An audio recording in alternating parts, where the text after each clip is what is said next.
Hello and welcome to Rajya Sabha Television. You're watching The Big Picture with me, Frank Rausen Pereira. Well, Prime Minister Narendra Modi on the 16th of October assured the girls of the country that the government will decide the right age for marriage as soon as a concerned committee gives its report.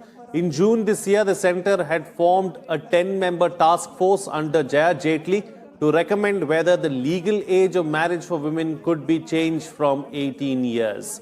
The proposal to raise the legal age of marriage of women carries enormous economic and social gains for India, according to a State Bank of India report. The report, titled Increasing the Legal Age of Women's Marriage, a Dominant Strategy for Societal Good, Financial Empowering Women, counts benefits such as lowering maternal deaths and improving nutrition levels in the near term to putting more girls in college and enabling women to achieve greater financial independence in the long term. In this edition of The Big Picture, we will analyze the issue of raising marriageable age for women. Joining me on the program today are Shankar Agarwal, former Secretary, Ministry of Women and Child Development; Ruby Bharadwaj, Associate Professor, Department of Sociology, Janki Devi Memorial College, Delhi University; and Charan Singh, economist and CEO, eGrow Foundation. Thank you to all my guests for joining me on this edition of The Big Picture. Mr. Agarwal, let me start the program with you first. Let's analyze the issue of raising the marriageable age of women and hear your thoughts on the subject. Absolutely. First, let's look into the background and let's look into the past. In not times too far in the past, girls were getting married at the age of 11 years, 13 years, 15 years kind of thing. And what were the problems with that? Number one, at that age, the girls were not in a position to take a decision for themselves. So that decision was being taken by the parents or by somebody else. Secondly, that did not allow them to pursue their education. And unless they have got good quality and sufficient education, they will not be able to take decision on their own, and then they will not be able to take up a career. And third, when you get married at an early age, there are a whole lot of implications on the health. As you said, child mortality, health of the women, health during the pregnancy, then it becomes very difficult to control the population as well. And under all these circumstances, it was found that if we want to take this country forward, we got to empower women. And one way to empower women is to give them good education so that they become financially independent and they should be in a position to take major decisions of their life on their own. And that will happen only if we ask them, persuade them, cajole them to get married at a later age. But that does not happen in a society like ours. So it has to be backed by the force of law. And that's why the government today is thinking of raising the legal marriageable age for the girls from the present day of 18 years to 19 years or 20 years kind of thing. Right. So, Professor Charan Singh, what are the economic benefits of raising the marriageable age of women? So, first of all, if you have to look at the country's economic growth, there are two things. One is labor and one is capital. Now, capital is the banking industry, the stock market. The labor is where the women fits in. If we have to grow at the level that we are anticipating and become a $5 trillion or a $20 trillion economy, we need to use every bit of labor that is available in our country. And women are part of that labor. Now, the female labor force participation, if you look in our country, is hovering between 25 and 28%. In our neighborhood, if you see Nepal, Bangladesh, anywhere around 80%. The global average is around 60%. it is obvious that we cannot afford, if we have to gallop to 10-12% growth, if we have to become a world power, we cannot at all afford that our women should not join the labor force.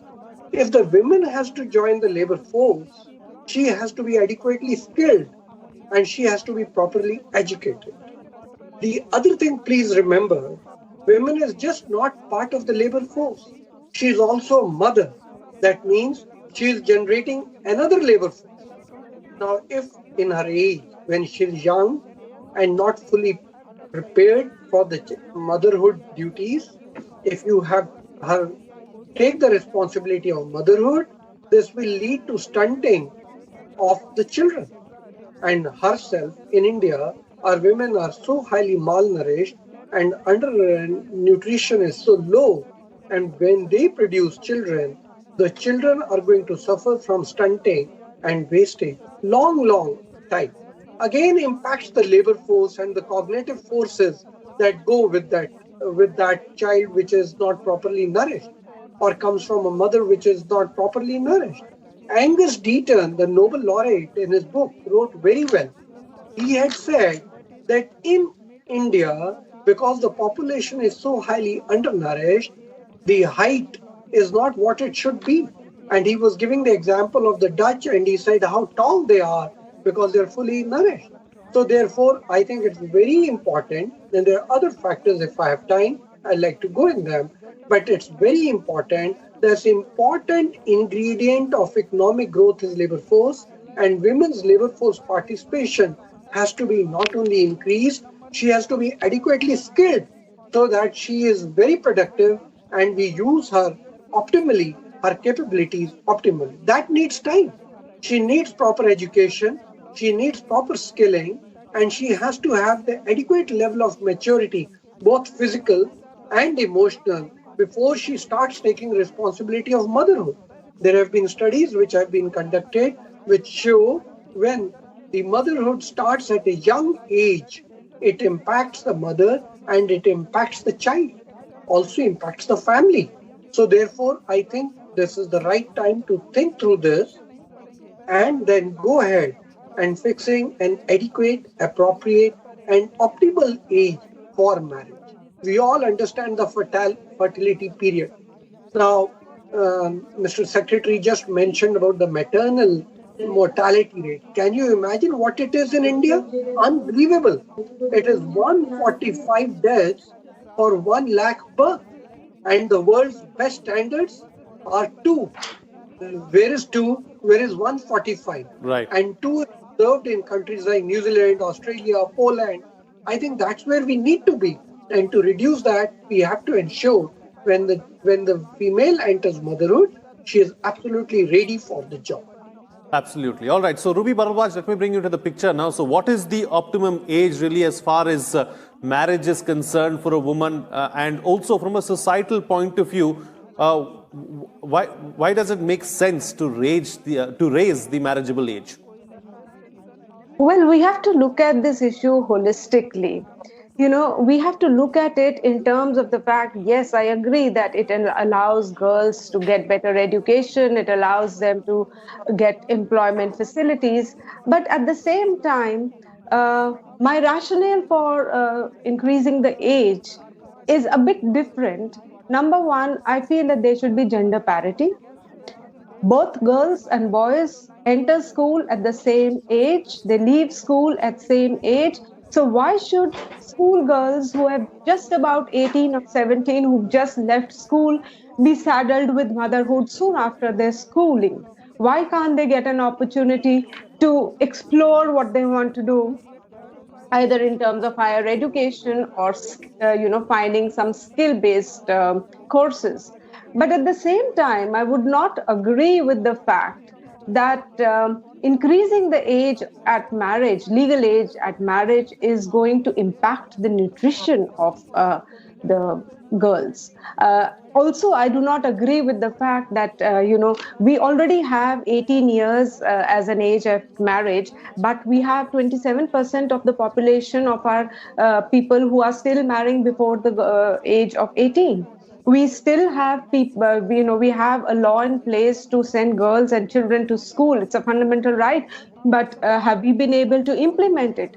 So we have to look at the issue in a more holistic manner. Yes, I would say increase the age at marriage, but at the same time, it comes with a lot of riders from my side. The riders would be ensure that you implement right to education, ensure that you give better education, and ensure that you can actually give better nutritional levels, because MMR and IMR are not going to reduce simply by increasing the age at marriage. I mean, is there an evidence for that? That's Right. my rationale. Okay, points taken. I think those are some important, valid points that you raised about gender parity and how, we have to address this issue holistically and look at some of the other problems as well and then truly take it forward. Talking about forward, let's take the discussion forward now. So, Mr. Agarwal, as far as the mindset of families is concerned, let's talk about that now.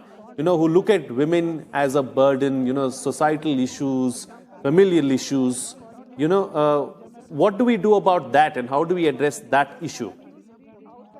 Let us look into the reasons why a family consider a girl to be a burden. First and foremost is the safety and security of the girl or the lady. Unfortunately, and you have seen in the recent past, the gruesome murder and gruesome act was done with a woman. And the kind of the responses were little lukewarm in the beginning. So ultimately, a lot of people, and especially those who belong to the lower section of the society, financially poor, they find it little difficult to take care of their girls and their daughters. So that is first. Second, that they feel that because of the pressure from the society, they would like to get the girl or the daughter married at an early age so that there will not be any pressure from the society. And that means basically lack of education. We had to ensure and we had to value every girl to be an asset rather than being a burden basically or a liability. So that is second part. And finally, as the man has said and as my colleague has said, that once you make them productive, and productive means basically either the financially independent, financially earning, they will become not only a liability, they'll become a beautiful asset for the family. So idea is basically to educate them properly, give them skill properly, so that they get a decent employment. And thereafter, we have to create an ecosystem also, so that when a girl gets married and she goes to another place, she should be able to either get a transfer in the job or she should be able to get another equivalent kind of a job in the new place. Once we create this kind of an ecosystem, I'm sure that this, by raising the marriage age alone, will not help, but certainly it will help in a big way in achieving these objectives of making them self-independent, making them empowered, and taking care of their health and the health of their children. All right. So, Professor Charan Singh, in your opening remark, you spoke about how women, it's important that they join the workforce. It's important that they get the kind of education that they need and the kind of skill sets. So, from India's point of view, how important is it for women to join the workforce? How does it help the family? How does it help the ecosystem? And how does it help the economy? Yes, Frank, if you permit me, I want to link your question with the inputs that we received from the professor. I just want to mention that earlier when the marriageable ages were 11 years, 12 years, even 15 years, this was mainly a joint family. Now the families have become nuclear. In a joint family, the responsibility of a new child entering a new household of the man is little different and highly diluted. But in a nuclear family, the woman holds, if she is not working, the responsibility that she shoulders on her on the household work is much more. So please, that is one thing which has to be remembered. Now, if the female is well educated and is emotionally mature, can handle this and has her own social network, she'll be able to not only ensure a better marriage for herself, better circumstances, even the children will find a better household in which they can grow up to be responsible and more productive. Now, in countries where there is very scarce population or the fertility rate is very low, there are countries where 18 or 19 or 20 years is the prescribed marriage for the female, whereas for the men it is 22. Gender equality, yes, but advanced countries that has happened. But those are the countries where population is very less. In countries like India, where the population pressure is high, fertility rate is about 2.1%. It is obvious when you raise the age, what you do is you minimize or reduce or optimize the fertility period, the childbearing age of the mother. So that is another factor which has to be kept in mind. Now, the question that you raised, linking it up again and building on what I've just said, please remember that in a country like India, if the woman is highly educated and skilled, she rubs shoulder to shoulder and her productivity is at the highest. The glass ceiling or the glass walls that we generally see happen because the women are probably not as well educated or not as well trained or skilled that they, or at least the mindset is not there that the women can shoulder the same responsibility as the men is. In the economics profession, we are lucky, of course, many women have not got the Nobel Prize. Last year, of course, with Banerjee, we had the Flo get the Nobel Prize. Madame Curie had the Nobel Prize. But in economics profession, as you know, the IMF was headed by a woman, Madame Lagarde, and even today it is headed by a woman. We have the finance minister who's a woman. So in the economics finance area, we have been little happy that the women are shoulder to shoulder holding the responsibilities. But a highly educated woman can help the labor force in two ways. Firstly, she contributes. Secondly, she brings up the children in a way who are highly productive. As Gandhiji had said, if you educate a man, you only educate a man. But when you educate a woman, you educate the whole family. I think there's lots of value in what he said. And if the women are highly educated and skilled, the nation's productivity certainly goes up. So that is why the whole ecosystem improves when the woman is highly educated and she has to be given time. If a man has to be 26 years before he does his PhD, why not a woman who is doing her PhD be 26? She has to be given her time because these days she shoulders dual responsibility. One, the responsibility of motherhood. The most of the burden falls on her shoulder. Secondly, the responsibility of being as productive as men. And that means she has to be as skilled or educated as the men. So she should be given enough time for that. Absolutely. I think points well taken, and that's the direction that we need to head in. Talking about, the economy, talking about women's contribution as far as the workforce is concerned, Ruby Bharadwaj, from a social point of view, what are the benefits of women being financially independent? It's really empowering. If a woman is financially independent, it gives her a lot of power in her own domestic domain, leave alone the fact that, she gets status outside her house. She is somebody who doesn't have to look up to her husband or her in-laws to get paltry sums of money. It improves her status in the family and outside the family, and it improves her sense of self-esteem. So I agree with Professor that yes, girls should be given opportunities, 100%. In fact, I just asked my own students who are women students, about 80 of them, and each one of them felt that yes, the age at marriage should go up, legal age, because otherwise there is pressure from the parents that you are 18 now and that it's time for you to stop your education and find yourself, we should find you a suitable match. So there is an indirect pressure from the family.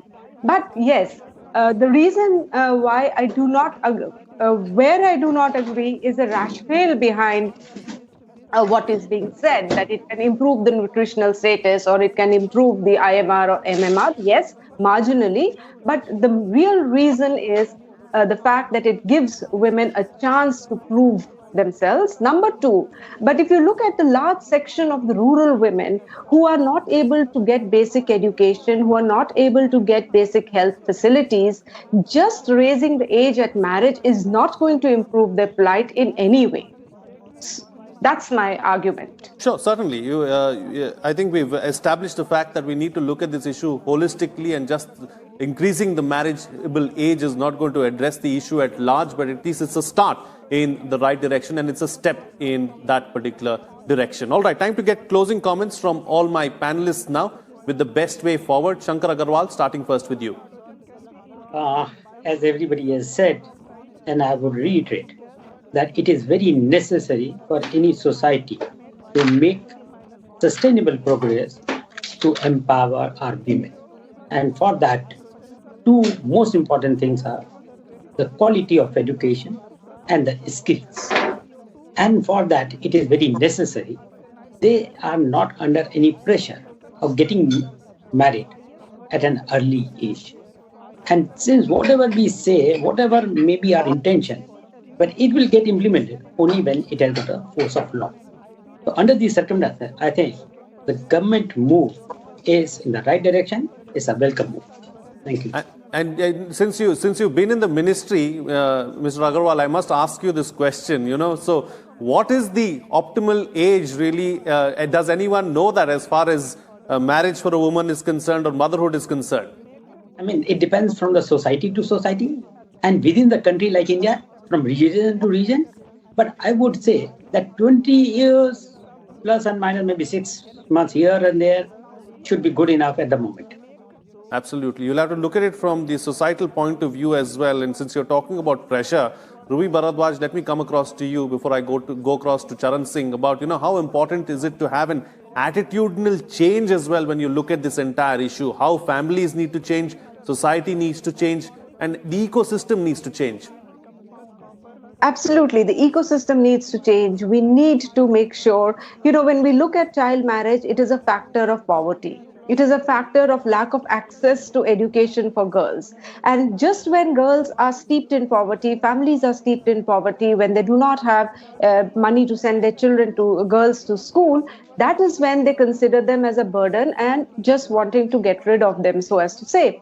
So we need to bring about a change at the level of society, at the level of the mindset. Why should girls be considered as pariah dhan? Why can't they be people treated as assets by their own families, whether it is the natal home or the home where they have gotten married into? So there is a need to change the attitude both within and without, and look at the changes that we need to bring about at the societal level to eradicate poverty, to incentivize education, to incentivize employment for women. Right. And Professor Charan Singh, close the show for us with your concluding remarks.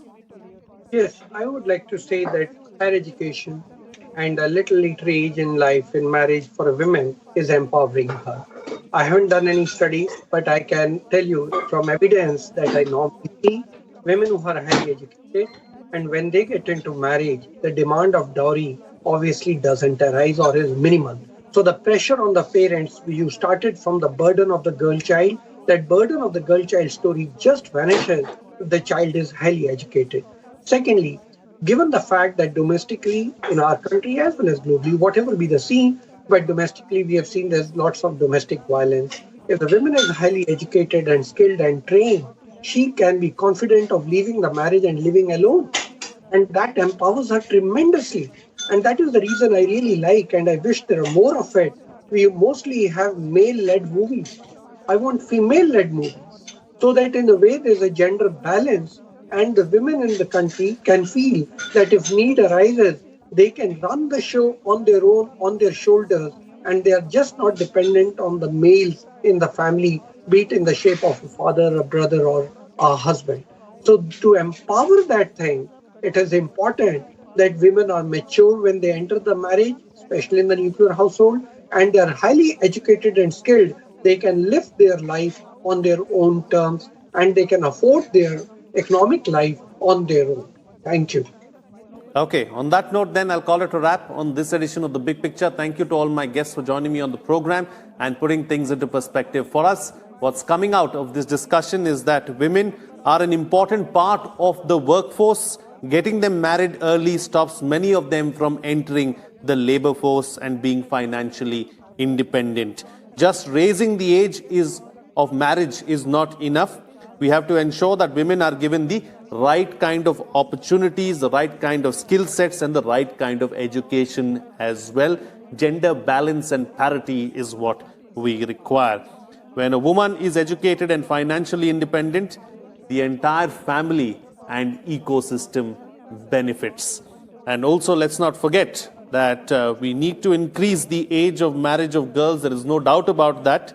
But we also have to ensure that we look at this issue holistically and ensure that the existing laws are well implemented and women are treated on par with boys and men. The entire society needs to change, the ecosystem needs to change, and we too need to play a big role and a big part if we need to see gender balance and gender parity in the times to come. With that, it's a wrap. See you again next time.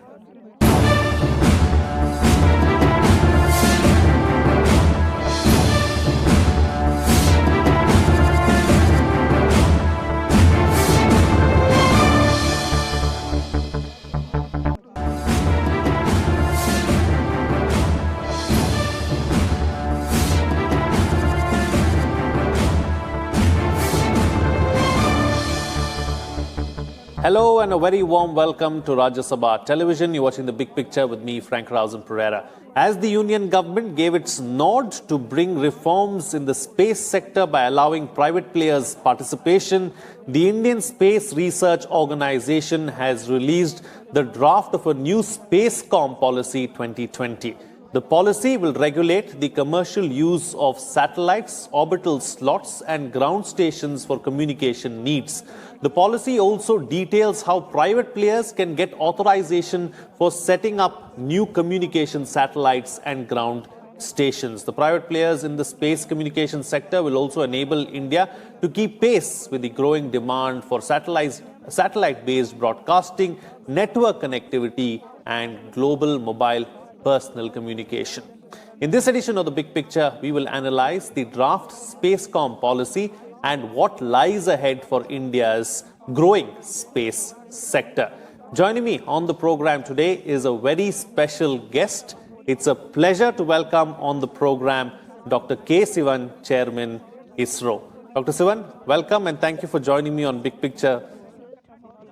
Thank you. Thank you for giving for the opportunity to get involved in this particular program. So let's start with the draft Spacecom Policy 2020 then. You know, it's ready. The ISRO has prepared a draft. What are the salient features of this draft, Dr. Sivan? Basically, this we had one SATCOM policy earlier, 1997 version. This we have been using for keeping our the communication satellite, and but that had some limitations for the involvement of that the private players when they are doing the space activity. But that because of that the recent reform that released by announced by the union government. And in line with that, in order to make the private players to do the space activity in an efficient way without any hurdle, to make them to do the job with ease and also to do all the actions, that is either to do the business in India or they are allowed to do the business abroad, outside India also. They can make use of our satellite, they can take their own satellite. And it is this that in terms of the satellite owning, in terms of the ground stations setup, in terms of providing the services to the common people, there is no restriction. We are making sure that it is without any problem. These private people can do the job without any issue, and that is the main topic of this particular policy. Right. So, talking about the private sector, Dr. Sivan, ISRO has dealt with the private sector in the past as well. What has the experience been of ISRO dealing with the private sector in the past? Basically, this in the past, that is that ISRO has dealt with was dealing with the private people. At the same time, earlier, in the past, the ISRO, the private people were involved in the space activity as vendor, not as a partner, not as a doing that activity. Only they're supplying the components, supplying the tanks, like that. With that, they're stopping and they're worked only as a vendor. And what the space reform we talked this one, and what we are talking is private people are allowed to carry out the space activity on their own. And all these provisions, like the policies they are making, and not only the spacecom policy, that another few numbers of policies are going to come. That it is going to come. That is the navigation policy, or that when you talk about that remote sensing policy, then the launch vehicle policy, and the space exploration policy. So that entire gamut of policies we are putting, so that the space sector, the private sector will not have problem in any area. That is our this one. Now come back to your question. What is the experience with the private people? Yes, earlier I said that earlier they are working as a vendor. Now we have opened up this particular opportunity to the private people. We had an excellent response from the private people, not the big industries, and they wanted to really take the entire activity of launching the satellite. They want to take the ownership, and we are seeing a lot of very interesting startups. That is, they come forward to develop that launch vehicle. Then they are providing, some startups are coming with they are deploying the spacecraft and providing services. And we are seeing that the ecosystem in India, based on this announcement, is very good. And I'm sure that in a few years from now, that is the entire space activities of India is going to change. And I'm sure that not only to provide the services to the national space services to India, I'm sure that our entrepreneurs is going to give the services or going to do the business internationally. They are going to take that international market. That way, this whatever that the government of India's the reform is really going to make a big impact in this future. Absolutely. Now, since we are here, Dr. Sivan, I must ask you this follow-up question. There is no doubt that ISRO is India's pride. ISRO has done India proud on several occasions and done a stellar and a fabulous job. Considering that space is a very strategic sector, space also needs a lot of specialization. To reach ISRO standards, do you believe that the private sector has the wherewithal to achieve what ISRO would like them to achieve? Yes, you are right.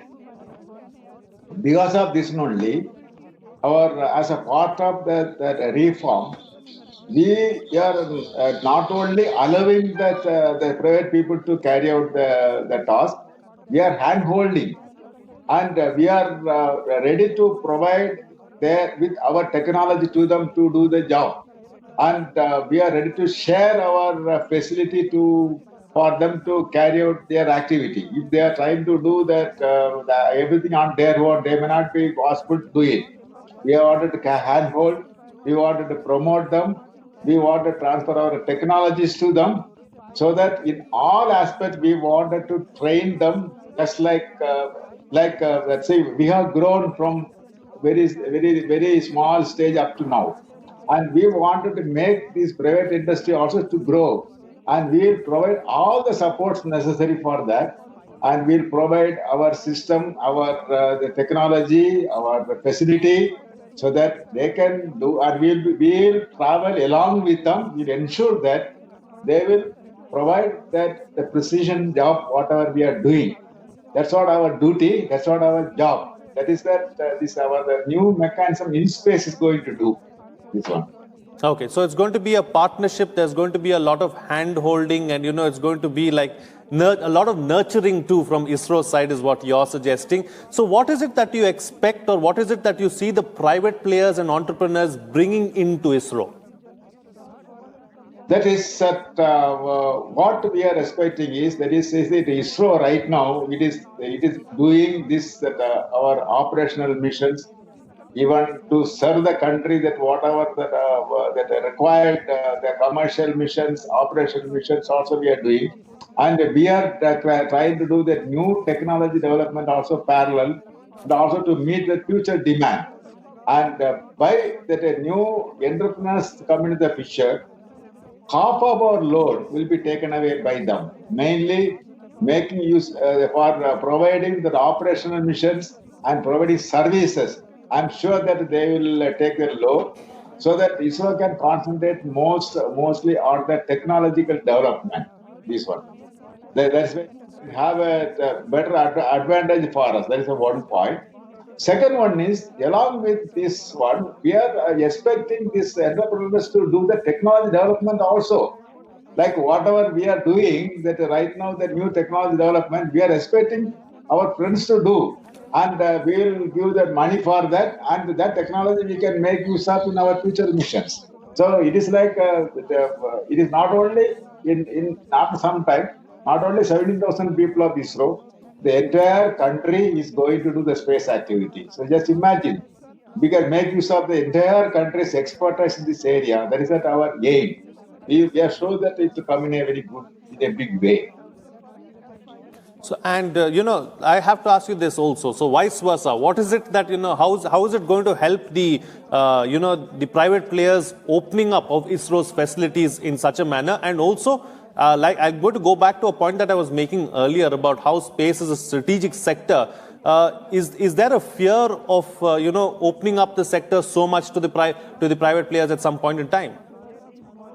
See, one is that first question is that in what benefit the private player people are going to do.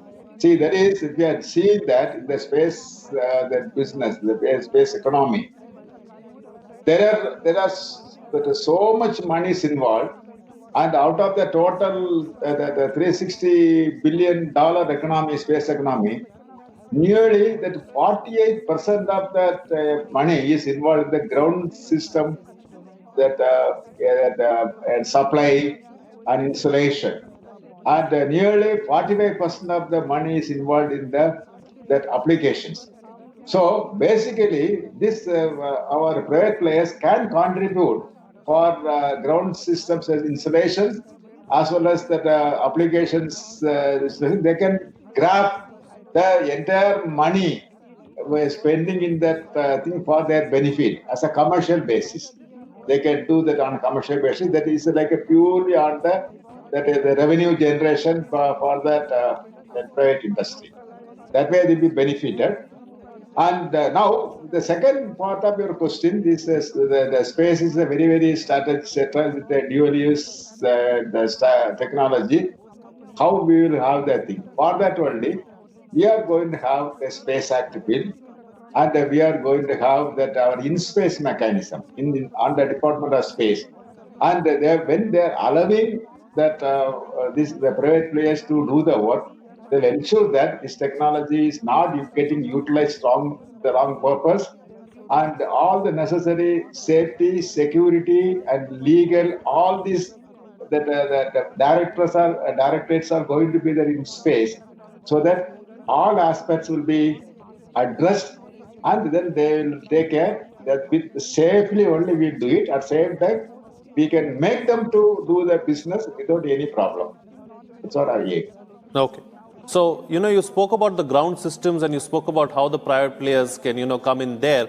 But let's talk about space communication sector as a whole, and what is the potential and scope really as far as space communication is concerned?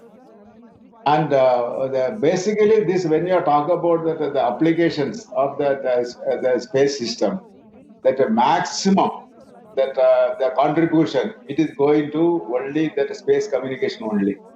So the commercial potential for that entire activity is going to be with the communications only. So that way, that whatever I was telling, this 45% money is going to be in that applications, and 48% for the ground segment.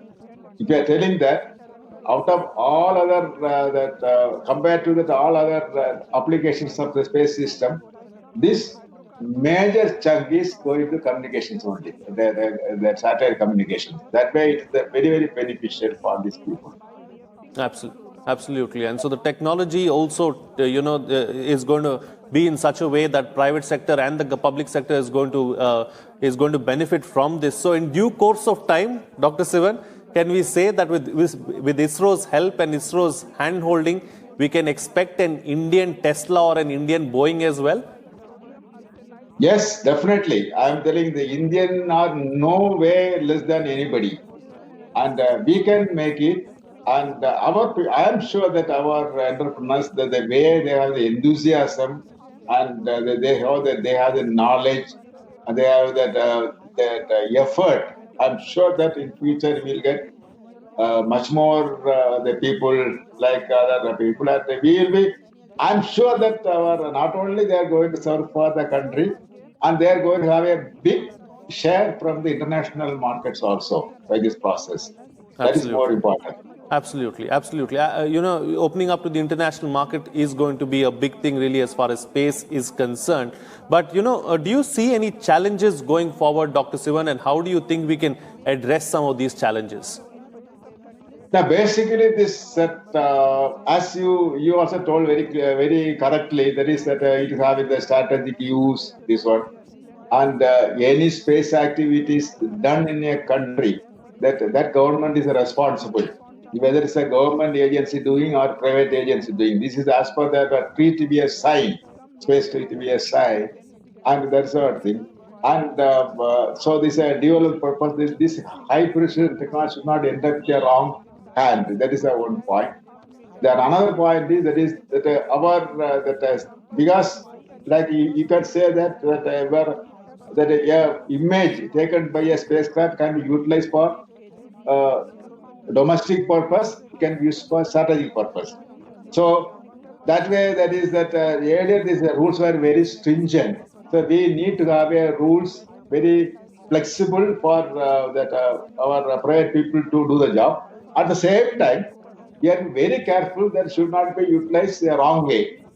So this is like a double-edged sword. We have to allow the people to do the work. At the same time, we should ensure that they are doing it wrongly. That is a type of that double-edged sword. And for that only that they were a space activity bill, then the space different policies we are bringing, and also the in-space mechanism is bringing, so that multi-level protective mechanism, so that while doing the job freely, same time they should not do it wrongly. That way only we are working, and I'm sure that the system, whatever we are building, will be addressed, will take care of all these things. Absolutely. All right. So let's now broaden the scope of the discussion and talk about, what are the larger plans as far as ISRO is concerned. So what's in store for ISRO in the short term, Dr. Sivan, and what is ISRO working on right now? One is that as you know, this the government of India's flagship program of Gaganyaan, sending human in space and bring them safely back to Earth. This is one program we are working. It's a very flagship program. We are working with very fast track mode. This is the one. And the second one is we are working on the Chandrayaan 3 program. That is that we want to land safely on the moon. And this is another program, so Chandrayaan 3. At the same time, that is, we are not very happy. I mean, we are not fully self-sufficient in our launch vehicle. The sense, yes, we are having a launcher which is having the capacity about 4.2 GTO, but we need a bigger vehicle. Otherwise, for a bigger satellite, still we are depending on the foreign countries. We wanted to have our own launcher. So for that, the development of semi-cryogenic engine, then also that is new advanced propulsion system like electric propulsion system in the satellite, and the bigger cryogenic stage. This development is also going on. and we are going to have a very soon that a heavy lift launcher which can lift something like the 15 to 20 ton to GTO. That is a one way launch vehicle side we are going. The satellite side, we are going from the normal communication satellite to high throughput satellite. And we wanted to have that. Still, we wanted to increase the throughput of the spacecraft by increase that frequencies. That we are working on the satellite side, and we have a couple of good amount of our science missions. Like we have the Chandrayaan, Mangalyaan, and all. But like that, we are now looking for spacecraft to study the sun. That is the Aditya L1. Then we have that X-ray polarimetric satellite, and like that now we have a plan, long-term plan to go to Venus also, and like we are having lot of work on our hand, and then after the Gaganyaan, that we are thinking about how to make the extending the program further beyond. That is another activity. So it's really a lot of activities we are having on our hand. So there's never a dull day or a dull moment as far as ISRO is concerned, is what you're saying. So, Dr. Sivan, as far as the pandemic is concerned, has the pandemic in any way hampered any of your plans or, slowed down some of your progress as far as some of these flagship projects that you mentioned? Sure, that definitely this the pandemic had some impact on our programs, because that is for quite some time. That mainly, that our systems has to come from the industries, but the industry was not able to work in full steam, and because of that, on the supply of hardware, the program got delayed. And the same as that our own people, that is that also that is we have that restriction on during the peak time, so we are not able to work with a full quorum. Now we are able to operate to the full steam, but at the same time now every day some nearly some 20-30 the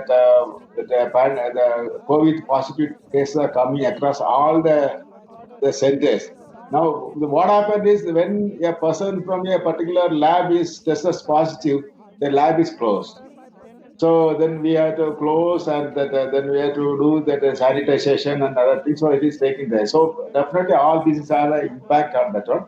But even though it is slow, we are proceeding steadily. And that's what even under this condition also, that our employees of ISRO, they have taken as a challenge, and they traveled all the way to Sririkota, and they are getting into that activities of that making the rocket. So we are sure to have a very launch very soon, and our activities are going, but maybe with slightly slower speed because of this pandemic thing. But I'm sure that within another few months it will be coming in normal mode, and we will be going normal speed. Absolutely. And Dr. Sivan, also just for the benefit of our viewers, let's also talk about the level of cooperation and understanding between ISRO and other, space agencies like NASA or the European Space Agency and others. What is the level of cooperation, coordination, and are these space agencies working together on some projects? Yes, definitely. That is our. We have that high level of cooperation with other agencies, space agencies. For example, with NASA, we are having a very high precision project, that is NASA ISRO synthetic aperture radar, the highest costliest that satellite. Earth observation satellite going for that one. It's a collaboration between two agencies that we are working on that. Then with another agencies, with the French space agencies, with the CANAS, we have that collaborations to work with mainly on that advanced observation satellites like the Earth of Krishna, and atmospheric studies, this type of thing. Along with Russia space agencies, we are having interaction or collaboration for training our astronauts and some of the technologies required for the Gaganyaan program, we are procuring from them. That way we have the thing. And with the Japanese, we have that collaborations to have a combined mission for launching next the moon mission. That is our one. With the Israel space program, with the space sector, we are having interaction in terms of making some small thrusters for our electric thrusters for our mission, small satellite, this type of mission. So that almost all the space agencies across the globe, we are having interaction or collaborations for technology transfer and working together. That way it is there. And Dr. Sivan, before I let you go, it's been a great interaction over the last 25 minutes or so. Before I let you go, there will be several youngsters who want to become scientists, who probably want to join ISRO at some point in time, later on in their life. Any message that you would like to send out to them? Anything that you would like to tell our budding scientists of our country? So definitely, that is what I wanted to tell you. That is that I request all the youngsters to study the science and get into that thing, and their opportunity for them is very large. This opportunity is not only in ISRO and is available everywhere. So if they are not got an opportunity to enter into ISRO, don't get disheartened. They have opportunity now. We are opening the space sector for the public, so they can work from outside also. And only thing is, please concentrate. And I am sure that the youngsters have a much more energy, and they have a very bright idea. And I request that all the youngsters to ensure that the technological development you please ensure, so that to take India as a technological powerhouse, number one in the global level. That's what I'm sure that in very soon that we are going to lead the global community on the technological area. And it will be done by our youngsters. I'm sure that they will do it. So the youngsters are the future scientists and the future of the country as far as technology or anything else is concerned, is what Dr. Sivan is suggesting. Dr. Sivan, thank you so much for joining me on the program and sharing your views really as far as SpaceCon is concerned, and also to talking about what is in store for ISRO in the years to come. Thank you so much for joining me on the program. Thank you. All right, then with that, it's a wrap on this edition of The Big Picture. See you again next time.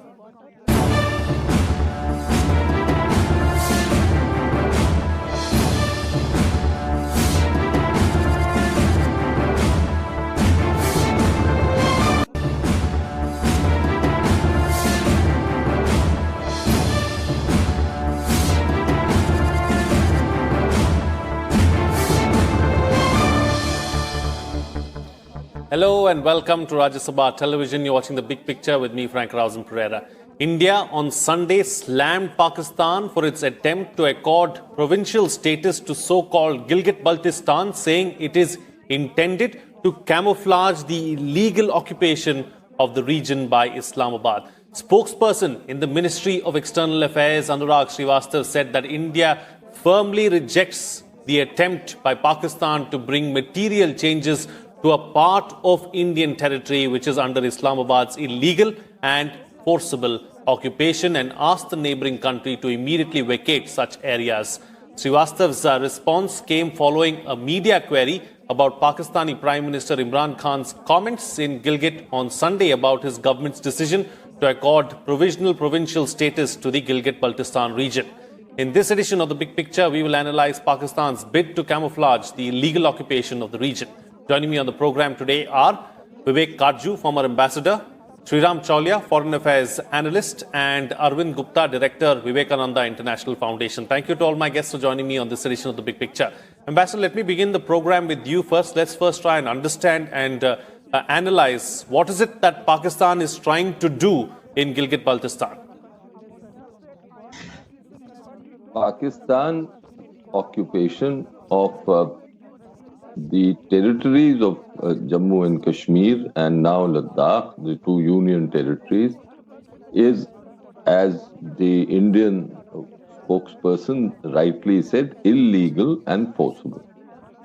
Now, it has for long wanted to ensure that this illegality has the fig leaf of the maintenance of the principles of what were the UN resolutions on Jammu and Kashmir.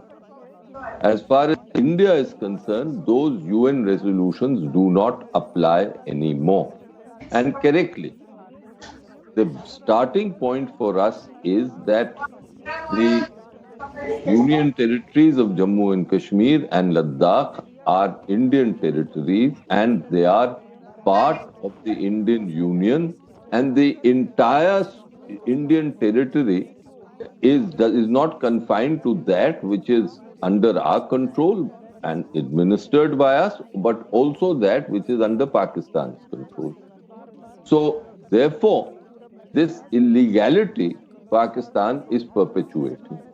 Now, the spokesperson was correct when he said that these administrative steps that they are taking are meant to camouflage this illegality, because they are trying to show that they are giving greater freedoms and given a greater constitutional status within their constitution to Gilgit-Baltistan. But the fact of the matter is, to my mind, whatever they may do in that territory cannot take away from the illegality and the forcible nature of their control.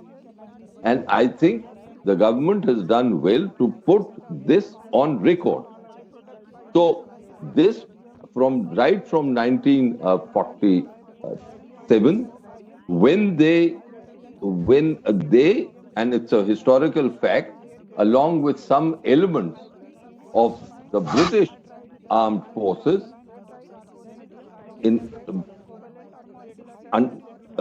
sponsored a coup against the then princely state of Jammu and Kashmir and occupied these territories, the illegality has continued. So it's been more than 7 decades that this illegality has continued. They can give it, to my mind, they can give it any shape and form.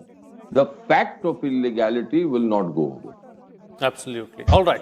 I think the ambassador has very rightly said that the occupation of Pakistan is illegal, and that particular fact can never go away. So, Mr. Arun Gupta, let me bring you to the picture now. You know, as far as the statement of Imran Khan is concerned, made on Sunday, what about the timing of it? Why now? That Gilgit-Baltistan would become the 5th province of Pakistan, this has been long coming. There has been a lot of debate in Pakistan about it. And the constitutional status of Gilgit-Baltistan, there have been several earlier developments. Like in 2009, there was a Gilgit-Baltistan self-governance and empowerment order. Then there was 2018, there was another order. Then the government had set up a committee under Sartaj Aziz, which basically looked into what would be the impact on Pakistan's stance on Jammu and Kashmir if Gilgit-Baltistan is incorporated as a province. And of course, it has been there in the manifestos of the various parties, etc. And the assembly, so-called assembly of Gilgit-Baltistan has been there since for a long time, 2009, when it was provided for. And this elections in 2015 now, on the 15th November. So this has been long coming. But Pakistan has always been, the issue has been raised. If they incorporate this into Pakistan as 5th province, then the case on Jammu and Kashmir will be weakened quite terribly. And this is exactly what will happen now. So Imran Khan was careful. When he announced this, he also said that keeping in mind the UN resolutions. Now, what does that mean? It means nothing, frankly. So, as Ambassador Karju said, illegality will continue. but incorporating that as the fifth province is also a part of their internal politics. And now it has been done, and PTI will try and take credit for that and try and win some seats in the forthcoming elections. But I think apart from the internal dynamic, there is also this very important strategic dynamic, which has become more complex, particularly after the Chinese have come into Gilgit-Baltistan in a big way with the China-Pakistan economic corridor. And it has really made the situation highly complex, and the security situation for India also has become very complex. The government of India's reaction, which has come, which is strong and I think very valid and correct, is very similar to their reactions in the earlier instances when the various orders, etc., were passed and pertaining to Gilgit-Baltistan.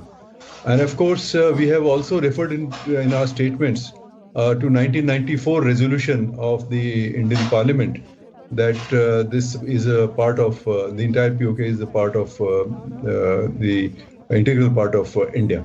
So that has been reiterated. But I think the change that has happened is in the last few years, when India is now much more forthcoming. And now we have, after the 370 revocation last year, and now with the Gilgit-Baltistan becoming part of Pakistan soon, and China also becoming very interested in that area. And I think the geopolitics will now change quite significantly. Absolutely. All right, since we are here then, Sriram Chaulia, let's take this particular point of the CPEC going through Gilgit-Baltistan forward. How much of an issue is it? Does it make things more complex for India? Well, definitely, Frank, it used to be, seen as a bilateral conflict and mutual claims by both sides. But over time, China has muscled in and to the picture, and in many ways is dictating terms now about the fate of Gilgit-Baltistan, linking it up to Gwadar port in the Arabian Sea, and creating more pathways for Chinese goods and commerce and PLA soldiers to be able to move westwards and flank us on the western side. So there, Chinese military strategists are on record saying, we can put aircraft carriers on the west coast of India as and when we want. So if they are acting uppity on the eastern side, so in the Indo-Pacific. So I think there is a broader geopolitical dimension here, and the Chinese are obviously financing most of the infrastructure projects throughout Gilgit-Baltistan, much to the dismay of the local people whose views and opinions have been completely disregarded and who have been crushed by the Pakistani military and by jihadist groups and Sunni fundamentalists. I mean, Frank, it's a fact that China is claiming, for example, Hunza, Skardu, these kind of places. Chinese propaganda is out there saying, look, like Tibet, like Xinjiang, these people are finally, getting economic benefits due to Chinese investments and the all-weather alliance between China and Pakistan. China is bankrolling all these initiatives. Even this provincial status declaration is clearly pushed by the Chinese, because they can get easier access to land and minerals and to all kinds of permissions if it is a province, because then they'll have other means of being able to influence it than it was earlier. So I think this is a part of a historic land grab and kind of ethnic cleansing and genocide that's been going on in Gilgit-Baltistan. China is now complicit to that. What they did in Tibet and Xinjiang, they will want to do this again. And for us, think about it, they are coming southwards, because Ladakh is right next door to Gilgit-Baltistan. And already we have this pressure from China on the eastern front of Ladakh. Now, through Gilgit-Baltistan, they've got thousands of PLA soldiers coming in the name of providing security to CPEC projects in Gilgit-Baltistan, all the way up to Balochistan. So everywhere you have, a Chinese shadow enveloping us. And I think we've got to be very clear about this. This is obviously illegal move by Pakistan. But we should also name China. and we should challenge what they are doing in these regions. And remember, there is a portion of Gilgit-Baltistan which they used to call Shaksgam, or where the Chinese have built the Karakoram highway and have taken it over way back in the 1960s itself.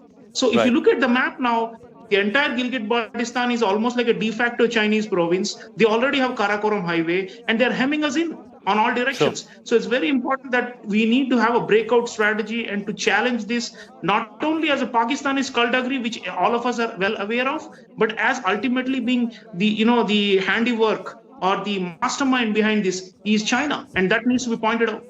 Absolutely. All right. So, Ambassador, I'd like to hear your thoughts as well on this particular matter of China being far more, complex problem in the region than Pakistan.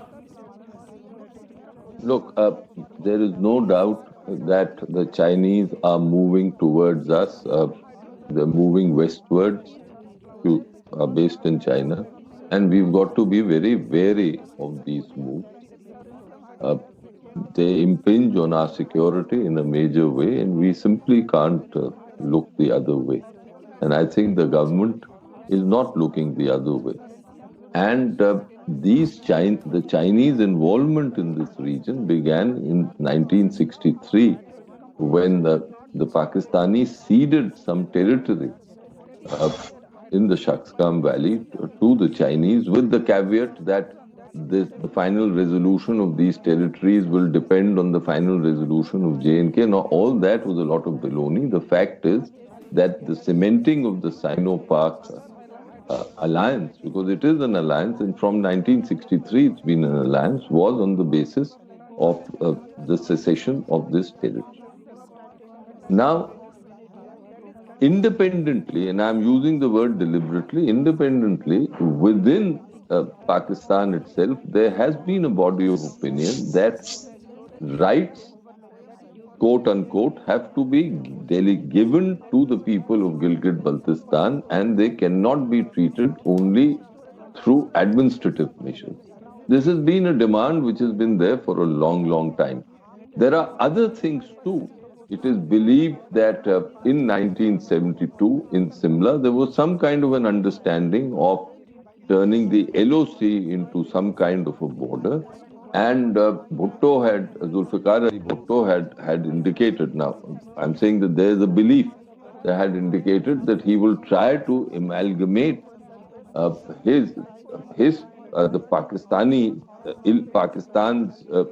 territories under Pakistani control more closely into Pakistan, so that the LOC can be given a greater shape of a kind of a border. Now, that is a belief, and Bhutto never did it because of the fear that it would weaken Pakistan's case on J&K. Today, I think they find that it is very difficult to only treat Gilgit-Baltistan as an administrative issue. So therefore, they've done all this. Now, this, to my mind, is separate from the fact that the Chinese are deeply involved in this territory. Because the fact is that whether it's a province or it is under direct control of Pakistan, it is a strategic issue for them, and they will simply not give the Gilgit-Baltistan province the kind of space that the other four provinces have. So the Pakistani in control, that means the Pakistani military and federal control over Gilgit-Baltistan will continue even when there is a province. So that's one issue. The other issue is that, yes, the Chinese are being very, very active, and we've got to take countermeasures. Now, what will be the nature of the countermeasures? We've got to think very, very closely. And I'm using these words deliberately because let us not forget that at the end of the day, the Chinese, the Pakistanis, and we are nuclear powers. The Chinese have behaved terribly irresponsibly. And at least since April and May, when they've activated the line of actual control, and I do think that Indian think tanks and government itself should project Chinese irresponsibility, because no responsible nuclear power ever tries to provoke another nuclear power on its territory or territory controlled by it. Sure. The Pakistanis do it through terror. Now the Chinese are doing it through the kind of activation of the LAC that they've done.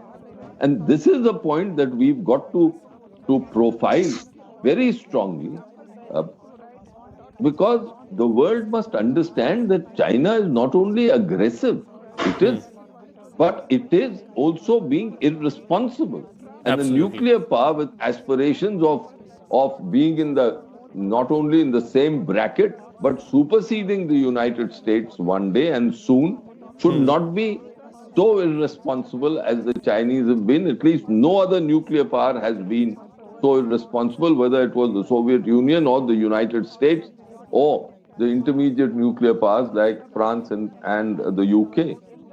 Absolutely, absolutely. Points very well taken. So, since we are here then, Mr. Gupta, what are India's options, or what should India do next? I think there is one is the diplomatic aspect of it, and India should expose Pakistan's hypocrisy and duplicity on this UN resolutions, which is all outdated, and they keep on talking about this all the time. Very few people know in the world that they had come with some conditions which required their armed forces or their troops to have left. But so that's one part of it. But I think more important, and which brings in China, is really that you have to build your own capacities and capabilities. That is extremely important. And we have in the past been slow in doing that. But I think as some of our senior military people also said some time ago, they raised this scenario of a two-front situation. I think two-front situation is now materializing. And clearly, if it happens, then we have to rethink our whole preparation, the military preparation, the military doctrines, and everything else. And with the standoff on the LAC, which is almost now, it is now militarized. And to my mind, it seems unlikely that, those old formula of de-escalation and withdrawal, etc., will happen anytime soon. And it is very important that we build our capacities to hold that ourselves on both on the LOC as well as LAC simultaneously. And Shriram had brought in that issue of the maritime. I think the maritime aspect also needs to be brought in. So we should look at the situation in a holistic manner. The geostrategy it goes beyond just Gilgit-Baltistan, and your capacity and capabilities need to be built and built very quickly and fast.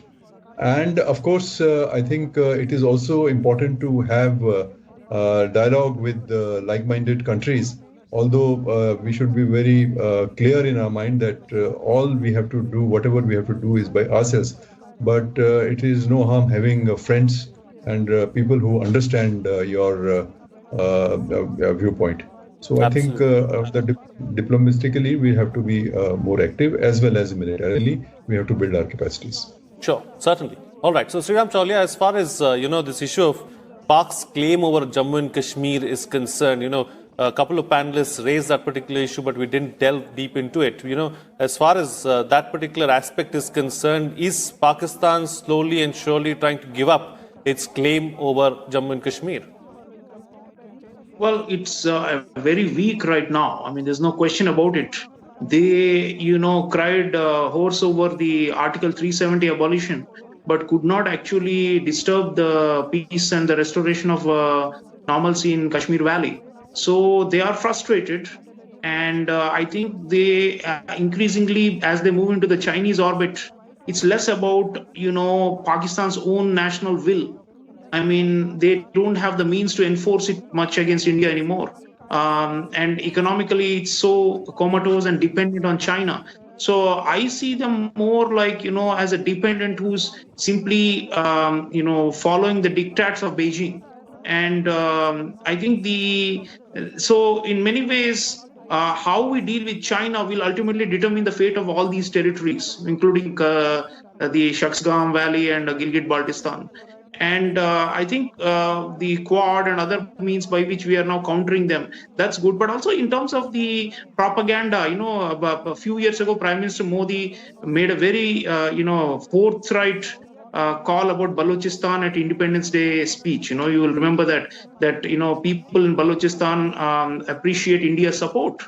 And we should do more radio programming, television programming, more online promotion of what is happening inside Gilgit-Baltistan in a big way. That is the way to ultimately put their whole Kashmir propaganda to shame, because even though they've given up pretty much, they cannot take the Kashmir Valley at all.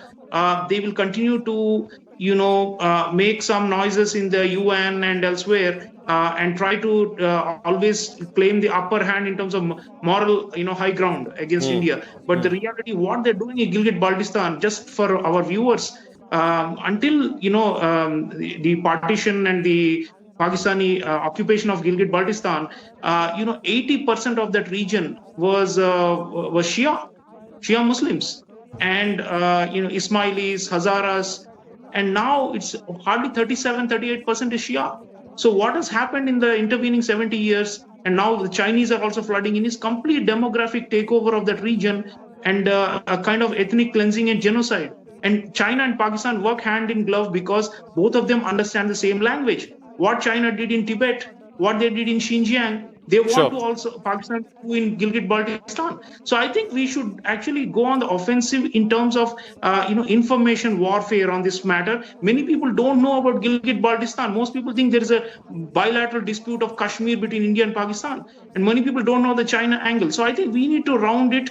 And like Ambassador Kajju was saying, we should put out catchy but convincing symbols. We have satellite imagery of the jihadist camps in the POK and also Gilgit-Baltistan. They have infiltrated the entire region, flooded it with jihadists and Taliban and Sipahi Sahiba and all these extreme fundamentalist groups that have been killing Shias mercilessly in that region. You saw what happened in Karachi recently, Frank. Thousands of people rallied saying Shias are kafir and we will kill them.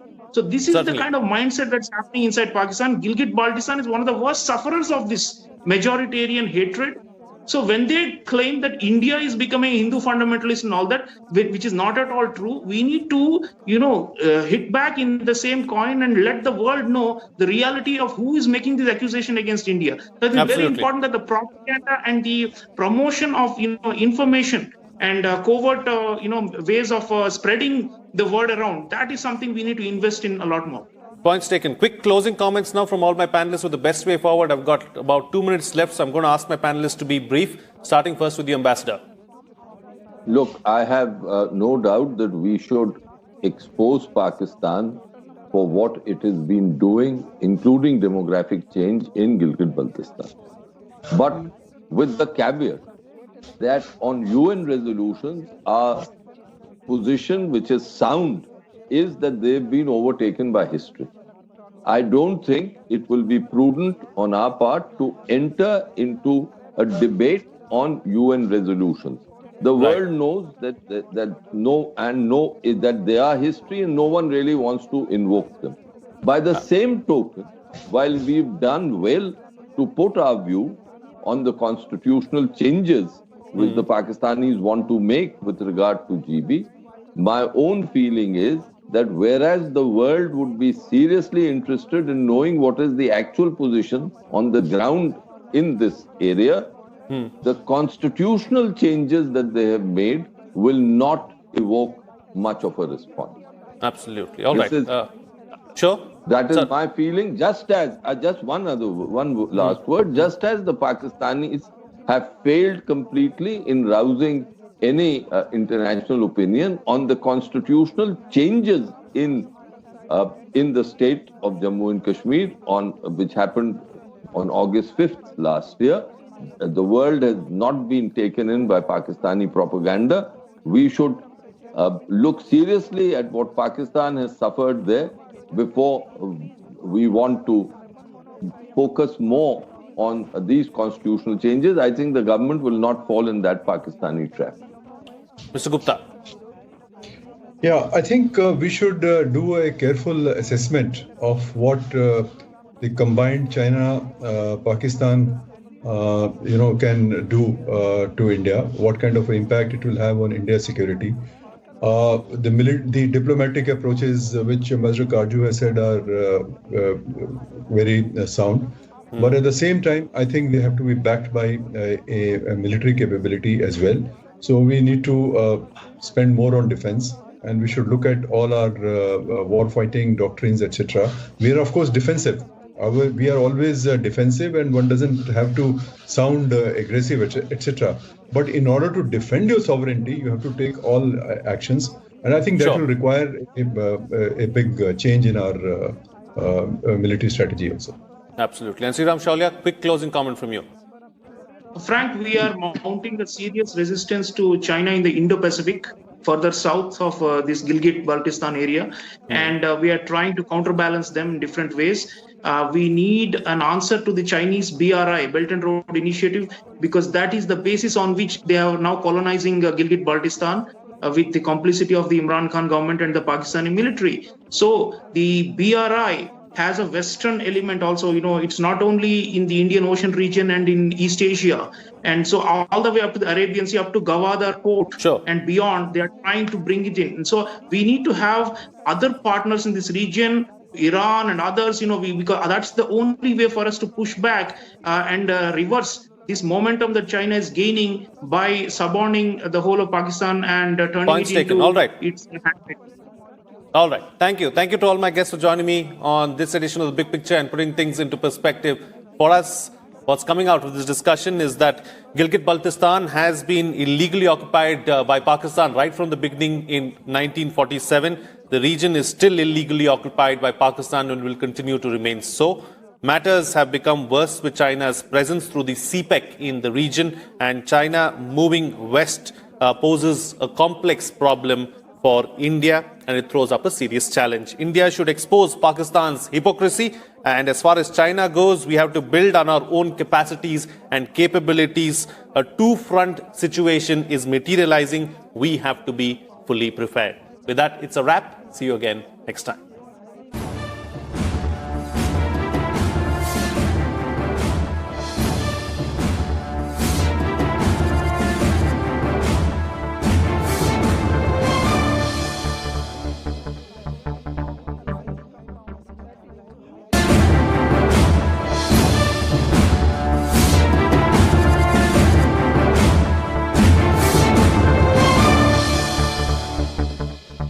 Hello and welcome to Rajya Sabha Television. You're watching The Big Picture with me, Frank Rausen Pereira.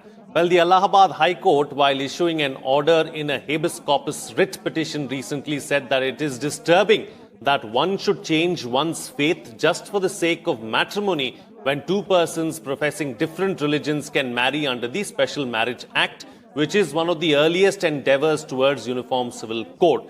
The order has come days after another High Court judge had observed in another case that religious conversion just for the sake of marriage was not acceptable.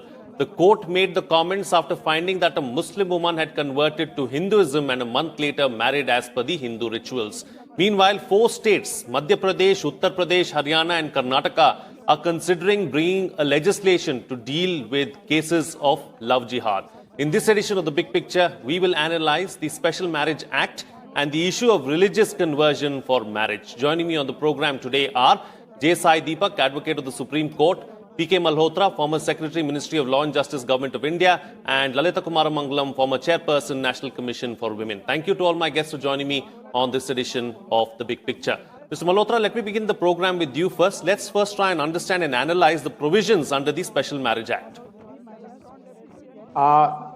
Frank, provision under the Special Marriage Act were made in 1954, replacing the earlier legislation, and it permit any person to whatever religion he may belong, to whatever faith he may belong, to marry any other person of a different caste, of a different faith, of a different religion, provided there are certain conditions which are fulfilled, and those conditions are laid down in Section 4 of the Act.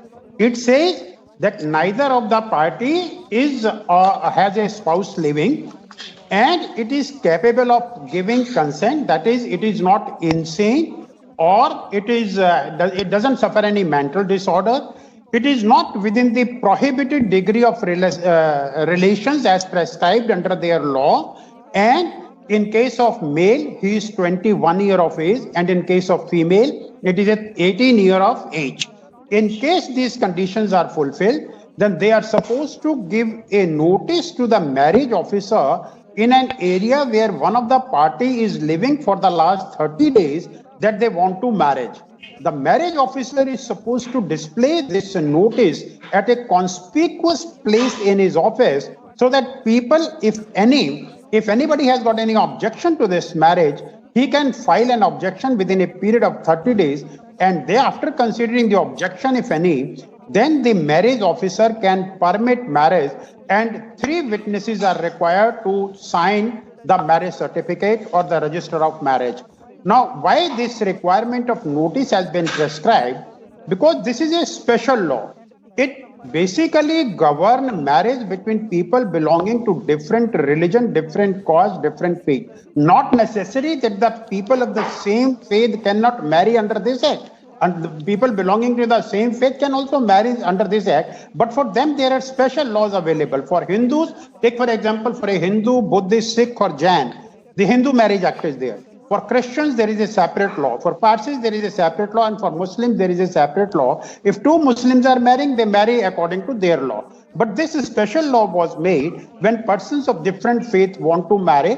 And this requirement of notice was there, that any person who feels that the parties don't fulfill any of the requirements which are prescribed under Section 4 of the Act are not complied with.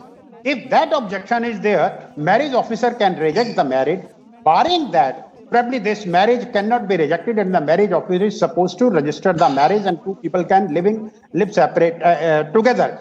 Now, Right. Look at the provision of the Constitution. Constitution doesn't differentiate on the basis of religion, race, caste of any person. So this law, in fact,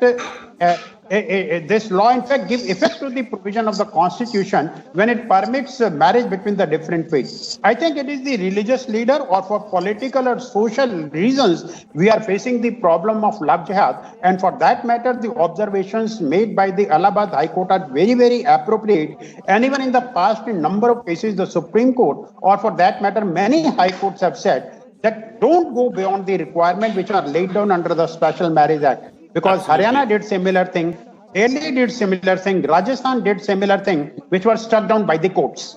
Right. So, Ms. Kumaramangalam, since we are here then, and since we already have an act, the Special Marriage Act, which deals with issues of, intermarriage, interreligious marriages and, those kind of aspects. So why does this still happen? Is there a lack of knowledge really as far as the Special Marriage Act is concerned? Shouldn't the authorities then promote the act to avoid the issue of religious conversion before marriage? Frank, actually, what I think is that, the act is, the Special Marriages Act 1954 exists to make sure that marriage between intercaste people and between interreligious marriages are legal and valid. But what it does not have is any punishment that is meted out to people who force one or the other partner to convert for the sake of marriage. Now, I think this is what people are looking at. The term love jihad came about not because somebody was voluntarily converting from one religion to another. That is not illegal in any case in India. The term came about because partners, more specifically women than the men, but sometimes men too, were forcefully converted in order to marry somebody whom they, from another caste or another religion, and they didn't have a choice. Now, under the customary laws, which is perhaps Hindu, Muslim, and other religions, what are we told? That, you can't marry under the Hindu law. It is not legal. You can't go through that 7 steps, the 7 rounds, the fire, or in Islam, some other reason will be given. So the point is not that the conditions don't exist for an interreligious or an interfaith or intercaste marriage. The point is that intercaste marriages, what happens all over the country. It's terrible sometimes, the fallout. And it's still happening even today, even in cities like Delhi and Chennai and big cities. It has nothing to do with levels of education, etc., as we all well know. And when it comes to interfaith marriages, there are still far too many people who are being forced to convert. Whether one agrees with it socially, culturally, all of that is a totally different point. The point is that no individual should be forced to convert in order to marry somebody they want to marry. And for that, there is no penalty or no punishment under the law. Right. Right. Okay, Jesai Deepak, let's look at another angle now. See, this is not a new problem. So what is the issue then, like the petitioner too has said in this particular case, if it is done under one's own free will? See, I think if the issue is to address the question of conversion, then there is no point in actually dealing with the question of forced conversion or coerced conversion purely from the standpoint of marriage. And if that is what the government wishes to deal with, then they might as well show the courage of their conviction to come out with anti-conversion laws. As opposed to doing that, to limit the scope of the discussion on conversion specifically to the issue of marriage. It's almost as if we are saying that as long as you convert but not for marriage, then there is no problem. But if you convert for marriage, then there is a problem. Then there's a question that arises. So I believe that the underlying problem, whether one wants to admit it or not, or because one wants to be pragmatic and optically right, I think it's important that the question of religious conversion is at the heart of the question, is at the heart of the issue. Now, fortunately, this is not, let's say, a concern that has been raised by one particular community.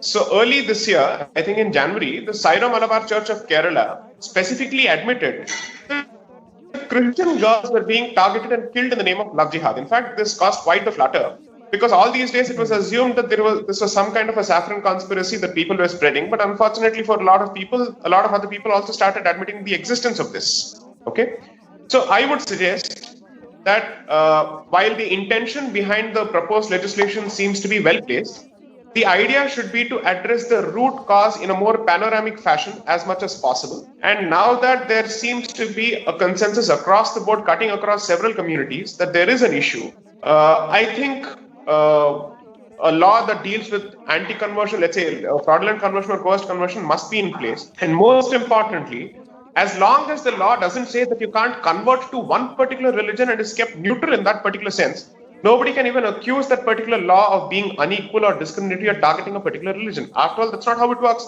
Conversion from any religion to another religion, as long as it happens to be coerced and fraudulent, is supposed to, it has to be frowned upon. Now, some might even say that this is ultimately a question of free will. The rights of individuals are being affected. There is a fantastic judgment of the Supreme Court on this. Reverend Stanislaus versus State of Madhya Pradesh, and which involved effectively the anti-conversion laws of Madhya Pradesh and Odisha in the 50s and 60s, wherein the Supreme Court has specifically recognized that conversions create law and order issues if they are not of the free will, because at the end of the day, it affects the central question of demographics. A religion or a society or a community is composed of individuals. And therefore, if one individual after the other starts petering out of that particular community, then nothing survives out of that particular community. Take the case of Parsis today. They're barely 60,000. Can you blame them if they want to protect their numbers? You can't. So, therefore, I don't see why all of us should wait for, to suffer let's say the same situation of Parsis, come down to 60,000 and then think of an anti-conversion law. You might as well do it when it is possible to address the issue. Okay, points taken. All right, taking the discussion forward. Now, since we are here, then Mr. Malhotra, let's talk about this as well. So what do you make of the idea of bringing in a new law to deal with the issue of conversion, or more specifically love jihad, like the 4 states have already spoken about: UP, Haryana, Madhya Pradesh and Karnataka? Sai Deepak is right when he says about that conversion is a different issue and love jihad is a different issue. I think these two things should not be clubbed. And once we are talking of the marriage law, because today's topic is more particularly with regards to the Special Marriage Act, and the issue arose because of the observations made by the Allahabad High Court. As I said, this law was made particularly permitting people belonging to 2 different religion or community getting married out of their own free will. So I think, so far as love jihad is concerned, to stop that, or conversion only for the purpose of marriage as such, I think is not the main issue. Conversion is a separate issue and marriage is a separate issue. If we are talking about the personal law, I think one of the alternative which is available to us and which I have been talking on many other platforms also, as in today, if you have different law with regard to marriage, inheritance, succession, adoption, and other personal matters, the possibility is that time is ripe now. Then under Article 44 of the Constitution, which talks about the Uniform Civil Code, in case replacing all these laws, we bring a uniform civil code dealing with the personal matter of all the communities, leaving aside the religious aspect of it, which should be left to the religion. I think the problem is when we club the religion in the personal matter, only then the problem arises. If we leave the religion aside and for the personal matter for all communities, for all citizens of India, if we make a uniform law under the civil code, uniform civil code, I think most of the problem can be taken care of. Of course, number of times the Supreme Court itself has made observation that the time is ripe when the government should take steps in this regard, and number of PILs are also filed before the Supreme Court for implementation of the Uniform Civil Code. But the courts have said that this is a policy matter on which we cannot give a direction. It is a policy decision to be taken by the government, because there are many aspects once you bring in the uniform civil code into force, which are to be taken into consideration. And as I said, religion and personal matters are to be distinguished and taken care of separately. So if you are dealing only with the personal matter like marriage, succession, divorce, adoption, I think much of the problems can be solved by implementing the Uniform Civil Code. Right. Okay. I'll just come to the Uniform Civil Code in just a bit. J. Sai Deepak, I'll take that up with you. But before that, Ms. Kumaramangalam, as far as forced conversions are concerned, how big a problem are they? And what is the solution really? I mean, is it a social issue or is it more than that? Frank, to be quite blunt, I think it is much more than merely a social issue. Religion is today also far too much about money, about politics, about several other things which are not normally accepted in public. But the fact is that, as you know, also there are many forms of, unfortunately, religion has also in many ways become too violent in many parts of the world. And there is, there is a feeling that unless we have a majority, our voices will stop being heard, our communities will die out, our culture, our art, everything will be smashed into smithereens. There will be nothing left of our way of life. By our, I'm talking about every religion, not just a particular religion. And religion has also become very antagonistic today. Even the word secularism is very misused. The original dictionary meaning of the word is that where state and religion is separate. But you will see that especially in a country like India, state and religion is hardly separate. We have reservations based on religion, we have reservations based on caste, etc., etc. And because of the voting, the pattern, the way democracy is in India, how it is framed, it is very difficult for any politician to take that extraordinarily hard step to say that we will change the existing system of something like reservation, etc., etc. So-called minority colleges and schools have got rights that majority colleges and schools don't have, for example. And this is true in many other fields of life. Also, the hypocrisy of what is today secularism in many parts of the world is mind-boggling. This is a different topic, actually, a very, very vast topic to be discussing here today. But the fact is that religion is not just about prayer and one's belief in the Almighty anymore. Or, it's not just a name of that we call our gods. It is not just about our customs, our social and religious customs. It's become about too much about power. Let me put it that way. And the misuse of religion for power is, it should not be allowed, regardless of whichever religion it may be, that we are talking about. And I think that is why what Mr. Malhotra is saying, what he is recommending, which is actually quite right, that I think many governments around the world are forced to step in at times and say that democratic values, and we are talking about India, which is a democracy, democratic values does not mean that anyone, because of religion or caste, is higher or lower. If we are all to be treated equally under the law, it means regardless, we are all equal under the law. It doesn't matter if you're a VIP or belonging to some particular religion or caste, etc. I know it may be very difficult to implement, but at the very least, I think it's time that this needs to be taken on board, and that our lawmakers look at it in a very serious way without getting swayed by politics. So, Jay Sai Deepak, let's go back to a point that Mr. Malhotra was making about the Uniform Civil Code. And, as far as India is concerned, even Ms. Kumaramangalam was making the point about how our democracy is vibrant, it's very diverse. And if you look at our structure itself, it's complex and it's really very diverse. So, in that kind of a scenario, can we go ahead with the UCC? I think there are three levels of issues that you may want to consider in the backdrop of the specific topic of the discussion. One, the question of love jihad, which has triggered the proposal for let's say a special marriage act, must be largely seen in the context of grooming gangs in other countries. To dissociate this particular issue from the question of grooming of, let's say, women of certain communities is to miss the point. And unfortunately, discussing this particular issue in India is loaded with a lot of political correctness, and too many filters come in the way before you can actually start speaking the truth and facts on this particular issue. So one, I would suggest that we first look at it from the point of, as patriarchal as it may sound, safety of women. It is important for every community. That is a fact. Okay. At the end of the day, you judge a society by its ability to commit itself to the honor and dignity of women. That is a fact. Therefore, you have to ask yourself, what is the impact of, let's say, incidents and acts like love jihad on safety of women? Point number one. Point number two, ultimately, every community is going to ask itself whether certain members of their community are being targeted. If they are being targeted, what is the ultimate motivation? Whether the motivation is money or whether it is power or religion, whatever it may be, I will simply go on the basis of the effect principle that the community suffers the harm as a consequence of these acts. Okay. Once you recognize these basic facts, the next question will be, what is the solution?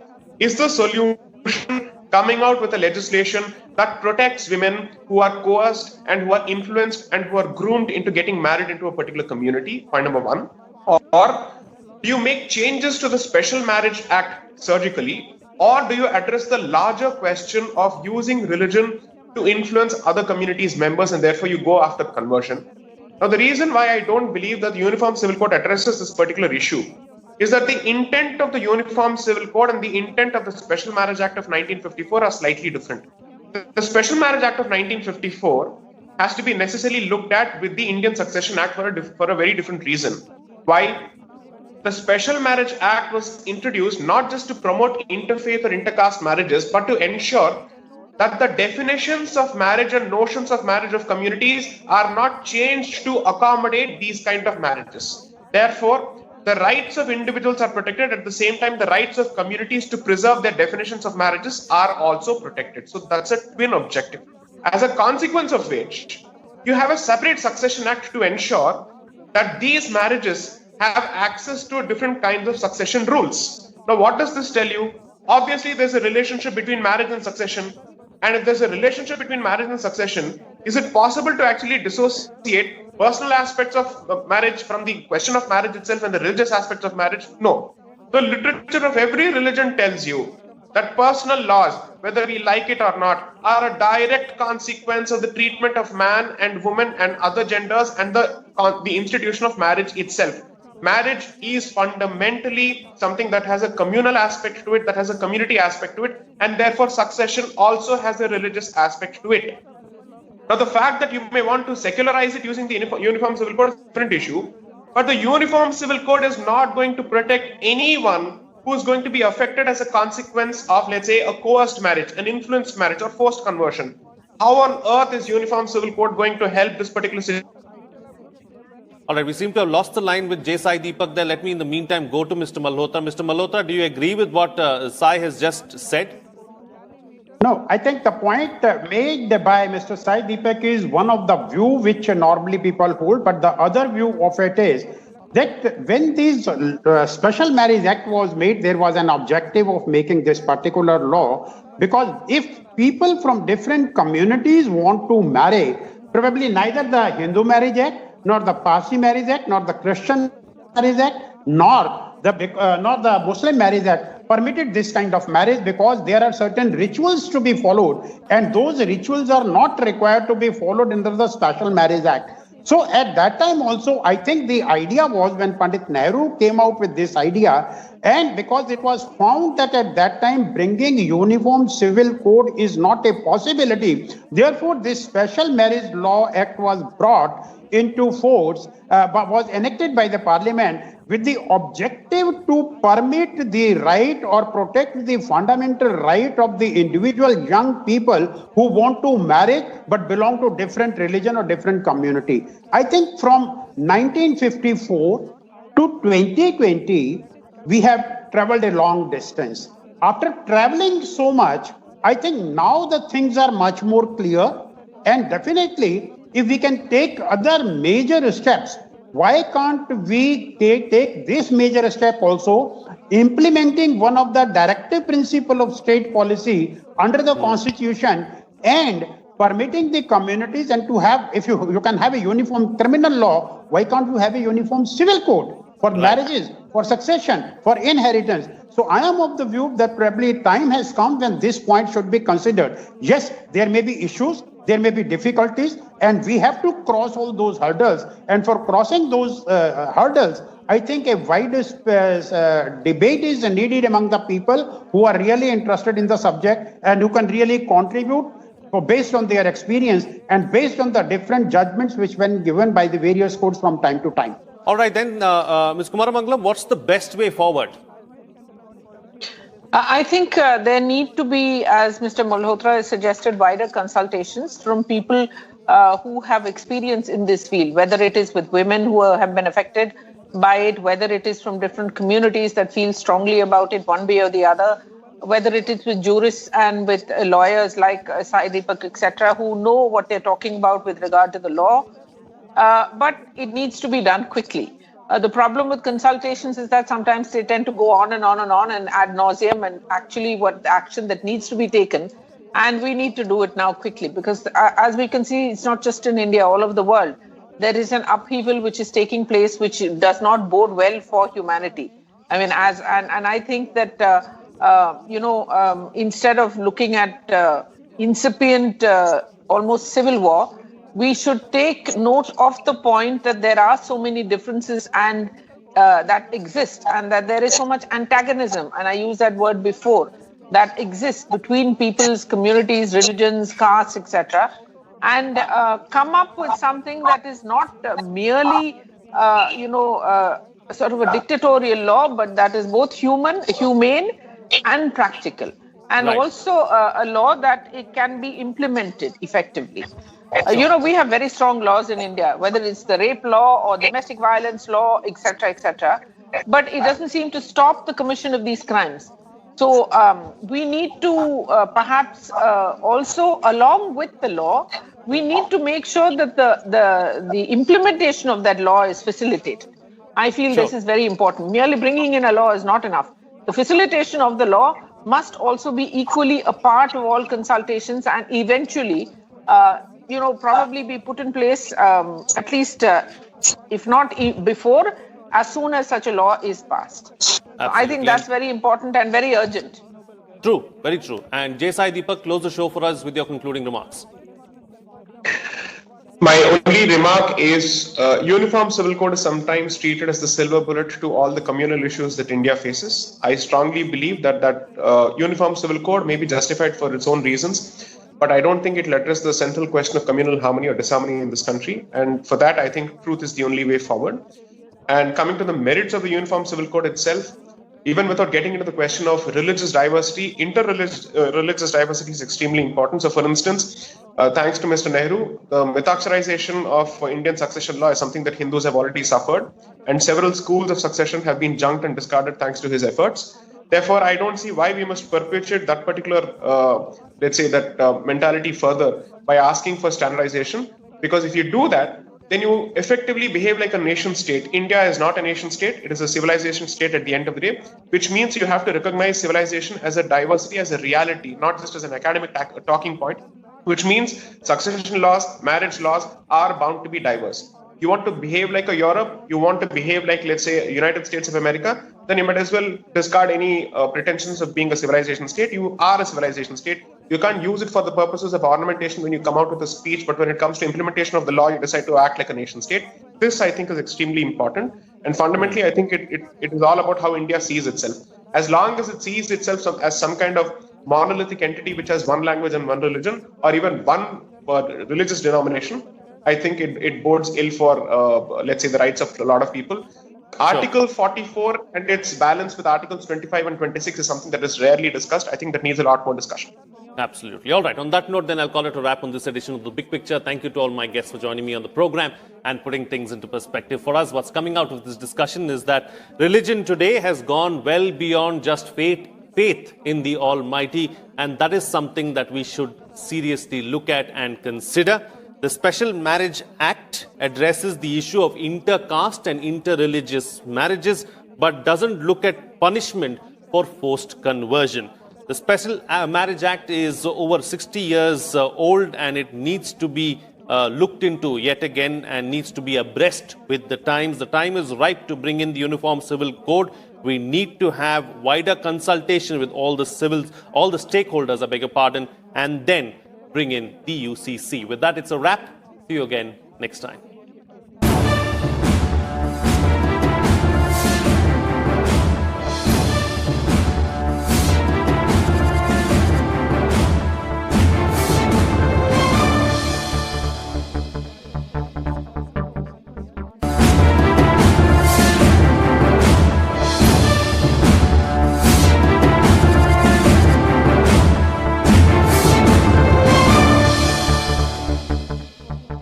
Hello and welcome to Rajya Sabha Television. You're watching The Big Picture with me, Frank Pereira. Well, after winning Florida and Iowa, US President Donald Trump is engaged in a tight electoral battle with Democrat Joe Biden on the three northern battleground states, Wisconsin, Michigan, and Pennsylvania, that could prove crucial in determining who wins the Oval Office. Several states allow mailed-in votes to be accepted after Election Day as long as they were postmarked by Tuesday. Democrats typically outperform Republicans in mail voting, while the GOP looks to make up ground in the Election Day turnout. Meanwhile, Biden's campaign said on Wednesday that it has legal teams standing by if Trump follows through with his threat to move court to stop the counting of votes. Trump, accusing the Biden campaign of fraud, claimed he had already won the elections and further counting of votes was like committing a fraud on the American public. Both Trump and Biden have made expected gains in smaller states, and all eyes are on the key battleground states. Trump has won Florida, Texas, Iowa, and Ohio. Biden, on the other hand, has won Arizona. At 7 p.m. IST, Biden had 238 electoral votes against Trump's 213, according to the Associated Press. A candidate needs 270 electoral votes to win the presidency. In this edition of The Big Picture, we will analyze the mega US election. Joining me on the program today are Praveen Krishna, Professor, Johns Hopkins University, Preeti Upala, geopolitical expert, and KP Nair, strategic analyst. Thank you to all my guests for joining me on this edition of The Big Picture. Let me get in perspectives from the United States first. First from Washington, D.C., Praveen Krishna, how would you look at the election so far? Well, it's a very interesting moment. Many had expected that by the time they woke up this morning in the US, that there'd be some kind of a resolution in this election. But for me, for now, there are two main takeaways. One is not so much, meaning given the fact that the vote counts are as close as they are, there are two main takeaways. One, that it's not so much what happened, which is the question many people are asking, but the issue of what has not happened. Which is to say that after 4 years of a fairly controversial kind of headline-grabbing presidency and a kind of an unusual presidency on the part of Donald Trump, there was an expectation by many that there was an exhaustion with this style of politics and that many voters would turn against Trump. But so far, this is looking fairly close to the 2016 election. So there was a big change that was expected in the way that voters would vote and express their preferences relative to Donald Trump. That has actually not happened so far, which is one big surprise. The second is that many of the pollsters actually, and this year, because of the errors of the polling in 2016, there was a considerably greater effort in kind of trying to get the polling right. Many more entities devoting larger scale resources. And it seems so far that many of the polling predictions, especially in these battleground states, have not quite worked out in the way that the sort of polling agencies have predicted. So we're still here with an uncertain outcome. On the margin, I still think this is going to lead to a Biden victory in the end because of the way that I expect Michigan and Pennsylvania to turn out, Michigan in particular. But I guess we're going to have to wait and see. Absolutely. We'll have to wait and see because this is politics at the end of the day, and really funny things happen as far as politics is concerned. But from the East Coast, now let's get a perspective in from the West Coast. Preeti Upala joining us from Los Angeles. Preeti, how would you look at things so far? I mean, a couple of aspects that Praveen has brought up about, how anti-incumbency clearly doesn't seem to have been an issue this time around. Very close election. Well, namaste. Thank you so much, Mr. Pereira, for having me on your show. Wow, what an election it's been. And it is not over yet by any stretch of the imagination. I don't even think we will have a result possibly tomorrow this time. I think this might drag on for a few days. I think there were some analysts that were predicting a contestation, and that might very well be the case. Now, in a case of a contested election, remember, it ends up in the Supreme Court to be decided judicially in a protracted legal case, in which situation President Trump actually will have, he'll be sitting pretty there considering with the latest Supreme Court Associate Justice appointee, now the judges favor 6-3 in his favor. So that's definitely an avenue that I'm sure he would want to pursue if all else fails. It's been a very interesting election, very, very divisive, very much a symbol, I think, of what's going on around the world. I think this election is a manifestation. And I think this is one election that actually affects the whole world at large. And considering the geopolitical situation that's brewing internationally, I think whichever US president does get elected or re-elected in this case, it has enormous bearing on the world, and especially for the Indian-US relations and the Indian-American diaspora as well. I think one interesting point is people are not, it's coming into the limelight now, but it's the mail-in ballot controversy and some of the voter fraud cases. There have been several that have been reported. So we will find out, I think, in the next few days what action is taken against that. Possibly, I think the GOP is they're trying to make a case that a lot of these ballots came in after the deadline and that they're not valid or they're not verified to begin with. And that could be a big chunk considering the Democrats outperformed with the mail-in ballots. So I think we shall find out. We can just wait and see. Absolutely. It's the waiting game for now, and we waited this long, so it's just a matter of probably a few more hours or a couple of days, and then we'll get to know what exactly the situation is. But let me go across to Mr. KP Nair now, someone who's been in the United States for several years and who's closely watched several elections. So, Mr. Nair, several things to understand at this point in time. Firstly, President Trump coming out and claiming victory and then saying no more votes should be counted. Take us through that. And do you also believe that there's going to be a long, protracted legal battle as far as this election is concerned? First of all, I am not surprised by this outcome. In fact, I was expecting something like this. because it was very clear in the run up to the election, before the election, once the COVID-19 pandemic struck, that there was going to be a high level of early voting and mail-in voting.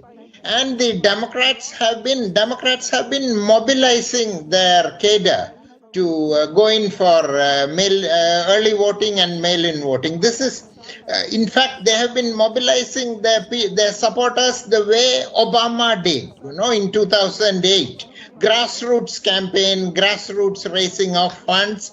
So it was well known before the elections that the bulk of the voting will not be in-person voting, that it would be either early or mail-in.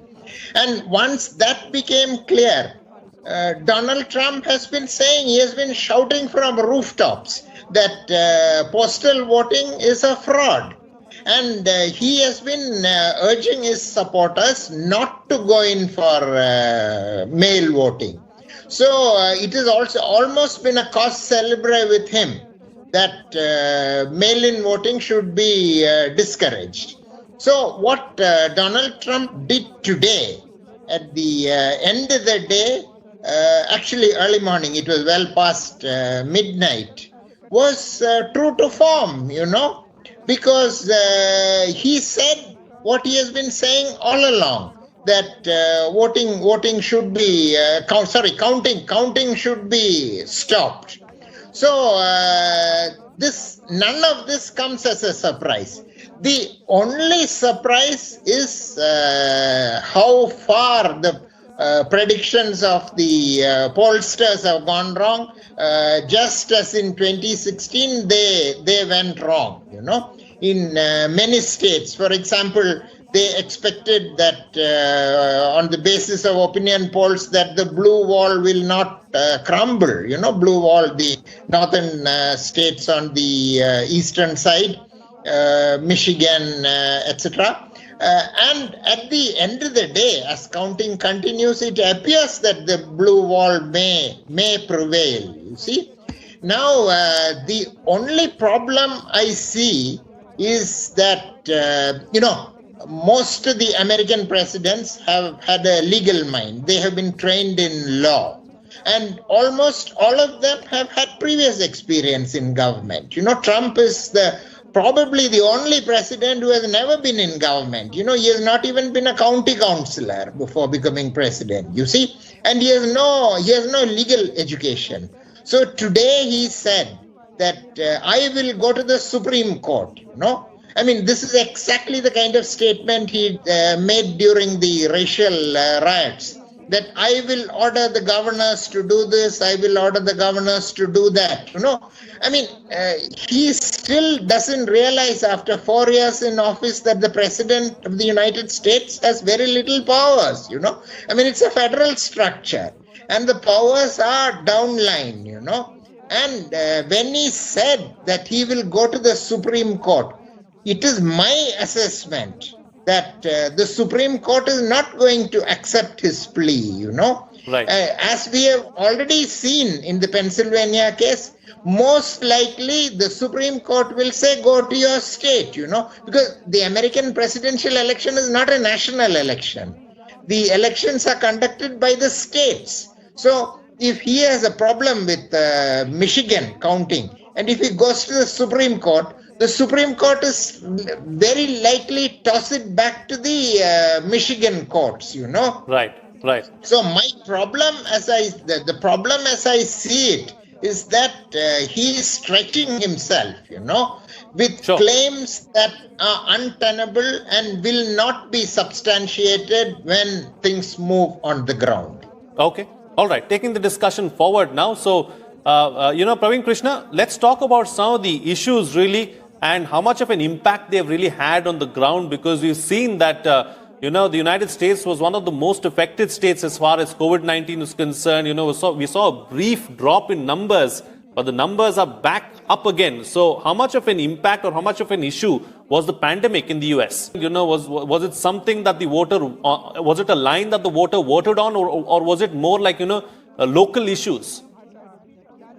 I have to say that is the one surprise for me as far as issues are concerned in the context of this election, which is that I think there was a kind of clear understanding that Donald Trump's handling of the COVID pandemic was not where it could have been, that there were many areas where he had done less than what he should have done. He was kind of aggressively talking down his own officials, almost fighting against his own public health officials in terms of the directions that the country should take, and so on and so forth.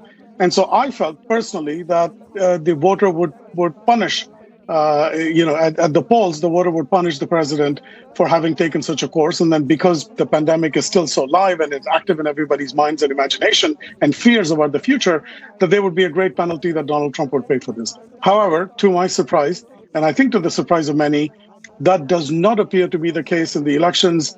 The elections are proceeding almost as if this pandemic never took place, or the I would say, relatively bad record of Donald Trump in handling the pandemic, both in terms of the actual strategy and in terms of the public relations of how his office was seen in the context of the pandemic challenge, that he has not paid the penalty so far.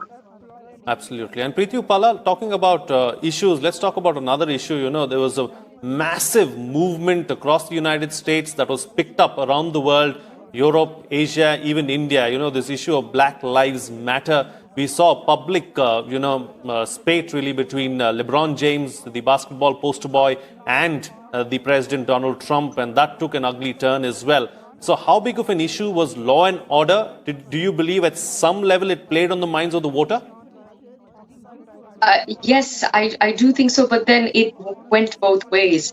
What started out as a genuine protest against discrimination, systemic racism, by the way, that exists around the world, it gradually got hijacked, weaponized, politicized along the way. Then it turned into paid protests, then it turned into looting, arson, and so on and so forth. And the saddest thing is the communities that were hit the most were actually African American small businesses and small business owners. Their stores were the ones that were looted by these paid riots and looting and so on. So I think a lot of different groups kind of took advantage of it. And when you think about groups like Antifa and other such groups, I think they're designated as a terrorist organization now, or they're possibly in the process of doing so because of a lot of the public damage and also physical damage that they've done. So I think there is a flip side to it too. And people, I live in California, which is extremely democratic, but even here, anytime and we had so many protests here, and some of them were violent, and people didn't like it, the residents didn't like it, and so it's ironic they want to really make social justice such a big point or such a big part of the campaign, or something that they stand for. But then when you see the whole thing unfold in front of you, they don't want to deal with it. So you want to defund the police, but then anything goes wrong, the first thing you want to do is call the same people want to call the police, and then when there's no police around to call, they're all up in arms. So I think it's gone both ways. It's funny that today, at the day of the election, we didn't see any riots and protests. But then there was a point when Biden was sitting pretty. I think he was doing very well. So maybe that explains why there were no riots, because I think we were expecting, if the decision was some kind of a landslide win for Trump, they would have been out there on the streets, and that we would have been talking about that right now. Instead, that didn't happen. That doesn't mean that it won't happen in the next few days or weeks, because this is like groups that have been mobilized, and it's very sad that they're being is so easily hijacked by all sorts of non-state actors and bad faith actors as well, I would say. Right. Lawlessness is a big problem, I think, in the US today. Certainly. Okay. All right. So, Mr. Nair, highly polarized campaign that we saw from both sides, over the last few months. Is this the most polarized campaign that you've seen, or is this the most divided you've seen in the United States at this point in time? Like Preeti Upala also is mentioning that, this Black Lives Matter movement, went both ways. In my recollection, from the time I have covered the last 5 American presidential elections from the United States, and I would think that the 2008 campaign was equally polarizing. I mean, there were initial doubts about the outcome. So in many ways, actually 2004 was also very polarizing, because 2004 actually Ohio saved George W. Bush. So the Republicans were in doubt whether, like his father, George W. Bush, would also be a one-term president. So they really hit low, many times they hit below the belt. In fact, 2004 campaign, the Republican machine, the dirty tricks department virtually destroyed John Kerry's character. Everything that John Kerry did as a patriot, what he did after coming back from Vietnam, everything was discredited, And then I'm afraid John Kerry also played into that game. I remember, to counter this, to give a macho image, he organized this duck shoot, on a boat. He tried to go, and then the Republicans lampooned him, I mean, it's very unfortunate that they tried to destroy the character of a man who has devoted his life to public service, since the time he came back from Vietnam and became an anti-war protester. From the time through his years in the Senate, and then, of course, as Secretary of State, both as a senator in the India caucus and as Secretary of State, we have a lot to say. India has a lot that we have to be grateful for to Senator Kerry. If I may, Mr. Nair, if I may, that was very personal, and that was at a very personal level. But in 2020, it was at the community level. I was referring to that. I agree it was at a personal level, but I would say that 2004 campaign also, in a way, was very polarizing because of the Iraq War. Iraq War became such an issue that the society was divided down the middle, And in his first 4 years as president, the war in Afghanistan, then everything else that followed. So, as it is, there is this impression of America, the old image, Uncle Sam as a policeman of the world, and that was reinforced by George W. Bush during his presidency. And the society was truly split down the middle, And as a result of that, it became very polarizing. And then there were other issues, you see. For example, privatization of Social Security. Social Security is the essence of your life, if you're an American, your savings, 401k, Social Security.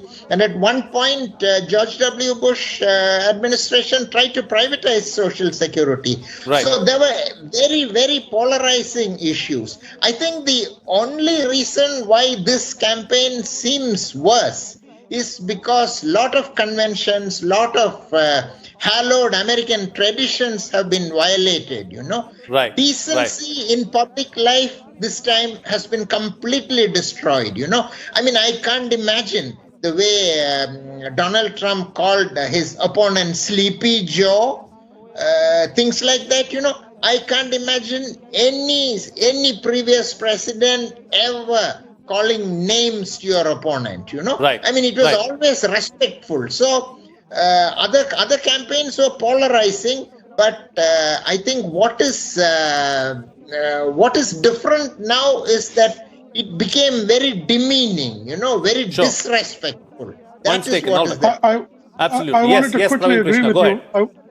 I wanted to quickly agree with you, Frank, on that, which is that in comparison with previous elections, where I agree with Mr. Nair, there were many polarizing elections in the past as well. But in this particular election, the individual feelings of anger and hatred and disgust and so forth towards Donald Trump, for example, or the other way around towards Biden, I certainly feel at a kind of a personal level, the intensity of this is stronger than the way that people felt towards candidates in the past. So in that sense, definitely this feels like a very kind of a much more polarized campaign, much more polarized election where people feel much more intensely about, in terms of how they think about particular candidates. That's for sure. Absolutely. All right. Very quickly, Preeti Upala, what next? It's never over until the fat lady stops singing. We'll find out. I think in some ways this is a fated, destined, out of otherworldly kind of election. I think the result is actually written in the stars because this election affects the world at large, and I think that whoever does come is somebody who is very interlinked with the destiny of the world moving forward. That's why I keep going back to the geopolitics of our time shaping up. I think it's important that this country gets the right leader, not just for itself, but for its allies and for the world at large. Absolutely. Mr. Nair, very quickly, your concluding remarks on the program? Well, I agree with Mr. Praveen Krishna. I think as of now, I think Joe Biden is eventually going to get to 270 and become president. But I would like to make a point that this has happened before. It's not only the 2000 election when there was a dispute about the Electoral College and one candidate reaching the Electoral College. In American history, there have been 3 times when the Electoral College problem was there and no candidate could reach, you see.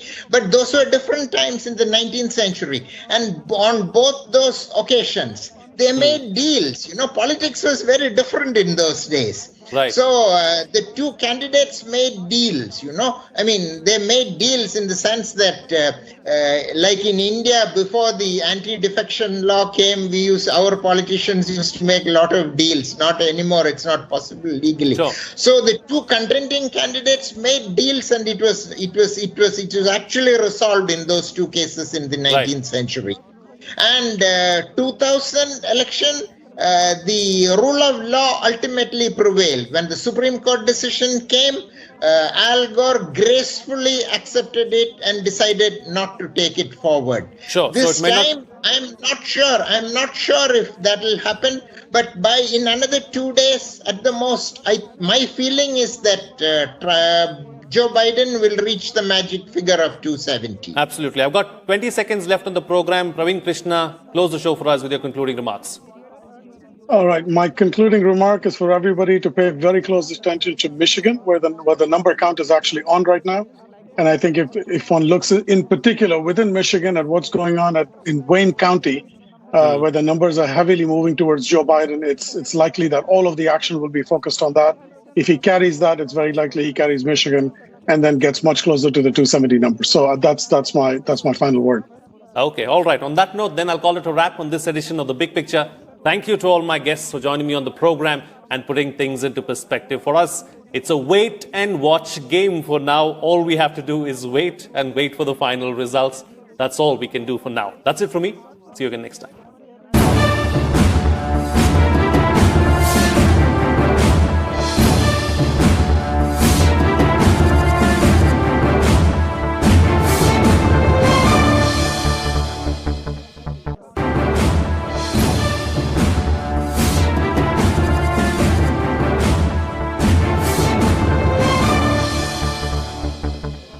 Hello and welcome to Rajya Sabha Television. You're watching The Big Picture with me, Frank Pereira. In a significant step towards affordable medical education, the National Medical Commission has notified its first major regulation.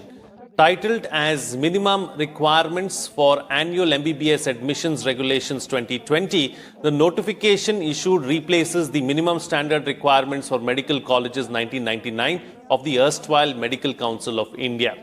The new regulation shall be applicable to all new medical colleges proposing to be established and to the established medical colleges proposing to increase their annual MBBS intake from the academic year 2021-22. During the transitory period, the established medical colleges will be governed by the relevant regulations existing prior to the current notification. The new standards have been defined keeping the functional requirements of the institutions. These allow optimization and flexibility in utilizing available resources and harnessing modern educational technology tools to facilitate moving towards quality education even when resources are relatively scarce. Well, in this edition of The Big Picture, we will analyze the medical education reforms. Joining me on the program today are Dr. Naresh Trehan, Chairman and Managing Director, Medanta; Professor Mahesh Verma, Member, National Medical Commission and Vice Chancellor, GGSIP University, Delhi; and Professor Rajendra Pandey, Vice Chancellor, West Bengal University. Thank you to all my guests for joining me on this edition of Big Picture. All right, Professor Verma, I'd like to begin the program with you first. Let's try and analyze and understand what are the new or key changes as far as the new notification is concerned. So these regulations titled Minimum Requirement for Annual MBBS Admission 2020 has just been released, and basically these will come into force from the next academic session.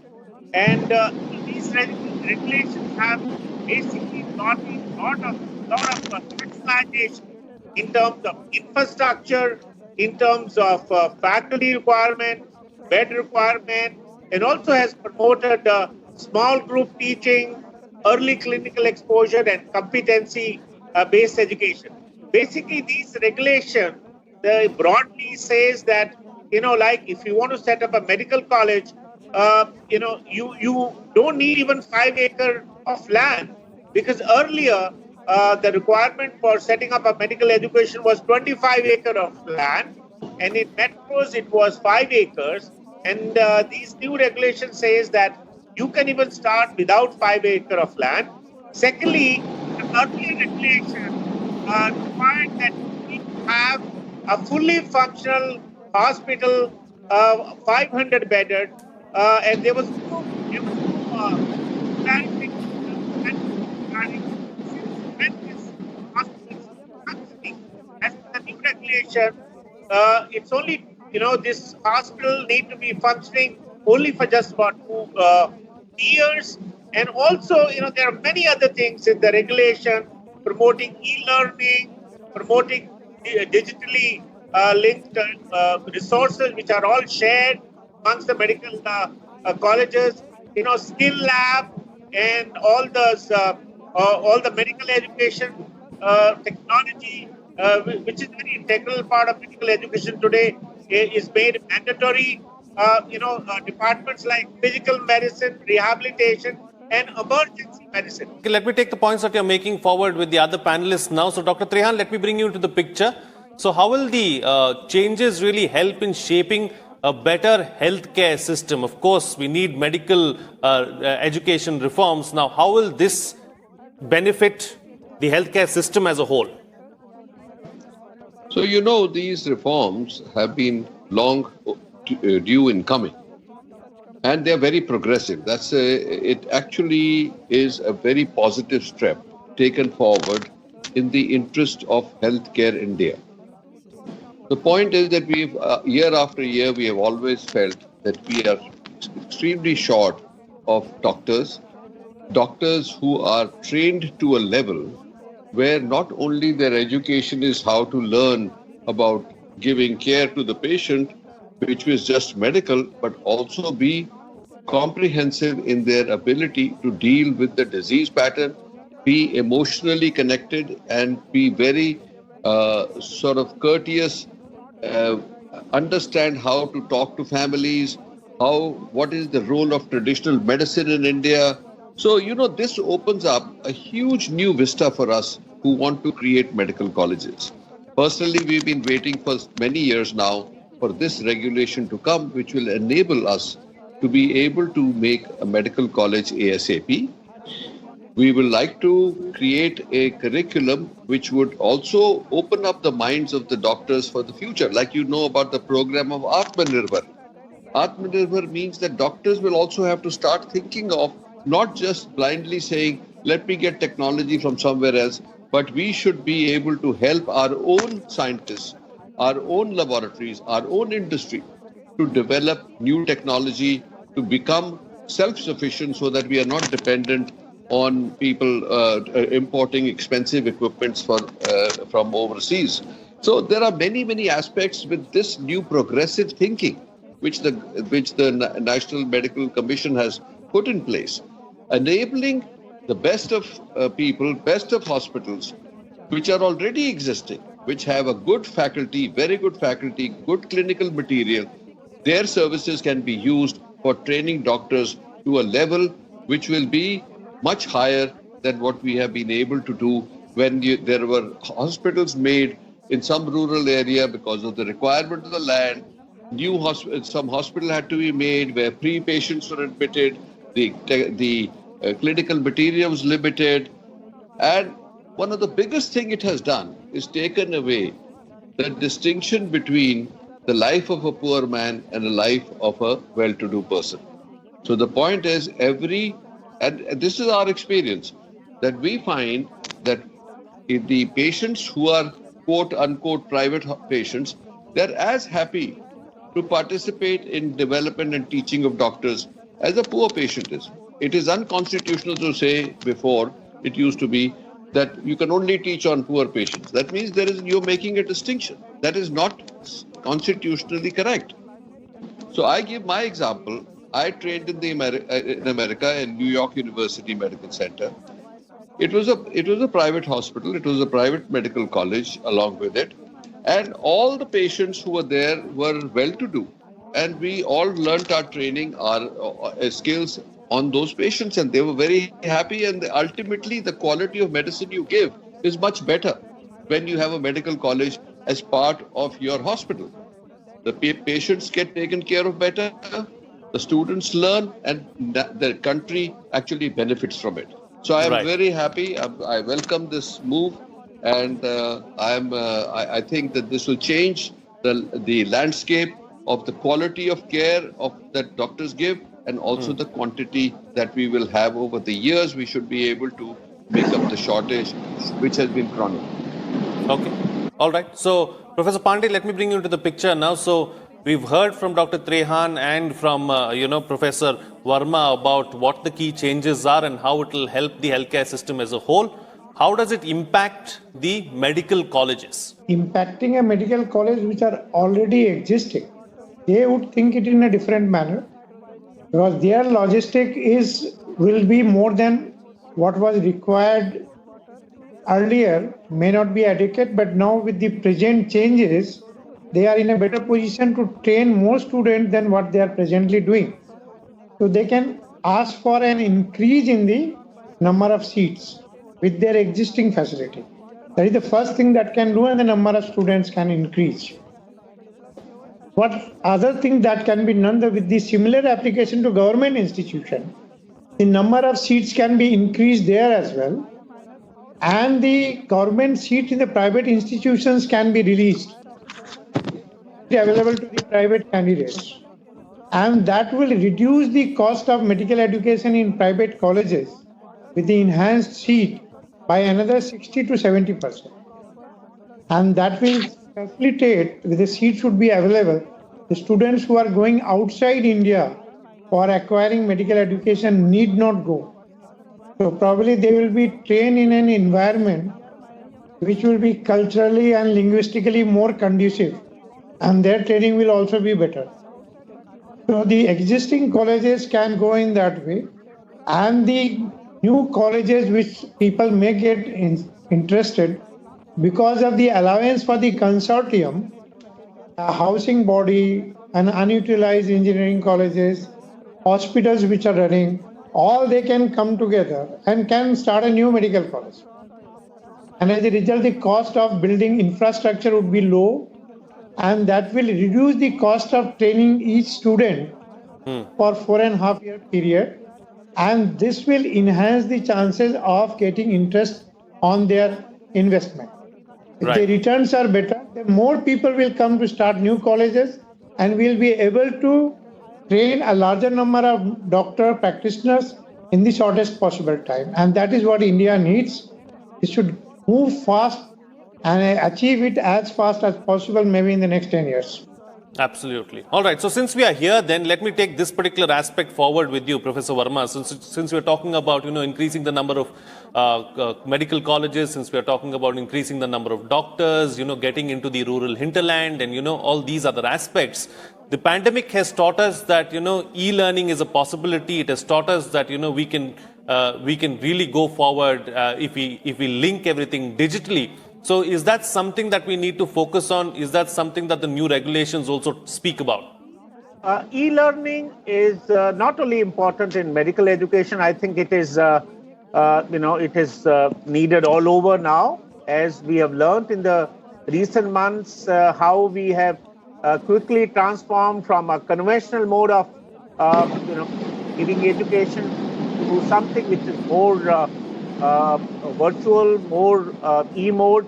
And I think it is very much needed in medical education also, because, the emphasis these days is early clinical exposure. So, the school of the thought is that we should be spending more time in a hospital setup with patients and clinical endeavors, a lot of didactics, which can be had, could be through a e-learning mode. So the new regulation very much is accommodating it, and not only that, it has gone even a step forward that it has also said that all the digital resources which is present in various medical colleges can be linked together, so that we share the resources and we learn from each other. So I think, and also if there could be a repository of all these resources, then the students and the UG and postgraduate students can always access these resources at their free will. So I think, these regulations are absolutely contemporary and very futuristic, keeping in mind the need for the welfare of our students. Absolutely. All right. So, Dr. Trehan, as far as hospitals are concerned, what are they looking for in young professionals or young medical practitioners, and how can we improve the education system at the moment to ensure that they are better prepared when they finally start their jobs? So the attributes of a good doctor and their student days and their training, one, of course, is knowledge. What is the quality of the knowledge that they are acquiring and the mode in which they are acquiring? So today, I think Professor has already said that there is a lot of learning, didactic learning, which can be done offline. And a lot of this is going to prepare you when you get into digital space. It will also prepare you to understand that medicine is going to be practiced in a different way post-COVID. We were always thinking about the fact that to link and to be a force multiplier for experts, that you needed the digital connectivity to the last mile in India. Now what the COVID has done is it has compressed that very quickly, and a lot of new activity happened on digital space, so that like we are doing right now, that we have become used to it and we know what the potential of it is. So we estimate that up to 50% of the patients will not have to travel to a hospital. Their diagnostics, their initial treatment can be done on telemedicine, whether it is video or whether it is telecommunication. So the point is, you will save the patients all that trouble of traveling, not only themselves with their family, to far off hospitals to just get opinion of a doctor. Now, what are we doing today? We are seeing from Vedanta, we used to have about 100 video conferences a day. Today we have upwards of 600 a day. So these patients are getting their preliminary advice, diagnosis online, and so they only come here if they need treatment or diagnostics which are available out here, so that they may travel for the ultimate need which may arise, so that it's not that they have to visit again and again, once to see the doctor, then to get the diagnosis, then to get the tests, and then to get the procedure. So this can all be done. Huge amounts of saving of time and money, big relief to the patients. And I think that today's doctors, what this new regulation for medical schools has done, that the students that come out, the graduates will be totally tech savvy. They will be able to communicate very easily. And parallelly, what is good is the children who are growing up in even villages are becoming tech savvy. You look at them, the way they handle the iPads and all that, it is heartening to know that this kind of progress is happening in India, and that we, over a period of time, will see the real transformation of India into the digital space. And also the government has started the digital medical record, which is transportable across the country. That will also help. So there are many, many good moves that are already in place, and this regulation that came from the Commission has put an icing on that cake. And I said, as we are feeling on the panel, that is very positive. It will help to solve the problem of healthcare in India in a short period of time. Absolutely. All right. So, Professor Pandey, since we are talking about these particular aspects, let's talk about skilling and how important it is to learn new skills and learn as you go, as we get used to a new normal. That is one. Secondly, what about the faculty and how and teacher training, and also ensuring that they are better prepared to impart the new knowledge on the students? If we come to the student part first, it will be easier for them to adapt, because a lot of training earlier used to take actually on patients before they can have enough experience to do successfully and without or with least complications. But now we have mannequin and other materials available where digitally on different platforms they can be trained adequately before actually they perform on patients. So this is always a welcome move. We are already late in implementing in India. It should be there, and it should start with, say, training in anatomy and come right up to training in intubation, making and vascular access. For each and every one thing, there should be a virtual training on mannequin and then allowing them on patients. So it will be easier for them to adapt and accept. But coming to the second part, that making your faculties accept whatever is coming in digital platform in a shorter span of time may be challenging. All of them would not be prepared to accept it so easily.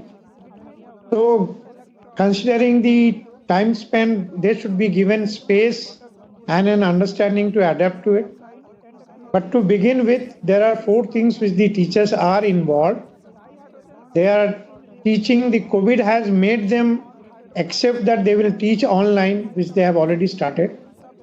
The second aspect is evaluating them online as and when applicable. So that will also minimize the need of externals moving from one place to another for taking the examination. That will also reduce the cost of examination. And the evaluation of practical by patients while they are a candidate is operating with the assistance of his supervisor, which is videographed and sent to the examiner. And they can see and they can come back with questions. So all things would be more realistic, where the performance would be assessed in a better manner in an expanded time frame by the evaluator. And that will be the best modality where skill would be certified to a higher level of competence. That is most welcome. Only the challenge lies in how we are going to execute it successfully with minimal complications and resistance. Absolutely. Absolutely. I think those are some very valid points that you raised, and hopefully these two will be addressed in the time to come. Quick closing comments now from all my guests with the best way forward, starting first with you, Professor Verma. I think some of the areas which NMC is already looking at, and we have to keep it in mind. One is growth regarding number of seats in UG and PG. Second is distribution and availability of doctors all across. Third is improving quality. All our endeavors have to be focused at improving quality, because the education ultimately will only be valid, only be fine if it has a quality. The fourth thing is affordability. Today the private, especially private medical education, is quite unaffordable, and a lot of our students who somehow miss the government seats they are deprived of medical education. So somewhere we also have to ensure that the medical education is made affordable, even in private sector. And the next thing is merit based. I think the best thing NMC is doing is having a uniform NEET examination for UG and PG, and also now planning next exam, exit exam, where so there is a standardization that everybody will be assessed at the same parameters. And I think finally, which is also a big need of the hour, is ethics. Looking at all the ethical concerns, because as the commercialization and marketing of medical education and medical care is happening, we also have to ensure that doctors, they confirm, there are regulations, and there is a transparency between a provider or a giver and a care receiver. Right. Dr. Trehan. So one thing, word of caution, as we move forward and all the qualities that are required in a doctor and the education system have been discussed. But the point we have to worry about is the quality of the end product, which of course the NMC has talked about exit exams being uniform, which will be great. But while they are in the system, the quality of the educators should also be standardized. There should be no such thing as trying to push through large numbers of students who are ill prepared. And I think that's the biggest tragedy that can happen, is to have poor quality doctors just in this rush of producing more and more. So we have to keep a very strict eye on the quality of the doctors, their education. It's not only at the end they find that they are failing. It's like that they are not acceptable, because you have wasted 4.5 years. So I think NMC has the wherewithal. We have the digital controls now. We can actually monitor real time, and also the introduction of some of the new frontier technologies like AR, VR, all these things will have to be introduced progressively across the whole system. Absolutely. I think you raised the question, what's the difference between the current hospital medical education institutes and what will be the difference in the new ones? So it will have to be retrofitted also, because of the fact that the ultimate quality of doctor that comes out of these institutions should have certain amount of uniformity, also the portability of knowledge. And what is very good about this new digital age is that one professor can teach many, many more classes than they were able to do before. So we don't have to travel, we don't have to be physically present there. And amazingly enough, holography has taken a big leap. You can actually be virtually present physically there, not only on a video screen. It's like almost holography, and media has been using it. Is an amazing science. You feel like the teacher is right there in front of you. So I think all these things will come in very handy. Overall, India looks like a better future today with these regulations than just recently. Thank you. Absolutely. And Professor Pandey, please close the show for us with your concluding remark. If I'm allowed to think loudly, I would envision that if India is going to be an aspirationally leading the world economy, then they have to spare the fund for things which they are presently doing. I see where the medical education, all transportation in all forms, power, generation, supply, they will all go into private hands. they cannot remain in government and maybe 10 or 15 years from now. Keeping that in mind, the regulation and restrictions have to move away. The facilitation, promotion has to come in. And people have to find that accreditation with rating is what will attract the student. The promoters themselves have to adhere to the qualities, improvising it so that the students will be attracted to them. But the focus should be on reducing the cost of education, medical education, so that a meritorious student will not fall shy of jumping into it by taking a bank loan. Sure. Probably NMC has taken this right step in that direction, and maybe it will crystallize within few years, where each and every student who just aspires to be a doctor can go to a bank and get enough loan to complete their education even in a private institution. Absolutely. All right. On that note, then I'll call it a wrap on this edition of The Big Picture. Thank you to all my guests for joining me on the program and putting things into perspective for us. That's it from me. See you again next time.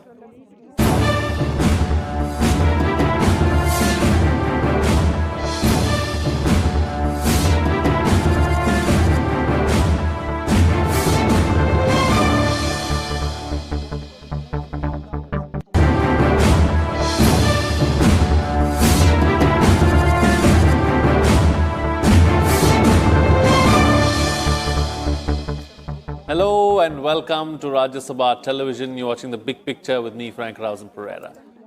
Well, in a significant judgment delivered on Wednesday, the Supreme Court laid down guidelines for determining the quantum of interim maintenance to be awarded during pendency of matrimonial matters from the day it had been filed. The bench of Justices Indu Malhotra and R. Subhash Reddy also made it mandatory for a spouse to reveal at any maintenance proceedings whether any other court had already granted the spouse maintenance under some other law. It also made it mandatory for both spouses to state their financial positions at any maintenance proceedings and update the affidavit whenever significant changes occur in their circumstances during the course of the hearings. Estranged wives often seek maintenance simultaneously under various laws such as the Hindu Marriage Act, Hindu Adoption and Maintenance Act, Domestic Violence Act, Special Marriages Act and Section 125 of the Criminal Penal Code. While keeping the various courts in the dark about this, the bench noted. Now, the bench also stressed that the need for both spouses to file an affidavit of disclosure of assets and liabilities during maintenance proceedings at any court as well. The existing statutes do not mandate such disclosures. The ruling came on a maintenance dispute between a Mumbai-based couple. In this edition of The Big Picture, we will analyze the Supreme Court's guidelines on matrimonial disputes. Joining me on the program today are Atin Shankar Rastogi, advocate of the Supreme Court, Professor V. Rajalakshmi, sociologist, Janki Devi Memorial College, Delhi University, and Rekha Agarwal, advocate of the Supreme Court as well. Thank you to all my guests for joining me on this edition of The Big Picture. So, Atin Rastogi, let me begin the program with you first. Let's understand and analyze the guidelines of the Supreme Court. It was a long 67-page, guidelines that it issued. Yes, the judgment is it's a path-breaking judgment, and they have laid down 6 principles which were very essential to cut down the litigation and to give clarity to the judicial officers for the entire country and for the litigants and for the lawyers. First of all, there is a concept of set-off which has been reiterated by the Supreme Court, and it has been held that in case if there are multiple proceedings under which wife has claimed maintenance, so the proceedings in which the maintenance has been granted earlier will be set off in the fresh application of maintenance. Say, for example, if the wife has already been granted, say, 30,000 of rupees of maintenance in Section 125 proceedings, and in Domestic Violence Act, she is granted 45,000 as maintenance. So 30,000 will be deducted, which she has already been granted. Though this was being followed by almost all the courts earlier also, but this judgment would really help to certainly clarify this position. And one thing is also tacitly clarified by the judgment is that proceedings in all other laws also can go simultaneously, because earlier there was a conflict that yes, if you have filed Section 125 or criminal proceedings, you cannot claim maintenance under Domestic Violence Act or under Hindu Maintenance Act. So all these proceedings can go simultaneously, but they have to take care of the maintenance which has already been granted. Right. Then there is a concept of filing affidavits, which affidavits are basically, there are three segments to the affidavit. One is the affidavit which can be used in metro cities, and the other affidavit is to be filed by the husband and the wife who are living in rural cities. And the third one is for tribal areas and primarily from Meghalaya. So the judgment clarifies that in metro cities, the state of ownership, the kind of lifestyle that the people live is different from the lifestyle that the people live in the villages or in rural area. Like if we see the affidavit for rural areas, we see that there is a mention of livestock, cows, fisheries, and assets of that nature, and lease or bhatta, wherein the agricultural cultivists take the land on hire and then they cultivate. So all these things are very meticulously researched by I'm sure the amicus and the state legal authorities, and they have been updated. So that is a very good aspect that has been clarified in this judgment. Though in Delhi, there was a judgment of Kusum Sharma in which the affidavits were being filed earlier also. But this will have an impact on pan-India basis, which will, give a uniform color to all the proceedings. This is the best aspect of this judgment. Right. Then there is a concept of from which date do we reckon that the maintenance should be granted. Because what happens when the spouse files for maintenance, primarily wife files for the maintenance, for her maintenance and for the children, and it is granted, say, after 6 months, 2 years, or 3 years. So then the question arises, from which date the maintenance should be given to the wife. So in most of the cases, the courts grant from the date of the application when the wife filed the application. In some of the cases, it is granted from the date of the order. And in some of the cases, it is granted from the date of the summons on which the husband was served the summons of the application. So this judgment clarifies that the maintenance will be granted from the date when it is filed. Sure. So this clarifies the position. Okay, Then points noted. Let me take the points yes. that you're making forward with the other panelists as well. So, Rekha Agarwal, let me bring you into the picture now. So let's talk about, the various laws dealing with issues of matrimonial dispute or matrimonial maintenance, because there are quite a few actually. Yes. In fact, as my brother, Mr. Rastogi also mentioned right now, there are various laws under which maintenance can be awarded to women, especially the estranged wives, who have been either thrown out of their matrimonial home or who have walked out of their own choice and have got minor children to support.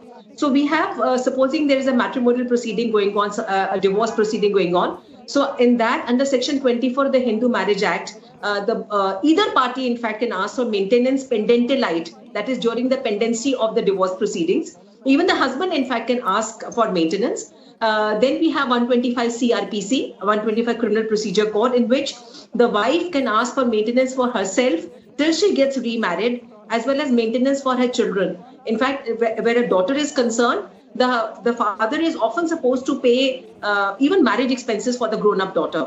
So we have the Hindu Marriage Act, we have the 125 Criminal Procedure Code, we have the Domestic Violence Act, in which an estranged wife can ask for maintenance for herself and for her children. She can ask for residence orders, she can ask for child support, etc. Then we also have the Hindu Adoptions and Maintenance Act, in which the wife can ask for maintenance depending upon the yearly quantum of salary of the husband. And under the Special Marriage Act also, there is a provision for asking for maintenance from the husband. So in fact, all the matrimonial laws of our country, they have made provision for maintenance for the spouse as well as for the minor children. It is another matter altogether that whenever there is a matrimonial dispute, both the parties are warring with each other. Both parties do not come out honestly, even the wife. I must admit that sometimes even the wives are not very honest about what they are earning or what their earning capacity is or what their earning ability is, because capacity to earn and ability to earn are both two different things. So this recent judgment, which has just been passed yesterday, it has in fact summarized the entire law regarding maintenance, because we no doubt had that affidavit, the detailed affidavit, because as I just said, both sides are lying through their teeth, if I may say so. I'm using a rather harsh word, but both sides do not come out very openly. The very fact is that, as they say, you bite your nose to spite your face. You don't want your wife or your other, or your spouse to get that pleasure of giving you maintenance, of getting the maintenance from the order of the court. So you want to deny your wife, you want to deny your children, even at the cost of denying your own children. So this order, which has been passed yesterday by the division bench of the Honorable Supreme Court, the basic object is to protect a wife from destitution and vagrancy. Because if she has been thrown out of the matrimonial home, she immediately needs support. She needs what are called the three basic requirements of every human being are food, clothing, and shelter. She also needs a roof on her head. So the Domestic Violence Act, in fact, makes provision for right of residence also. So this judgment, I would say that it is going to make a big dent in the efforts of the husbands who try to deny maintenance to their wife by, as I was just talking with Ms. Rajlakshmi before the session started, that, where a husband is having a fixed salary, it becomes easy for the courts to determine his income and assets. But where the husbands are not having any fixed income, for example, if they're in a business, or in a joint family business, as we have in India, we have mainly the joint family culture. So they may be a big business, a big industrial house behind the husband, but the husband may have nothing in his name. And when it comes to the court, he will just say that I don't have anything. He may be living in a palatial house, but he may end up saying that this house does not belong to me, this belongs to my parents. So, of course, very recently, just about 2 weeks ago, the Honorable Supreme Court, in the case of Satish Chandra Ahuja versus Sneha, has laid down the right of all women to stay in their husband's house and their in-laws' house, even if the house is not owned by the husband. So, looking in the entire scenario, I think I welcome this judgment, and as this is going to have a pan-India effect, it will make it easier for the wives to claim maintenance, easier for the courts also to determine, because everything will be in black and white. And there's a rider to all these affidavits that if any side lies about it, they're warned that the after effects of this is that you may have a case of perjury, a criminal complaint of perjury against you, which may land you behind the gallows. Okay. All right. So, Rajlakshmi, let me bring you in now. So, as far as India is concerned, the kind of society that we live in, we've seen several atrocities being committed against women as well. So, from that perspective, how important is it, to look at maintenance as a whole and to ensure that the woman gets her due? And also, we can look at it the other way around too. Every individual has a right to live a life of dignity. Every individual has a right to live in an environment which is conducive for them to be able to cope up with the situations. So dignity is very, very important. It holds for both men and women. In our society, unfortunately, what happens is that the women face a lot of issues. Being a patriarchal society, a lot of working women are expected to be at home, and they are forced to leave their jobs to take care of the young or to take care of the elderly in the house. So working educated women many a times tend to leave their jobs. As a result, what happens is they sacrifice their life to take care of the family, and when something goes wrong in the relationship, then unfortunately when she's denied the maintenance, it becomes very tough. Now, of course, I really congratulate this step, because it's one step forward. But more than laws, more than anything else, it is very, very important that people should able to respect each other's dignity. And if you're in a relationship, it is very important to respect whatever you have given, any number of years you have put in that. These days, what is happening is the society is changing so fast. The pressure of maintaining a relationship is also too much. Both men and women are equally facing this pressure.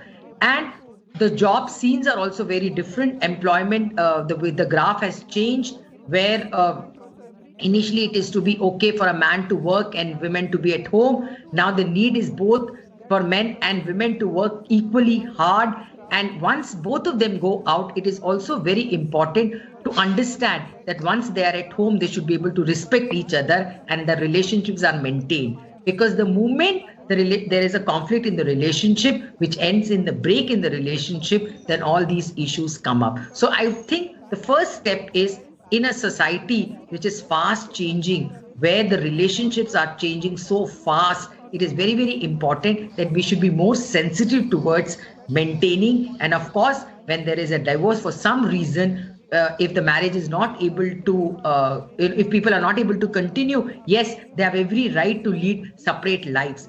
But when they are leading separate lives, it's also very important to respect that and do not enter into any verbal and non-verbal conflict or communications, which leads to any kind of disrespect, because dignity is very important. And once you have given something in your relationship, maintenance is of course your right. In case for some reason a woman is unable to provide for herself, it becomes essential for men to be sensitive and to provide for the needs of the wife.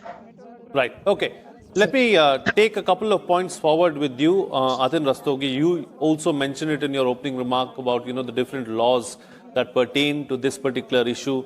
Rekha Agarwal also very eloquently pointed out what the various laws are, and she also brought out this fact about how both parties in court lied through their teeth. So are the laws at some level misused as well? Certainly, the laws are misused, and it is not that in certain cases, most of the cases, the wives are victimized, and nobody can deny that fact. They have raised the children, and they are the provider of the house in terms of taking care of the household, and that aspect is not taken care for by anyone. We take it for granted that women are just managing the house, and we give respect to the man because since he gets the money from outside. But what is most important is that at times we've seen that these laws are being misused and exploited, and it happens both ways. More by men, I would not deny that fact, by concealing their income, by not coming out truthfully what exactly they owe. And suddenly we see in cases in which husbands are roaring successfully, multiple cars and everything, and moment the maintenance case is filed, they are in complete state of penury. They are traveling by public transport, they don't have means to, their mobiles are normal mobiles which were iPhones earlier. So all these things happen, and at the same time, with respect to women also, they tend to exaggerate in terms of their expenses which they are incurring in terms of their standard of living. And especially there is a category of women, if we see at times, we see that I have seen in many cases, and they leave their jobs, well-paying jobs. Then there are two aspects to it. One may be that they are not able to cope up with the pressure of the job and to raise the kids and the family. That is justifiable, but that depends on case-to-case basis. But I have seen that women, to seek maintenance and to seek revenge from the husband, they leave their jobs or lucrative jobs, or they conceal their income, even if they are earning part-time. Say they're running some beauty parlor or they're running some boutique from the house, they conceal that income. So all these aspects are also there, wherein the laws are they are taken for a ride, and but courts have to decide on basis of the documents, getting into the real truth and the meat of the matter. And it is a very difficult job for the judiciary to decide, because I have seen in cases wherein one case the wife is getting maintenance of 10 lakhs per month, I mean to say.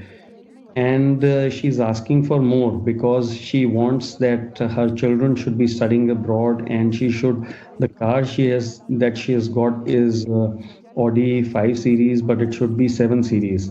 And and the husband is providing 10 lakhs per month. So for any normal human being, 10 lakhs per month would be a very substantial amount. But for her, this is a very meager amount. And she's asking for 25 lakhs or 30 lakhs per month. And the next case, when it is called, it's a rickshaw puller's case, wherein he says, I earn on daily basis, and I may earn 500 a day, I may earn 200 a day, and there are 5 children who have to be, fed by the family, and the wife is living separately. So judiciary has to be cognizant, and they Sure. are very thick for all these cases, and they deal with these cases with on basis of documents and on basis of circumstances of the parties. So this is what is there that has to be taken Absolutely, into. absolutely. And all these documents are, or could be manipulated as well. So that is something that needs to be very closely monitored and watched. And it is a difficult task at the end of the day. So since we're talking about finances and the financial aspects of things, Rekha Agarwal, what happens, in between a case if the financial status of, say, the husband or the wife changes? What happens in a scenario like that? In such a scenario, Frank, it is expected of either of the parties whose financial status has changed, for the better or for the worse, to bring it to the notice of the Honorable Court. Especially the husband, if he is the giving party, he is the one who is facing an order of maintenance which has been passed against him, and he is supposed to give an X amount of rupees for maintenance towards his wife and children. He can, of course, move an appropriate application before the concerned court. The court is not oblivious. The court is not blind to the reality that, yes, if his salary or his earning capacity has actually changed, then the court can modify it in a given circumstance. Supposing he suffered a big financial loss in his business, or if he's lost his job, in the current scenario where people are losing their jobs left, right, and center. A man who's earning today may just be, given the pink slip tomorrow. So he can, of course, bring it to the notice of the Honorable Court. And the courts, as I said, the courts, as is that old saying goes, the courts are blind. They have a, patti on their head. In the eyes of the court, both are equal. The husband as well as the wife, they are equal. The court is primarily concerned in this particular judgment, as I said earlier, to save a wife, an estranged wife, from destitution and vagrancy. That is what she needs, is the basic necessity as compared to luxury. As Mr. Rastogi just was giving an example of an Audi 5 Series car and a 7 Series car. So here the court not only has to see that the basic necessities are provided, and at the same time, the court has also given, one of the guidelines that the court has given in this judgment, besides in the 7 guidelines, is that the wife should be entitled to lead the same life, the same standard of living that she was maintaining in a matrimonial home. So her own parental home, her father may be living a very lower kind of a life, but the husband may be enjoying a better financial status. The husband cannot come around and say that whatever peanuts that I'm providing to you are more than enough, because this is what you were getting in your father's home, or this is what you were, what you're entitled to. This is the best I can give. So the wife is entitled to claim enjoy the same status as her husband that she was enjoying in her matrimonial home. But the courts can, of course, modify the order at any time. Supposing the status of the husband goes down, the husband can move an application for modification. And if the status goes up, if the wife learns about it, that today my husband is earning 10,000 rupees per month, but tomorrow he's maybe earning 25,000 rupees per month. So she can move an application for enhancement. The courts will certainly take both the things into account. Since we're talking about the, the blindfolding of the courts and talking about equality, very quickly, I want to bring in another aspect and take it forward with you, Rekha Agarwal. Times have changed. The situation is very different in 2020. We have several stay-at-home dads as well. So are they also entitled to maintenance? Is the law same for them? No. The husbands are not entitled to maintenance if they are, in fact, the only law in which in a country in which a husband can claim maintenance is in the Hindu Marriage Act, that too under Section 24, if a matrimonial proceeding is going on. So in the example that you've given, that we have got various stay-at-home husbands, if the husband has initiated any divorce proceeding against his wife, or if the wife has initiated any such proceedings, then even the husband can move an application for maintenance, pendentalite, and litigation expenses. That is the only provision in law in which a husband can claim maintenance from his wife. And there is no other law, the 125 CRPC, which I mentioned, is only for wives. Even the Domestic Violence Act, talking of gender neutrality, I must admit over here that we are talking of gender neutrality. We want that both genders should be treated equal. But as of now, the laws are certainly tilted in favor of the women, and a husband cannot, there is no provision in law under which he can ask for maintenance, except under Section 24 of the Hindu Marriage Act. Absolutely. Maybe the time has come to take a relook at these laws as well and bring in some kind of an umbrella law that looks into everything or all aspects. All right. So, V. Rajalakshmi, what's the best way forward? See, the best way forward is, of course, as I said, that, laws are very important, but we must also understand that India has a lot of diversities in terms of culture, class, urban-rural divide, the developmental pattern, all is very, divided, and society is moving very fast. There's too much of rubbing of relationships. So the way forward is best, of course, is that to respect the law, but at the same time, as I said earlier also, to respect your relationship and respect the fact that there is a dignity to be maintained in terms, suppose in case a wife is not able to earn or not able to provide for herself, that she should get a right for maintenance. At the same time, the women who are able to feed for themselves also should give the relief to men in case they are unable to actually provide or go beyond a point. So it needs to be, both the parties needs to be very sensitive in terms of their needs. And as the lawyers have said that, they come across cases where women show a lot of greed and men try to hide their income. After all, at the end of the day, you have lived with a partner for a long time. So it is important to respect that and ensure that, you respect the law and respect whatever is there in the law and move forward. So my thing, way forward would be is to be more sensitive towards the law, towards the relationship, and towards the aspect that you have a right, but please do not cross that right and become greedy. That's it. Okay. Adin Rastogi, in 30 seconds, close the show for us with your concluding remarks. I think it's a path-breaking judgment which will take us forward for streamlining the entire litigation on all India basis. So we should welcome this judgment, and one should be sensitive. I certainly respect that we should be sensitive towards the wives and towards the husbands as well. And it's a stepping stone, and I'm sure this will clear so many confusions and conflicts of judgments of different high courts, and it will help the litigants to understand the proceedings better and to get the relief within stipulated time period. Sure. So this very wonderful job. Okay. I just want to add one thing.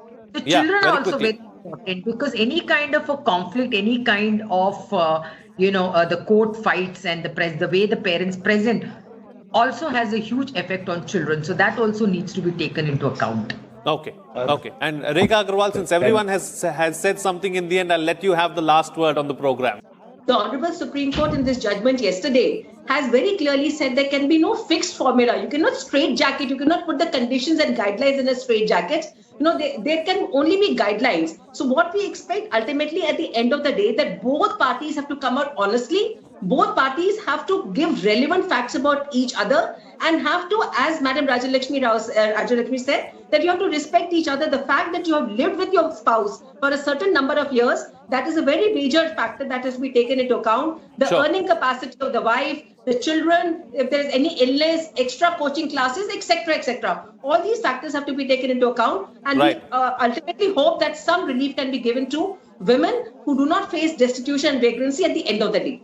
Okay. On that note, then, I'll call it a wrap on this edition of The Big Picture. Thank you to all my guests for joining me on the program and putting things into perspective for us. What's coming out of this discussion is that the Supreme Court judgment is a step in the right direction. It streamlines the process of matrimonial disputes and the issue of maintenance.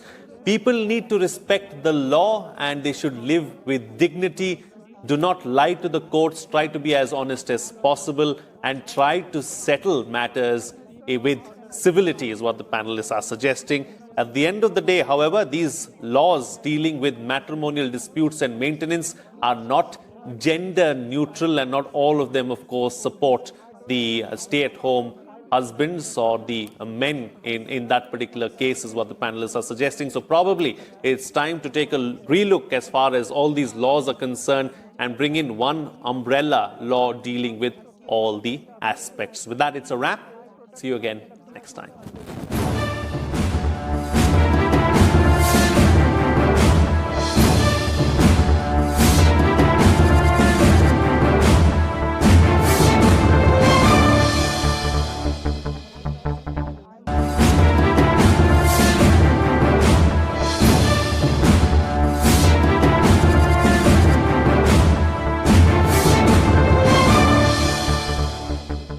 Hello and welcome to Rajya Sabha Television. You're watching The Big Picture with me, Frank Rausen Pereira. A voter turnout of over 55% was recorded as polling in 78 constituencies spread across 19 districts came to an end for the third and final phase of Bihar Assembly elections on Saturday. In this phase, the ruling NDA, which is battling anti-incumbency factor, is locked in a fierce contest against the RJD-led Mahagathbandhan. As many as 2.35 crore voters were eligible to decide the fate of 1,204 candidates today. Despite the pandemic, Bihar saw a considerable voter turnout, with Phase 1 recording 54% votes, marginally lower than 54.75% for the same seats in 2015 elections. Similarly, Phase 2 witnessed 55.7% voter turnout as compared to 56.17% recorded last time. Counting of votes for all the three phases of polling will be held on November 10th.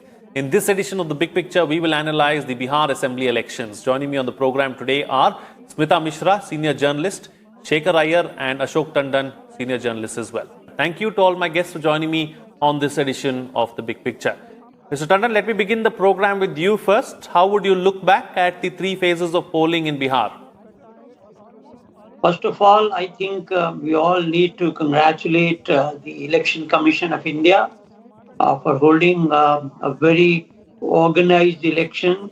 And also, we must thank the security forces for conducting a very peaceful election, because Bihar has always been very notorious as far as elections are concerned. I think by and large, the elections have been peaceful. And the fear whether the elections could be held in the pandemic also have been belied.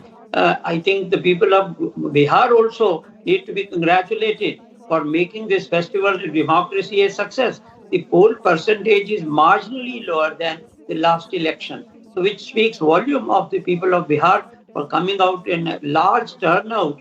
And we could see, big queues, and also, but I must just point out that at certain places we could see that the social distancing was not maintained. Many of the people were not wearing masks, but nevertheless, the overall turnout has been very encouraging. I think it will send out a very clear message to the world that Indian democracy is really vibrant, functional. And example is not only the state assembly elections in Bihar, but also the by-elections in so many states. I think that needs to be appreciated.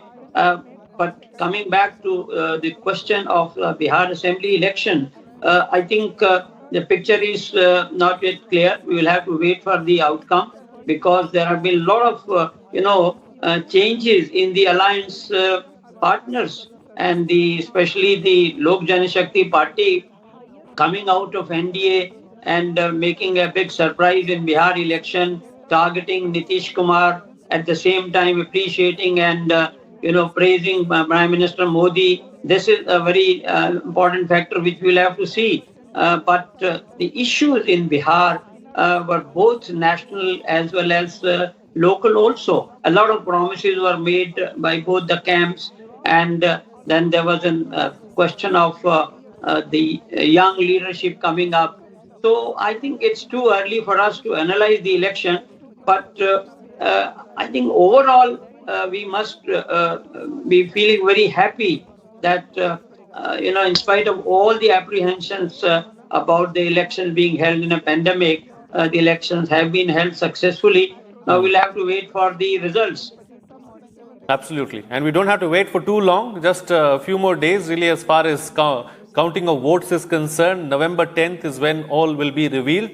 But Shekhar Iyer, let me bring you into the picture now. So let's first talk about and try and understand what are the factors that are likely to influence this election.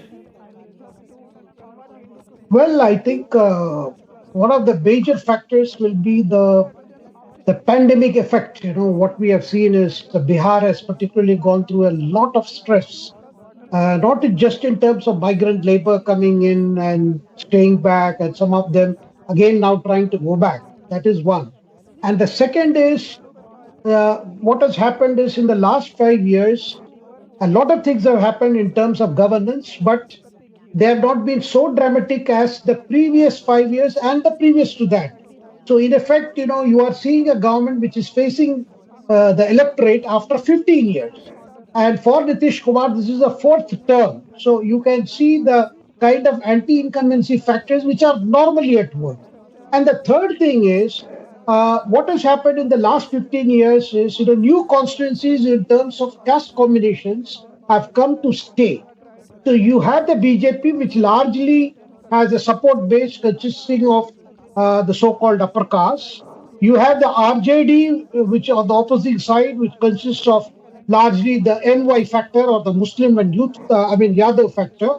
Then you have the JDU, which, thanks to Nitish patenting a kind of a social engineering consisting of extremely backward castes as well as Mahadalits. So you have that combination. Then along with that, you have the minorities who are largely with RJD, etc., etc.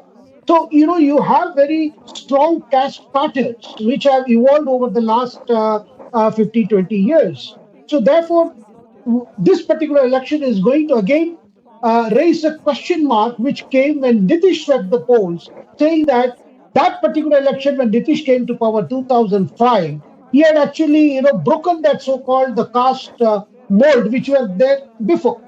Now this time what you're going to see is there is a lot of focus on Nitish Kumar. More than, I would say India, it is Nitish Kumar. But then this is one election we are also seeing there is a continued popularity for the Prime Minister Narendra Modi. And it is appearing as if it is Narendra Modi's campaign, Narendra Modi's persona and commitment to development, which is actually now pushing the NDA, rather than Nitish Kumar alone, who was some kind of a Vikas Babu or Susasan Babu, or there was the driver of the development agenda for NDA in Bihar. So you are seeing a lot of changes that have happened in terms of, and also you have the factor called the Lok Jan Shakti Party. Unfortunately, its founder Ramvilas Paswan passed away a few days ago, but his son has launched himself on an anti-Nitish plan. Trying to catch on the anti-incumbency mood among some voters, and whether he can. But strangely, rather he has been talking of working towards a BJP-led government minus Nitish Kumar, backed by LJP. So you have a lot of agenda work, but then we have also seen RJD reaching out to LJP. There is another factor also, and the Mahagathbandhan this time consists of not just the RJD of the Congress or the left party, it also has the radical left in play. So all these factors, is going to throw up a very, very interesting result. Absolutely, absolutely. All right, so Smita Mishra, let's talk about this issue of caste and social engineering that Shekhar Iyer brought up. How much of an impact do you believe that it has had in the 2020 polls? Yes, thank you for inviting Frank. Let me tell you that in the past, at least 3 or even 4 state assembly elections in Bihar, I have felt one thing, and which commentators, political analysts usually tend to do.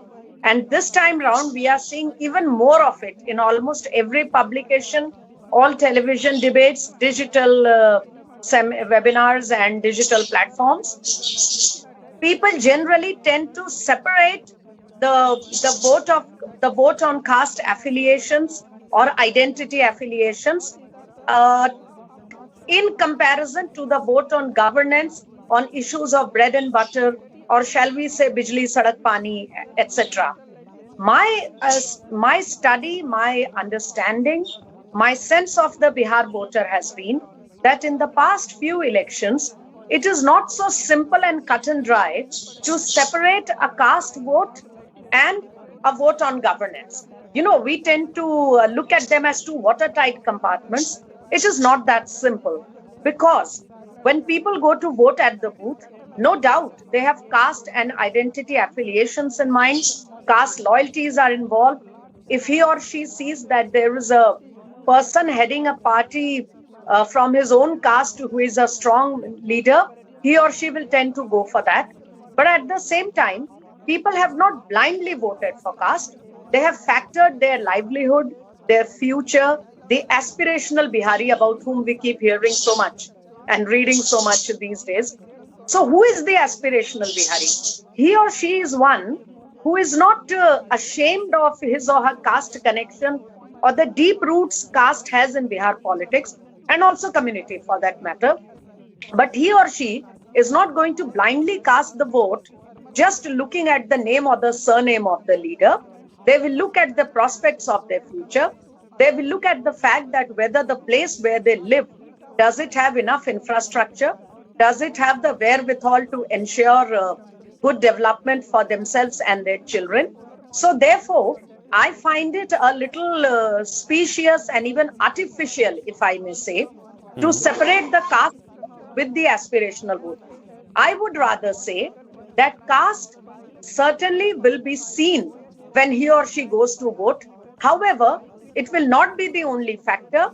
Caste loyalties will not matter if someone sees their future being jeopardized.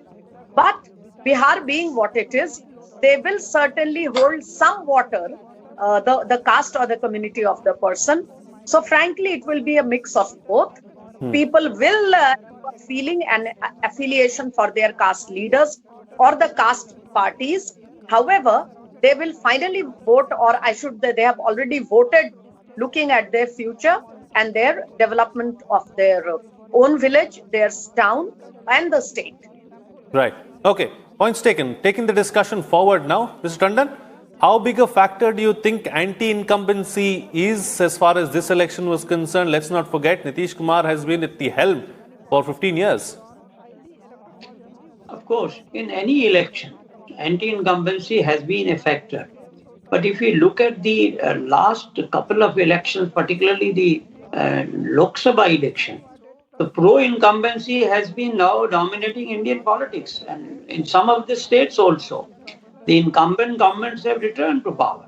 And so Modi has set an example in this. And therefore, I will not be surprised if the anti-incumbency factor is neutralized by the pro-incumbency factor because of the achievements of the central government which have percolated down to the state level, even to the district and the panchayat level. So the benefits which the central government has given to the states and to the people in every state, particularly in Bihar, we have seen. So it may neutralize the anti-incumbency factor which the opposition in Bihar is trying to exploit. And so therefore, Modi factor, as Shekhar also very rightly pointed out, is a factor in the Bihar election also, because a lot has been done for the poor and even the migrant labor, for the farmers. If you look at the schemes of the central government which have been announced in the last few years, so that have reached the lower level, that have reached the grassroots level in the rural area, to the farmers, to the migrant labor. And when they look at it, while before casting their vote, even if they may not be very happy with Nitish Kumar as the chief minister, but these factors do count. So therefore, I personally feel at the end of the day, as Smita was saying, it may boil down to a caste factor rather than the anti-incumbency factor as far as the... but the one thing which I pointed out earlier was the politics of Lok Jan Shakti Party is rather intriguing, because that has been intriguing the urban voters, particularly in Bihar, which way the Lok Jan Shakti Party is going to behave in the post-poll scenario. So that confusion, I think, will have some impact on the urban voter particularly. But I don't think, because Lok Jan Shakti Party doesn't have a wider base in Bihar. It has pockets, and even in each constituency, a small pocket. So they may be able to influence that particularly vote bank. But if you look at the seat share of the Lok Jan Shakti Party, even in the last election, though they were part of the NDA, their seat share was not really very significant. I think they got only 5% vote and 2 seats. So now when they are fighting alone, how much percentage do they expect? I don't think the vote percentage is likely to, increase by a couple of percentage. Maybe from 5%, they may go up to 7%. But in terms of seat, I don't think they are going to cut much ice. But the fact remains that the Mahagathbandhan led by the RJD is formidable. There's no doubt about it, because even in the last election, they got 80 seats and their vote share, although was much less, but because of the alliance, they could perform very well.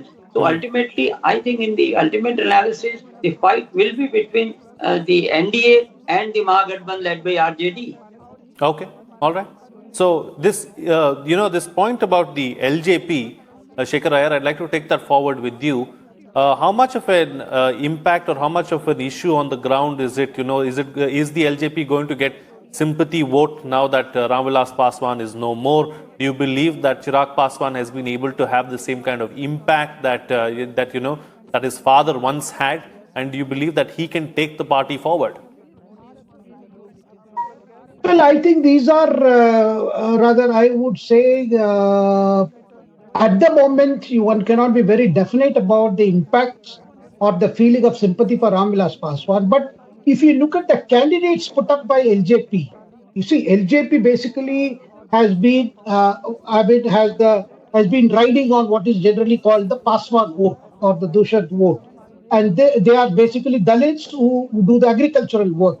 But then Paswans have moved a lot forward in the last 3-4 decades, because they are considered to be the creamy layer among the Dalits in Bihar. That is why Nitish Kumar's patented social engineering saw a concept called Mahadalits and extremely backward castes. So what has happened is, so long as Ramvilas Paswan ji was there, there was a lot of support among the Paswans. Now, with Chirag Paswan, who is not easily identifiable as a Paswan leader, quote unquote, in Bihar, so he has rather, put up candidates who did not get tickets in BJP or in JDU, and mostly they belong to the non-backward class communities, and in the hope that they will eat into the JDU votes, or even in some cases maybe even BJP votes. And therefore he will, because his whole strategy is to have about, say, 5 to 6 or at best 10 MLAs with his party, so that he can do some post-poll bargaining. But I do not see such a great success for LJP for the simple fact, because those who are with Nitish, particularly the EBCs and Mahadalits, see, they are also looking at the aggression that they are seeing in terms of the support for RJD. See, when you see that, because you see, there was one particular point we have to remember. Prime Minister was under great compulsion and his own desire to see that none of the COVID protocol was violated in any of his rallies. Therefore, you saw restrictions on the number of people attending the rally, the physical distance being maintained in the rallies. But we did not see a similar thing happening in your Tejasvi Yadav rallies, because nobody was there even to point out that, look, this is a gross violation of Election Commission's guidelines. So therefore there was a perceptual image, I would say, was created the way the media was reporting, that the huge crowds are surging at Tejasvi Yadav's rally, but similar thing is not happening in the PM's rally. Similar thing was not happening in the PM's rally for the simple reason there were protocols to be followed, and Prime Minister was very insistent that at there should be no room for anyone to say that these have been violated. And besides, Bihar has been passing through a severe stage of pandemic. So that was kept in mind.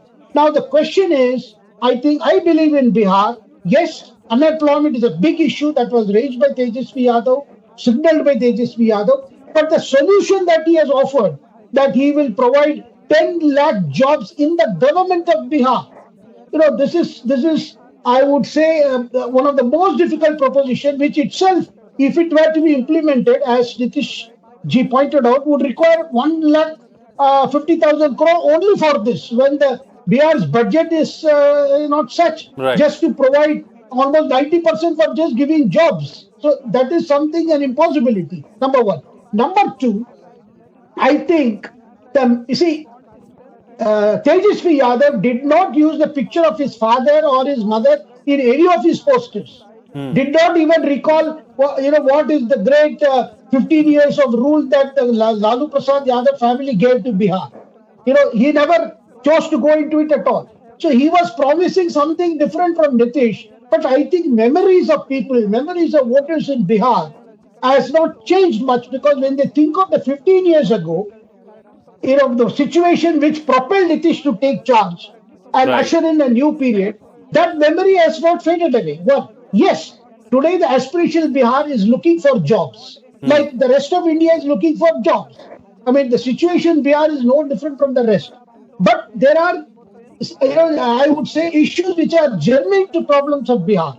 And that problem, particularly attracting capital for setting up manufacturing industries, so that involves a lot of other issues, particularly the land use, land availability. There are several such issues that actually can propel Bihar on a path of greater growth. So those are issues cannot be solved by Tejasvi giving out that kind of promise, which people of Bihar, they are known to be politically very aware and quite skeptical whenever politicians make some grand promises. Okay. All right. So, Smita Mishra, let me take another aspect forward with you. All panelists have spoken about COVID, have spoken about physical distancing and a difficult time that the country is in. Despite that, a very successful election was held in Bihar. Voter turnout, too, was almost on par with what took place in 2015 as well. What does this say, really, as far as the voter on the ground is concerned? Yes, as Mr. Tandon said in the beginning of our discussion, full marks to the Election Commission of India. But going beyond that, Frank, I must say that look at the Bihari voter, look at the men and women of Bihar, and I compliment the women more than anybody else, the way they have proved all the cynics wrong. Can you notice, shall I take you a few weeks back, Frank? If you remember, there was a beeline to the Election Commission of various political parties and activists, and even in media channels, people were continually raising the issue why this election should not be held, because they thought that this election in the midst of a pandemic is a bad idea. Now that we are through with the voting and going to see the results very soon, can you see how the people of Bihar, the voter of Bihar has proved those cynics completely wrong? There were a lot of questions being raised about Biharis not following the COVID protocol generally.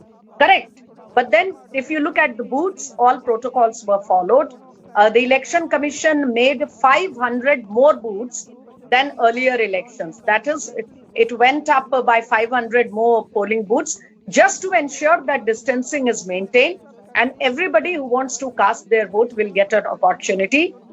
Special arrangements were made, and people, I think the desire to vote, the desire to participate in this process of democracy, this festival of democracy, managed to beat all the fears of the pandemic.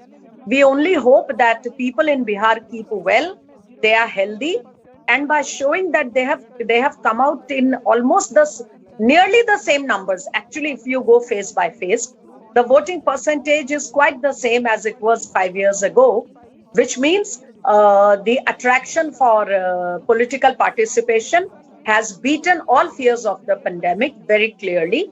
And I think because we are going to have several elections in several states very soon in the new year, I think a very good message will go out to the people of the country that if the Election Commission takes the initiative and the people are ready to cooperate, then we can always have elections in a very organized manner, even if the pandemic has not subsided.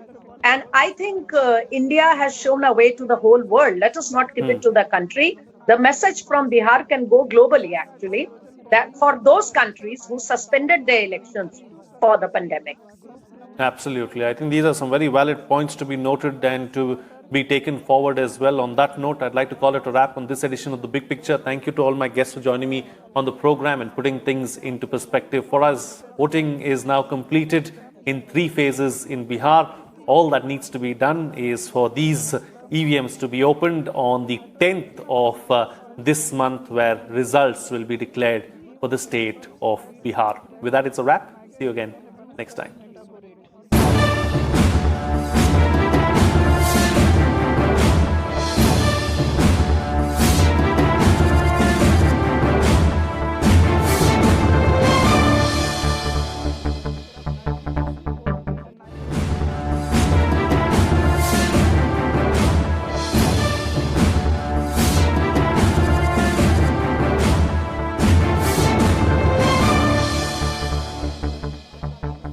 Hello and welcome to Rajya Sabha Television. You're watching The Big Picture with me, Frank Razan Pereira. The government last week announced simplified guidelines for the BPO industry and IT-enabled services.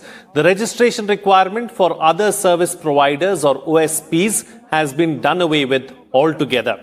The BPO industry engaged in data-related work is now out of the ambit of OSP regulations. The Ministry of Communications announced the simplified guidelines for business process outsourcing and IT-enabled services players to reduce the compliance burden for the industry. OSPs are entities providing applications, IT-enabled or any kind of outsourcing services using telecom resources. The term refers to BPOs, KPOs, ITES and call centers among others. The new rules will create a friendly regime for work from home and work from anywhere while removing several reporting and other obligations for such companies. Now, it is aimed at providing a strong impetus to the industry and positioning India as one of the most competitive IT jurisdictions in the world.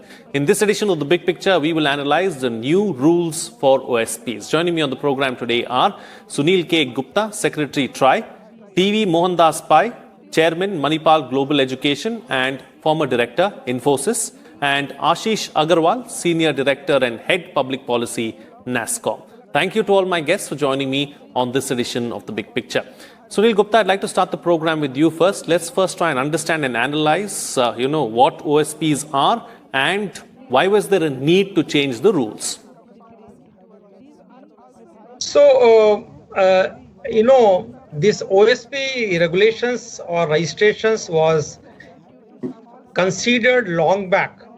And at that point of time, there was a very different requirement on the networks. The possibility of misuse of the network was very high. The monitoring mechanisms available were limited, and a lot of development has taken place. You will recall earlier there has to be an excess deficit charge, and that happens to be quite high. So always there was a balancing required, whether some flexibility given to the OSPs will be misused by bypass of certain telecom and other things. And because of that, certain type of regulatory embargo was always kept there. But as we passed in the time frame, all these things are irrelevant at this point of time. And therefore, there was a requirement to review it drastically and see that flexibility is given to other service providers so that they can perform well. And we had to understand that the level of employment being provided by the OSPs and ITSPs is pretty high. The flexibility which is available to work anywhere from India or work from home are very common nowadays, and therefore any embargo putting certain conditions that you cannot work from home or anywhere in India is absolutely misnomer at this point of time. So as TRI, we examined all various issues which are having adverse impact on the OSP industry as a whole, what type of conducive environment has to be created for them, and how we can make an environment where OSPs can flourish and do a lot of business for India. That was our consideration. We have given our recommendations to government, and I'm happy that government has accepted our recommendations and a new OSP policy has been released. Okay. Mohandas Pai, let me come across to you now. So, what does it really mean for OSPs as a whole and especially in India? Well, first of all, I want to congratulate the government and Prime Minister Modi for this remarkable step. This is a classical policy where government did not trust any citizen of this country, imposed unreasonable conditions, and all of us have suffered for very many years from the tyranny of the devotee. Now this is gone. It should have gone long back, but I'm very happy it's gone. What does it mean? It means very clearly that regulatory burden has come down tremendously, except for people possibly who run call centers. We don't have to go under the gaze of a regulator who never regulated in the first place. The bank guarantee system has gone. You can work from anywhere. You don't have to file any forms, don't have to do anything. You only have to go through an authorized telephone operator, and he will take care of everything. It is liberation. Now everything is gone, all regulations are gone, is a big burden that is lifted from our shoulders, except for a small class of people who are operating call center globally. Some small regulatory requirement is there, which they have to file, which is very easy, not very difficult. But the biggest benefit is, after COVID, the world has realized that work from anywhere is the future norm. Now in the United States, because everybody is working from home, in Europe, everybody is working from home. India, everybody is working from home. This expands the industry. This means the industry which went to the Philippines, which went to other countries, can come back here, because all over the country, people can work. Now, small cities will boom. Why come to a Bangalore? Why come to a Mumbai? Why come to a Pune? Why can't you work in a small city? Why can't you work in a village from your home? Because if the telecoms infrastructure is very good, you can be anywhere, right? You can travel at a moment's notice to where you have to go. So I think this will create employment in smaller towns. It will create employment in villages. It will decongest our cities to some extent, because the total people employed is about 445 lakh people. Even if 10 lakh people leave the big cities, go elsewhere, there will be a boom increase in consumption in smaller cities. This is what we're waiting for. I think it's fantastic what has happened, and this will reduce the regulatory burden and open up the industry all across India, and make things much better and lower the cost of operations for everybody. Absolutely. All right. So, Ashish Agarwal, let's talk about this aspect that Mr. Pai raised and take that forward now. Certainly several regulations have been done away with. So what does this mean for ease of doing business in India? Oh, absolutely. It's a exponential reform, and I think Mr. Pai has summed that up very well. And given this, I think one of the things besides the ease of doing business in respect of compliance and filing and registration and bank guarantee, what it really means is that, see, India being the largest talent pool in IT services always had that advantage. Now, it's about really ability to call on that talent at will and scale up rapidly. Now, given that you can do only so much in Bangalore, so much in Gurgaon, and so much in Pune, and so on and so forth, what this does is that just in terms of remote working, it allows you to have employees out of Northeast. It allows you to have, for example, women working, wanting to work part-time to work from their home, and so on and so forth. So I think just in terms of leveraging talent on a pan-India basis, scaling up rapidly, that's something that's going to be possible. I mean, we are a $191 billion industry. About roughly 40 billion of that is BPM, and if we employ 4.4 million people, about that 2 million are just BPM employees. So if you look at this over the next 10 years as an industry, we are thinking our revenue should be $500 billion, which is not something a pie in the sky. It is achievable. So in that journey, there are certain milestones in terms of policy interventions where government can certainly help. So given the fact that the opportunity for us, while we are big and the leader in the world, is still very high. So just for example, currently about global 55% of the sourcing business is done by India. But on the other side, 40% of the global capability centers, these are large firms who are multi-country operations who have India as their hub for doing the back office. 40% of that industry is still not in India. So the opportunity is huge. So I think what this does is that it sets us on a kind of a way forward on all of this. And lastly, I think if you look at the fact that while the mature and larger IT enabled services companies are probably already there at some level, the next wave of startups on remote solutions, on tech solutions, which is going to happen, because see, when this OSP thing started, it was the BPO, the call center. Now India has moved into value-added services, where there is a lot of work which is not voice, which is just data. But the OSP terms and condition never had that clarity that who is covered and who is not covered. So by excluding all non-voice entirely from data, I think it's given a huge clarity to the industry. Absolutely. All right. So, Sunil Gupta, let's talk about another aspect now. Clearly, as mentioned by all of you, this is going to ensure that people can work from the comfort of their homes, stay back in their hometowns. Clearly, an impetus as far as tier 2 and tier 3 cities are concerned. But we also have to improve the infrastructure as a whole. If you're looking at connectivity from tier 2 towns, tier 3 towns, we have to ensure that they have the right kind of connectivity, the right kind of bandwidth, and all these other aspects that go along with it. Yes, you are right, because bandwidth plays a very important role to make people work from home. So in this particular regard, we are also working with Ministry of Housing and Urban Development Affairs to ensure that big buildings and societies are given access where network or optical fiber can be provided and shared so that everybody can get a good speed of the internet and work from home, number one. Number second, on technological front, we are working, we have recommended for licensing of the E-band and V-band, which can provide the virtual type of optical fiber in the air, which will also provide facility to provide or enhance the bandwidth required to the individuals. The optical fiber penetration is also being increased. We are working with different societies and government organizations to increase and give right of way so that telecom service providers can provide the access and lay the optical fiber to that extent. 5G is anyway across the corners, which will be able to give you fixed mobile access. And by that also we can give the quality of service required level to the consumer. So multiple works are being done simultaneously.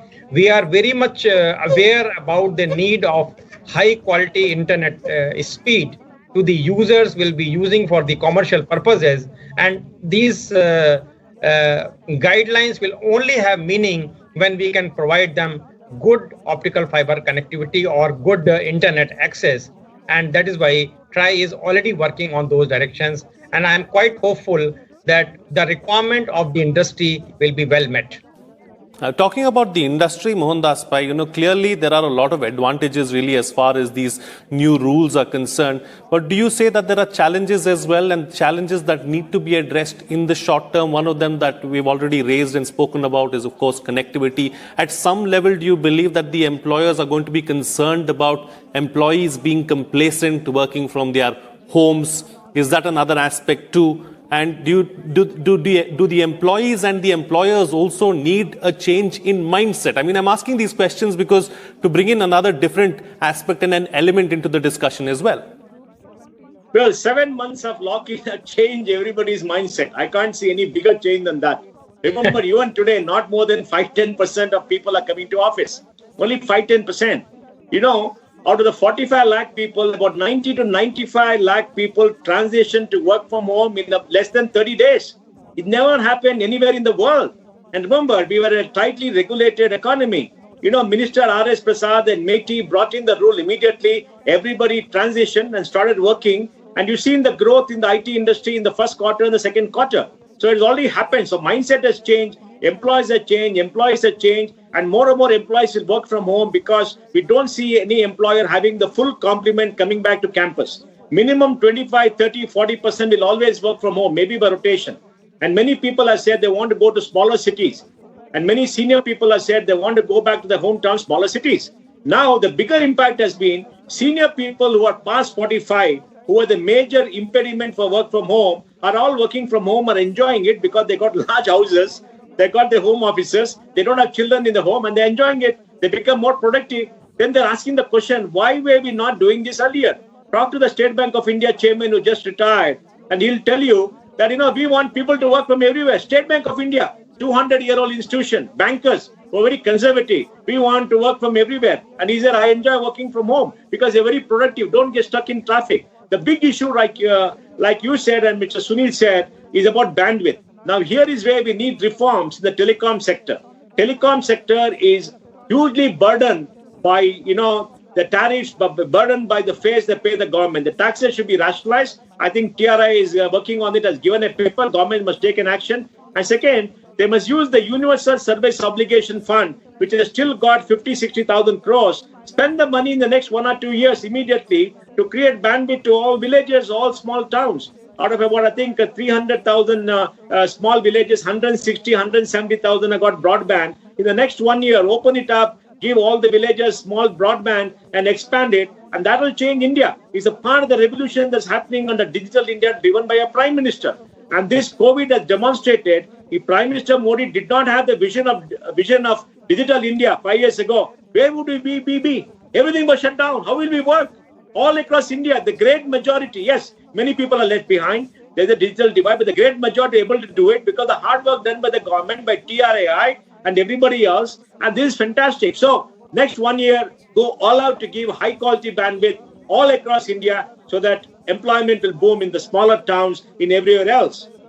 Absolutely. And we do not have to see urban crowding and jobs concentrated only in the urban sectors. India will grow uniformly all over the place, and that's really a benefit that we need to look forward to. All right, so a question that Mr. Pai himself asked, I'm going to ask that to you, Ashish Agarwal, and let's try and see if we can get an answer to that.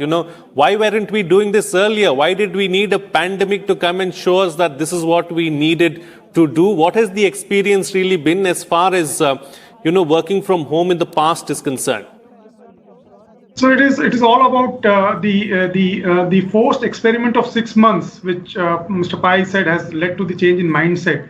But to be honest, I think IT industry had been in forefront of whatever work from home was anyway there. So in that sense, we were a leader in that space, and that's why we were able to adapt to it so quickly. And obviously, there are some challenges. I mean, not everybody can encroach upon the family space without creating a work from home environment which is conducive to both work and family. So there are these challenges. But moving to the point of saying that what are the immediate challenges that we as NASSCOM are looking at in light of this. So one, if you have to fully leverage this OSP reform itself, you need to clarify in the special economic zones also on the work from home aspect. See, our rules and laws were never written with the perspective of work from home. So it does, the SEZ rules do provide for work from home, but it's in a very temporary context. So today, if I want to plan for, let's say, a longer term, the last thing I want is the SEZ authorities to say, okay, after 6 months, come back. That won't work. So how will I do that? So I think we need to do that. Similarly, we just have the new labor codes, and I really wish that the timing of the labor code coming in and this pandemic, it would have been in a more in a different sequence, because the labor codes, if you look at it, they have done so much in terms of bringing the simplification, perhaps, but they completely miss out in terms of thinking of remote working. So unless the labor laws are also aligned, you cannot really fully leverage the work from home thing. I mean, it's quite surprising to think that you needed permission from government and to give bank guarantee to be able to work from home. So with this reform, I think we have crossed a major hurdle, and now we should quickly follow it up with the other changes so that the industry's goal of $500 billion can actually be achieved in time, if not earlier. Absolutely. All right. So since we are here then, Sunil Gupta, will this now propel the IT BPM industry, to progress to the next level of growth? I have no doubt on that. It will definitely progress on that. Everything is ripe, as pointed out by my co-panelist here, that there was certain limitations with the regulatory framework where they were not allowed to work from home. If at all there, it has to be given bank guarantees on that. There was conditions if you want to share the internet bandwidth. So all these things have been simplified, and the very purpose of this simplification was that a boost should be given to the industry and a free hand should be given to the industry so that they can perform well. They have got knowledge, they have got capacity, they have got talent, and they have got everything on their hands now to perform well, and I have no doubt that they will be performing much better than we have expected. Absolutely. All right. So, Mohandas Pai, what does this mean for the economy at large? Let's not forget that the economy is opening up now. We've seen that, after a brief lull, it seems to be bouncing back as the nation opens up. So, what does this mean, and what kind of an economic impact is it going to have? Well, the biggest challenge for India is to create jobs for the young people. every year 2.5 crore young people attain the age of 21. 90 lakh people graduate from our colleges every single year. 1.5 crore out of the 2.5 crore people need jobs. So all the focus should be on creating jobs for young people. The question to ask is, does this reform enable larger job creation, especially in the smaller cities and towns where there are lesser jobs? The answer is a resounding yes. Can this reform accelerate job creation? The answer is yes. Can this reform make industry more competitive? The answer is yes. Can this reform also make sure infrastructure will come up in the smaller town? The answer is yes. In the next 1 year, I think the growth of the BPO industry will go up because costs will come down. The cost of operating in smaller cities is less. You don't have to give a transport system. For example, you'll be very surprised. A very large part of the cost of a person in the BPO industry was transport. If you work in a night shift, every time you have to have a vehicle to pick them up and drop them back at home, it costs a lot of money. And in some cases, much more than what they got paid. Then you put them in a campus. Then you got to provide all the facilities. You don't have to do so much. And for the employee, it's easier to work from home, right? You can pay them a home work from home allowance. Give them an allowance for power. Give them an allowance for the bandwidth. Bandwidth costs are very low in the country, and do that. Once industry understands all this, they will get more business. They will be competitive, and they'll have more surpluses, and they'll pay the employees better. So I foresee a higher pay for employees in future if they work from home with special allowances. So I think it's a big, big plus, and more jobs will be created in the next 1 year. You will see a boom. Absolutely. All right. So, Ashish Agarwal, is there scope for more changes in the near future? What more needs to be done going forward? Absolutely. I think this reform has really done a parametric or exponential change in terms of how the policy landscape looks. I think we have the union budget coming up. We understand that the government has its hands tied in terms of what it can do. So what we are doing is that we are not asking for fiscal reliefs. What we are really looking at is the ease of doing business.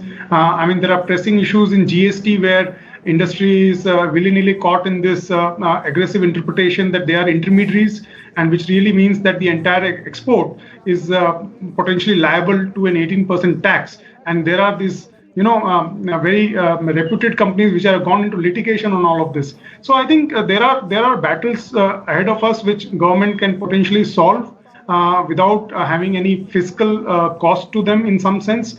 And like I mentioned earlier, we are looking at the SEZ clarifications and really the labor reform. So I think what has happened after this is that even when we are talking to the government, they are really pushing us also to work hard on these reforms, and we do see some of this coming together. So this is really setting up the industry for success. And not to forget on the point of economy, since we are largely an export-led economy, I think we also offset a lot of the import in terms of the balancing of the budget. So I think it's a great win for the nation. All right, it's time now to get closing comments from all my panelists with the best way forward, starting first with you, Sunil Gupta. Yeah, in short, I can say it's a very good move by the government, and it will definitely help everyone in the sector, be it entrepreneurs, be it individuals, be it the job creation, be it the telecom service providers, because they will also get a lot of more because of the more consumption of bandwidth. So it's a very good move forward. Certain issues are there which needs to be tackled in the time-bound manner, and that will give further boost to the industry. Absolutely. Mr. Pai. Well, I think let us also congratulate TRI for this fantastic reform. All through, TRI has been reform-minded. If you read all the papers, they've always stood for reforms, opening of the economy, etc. They supported everybody. Congratulations to them and thank them. Well, like Ashish said, two things. Make sure the new labor laws, the new code that's going to come next year is aligned with this work from home. Very important. We should not be stuck between two departments. And the SEZ issue. Well, 30 to 40% of BPO software export in the SEZ.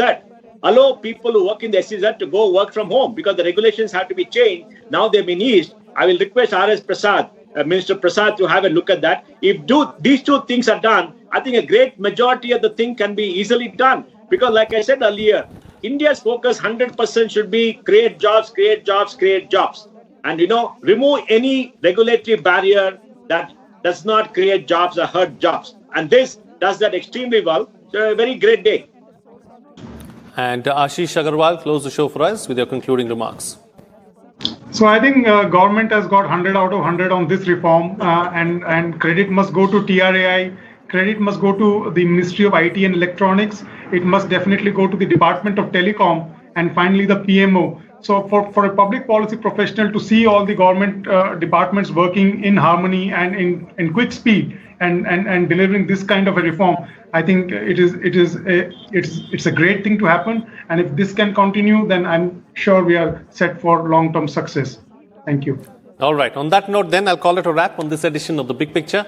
Thank you to all my guests for joining me on the program and putting things into perspective for us. What's coming out of this discussion is that there was a need to change the regulation to give OSPs flexibility, especially after the impact of SARS-CoV-2 or coronavirus. And it is a liberation and exponential reform, a policy which is abreast with the times, which will ensure India is on par with others around the world. Costs will come down as a result of this reform, and more jobs will be created, especially in non-urban centers, and we will see uniform growth across the country.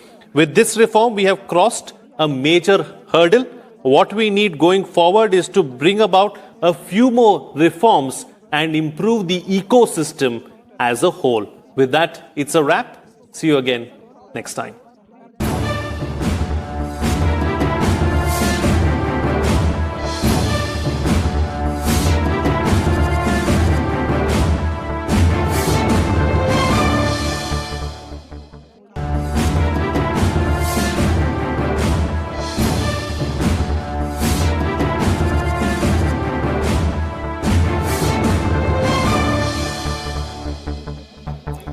Hello and welcome to Rajya Sabha Television. You're watching The Big Picture with me, Frank Pereira. Well, getting ready to work with a new Democrat-led administration in Washington, D.C. that will assume office in January next year. India on Sunday congratulated victorious Democrat presidential candidate Joe Biden, who will be the next president of the United States. Both Prime Minister Narendra Modi and President Ramnath Kovind tweeted congratulatory messages for the successful duo of Biden and Kamala Harris on Sunday shortly after midnight. India had on Friday said that the comprehensive global strategic partnership between both the nations has very strong bipartisan support in the US, thereby hinting that bilateral ties would continue to grow stronger.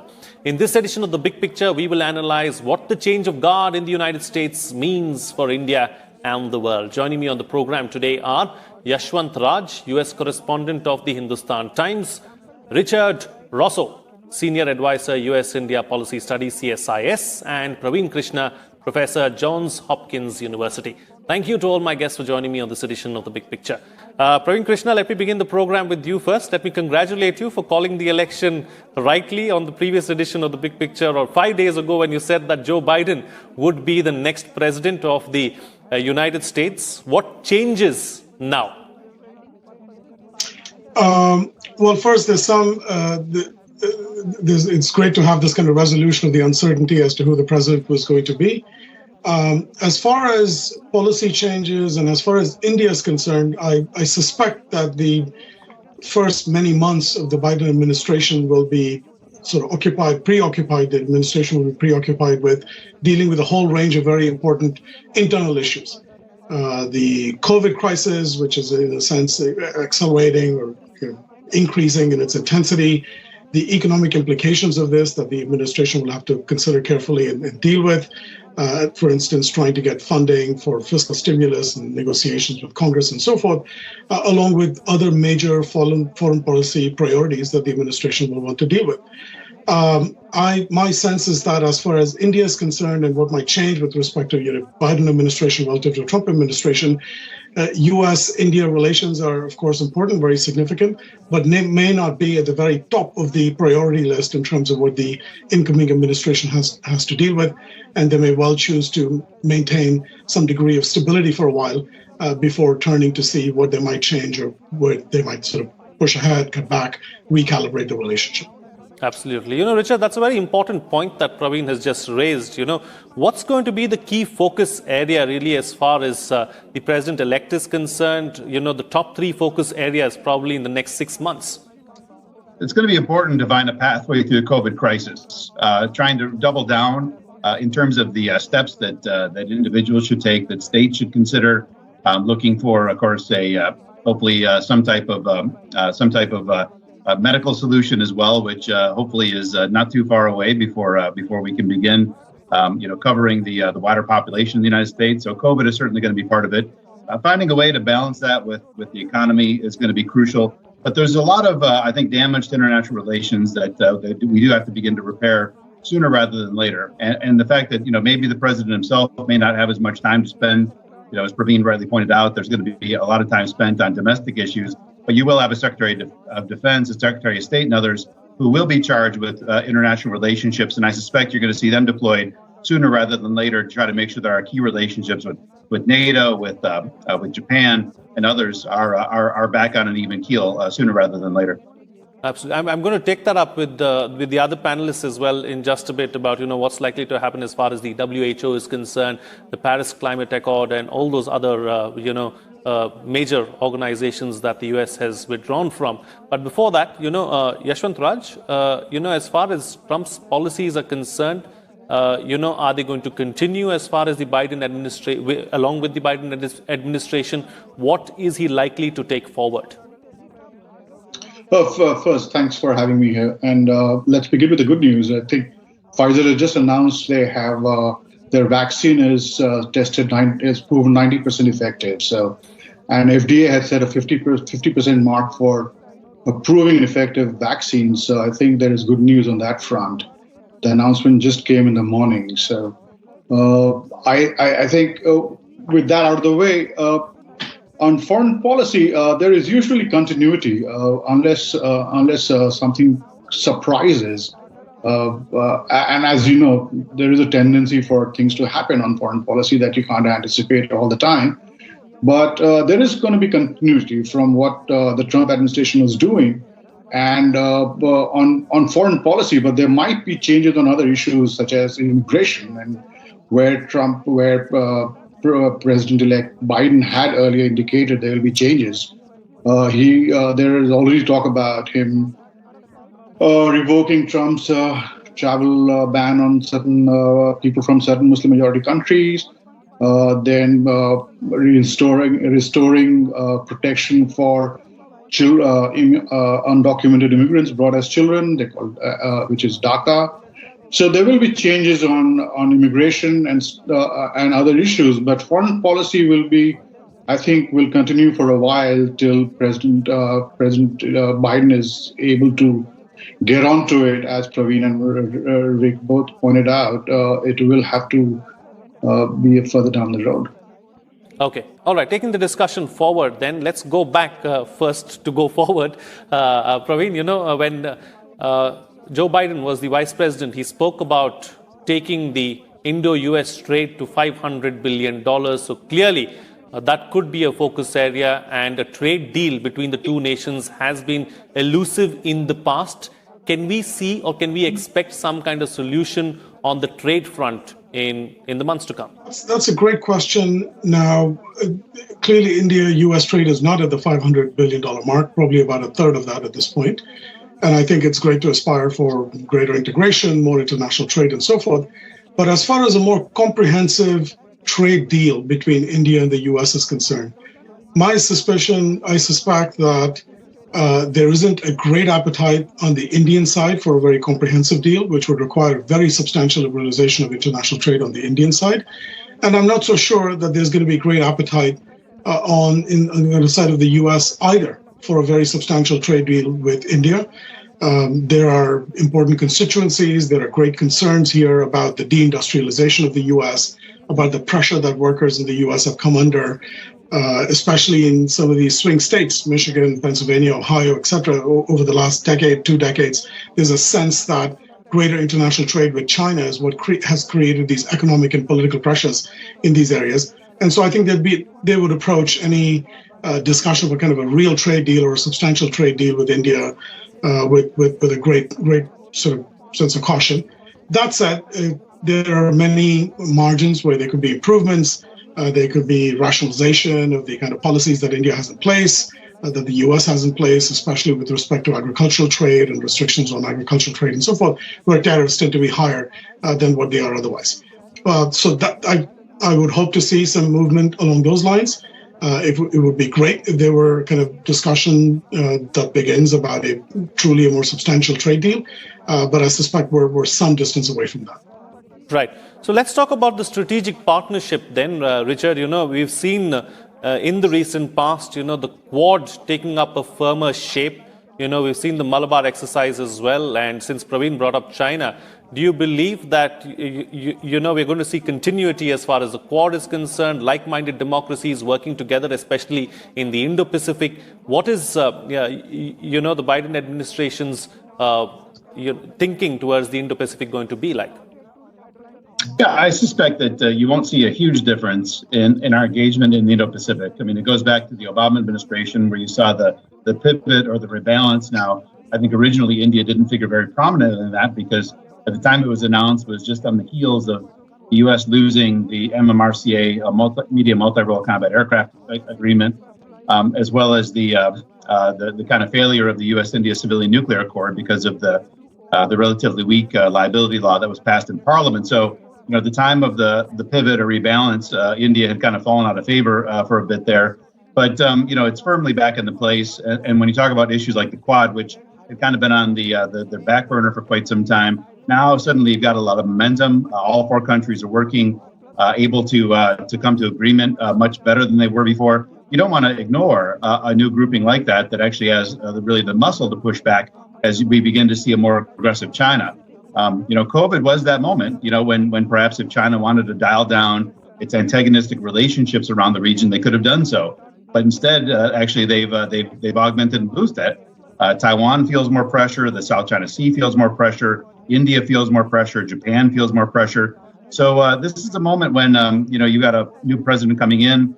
China could have dialed down pressure a bit and given itself some breathing room, but chose not to. So I think you're going to see things picked up very much where they left off.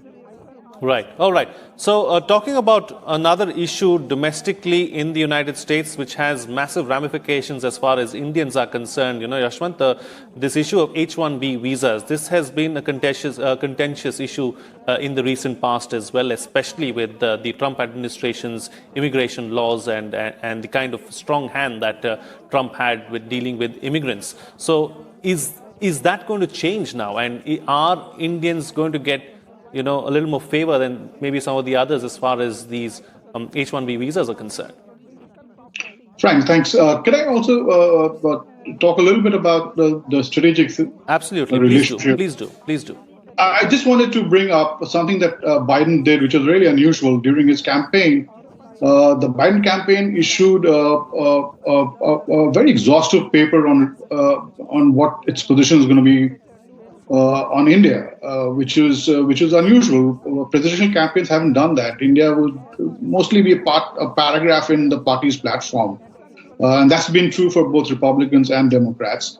So this time, the Biden campaign actually issued a paper on for Indian Americans, with a substantial portion of it devoted to ties with India.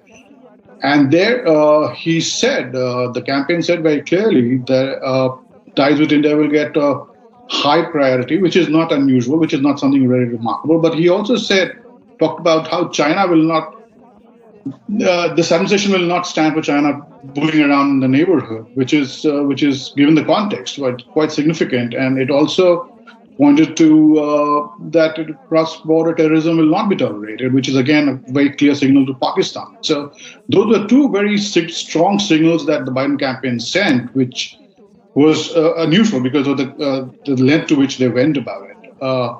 About H-1B, H-1B has been a problem for both Republicans and Democrats. Let's be very clear about this.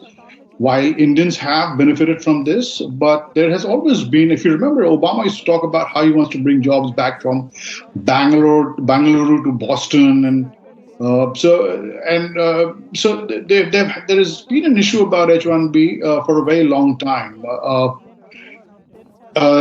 Politicians on both sides have felt it's been used to ship American jobs out through offshoring or outsourcing.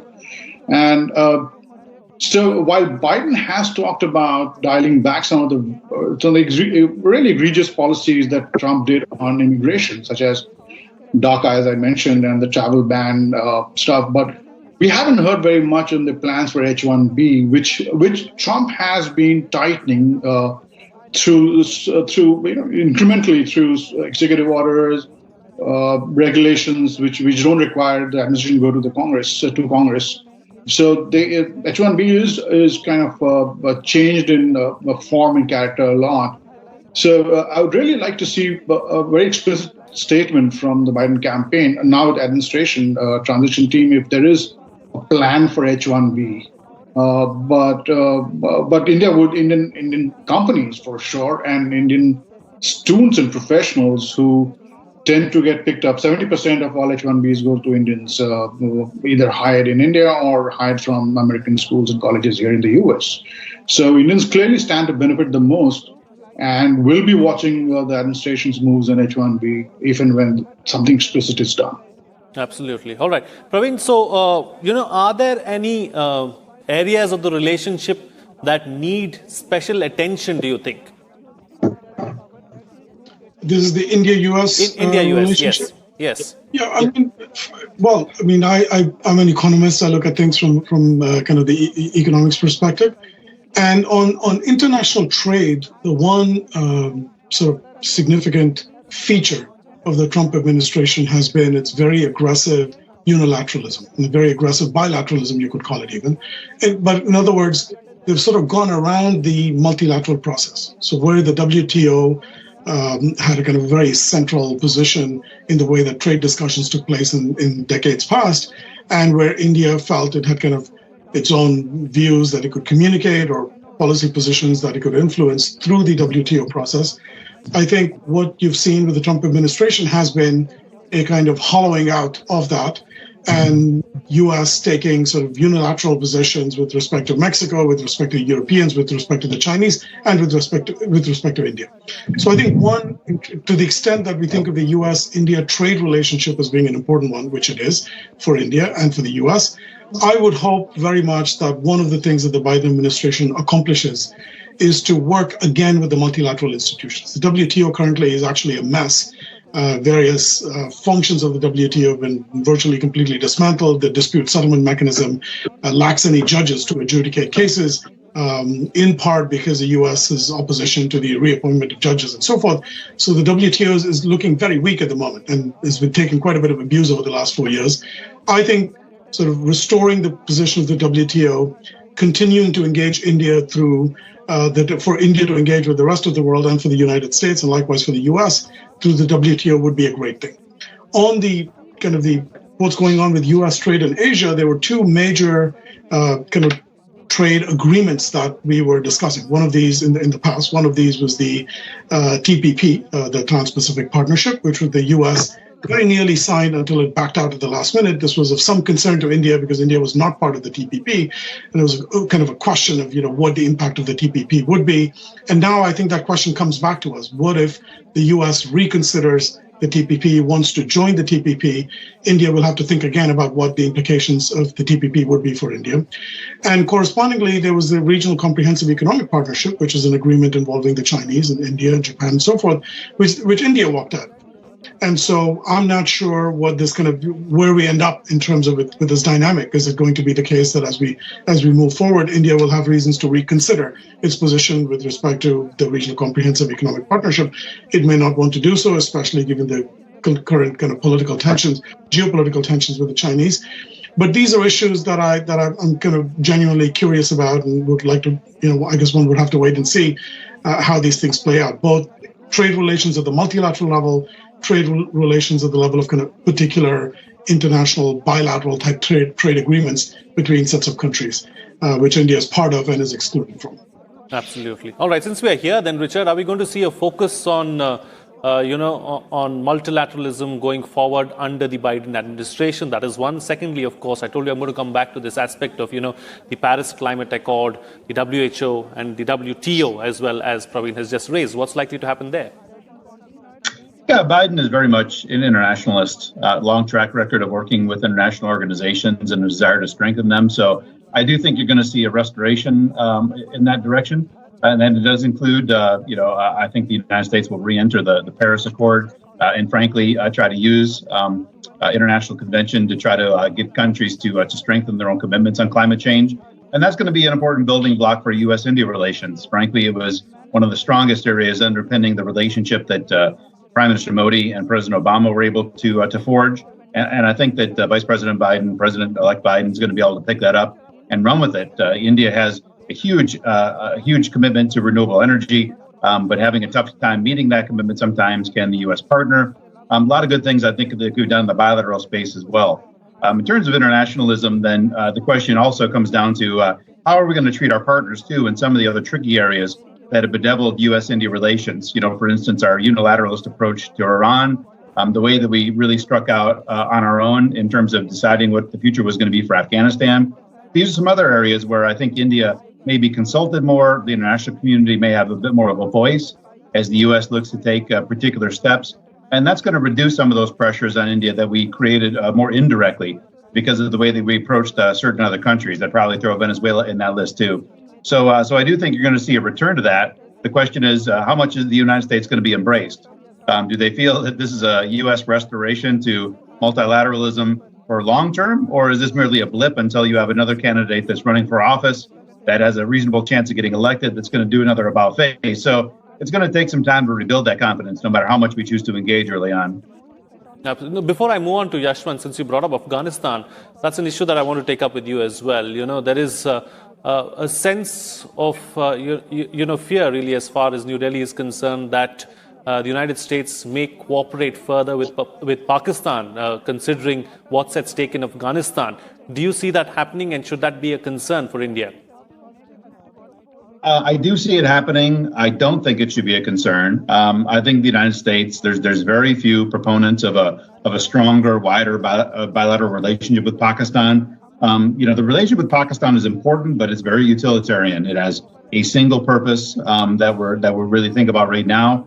When you think about the hyphen that we all were trying to smash out of existence 20 years ago, where we felt that we had to treat India and Pakistan with parity. If there's still those in Delhi that feel that we still have some inklings of that, there's such a long list now of things that we're doing with India, areas of cooperation, civilian nuclear cooperation, the kind of military technology, the new office we created at the Pentagon to expedite technology control. So the differentiation between the two from Washington is very stark. It's very clear. And I hope that's very clear from Delhi as well. So Pakistan will remain important for a single purpose. And I suspect that you'll see the United States continue to engage, but I don't think that it should cause any concern to reasonable souls in Delhi. So there's nothing more to it, is what you're suggesting, and it's just a unilateral goal. Okay, Yashwant, as far as new avenues are concerned, what are some of the new avenues that India and the United States can probably take up and can take forward? I think the initiative will have to come from India because Biden administration will be weighed down by priorities, among which India is not at the top. So India will have to come up with a new set of things to do. And but don't forget, running the relationship and taking care of what we already have on the table is going to be quite a lot in itself. And excuse me. And there is the Quad where things are happening. So, the list of things that India and the US are doing together. So I was saying the kind of list of things that India and the US are already working on is huge. And from cooperation on space, on water, on science, medicine. It's really difficult to think of a new thing to do, on a new area to look at. And especially when you have so much else to do now already and so much to take care of. Right. Okay. Time now to get quick closing comments from all my panelists with the best way forward. Starting first with you, Praveen. Thank you. Yeah, I agree with all of what Yashwant and Richard have said. There's lots of good things already in place in terms of what the US and India are working on. I hope that going forward, there'll be greater integration on the international trade side, greater integration with respect to foreign direct investment. And there's a lot of work that needs to be done there. I would argue, even especially on the Indian side, to encourage more FDI and so forth. But outside of that, I think things are in a good place. I think India has been less affected by President Trump's idiosyncrasies than some other countries have been for a variety of reasons that maybe we'll discuss on another show. But India's in a relatively good place, and I hope they just continue to strengthen this going forward. Absolutely. All right, Richard. Just one issue that we haven't talked about so far, Frank, which is CAATSA, potential sanctions. This will be, I think, the defining decision by the next U.S. administration. Will they choose to sanction India as India takes possession of the S-400 Triumph missile defense system from Russia? Right now, we're watching kind of a slow rollout of the United States trying to take different positions and setting lines in the sand against Turkey and seeing those kind of walk through right now. So I don't think that we're setting necessarily the best example in terms of how serious we look to apply these sanctions. But right now, there is a window to give India a pass by the sanctions. Is the window wide enough? Are we going to have to go back to Congress? And that's where some of the issues that Praveen and Yashwan had brought up on the contentious trade matters come up, because a lot of members of Congress, the last person they heard about India was an aggrieved company that felt that because of India's increased customs duties and other types of protections. So CAATSA, I think, is going to be the issue that defines the next president's position towards India. And right now, it's a bit of a ball in the air. We don't know which way it's going to land. Right. And Yashwan, close the show for us with your concluding remarks. I would urge patience. Give the new administration time. We tend to be judgmental. We will start saying, "Oh, the Biden administration is not as good for India as President Trump, or it would happen." I mean, so I suppose I would urge patience, and I agree with Praveen and Rick on all the issues that have been raised. Those will be on the table and they will be talked about, but for us to we'll have to give them some time, and there will be remarks that will tend to get people really excited. But we should keep our eyes on the broader trajectory of the relationship, and not be jumping from one remark to another. And there will be plenty, and I'm sure there will be comments and not from the president, but from his cabinet, from his party, the progressives in the party. So we just need to give them time. Okay. All right. On that note, then I'll call it a wrap on this edition of The Big Picture. Thank you to all my guests for joining me on the program and putting things into perspective for us. What's coming out of this discussion is that the Indo-US ties are in a good place. We need to be patient right now and give the Biden administration time to work out several of these issues that we've already spoken about. We need to focus on the positives. There has been a lot of work that has gone into the relationship over the last decade or so. Focus on the positives and take that forward. As far as the Biden administration is concerned, the primary focus, at least over the next few months, is going to be the domestic issues. And once those are sorted out, we can see something coming out as far as foreign policy is concerned. With that, it's a wrap. See you again next time.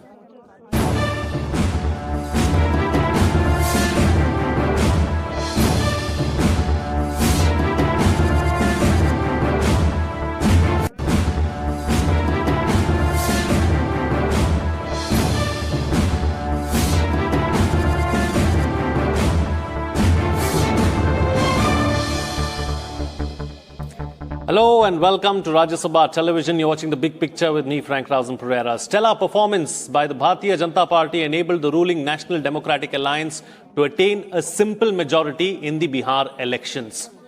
Now, this despite a sharp fall in the tally of the Janata Dal United, headed by Chief Minister Nitish Kumar. According to the final results announced on Wednesday, the BJP, which had contested 110 seats, won 74 seats, while the JDU, which contested in 115 seats, won only 43. While 4 seats each won by junior allies Vikashsheel Insan Party and Hindustani Awam Morcha, the NDA secured 125 seats in its kitty, 3 more than the number required for a simple majority. The opposition, the Mahagathbandhan, fell way short of the magic mark. The total number of seats won by all its 5 constituents stood at 110. However, the Rashtriya Janata Dal emerged as the single largest party in the assembly, bagging 75 seats.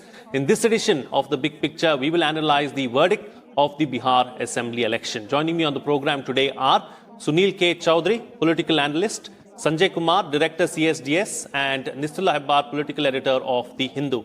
Thank you to all my guests for joining me on this edition of The Big Picture. All right, Sanjay Kumar, let me begin the program with you first. Let's look at the numbers in detail and what story do they tell you? See, the detailed story is, yes, it is a neck-to-neck fight. If you look at the number of seats, yes, NDA has emerged victorious. They have won 125 seats. The next government is going to be formed by NDA. But we should not forget about the vote share. Look at the vote share of Mahagathbandhan and the NDA. Both these alliances are tied up with 37.3% vote each. So the support base of political parties have remained more or less equal for both the alliances, even though the Mahagathbandhan has trailed behind NDA by about, say, 15 seats, because NDA ended up getting 125 seats and Gathbandhan ended up getting 110 seats. The overall picture which has emerged from these verdicts, from this result, is that while we have been talking about voters have not voted on caste line, this was the sense we were getting during the campaign, and we thought that young voters in Bihar are going to vote cutting across caste line in favor of Mahagathbandhan. But that doesn't seem to have happened. All the political parties have actually got the votes among their core supporters, which is the support base across caste line, and parties have failed to move beyond their core supporters across caste line. That is the big picture which I see emerging from, if I go by how people have voted in these elections. Since we are here, let's talk about another aspect. A lot has been said about, vote cutters. Is that the case in the Bihar Assembly election as well? When you say about vote cutters, first let's talk about LJP. Yes, LJP has performed a role of the vote cutter. They managed to win just one assembly seat, but they were instrumental in damaging the electoral prospects of JDU in very large number of constituencies. And when I say large number of constituencies, these are not large to the extent of, say, 30-40 constituencies, but they damaged JDU's prospects in about, say, 10-15 seats.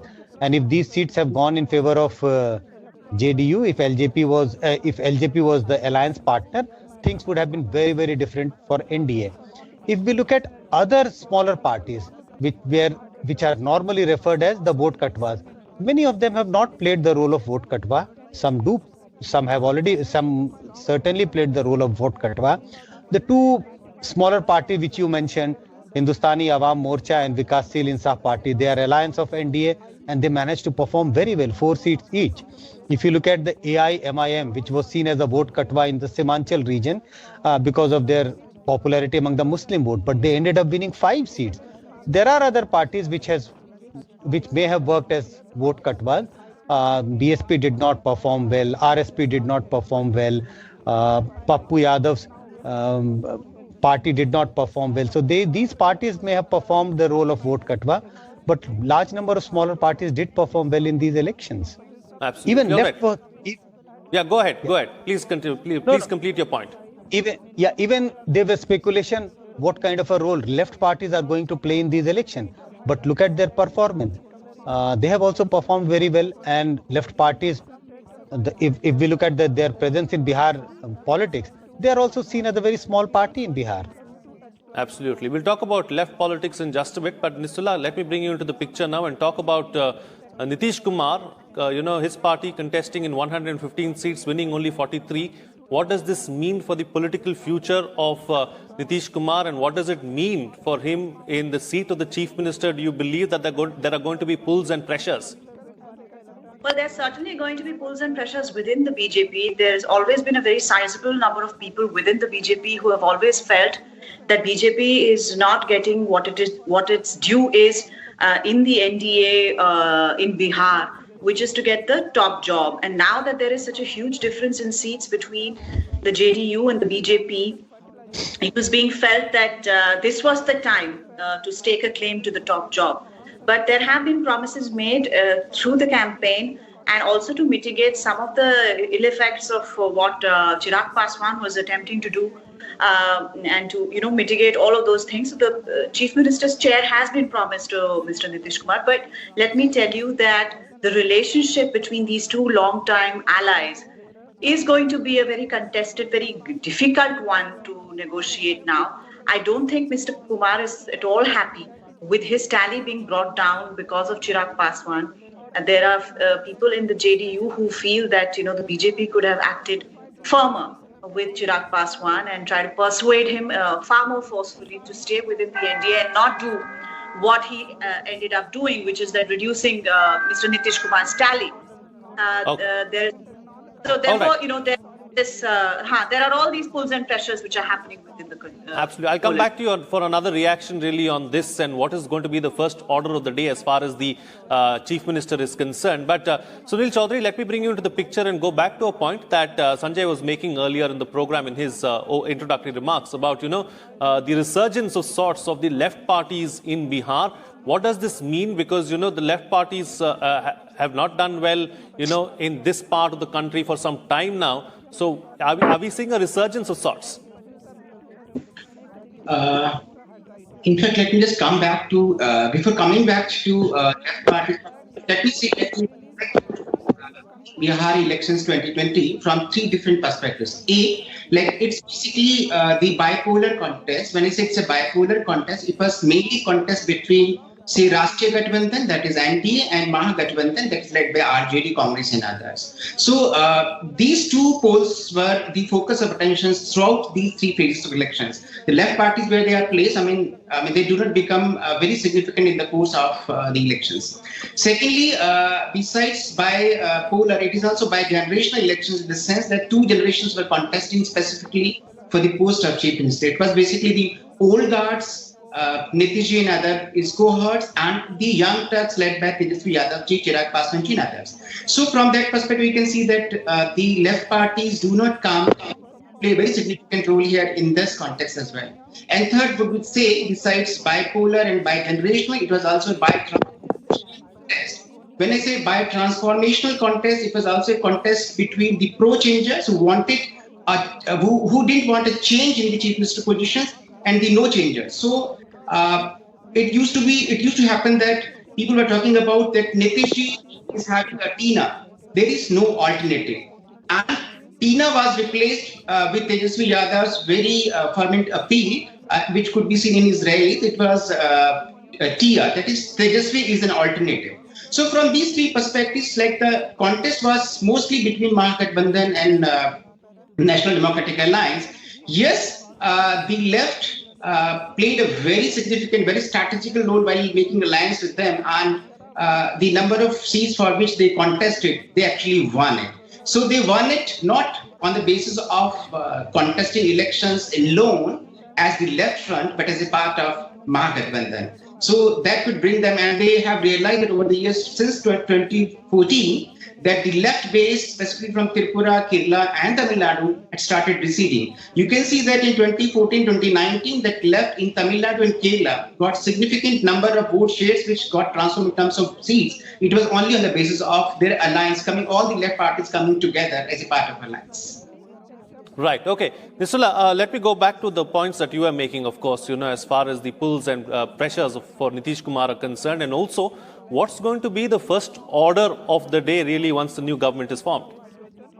No, first of all, the BJP will have to hold a parliamentary board meeting. We are hearing that it might be this evening because Prime Minister Narendra Modi is expected to visit the party headquarters today, etc. And I think after the parliamentary board kind of endorses the whole this thing and appoints central observers, sends them across, those are the formal kind of things. What is strange, Frank, right now is that although Prime Minister Narendra Modi, Home Minister Amit Shah, BJP President JP Nadda, all claimed victory last night close to midnight, but they did once, the numbers were very clear. Till now, till at least 16 hours after all of that, the man who's supposed to be the chief minister has not said a single word, released a single statement, sent a single thank you to the people of Bihar for re-electing, his government. None of that has come through. So Mr. Kumar is said to be engaged in meetings in his residence, and therefore we are actually quite in the dark about how things are going to proceed. What we do know is that the formal steps start from the BJP Parliamentary Board meeting, then his own, Mr. Kumar's own internal party meeting, and let's see what further steps are taken. Okay. All right. So, Sanjay Kumar, if you look at the election as a whole, several pollsters got it wrong. Was it a difficult election to call? What were the factors in play? Any state which witnessed a multipolar contest, even though Sunil mentioned that there were two big polls, in a sense, one Mahagathbandhan and one NDA. But besides that also, there were two other alliances. One was an alliance of Upendra Kushwaha's party, AIMIM was part of that, and BSP was part of that. There was another alliance, Pappu Yadav's Jan Adhikar party, and he had formed an alliance with few other parties. And there were large number of independents. Independents always contest in elections, whichever state goes to poll, or in the Lok Sabha elections.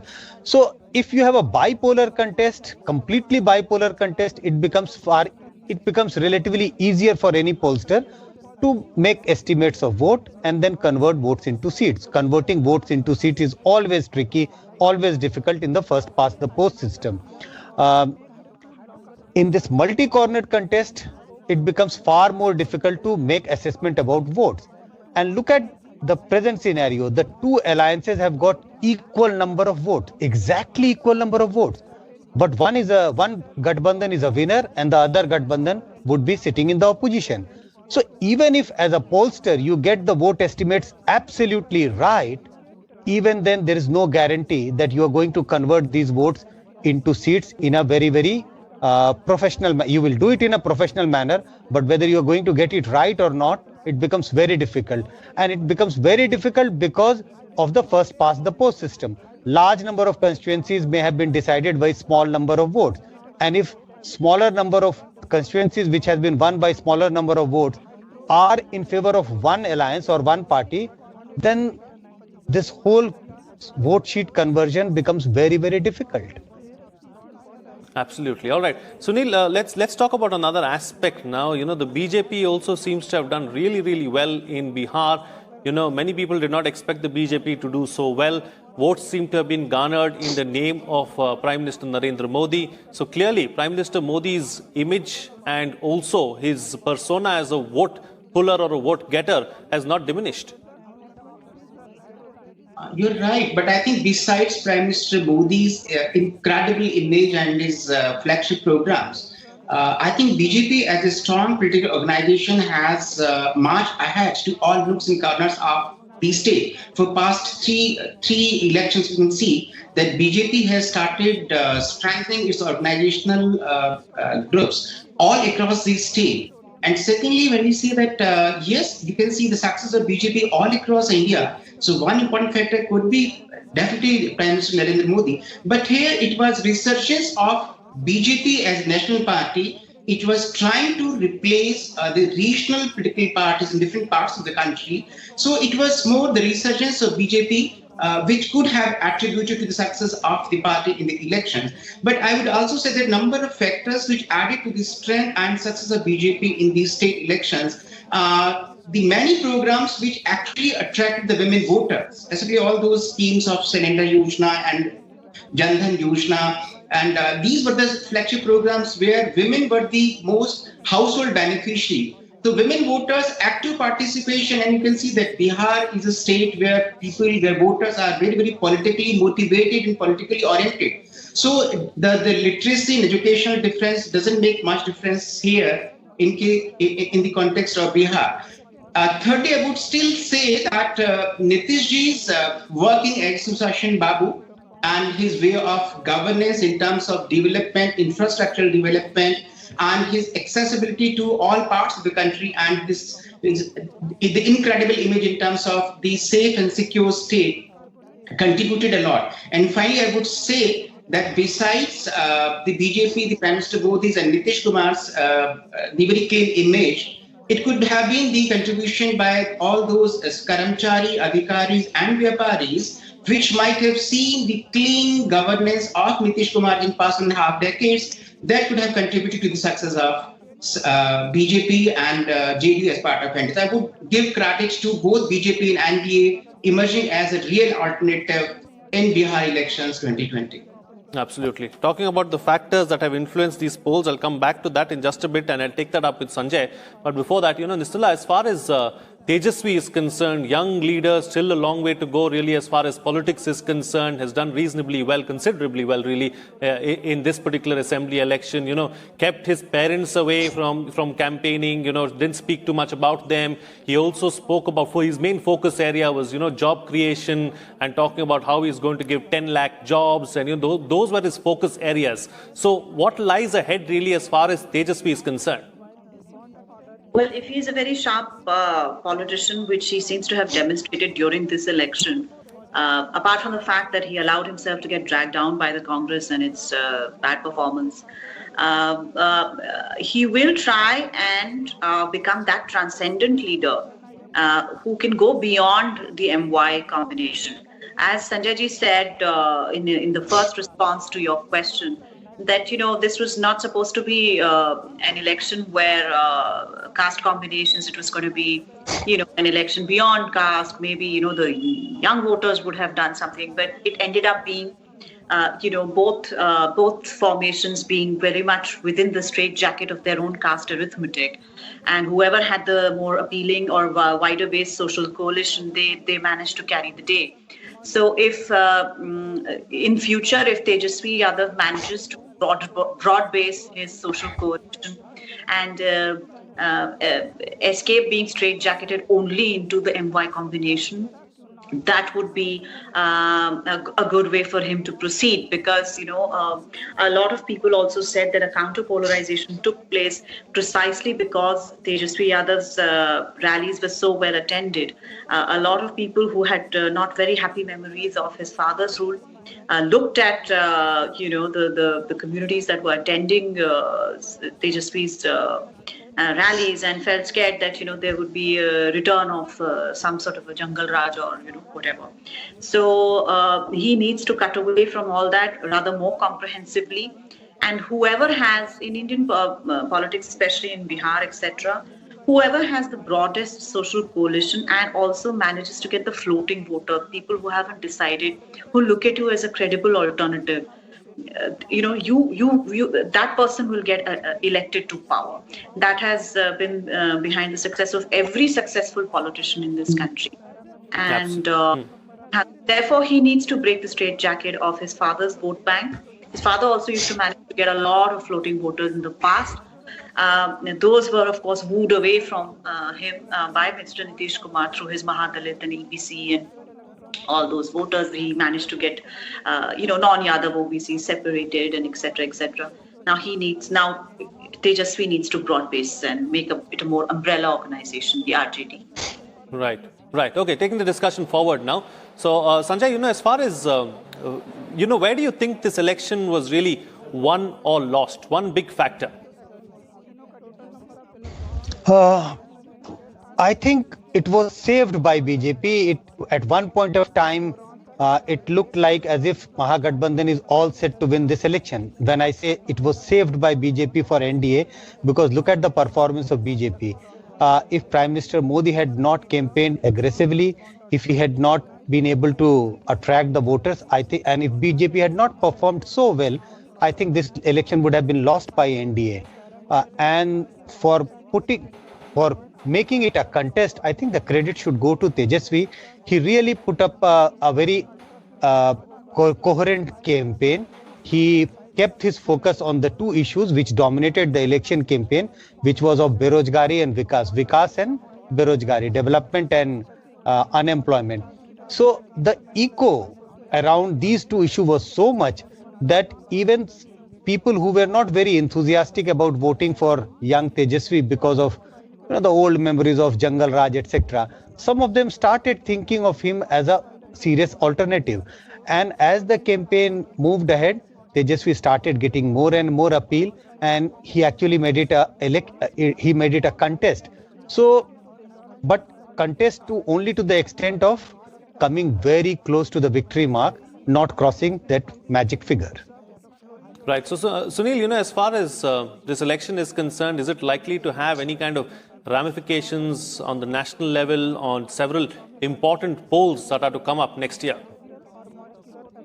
Yeah, Sanjay ji has rightly stated that the issues of development and employment as part of governance, I would move beyond governance. It would be now a contest for good governance. So parties need to focus on the issues of good governance, how they actually deliver at the grassroots level.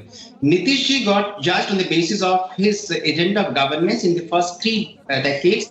Now, if the people have given mandate to him and the BJP, now he would be judged on the basis of the actual delivery at the grassroots level, specifically in the context of the employment issue. And I still hope that in the days to come, people have really become very, very awakened and cautious about their right, and the parties have to get themselves well connected with the voters. You cannot take voters for granted, whether they're young voters or they're old voters. The voters play a very significant role, and that the issues of populism, primordialism, which used to dominate electoral politics, specifically in these states. So we are now moving beyond primordialism and moving towards governance and good governance. So the issues of development, governance, employment, actual delivery at the grassroots level are going to determine the poll prospects of parties in the years to come. And Disula, is there a political message in this? What's the political message that's coming out of the verdict of the Bihar Assembly polls? One, that caste politics cannot be undermined. You need to broaden social coalitions, etc., etc. Secondly, that Prime Minister Modi has encapsulated within his own leadership style both the enabler model and the provider model, which is, the enabler model is basically empowering marginal communities to find a space in the system, which he has done. The BJP has taken a very decisive kind of shift towards OBCs. He's also become the provider in terms of the welfare goods and things like that, which used to be the USP of the Congress in the past.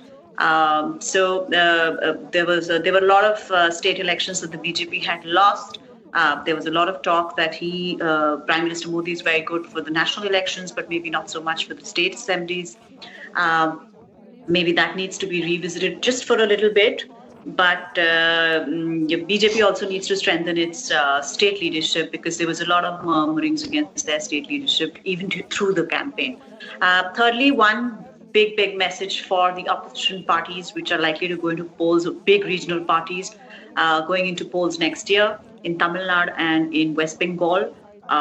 People who are parties who are exploring or are already in alliance with the Congress, on doing a very realistic assessment on how many seats that they need to give or cede to the Congress, because that could pull the whole, total down, which happened with Tejasvi Yadav. We had an interview with Deepankar from the CPIML, which did very well in the Bihar elections, where he plainly said that the Congress was given just far too many seats, and if 50-50 seats had been given to both the left front and the Congress, probably the Mahagathbandhan could have pushed past the finish line. There has to be a realistic assessment on the strengths of alliance partners when you go in. I think those are some of the lessons that are pretty much to be taken. And last mile delivery for Prime Minister Modi's programs and policies are working, and people are responding to it. And he is creating support bases which were not there with the BJP in the past, namely very marginal communities, the poor, the rural poor, and women. Right. Okay. Time to get quick closing comments from all my panelists with the best way forward. I've got limited time, so I'm going to ask you to be brief. Starting first with you, Sanjay Kumar. See, we are talking about what are the implications of the verdict of Bihar elections for the national politics.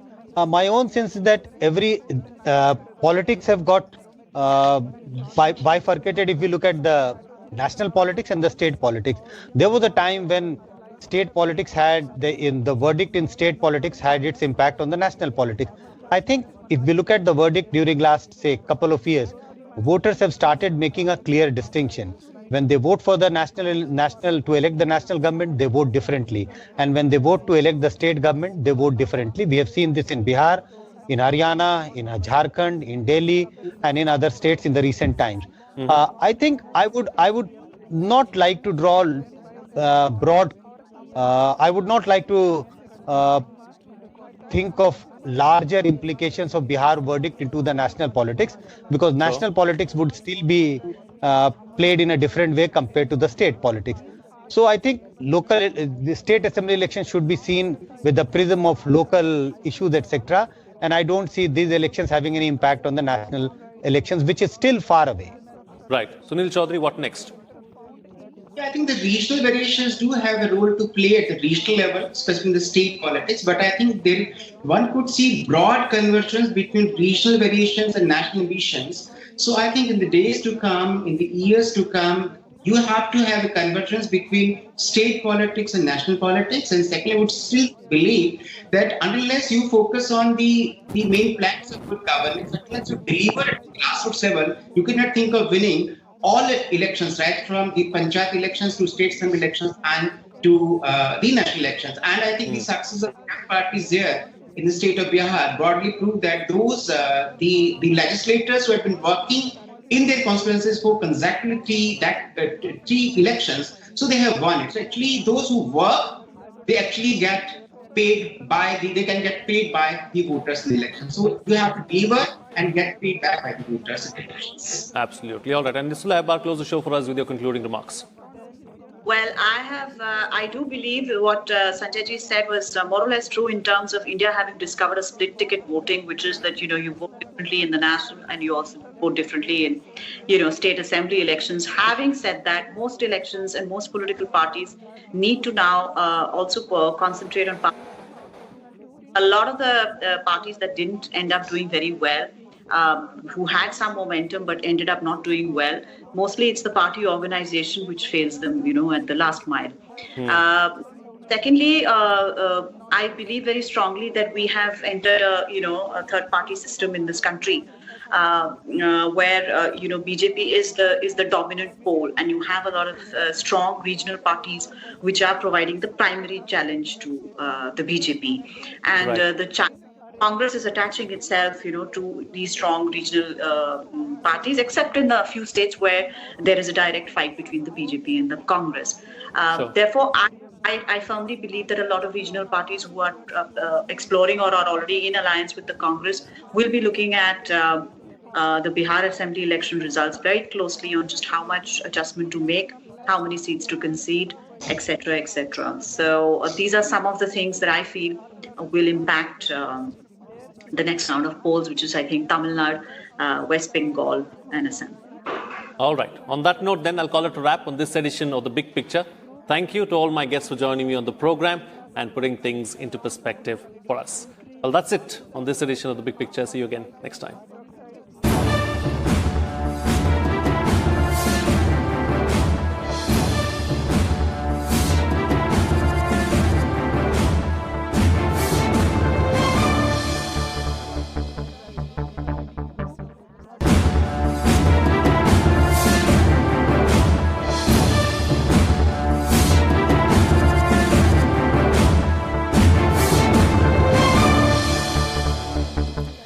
Hello and a very warm welcome to Rajya Sabha Television. You're watching The Big Picture with me, Frank Pereira. Prime Minister Narendra Modi on Thursday said enhancing all kinds of connectivity, including in social, digital and financial spheres with the 10-nation ASEAN grouping is a major priority for India. He made the remarks at a virtual summit between India and the ASEAN. The Association of Southeast Asian Nations, or ASEAN, is considered one of the most influential groupings in the region, and India and several other countries, including the US, China, Japan, and Australia, are its dialogue partners. The summit took place amid China's aggressive behavior in the disputed South China Sea as well as in eastern Ladakh. A number of ASEAN countries have territorial disputes with China in the South China Sea. The ties between India and ASEAN have been on an upswing in the last few years, with focus being on ramping up cooperation in the areas of trade and investment, as well as security and defense. The ASEAN region, along with India together, comprises a combined population of 1.85 billion people, which is 1/4 of the global population, and their combined GDP has been estimated at over $3.8 trillion US. In this edition of The Big Picture, we will analyze the India-ASEAN Summit. Joining me on the program today are Pinak Ranjan Chakravarti, former ambassador, Sriram Chawlia, foreign affairs expert, and Pramit Pal Chaudhary, foreign editor, Hindustan Times. Thank you to all my guests for joining me on this edition of The Big Picture. Ambassador, let me begin the program with you first. Let's first try and understand the key takeaways from the India-ASEAN Summit. Well, I think, Frank, this has been a reiteration of our general policy and the fact that the Act East became a more robust version of the Look East. So I think what we are trying to say is that we want to, at least the Prime Minister was putting on record that we want to increase our cooperation. But there have been some, I suppose, setbacks, you can call it, because we walked out of the RCEP, which is going to be signed at this summit, or at least initialed at this summit. So we'll be left out of that. For good reasons, I'm sure, why we didn't join. And clearly it was a backdoor entry for China. But these backdoor entries are emerging in many places. I know, for example, in Bangladesh, which has duty-free access into the Indian market, China is coming up with its what you call it, the export processing zones, special economic zones. So we'll have to be careful about all this. And I think that process has begun because we have notified country of origin regulations recently, which has not been taken very kindly by Bangladesh, because this has, these are some of the factors that are coming in at the moment. Basically, countries are now, becoming more protectionist, and there is turbulence in the general order of things in the international stage. And I think we are on the cusp of seeing another reaching another milestone when I think Senator Biden becomes the president, and you might see changes coming out of the world's sort of leading power, how it will go, how it will happen. There are a lot of uncertainties now, and we are on the cusp of that.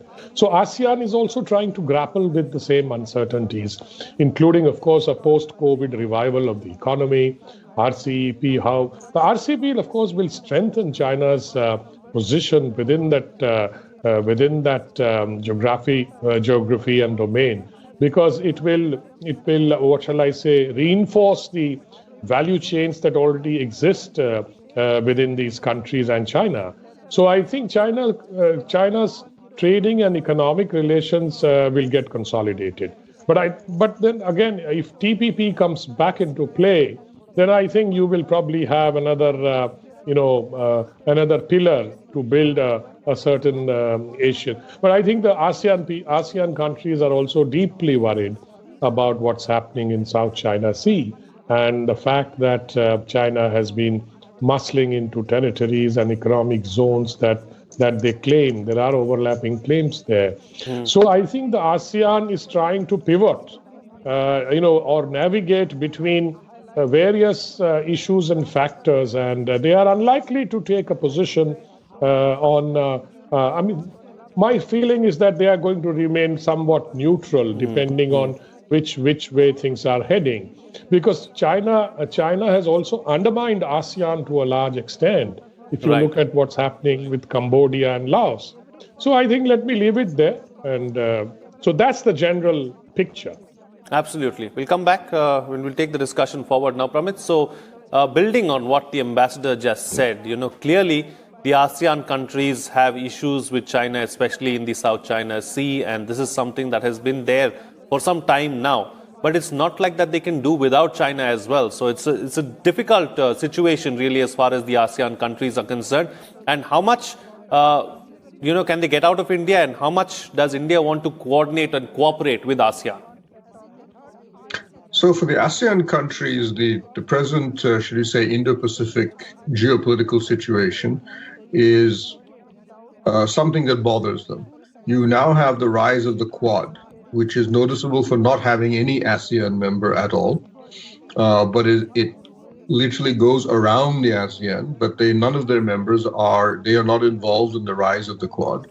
They can see that their primary external security ally, the United States, for at least most of them, is increasingly not paying that much attention to Southeast Asia, or is focused only on one or two countries, notably Indonesia and Vietnam.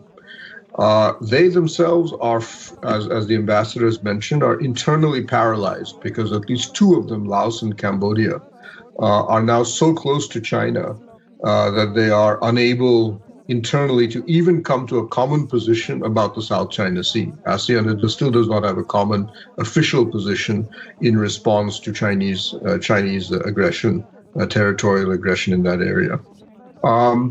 They also face another issue, of course, which is, as you've mentioned, that India, Japan, and other countries like South Korea are starting to build up their own bilateral relationships, which tend to no longer focus on ASEAN. So you'll notice that the Indian Foreign Minister, Dr. Jaishankar, in some of his recent speeches, has raised, India has always said ASEAN centrality is absolutely important. But he's been saying, well, ASEAN centrality, we have to ask ourselves, does this make any sense? In other words, as long as ASEAN remains completely paralyzed, is unable to come to a genuine formal position of its own geopolitically on any important issue, then India will have to go and forge ahead, and the Quad is part of that, without ASEAN. Now, after the last Quad meeting, you saw ASEAN centrality be restated in the statements that came out from the four countries. And that, I think, reflects an agreement that at least Vietnam, maybe Singapore and Indonesia, can be brought into the larger geopolitical balance effectively against China. And you'll notice that the Americans, at least under the Trump administration, have been setting up meetings in which ASEAN plus South Korea, sometimes with Vietnam, in their meeting. So they're very clearly looking at some point in the future, a Quad plus arrangement is something that should remain in the background, right, or at least something we should think about.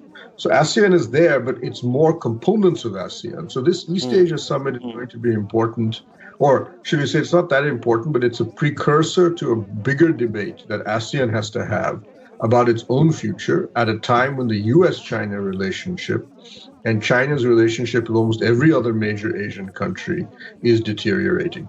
Okay. I think that's a very interesting point that you brought up. Let me take that point forward with the other panelists as well.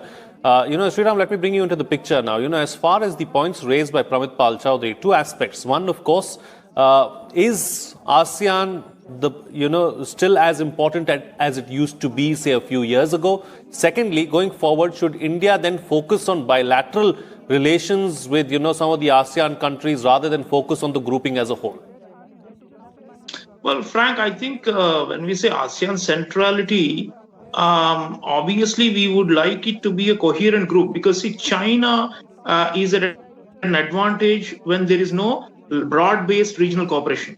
If there is a broad-based regional formation like 10 countries, ASEAN, all acting in concert, cohesive, as we say, we want cohesive and a central ASEAN for the whole Indo-Pacific. I think that is to China's disadvantage, right? So, and ASEAN, they have their own internal, mechanisms and dialogue processes for unification of the bloc, and for ushering.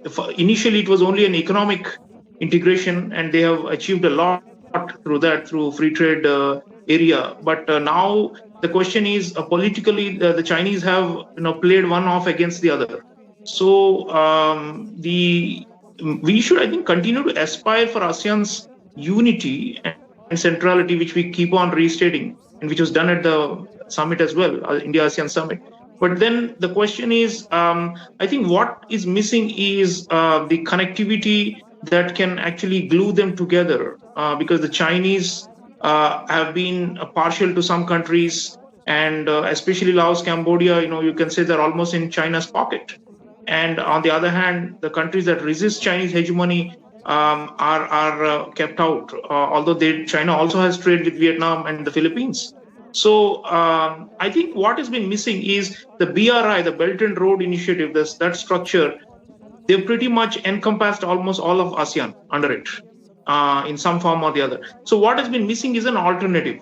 And there Japan has been trying to put up an alternative. And the Japanese, we along with Japan have a couple of initiatives. One is the Asia-Africa Growth Corridor, which traverses the ASEAN region. The second is, recently Australia, Japan, India, we announced the Supply Chain Resilience Initiative, SCRI. And that was to diversify our supply risk instead of, being dependent on just one country, which is China.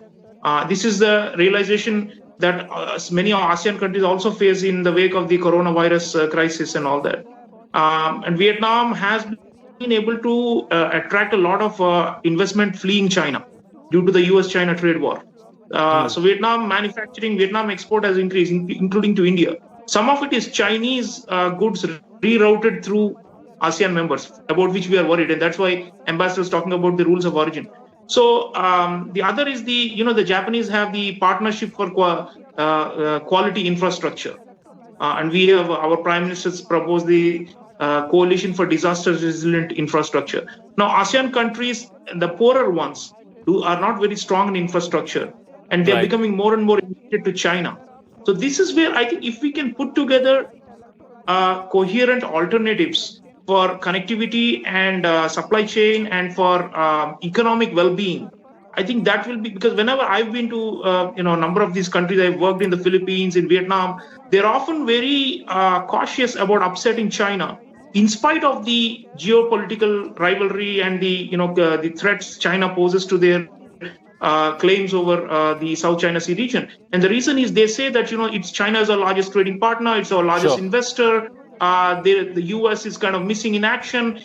So therefore, I think India, Japan, Australia, and if the US comes on board under a Biden administration, which will have a more multilateral focus, well and good.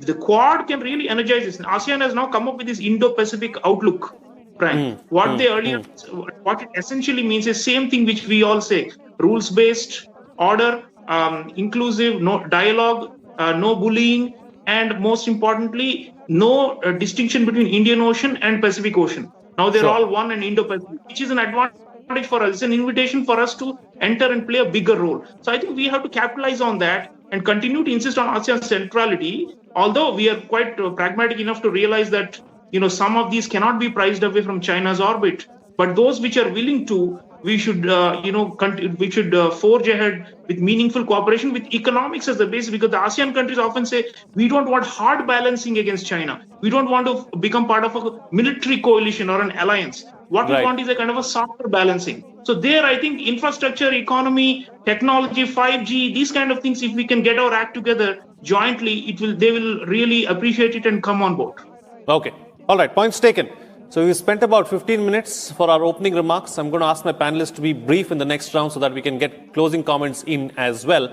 Ambassador, points raised by Pramit Pal Chowdhury. Now let's take those aspects forward. Considering the current geopolitical situation, everything that's happening in the Indo-Pacific, and with the Quad and so on and so forth, do you believe it is up to the ASEAN as a grouping now to get some kind of a common ground if they have to be relevant or a force to reckon with in the months or in the future? One thing that both Sriram and Pramit hinted at is that ASEAN cannot retain its centrality if it becomes a part of the Chinese orbit. It has to maintain its centrality by remaining outside the Chinese orbit. In other words, it needs other major powers like the USA and India and the Quad perhaps in the future to balance, whether soft or hard. I think it will be more soft balancing, because there is no need for hard balancing, because that's not something they are looking at. but I do not know how they will manage. So you will see ASEAN countries, hedging a lot and also trying to, raise red flags once in a while, Philippines, Vietnam, on South China Sea, conveying signals and warnings to China that, look, this don't cross beyond this point. So I think that kind of signaling is taking place at the moment. Now, it all depends. After all, President Trump, by walking out of the TPP and various other, at least in the beginning, basically provided the space for China to come into this space. Now, I don't know, but later on, of course, he backtracked and had started virtually a trade war with China and squeezed them and claimed that many businesses had come out and gone back to the USA. The economy, actually, to be frank, the economy was doing rather well before COVID hit all countries and hit the economies. So, and Trump took credit for all that, America first, etc., that I will make America great again. But then he ignored the other aspects of the global kind of engagement that USA always had.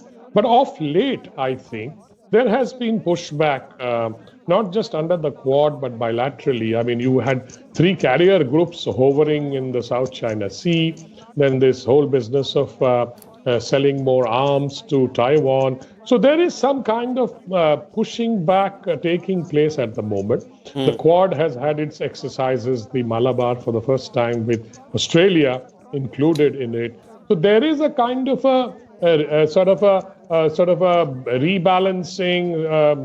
There is a hard rebalancing in Quad, and a soft rebalancing is possible if ASEAN decides to do that. Sure, certainly. So, Pramit, let's talk about another aspect now. Traditionally, the United States has had a major role in this particular region, still continues to do so. But, like the ambassador just pointed out, under the Trump administration, we saw a bit of a withdrawal, really, as far as the United States was concerned. With the change of guard in the United States, what's likely to happen? Well, Biden has made it very clear that he believes that one of the biggest failures of Trump's foreign policy was, as you mentioned, his devaluing of America's alliances and partnerships. This included not just the 5 military alliances that America has with Asian countries in Asia, but also, of course, NATO and so on, and then strategic partnerships that America has with other countries like India and so on. And so Biden has made it very clear that the heart of his foreign policy is going to be to leverage these relationships to constrain China. But Biden has also indicated he wants to reduce defense expenditure and divert that to America's considerable domestic problems. So we'll see how that plays out. It's not clear to me how you can balance these two together. You expect to use your alliances, including areas in technology and economics and trade, to constrain China, but at the same time, the single measure of which I would argue China takes the most seriously, you're going to actually pull back. And it's in my view, a problem that we'll see when the Biden administration tries to apply this in the Indo-Pacific. ASEAN countries, as will India and the new government in Japan, for example, all will be waiting to see whether America or the Biden administration can square this circle to put up a robust policy towards China and simultaneously cut defense expenditure, as well as build up your alliances, and then also try to develop things like a 5G, an ex-China 5G technology coalition. This will be a huge challenge for the Biden administration, and it's going to be touch and go, I think, especially for the first year as he tries to work this out. My personal view is that China will interpret a lot of this as weakness and probably test him, possibly over Taiwan, possibly on our border as well, in an attempt to see whether Biden really has the stomach for the hard geopolitics that China itself practices.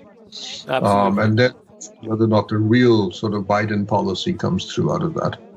Right. Sriram Chawlia, so what should India's strategy be going forward? Well, Frank, Prime Minister mentioned at the summit that, speeding up connectivity is our top priority. And unfortunately, our record in promising and delivering connectivity projects has not been great. Dr. Jaishankar is really persevering and trying to push very hard to complete. For example, the India-Myanmar-Thailand highway, trilateral highway, has been delayed for more than a decade now. And, there are many reasons for it. Some of it are beyond our control. Some of it just have to do with contractual, failures and, builders not delivering what they were supposed to, bureaucratic processes. So that is where, the Chinese have stolen a march ahead of us. And they are far faster in doing all kinds of railways, highways, bridges, multimodal transport networks under BRI, but also in other bilateral formats. That's the thing where, we have to learn a lot from them. Even the Kaladan transport corridor, for example. This again with northeastern India and Myanmar. For northeastern India, it will be a huge developmental gateway if these things get going. And then, further afield, I think one of the, as Ambassador was mentioning, we are seen to be protectionist and not part of the broader regional integration that's happening, especially RCEP. And we will need to find new means to integrate ourselves and for our market to be accessible to ASEAN countries. Already we have, of course, the India-ASEAN FTA. Almost $90 billion of bilateral trade is going on. And I think India has a relatively small deficit of about $25 to $28 billion in that. But I think once we get the rules of origin in place, we can make sure that ASEAN is not becoming a backdoor for China to flood us. And once we have those assurances, either we go back into RCEP or we rejoin some kind of expanded Trans-Pacific partnership. I'm sure Biden administration will try to revive it in some form or the other. Japan has been leading regional integration processes parallel to China because Right. Japan cannot accept Chinese hegemony ever.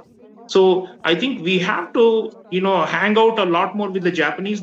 Incidentally, while our Prime Minister was launching the ASEAN-India summit, on the same day, they had parallelly the China-ASEAN and also the Japan-ASEAN. The ASEAN has this ASEAN +1 format, and China and Japan are also there. And if you see what is going on in those summits, Frank, the Japanese are promising a lot more investment, especially for epidemic control and for public health in ASEAN. For disaster relief, the Japanese have already become more proactive in supplying weaponry to Vietnam, and we have now given for the first time ever a submarine to Myanmar. So if you add up all those, and the Australians are very strong with Indonesia and with the Pacific Island nations which are adjoining ASEAN. So if you add up all that, there is a lot of work to be done. But if now we are prioritizing it much more under Act East. So I'm hopeful that the quicker we implement these, I think the train will start moving. Okay, time to get quick closing comments now from all my panelists with the best way forward, starting first with you, Ambassador. I think the best way forward is very clear, that we have to keep engaged with the ASEAN. And as Sriram said, we have to start delivering on some of the pending issues, the pending projects, Kaladan Highway, then the trilateral highway, etc. Now, I know there is a problem because Myanmar is there in between and there is insurgency. One of the problems of finishing these projects is insurgency and the threats that these insurgents within Myanmar itself has a lot of these ethnic insurgencies going on. And China is a player there. It promotes it somewhere and then de-escalates somewhere. So China is playing its own game in Myanmar, and we all know why. It wants an entry into the Bay of Bengal. Right. It wants to replicate Gwadar in the west to I think Chuakpu in the east along in the Bay of Bengal region. So I think we'll have to keep engaging. There is no magic wand. There is no magic wand that will help us overcome all these difficulties. It's a long, hard road. It's a marathon, and I think we'll have to keep engaging. And fundamentally, we'll have to ensure that our own economy starts roaring again at 8, 9, 10%. Absolutely. All right, Pramit. Yeah, I think we'll keep in mind this summit is essentially, this East Asia summit is a holding action. They're waiting One, it's a virtual summit. Virtual summits don't actually accomplish that much because it's the personal interactions between the ministers that really push the agenda forward, and that can't be done right now. But they're also waiting to see what is the new government in America going to be like, what is the new government in Japan going to be like. And given those situations, a lot of what's happening in the East Asia Summit will not be particularly exciting in terms of moving forward. So your really game is what is the agenda going to be next year, next 2 years, next 3 years. And I think a lot of us have mentioned we need to get the infrastructure programs. Japan has its own infrastructure program. We have our own plans. The Americans have the Blue Dot Network. Everybody has their own plans. Right. We need to put them together, align them militarily, technologically, infrastructure. Right now we have a whole patchwork of responses to China. These need to be brought together. And if as much as possible, ASEAN should be brought on board. If not ASEAN, we must be prepared to work with individual ASEAN countries rather than wait for ASEAN together on this. All right. And Sriram Chawla, close the show for us with a quick concluding remark. Yeah, Frank, I think Narendra Modi government has tried to create the sense, the consciousness in India that ASEAN is actually our neighbor, our maritime neighbor. How far is Andaman Island from the nearest Southeast Asian country, Indonesia? Very close. So what I'm trying to say is, this is part of our maritime consciousness that is arising, the Indo-Pacific outlook that has emerged, and closer ties are inevitable because of the geopolitical pressure of China, but also because we are realizing that we have, as we grow, initially we said our neighborhood was only South Asia. But now the whole of Southeast Asia and beyond is also our neighborhood, as is West Asia. So our ambit is expanding. And accordingly, we have to also spend more resources. We have to also give more diplomatic energy. We have to push our private companies and private sector to invest more and to go out more in this region. That is the way we'll be able to ultimately realize our goal of ASEAN centrality and a balanced Indo-Pacific. Absolutely. All right. On that note, then I'll call it a wrap on this edition of The Big Picture. Thank you to all my guests for joining me on the program and putting things into perspective for us. So the last few years, India and ASEAN have come a long way. The relationship, of course, has gone from strength to strength. There is still a lot more that needs to be done. A lot has changed in the region over the last few years as well. What we need to focus on going forward is economy and connectivity. Let's not forget that the ASEAN countries can't step away from China because their economies are integrated and they're extremely close to China. So there's a lot in common there for the ASEAN countries and China. And let's also not forget that the Trump administration had withdrawn from the region, thereby providing a larger space for the Chinese in this particular region. But that could change with the change of guard in the US and with Quad taking an extremely active role, especially in the Indo-Pacific. What we need to do going forward is to ensure that we work on our pending projects and deliver them on time. And we need to find new ways to integrate with ASEAN. With that, it's a wrap. See you again next time.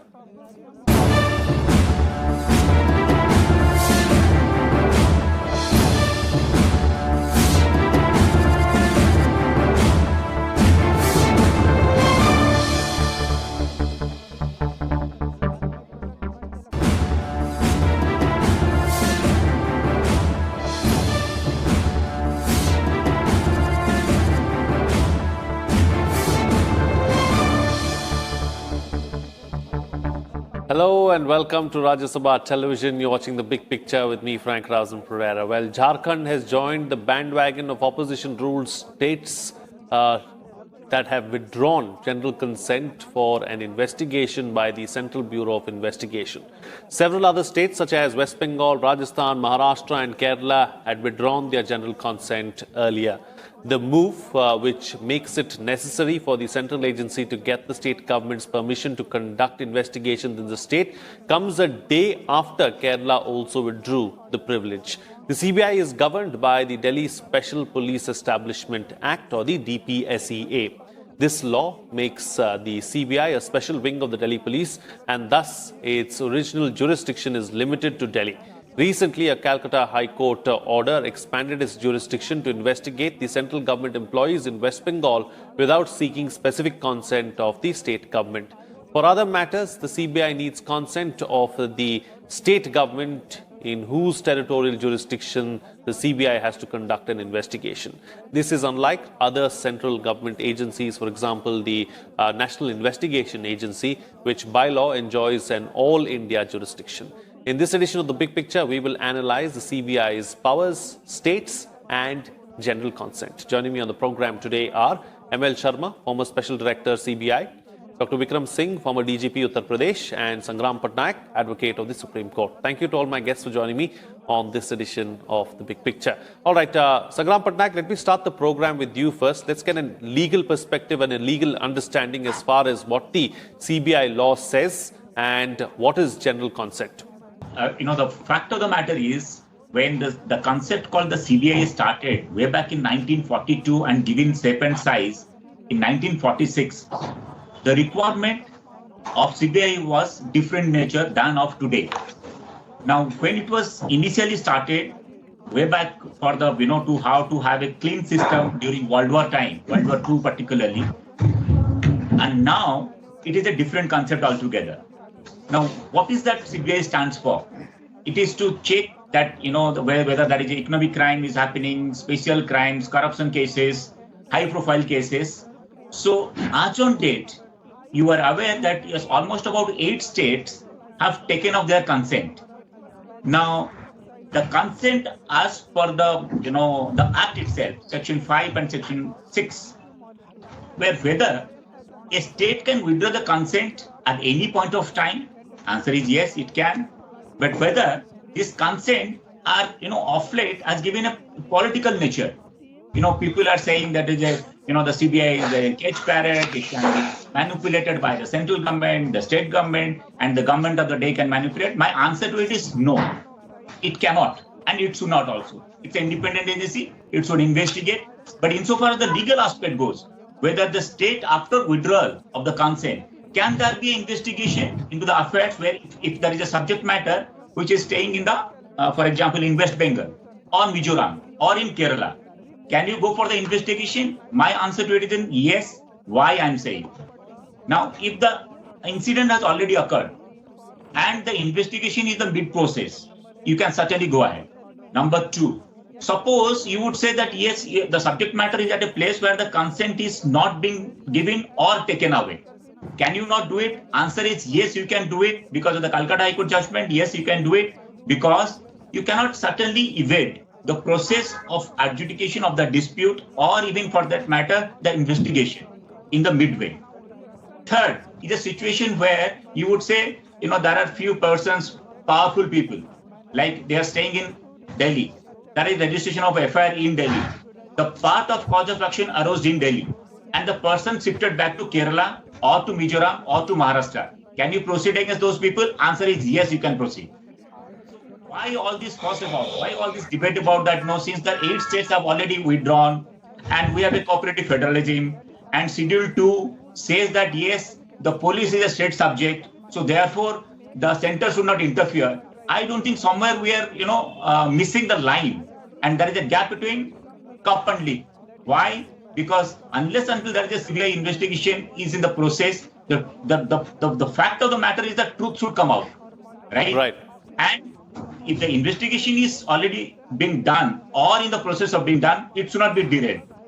Sure. Second, the most and the moot question is, people are saying that CBI is being, it's a, you are putting in the control of the central government, so you cannot touch it. My answer to it is up to the CBI, whether to be independent or not be independent. You cannot certainly dance to the tune of anybody else other than yourself, your own conscience. So CBI is only responsible for itself unless and until you have a separate statute like NIA. It is not like NIA where you are a statute and the act is passed in the parliament, you are governed by your statute. No. Here, you are only, it's a section speaks about yourself, so you have to have an independent investigation, whether with consent or without consent. Otherwise, like of late, I'm finding there are so many investigations in between. A state is withdrawing, B state is withdrawing. That should not be, that is a different thing. But whether you can derail the process of investigation, my answer is it should not be. That's my precise answer. Okay, all right. So, Mr. Sharma, let me bring you into the picture now. So, does withdrawal of general consent stop all CBI probes? What happens really as far as the CBI and these states which have withdrawn general consent are concerned? Just to build on what my friend Sangram Singh has just stated, and for more clarity, I'll just make 2 points for addressing your question. One is that CBI has concurrent jurisdiction not only in Union Territory of Delhi, but all Union Territories. So the question of consent doesn't arise. Number two, because of the constitutional framework, and of course Constitution came into being in 1950, in 1946 when this act was made. At that time you had Government of India Act 1935, which divided the subjects to the center and the state governments. So keeping all that in view, the section 6 of the DSPE Act provided that for carrying out investigation in a state, prior consent of the state government is required. Union Territory, no consent is required. State government, consent is required. So the practice that developed was that state governments accorded the consent only, and this is important, only for cases under the Prevention of Corruption Act, and that too against the central government employees, not against the state government employees, not against the state politicians, etc., and the small peripheral sections like criminal conspiracy, etc., etc. The first question is whether the state governments can withdraw consent. Answer is yes, it is the authority. Second and more important question is whether they should be doing it. I've written a whole paper on it for publication somewhere. I say they are being stupid, they are being reckless in withdrawing the consent. And I'll give 4 reasons for this.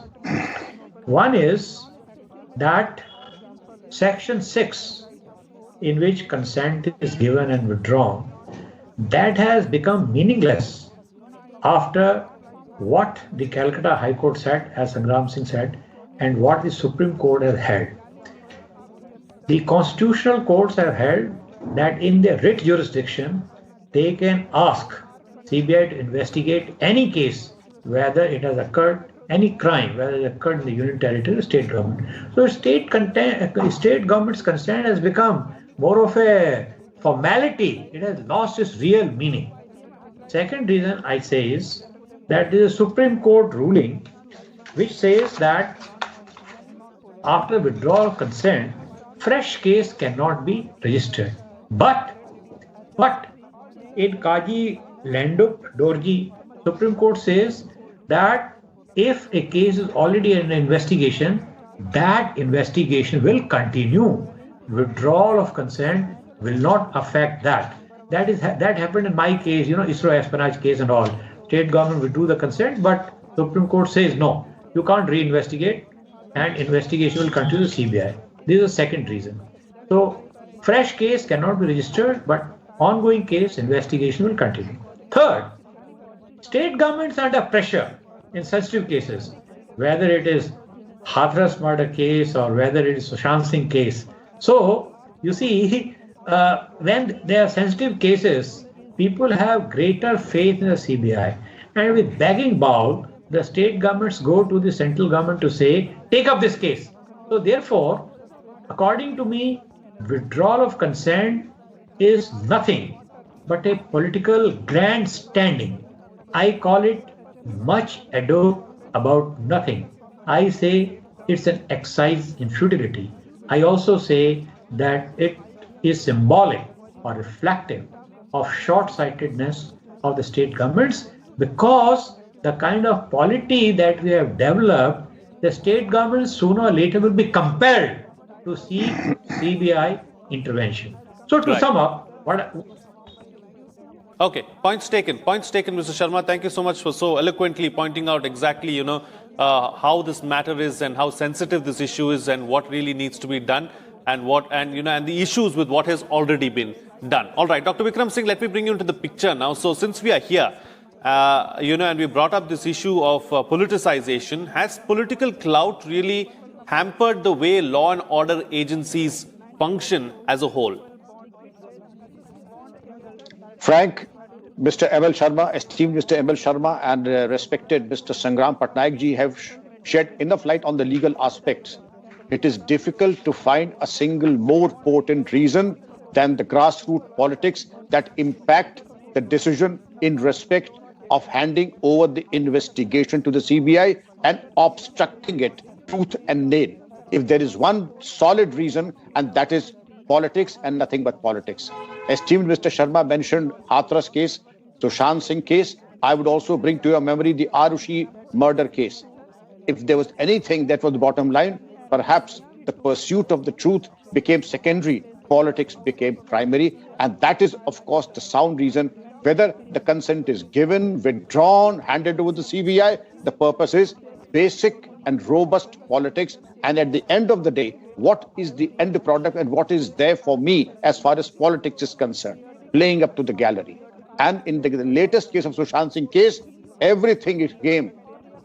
The poor boy from this particular state. I have my question, I have my apprehensions whether this issue would continue to live after the 10th of this month when the results are out. Because then, as many of the learned thinkers say, that it would be kicking and flogging a dead horse because the issue would have died. Nobody is seriously concerned about the perpetrators of the crime. But the fact remains that yes, how could they garner more votes in the ongoing election process? And that was the case also. Not only in Hathras, what happened? Hathras, whatever be the case, I will not comment on that because it's sub judice. But the fact remains that there was much more to it than what meets the eye. And there were caste, there was communal angle, there was politics, and everything except to get a vigorous pursuit after the culprits, Frank. Absolutely. All right, taking the discussion forward now to bring in other aspects as well. Sangram Patnaik, very quickly, what types of cases does the CBI investigate in states? See, if you broadly divide it, it can be economic, the crimes, corruption cases, special crimes, high-profile cases. CBI can investigate. There is no doubt about it. Insofar as the center goes and for the state goes, it is only with regard to the cases which of late being politicized for no reasons or rhymes, we could have certainly avoided. CBI should be and ought to be an independent agency, no doubt about it.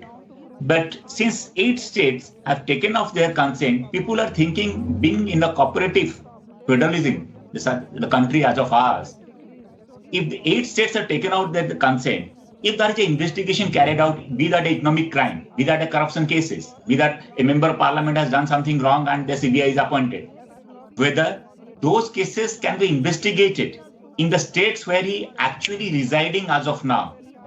So therefore, the kind of cases that CBI is investigating, that is clear, or there is no doubt about it.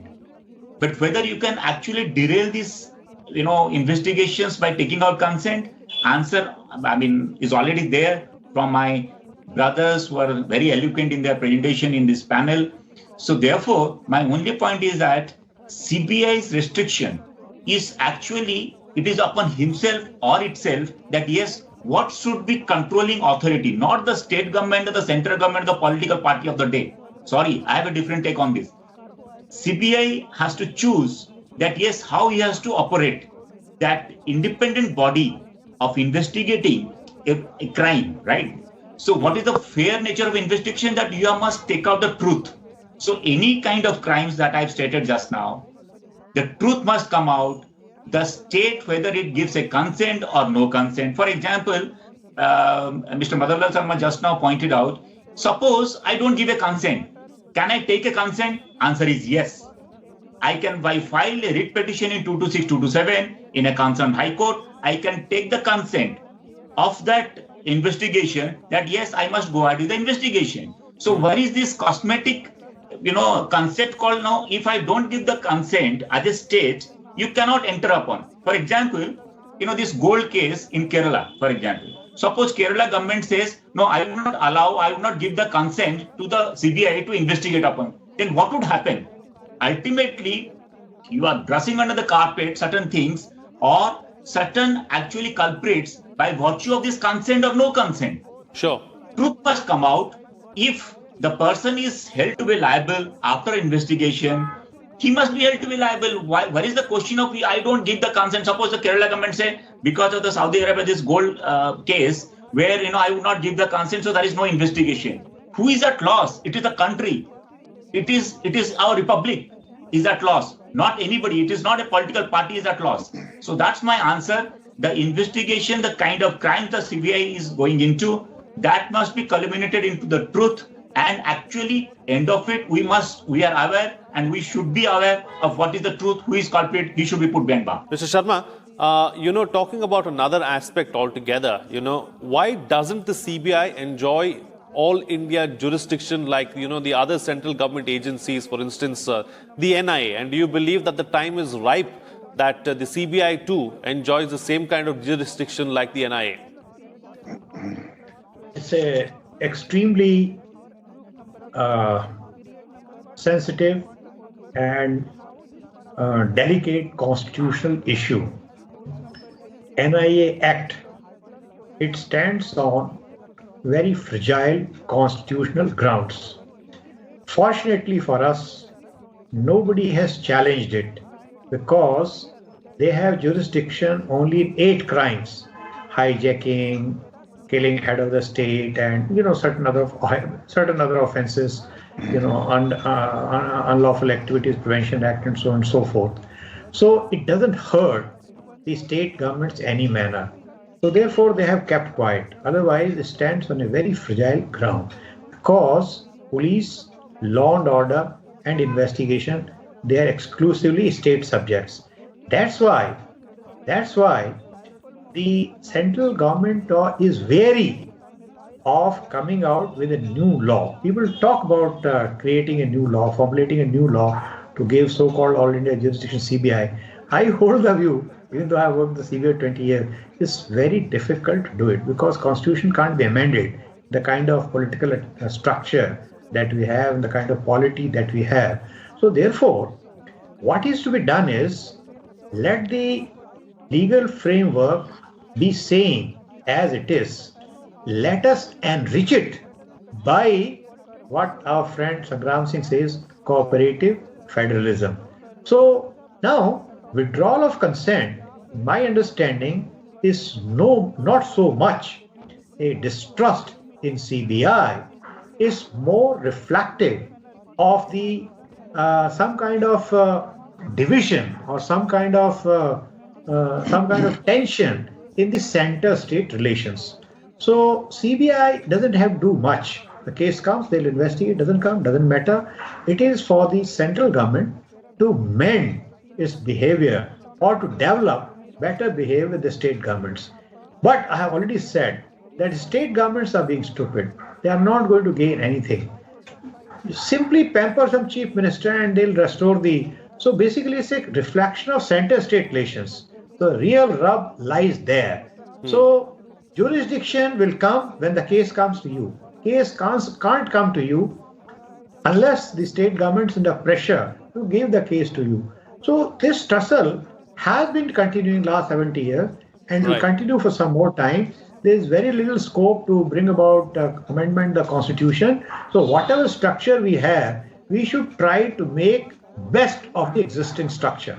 Absolutely. Make the best of what we have. Absolutely. All right. So, Dr. Singh, let's talk about a completely different aspect now altogether, something that we've not spoken about in the program over the last 20 minutes or so. So, can't the state police conduct high-profile investigations? What's lacking? And aren't they as efficient as the CBI? Frank, let us understand that the CBI is made by deputationists in a very large number.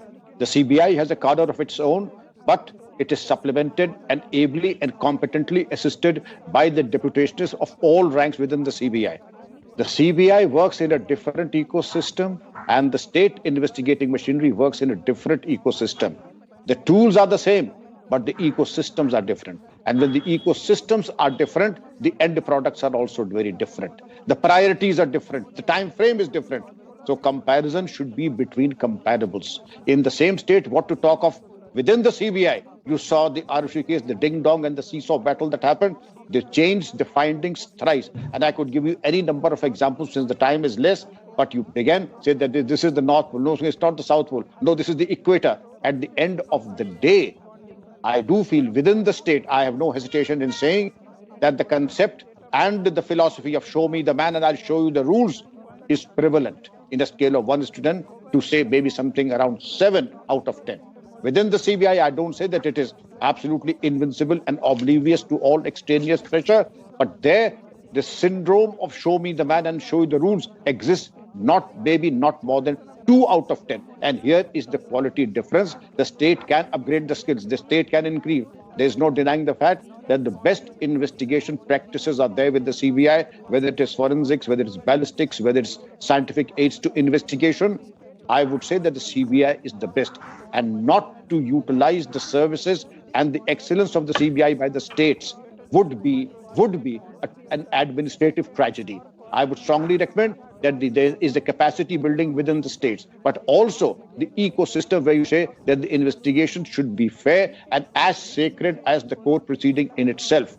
But 20% of convictions and 80% of acquittals is a very sorry state of affairs we are living in, Frank. Absolutely. All right, time now to get quick closing comments from all my panelists with the best way forward, starting first with you, Sangram Patnaik. Insofar as the CBI goes, that's my first statement, and the last statement would be also that it has to carry its own image. Nobody is going to build an image, neither for the central government to the state government. Second, consent is not mandatorily required. Third, consent or without consent, CBI must probe in an absolutely independent manner to reach to the bottom of the truth. Fourth, insofar as the CBI's image goes, it has to build it, whether the consent was A party, B party in the center, C party in the state. It has nothing to do with independence. You cannot certainly throw the baby with the bathwater. There may be certain things which you can ignore, but CBI would remain CBI, maybe with a new statute. I may slightly differ with Mr. Sharma that yes, if we have the statute of Act of a Parliament, probably all these consent, these cosmetic changes would not come in life. CBI would be allowed to do its job in absolutely clear motive to bring out the truth, end of the day. All right. Mr. Sharma. Very simple. Basically, I'll repeat what I said earlier. The state government should mend their ways. They should not upset the apple cart. The system which has been failing last over 70 years, they should be allowed to function. So they should restore the general consent for CBI investigation in their jurisdictions. Number two, the central government should take an extra step to mollify the herd sentiments of the state governments so that they restore the jurisdiction. Third, whatever comes on the plate of CBI, they should investigate with 100% professionalism without any fear of favor, which, as Vikram Singh says, mostly they do, exceptions apart. Absolutely. All right. And Dr. Vikram Singh, close the show for us with your concluding remarks. Public interest and the pursuit of truth are the paramount interests, and there can be no compromise on that, and they're not negotiable also. Therefore, anyone who obstructs a CBI investigation is doing something that is anti-people, and it is totally unacceptable. There should be a no-nonsense approach to CBI investigation with you, without you, and in spite of you. As Mr. Sangram Patnaik ji has said, the CBI and the nation cannot feel helpless because of 8 states or any other states who choose to withdraw the general consent, because there's always a judicial avenue available to all of us to explore the ways. Why should any state there's no heavenly earthly reason why one should obstruct the pursuit of truth honestly, because it is in public interest and national interest. Thank you, Frank. All right. On that note, then, I'll call it a wrap on this edition of The Big Picture. Thank you to all my guests for joining me on the program and putting things into perspective for us. What's coming out of this discussion is that the issue of the CBI and general consent and the states is a highly politicized issue, and it should not be done, is what the panelists are suggesting. The truth must come out, and the CBI is best, or rather is in the best position to ensure that it brings out the truth in most of the cases, and it does so almost all of the times. All right, don't upset the apple cart. This is a system that has been working for several decades now, so please go with it until we get a better system. And also, the CBI needs to work without fear or favor, and that's the best way forward. As far as the CBI is concerned, the entire ecosystem is extremely conducive, whereas the state government or the state investigating agencies do not have the same kind of ecosystem, and they are in a class of their own. That is the CBI, and that's why the CBI must have complete control of most of the cases that it handles. That's it from me. See you again next time.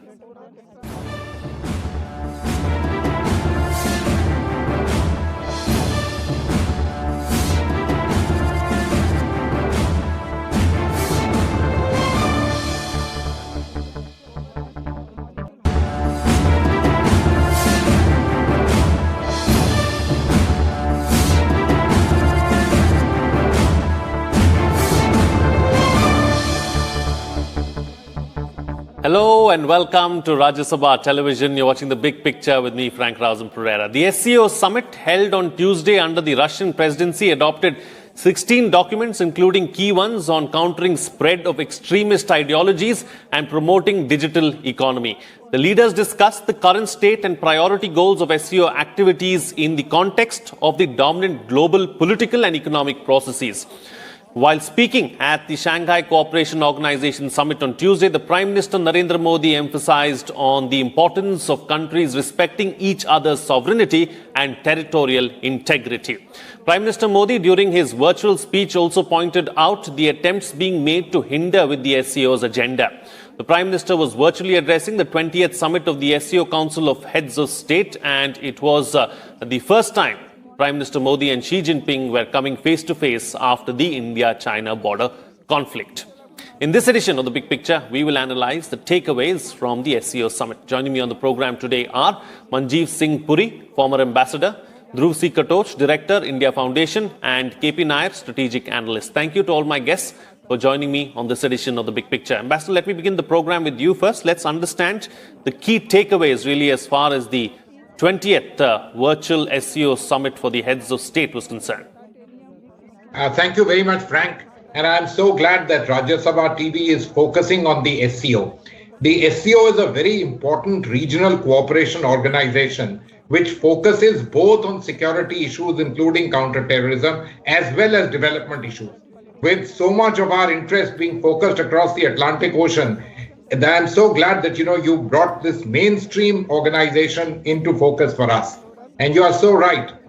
Prime Minister Shri Narendra Modi was on the same table, although virtually, with President Xi Jinping of China, as well as Prime Minister Imran Khan of Pakistan. The SCO's format is very interesting. There are two high-level summits in each of these sessions. One is at the level of heads of state, which is the one which took place, where traditionally the Indian Prime Minister has represented India, and the other is at the level of heads of government. Now, in the past, India has always been represented there by the Foreign Minister as the special envoy of the Prime Minister, but this time that summit will be hosted by India on the 30th of November, and the Honorable Prime Minister, as an exception, will be playing host to that. So, this summit was particularly interesting, even though at a time of COVID that they couldn't meet, because it brings the most important regional players together on a platform to discuss matters of crucial interest, including peace and security.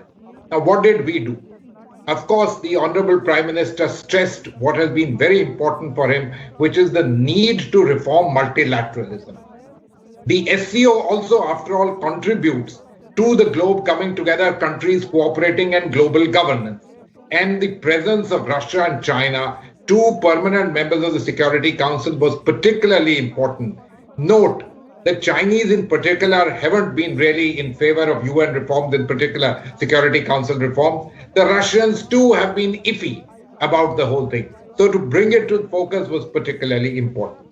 Secondly, the Honorable Prime Minister mentioned COVID. You can't escape mentioning COVID in the current thing. But in a very gentle but a very firm message, when he mentioned that India is the largest producer of vaccines and our vaccines will be available to the world to help and cure them. Very important, beautiful message, but one, the subtlety and the importance of it, which certainly would not have been lost on anyone.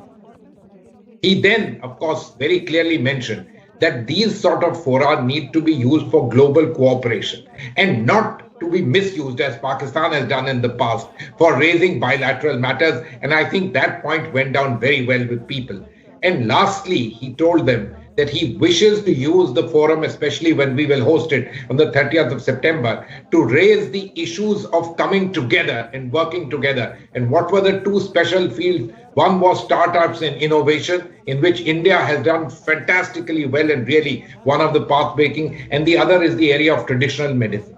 I think all in all, very good for us, huge takeaways, positive takeaways for us, having countries of real concern in our neighborhood around the table, listening to us and being able to, in a sense, internalize the Indian agenda, a positive agenda for the world. Absolutely, absolutely. Very well summed up there by Manjeet Puri, really, as far as what really happened at the SCO summit. But Mr. Nair, let me bring you into the picture now, and let's look at the broader picture, really, as far as the SCO is concerned. Do you believe that the SCO has drifted away from its original agenda over the years?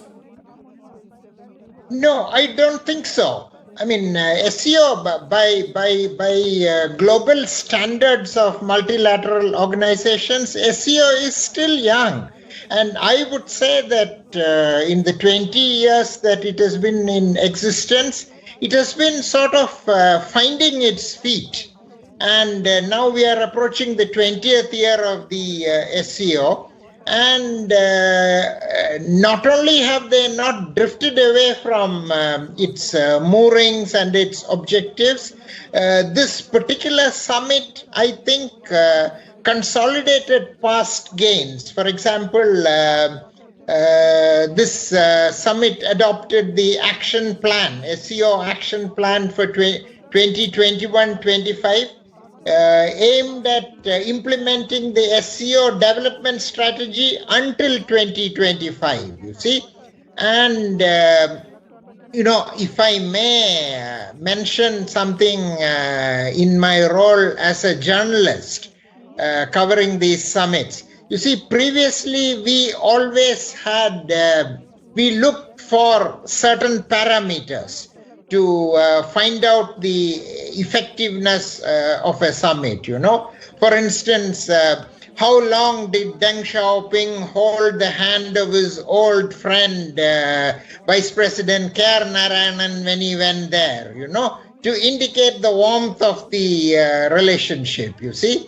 Or how long did the US President buttonhole him at an unscheduled meeting during a summit, a pull-away summit? How long was that? So now that these summits are virtual, we don't have these parameters to go by. So one thing I noticed about this particular summit is that, you see, the Russian diplomacy, the glorious tradition of Russian diplomacy, always gauge the success of a summit by the documents it signed, the agreements that were signed. And this has been like that from Tsarist time, the Soviet times, and currently. And answering your question about the success and the moorings of SCO, I noticed this time that this summit came out with 16 documents. 1 day summit, 16 documents is no mean achievement, you see. And of these 16 documents, only 5 were adopted without signing, which meant that there were 11 documents which were discussed in depth. So I would say that this was a very productive summit.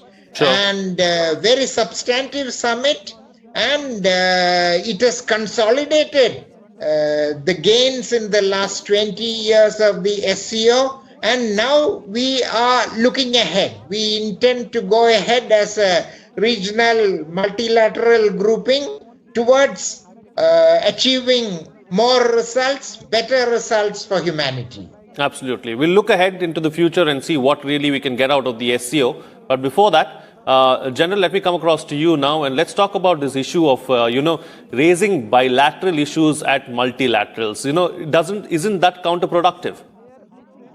Now, obviously, it is counterproductive, but if we have always observed that in any of these meetings or wherever Pakistan comes in, it is it is a matter of fact that Pakistan will always raise issues related to India, though in this particular case, Prime Minister Imran Khan did not directly name India.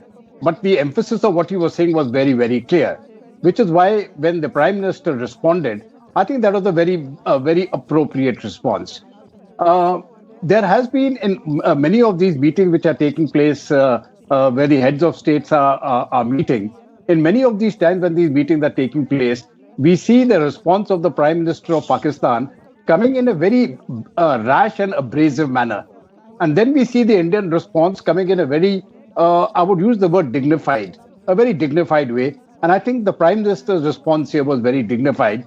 But the message was delivered very, very, very firmly, I would say, that he made it clear to all the participants that don't put extraneous issues onto the table. Here we are talking of larger issues. And I think those larger issues are something which are important as has been said by the previous panelists, as far as the region is concerned. Now, if we inject into these groupings bilateral issues, then I think the SCO will also go the way SARC has gone. You see, SARC is a non-starter basically because of one country, which doesn't really permit you to go beyond a particular phase. So these bilateral issues have to be kept out. And I think that was a message, it is a very firm message to Pakistan, but I think it is also a reasonably firm message to China also. Now, having said that, one of the main, the charter as far as the SCO is concerned is both on security and on development. Now, I think the larger concentration now it has to be on development, because the way the SCO is configured, the progress as far as security is concerned and counter-terrorism is concerned, I do not foresee any major headway going there, seeing the way the countries are actually placed. We have a country like China, which is in direct support of Pakistan, which is the major sponsor of terror. And that terrorism is being used by and large against India, though we are not the only sufferers. It is also hammering the rest of the world. So we have these three major players in SCO. So I don't see any major forward movement going ahead as far as the counter-terrorism aspects are concerned, except when it relates to the countries, to the four countries besides India, China, Pakistan, and Russia. Right. So besides that, we can do something there. We can do something in Afghanistan, but beyond that, I really don't see any forward movement going as far as the counter-terrorism aspect is concerned. Sure. Okay, points taken. Let me take the points that both the panelists, KP Nair and Dhruv Katoch, have made forward with you, Manjeet Puri. As far as 16 documents, of course, like Mr. Nair was pointing out, 16 documents have been adopted as far as this particular summit is concerned. That's quite a lot of progress, really. And, on this issue of extremist ideology, let's not forget that one of those documents was signed on extremist ideology as well. So as far as extremism is concerned, how big an issue is it for the SCO, and are they serious about tackling it? Frank, when the SCO began, these were some of the key issues, the issues of terrorism and the issues of extremism linked to that. And don't forget, these issues of Islamic terrorism were the ones which were core even at that particular perspective and that particular point of view. In fact, in a sense, Pakistan's joining is, as General Katoch has kind of hinted, has brought in a slightly different dimension to it. But that's the way organizations grow if you want to have regional cooperation and so on and so forth. So this is extremely important. Now, that 16 documents were adopted. I think that's very good. It shows that the institutional arrangements, the institutional backup, etc., is going forward. And for me, what was very important was that the leaders were around a table, even though this table was virtual. They spoke, even though much of it was prepared speeches. But they spoke, they listened to each other, and they would have certainly got the message firsthand from one another. And for us, I think it was particularly important that the Honorable Prime Minister addressed some of the most important leaders in the world with India's interest issues, which are truly global issues and very important for the region itself. So I think all in all, it was a very meaningful summit, very good. And remember, we will have an opportunity to also host another, a sort of a 1B summit of the SCO on the 30th of November at the level of heads of government who are equally important leaders in various countries. And so to be able to utilize this important body, we have a unique opportunity, and I think we are moving in the right direction and we've leveraged it well. Right. Okay. So, Mr. Nair, you spoke about we need to build on the gains and look ahead. What do you believe are the key focus areas going to be going forward? See, there are two aspects of by way of answering your question. By way of building up for India, I think the Prime Minister laid the ground for a certain kind of equation that we had with the SCO region, you see. For example, in the old days, when many of the SCO member countries were part of the Soviet Union, India's great strength in that region was our soft power, I mean, if I may mention a personal experience, many years ago when I was in Tashkent, my friend Manjeev will remember, our late lamented Alok Sen was number 2 at our mission there. And I was walking along the streets of Tashkent, and 2 Uzbek women came behind me, and they were calling me Raj Kapoor, Raj Kapoor, So we had great strength in our soft power in the entire region, even including Russia. And I noticed that our Prime Minister made a strenuous and definitely potentially successful effort to revive our soft power there. For instance, he mentioned that next year, India will be hosting the SCO Food Festival in our country, and he hoped that it will be held in a post-COVID atmosphere. Similarly, he pledged India's total support for 2021 next year as the SCO Culture Year, which will be the 20th anniversary of SCO. And he also said that next year our National Museum will be hosting the first SCO exhibition on Buddha heritage. See, then the Indian Literature Academy of India, has already translated 10 major works of Indian literature into Russian and Chinese, you see. And in the run-up to this summit, I thought it was very significant that in Beijing at the SCO Secretariat, all the SCO member countries, diplomats, took part in yoga, in practicing yoga, you see, which is a validation of what India has been doing to promote worldwide, specific to the SCO thing. So from India's point of view, I would say that the big achievement for us is going to be the revival of Indian soft power, which somewhat took a backseat after the breakup of the Soviet Union. But for SCO itself, I think one of the major achievements is going to be the adoption of the concept for cooperation on the development of remote and rural areas in the digital age. and also what the comprehensive action plan on dealing with the pandemics. That is something I think, apart from the India's soft power, these are what SCO, in my opinion, intends to go ahead with. Right. Right. Okay, General. So let me bring you in on this issue of soft power. There is no doubt that there is a tremendous, goodwill as far as India is concerned, and we've tried to use soft power in the past as well, especially in this particular region, Afghanistan, Iran, and, in Central and West Asia. But how do we convert this goodwill into something tangible, something that is gainful for us? Frank, soft power, of course, is a very, very important aspect of any nation. And if you see what the West has been doing and what America has been doing, their soft power has gone across all the world. If you look at the brand like Coca-Cola or McDonald's or something like that, these things are spread across the world. And what India was doing, for some reason, we really didn't take it up.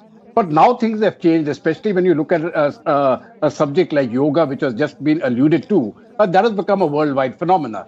I have a feeling very, very shortly, the Indian forms of medicine, the Indian forms of dance, food, etc. They are all going to spread like wildfire across the globe. And I think that is going to add to our strength. But having said that, you see, soft power, unfortunately, cannot operate in a vacuum. So it has to be a conjunction of soft power along with your other capabilities. And I think what the Prime Minister is doing now is to put those other capabilities also on the table. Like India's stand as far as climate change is concerned, that is one. India's stand as far as COVID is concerned, and I think the statement which he made that we will give this medicine to the whole world. Now that automatically puts India in the pole position as far as leadership in tackling the pandemic is concerned. The connectivity issues, the development issues, especially when you're going down to the remote villages, I think what we are trying to do in India through what we call the Atmanirbhar Bharat, I think those same sort of programs can actually be duplicated or replicated rather in many parts of SCO, especially in the Central the Asian republics, the 4 CAR members who are a part of the SCO. And some of those areas are very, very remote areas, and we have got great potential there. Ultimately, I think the two things which we really need to do very, very quickly is to get the Chabahar port going and to get the north-south corridor going. Somehow, Pakistan still plays the spoiler, but I really don't know how long Pakistan can continue to do so. Very frankly, we generally I try to avoid using the word Pakistan, but it always comes into the conversation because this country plays the spoiler. And which is why, as I made in my initial remarks, when we are looking at counter-terrorism, Pakistan will play the spoiler and they will be supported by China. Right. But I think on other issues, perhaps, can we get them on board? Can we get both China and Pakistan on board? And can India play the leadership role now as far as SCO is concerned? Sure. The whole world is looking for leadership, and I think the Prime Minister can provide it. Absolutely. All right, time to get closing comments now from all my panelists with the best way forward, starting first with the Ambassador. Frank, the SCO is an important regional body. And it's an important regional body because it's got important players in it, Russia, China, and India, along with others in the region. I am glad that we are harnessing this body to put forward our interests, which are also in global interests. And it is important that we are, in a sense, in the driving seat. This has been a good augury, and we have another opportunity to repeat it with these important countries on the 30th of November. This is going well, and I am very glad that we are taking this opportunity of working with players, which are major stakeholders in the world, to try and push forward global as well as India's agenda, which have all a great deal of coterminous coincidence. Absolutely. Mr. Nair. On a lighter note to conclude, what I found interesting was that, our present government, the Modi government, is very good at coining acronyms, starting with the first acronym Niti Aayog. All our programs, everything has an acronym. I found that this time this summit, SCO has adopted this practice, in my opinion. You see, for example, one of the documents adopted was the SCO Regional Anti-Terrorist Structural Communal Report. Shortened, it is described in the SCO communique as RATS activities, you see. I mean, it is, of course, shortened, it reads as RATS activities. But what is interesting, as you know, terrorists are inadvertently being described as rats. And this communique is referring to the activities of rats, which are, the terrorists are worse than rats. And I found this very interesting, this use of acronym. The Indian habit is spreading to SARC, and that I thought was to SCO. a very positive but light-hearted development. Absolutely, absolutely. All right. General, close the show for us with your concluding remarks.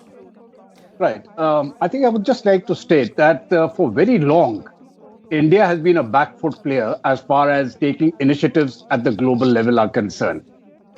For some reason, we really didn't want to be put up right in the front to say, okay, we take the lead in this. I think all that is changing now. And I'm glad, as the ambassador so correctly said, that the SCO provides us a forum, one more forum now to take the leadership role. And I think if this is something which should be seized. There are great opportunities here, both in the field of medicine and tackling the COVID crisis, as well as in development activities. And if we can go ahead with that and take the leadership role, I think that will place us very well in further getting a seat on the high table, which we will get, I'm quite certain, in due course of time. And this is one of the forums which will propel us to our actual place in the world. Right. Absolutely. All right. On that note, then I'll call it a wrap on this edition of The Big Picture. Thank you to all my guests for joining me on the program and putting things into perspective for us. What's coming out of this discussion is that the SCO has not deviated from its original agenda over the last 20 years since its inception. The SCO has made considerable gains and also consolidated on them as it has gone along.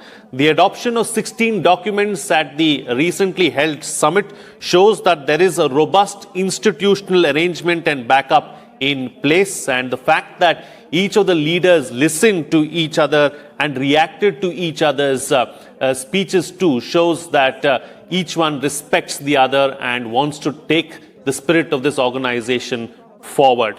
The SCO is an important multilateral regional grouping. We should ensure we further the gains of the past into the future. How we do that is we ensure that we build on our goodwill, use our soft power, and also team it up with other aspects to ensure that we see some tangible gains. With that, it's a wrap. See you again next time.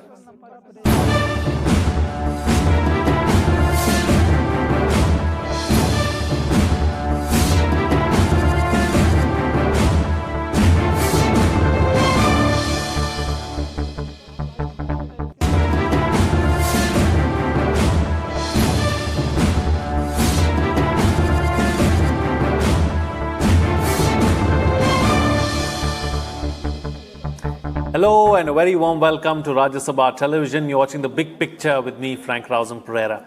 Finance Minister Nirmala Sitharaman on Thursday announced stimulus measures to aid job creation and boost the key real estate and infrastructure sectors under the government's Atmanirbhar Bharat 3.0 package aimed at rescuing the economy out of a historic contraction.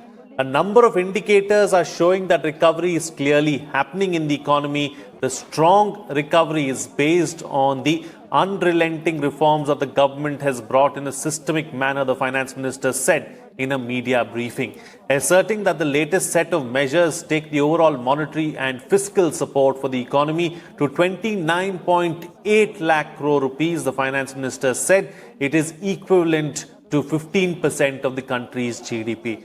The announcements come at a time when economists have called for the need for further impetus to aid a revival in an economy battered by the world's biggest lockdown to curb the spread of COVID-19.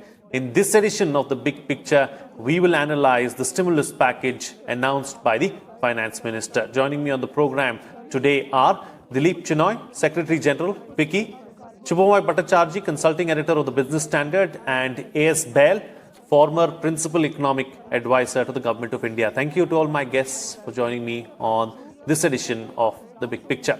All right, Mr. Chennai, let me start the program with you first. Let's hear, what were your key takeaways really as far as the Finance Minister's stimulus package is concerned. So, if you look at the package, Frank, I think there are multiple elements to it. The first thing, it is multi-sectoral. It covers different sectors. And if you can take the liberty of actually including the production-linked incentive scheme that was announced yesterday and also announced earlier in the numbers, you will see that it is focusing at not only aspirational sectors, but job employment sectors like textiles and food processing, but also key technology-led sectors that we need to be present in. So the first, it is multi-sectoral in its approach because it did construction, infrastructure, and the 26 sectors that were identified in the Kamath committee report as the stressed sectors. So this is multi-sectoral. The second thing, it impacts different segments of society, whether it is a rural, unorganized worker who needs Manrega or the PM, Kalyan scheme, or the farmer through the agriculture, the fertilizer subsidy, or the middle income household, person in the housing sector. And very importantly, there was a kind of a, people need to understand the ESI scheme a bit more in perspective. While when you read or when you hear the message from the finance minister, you say this is an incentive for additional people employed. Now, additional people are employed means that you can't count the people who've been retrenched. So it kind of provides an overall umbrella of job security, etc., going forward, and then looks at exporters, through the enhanced outlay in the Exim Bank. So there are different segments of society that are also being impacted by this. And the third fact is, Frank, that a lot of this is cash. It is not, it's actually outlay in the budget, although the PLI scheme may be expanded over 5 years. And most of them will have a multiplier impact on the economy as we go forward. Absolutely. All right, Shubhamay, from a journalist's point of view, so how would you look at this stimulus package? What were the key takeaways for you? One, first of all, it's wide, as Dilip said. It's a very wide package. And coming also at a time when this package is necessary or rather I would say has come at a time when it's able to really help the economy. There have been plenty of discussion around that when the government should provide the stimulus. If you look at it now, the government's first stimulus in April, May, that was meant to basically tide over a crisis. Then as the economy has gradually come out of the lockdown, the extent of problems in the economy has become apparent to the government. Based on that, there have been intermediate steps earlier on, like there was one in early October for government employees. There was one meant even earlier to that. Those were meant to address select issues, demand revival and so on. This one is a complete package, and the interesting thing is it comes at a time when the economy has actually started showing how much it will be capable of in this year. So what is the ballast that will be required by the government to be able to push the economy up? So therefore, I would say two things. First of all, the size of the stimulus, which is very, very substantial. But much more than that, what is important is the timing. The timing comes just when, as the finance minister was pointing out, that indicators have started showing, including, for instance, today's Moody's report, which shows that India's GDP is going to be actually slightly better. So these are, very significant numbers that are coming in. And just at that time, when the government puts in its bit to push the economy in through short term, through medium term, and through long-term measures, then that provides a very robust, what I might call productivity support for the economy to grow further ahead. So I would say that you should read both, not only the size, but also the timing. I think the timing has been very correct this time. Okay. So since we're talking about indicators, Mr. Bal, let's talk about the indicators now and analyze and understand what are the key indicators telling us as far as where our economy is at. See, as we all know, the October indicators, be it the Purchasing Managers Index or the GST collections having crossed that wonder 1 lakh crore mark, and the electricity consumption, the railway freight, all these high frequency indicators are showing an upbeat. And this was to be expected because, as we all know, India went through one of the strongest lockdowns in the world. And it was but natural that economic life was affected, and the economy is now sort of getting back into shape. And this is the right time where this incentive package has come in and will give a big boost to the Indian economy. If I may, I'd just like to add one bit here. The biggest takeaway for me in this package is that rather than being just sector agnostic and providing a good industrial environment or income tax or fiscal package, we've gone ahead and selected 10 champion sectors. Earlier, the production linked incentive was for 3 sectors, and we've gone ahead and now selected 10 champion sectors: auto and auto components, advanced cell, textiles, food, pharma. The government is sort of sticking its neck out, and we are saying no. Now we will not just stand from afar and just provide broad incentive. We will choose the sectors where we want to provide incentive. This is a big change, sort of departure over the last couple of years. Yeah. Absolutely. All right. Dilip Chunai, taking the discussion forward now, of course, the government is trying its best, trying to pump in as much money as possible in various sectors and, across the board to try and, spur up the economy and try to bring about some kind of change after the record contraction that we saw in, earlier this year. But, as far as industry is concerned, what shape is it in to contribute to the economy and also kind of reciprocate what the public sector or the government is doing? I think, Frank, the biggest challenge in different segments of industry was really the cash flow. So there were industries that were actually doing well. If you look at certain elements of FMCG or pharma, etc., and the essential commodities, they are back to 80, 85, and some to 100% of pre-COVID levels. In the infrastructure space also, because sectors like steel, etc., are also very close to pre-COVID levels. There were segments of industry, particularly the services sector, right, which was greatly impacted and was not there as well as the pre-COVID, and therefore in this kind of a situation, and they required cash.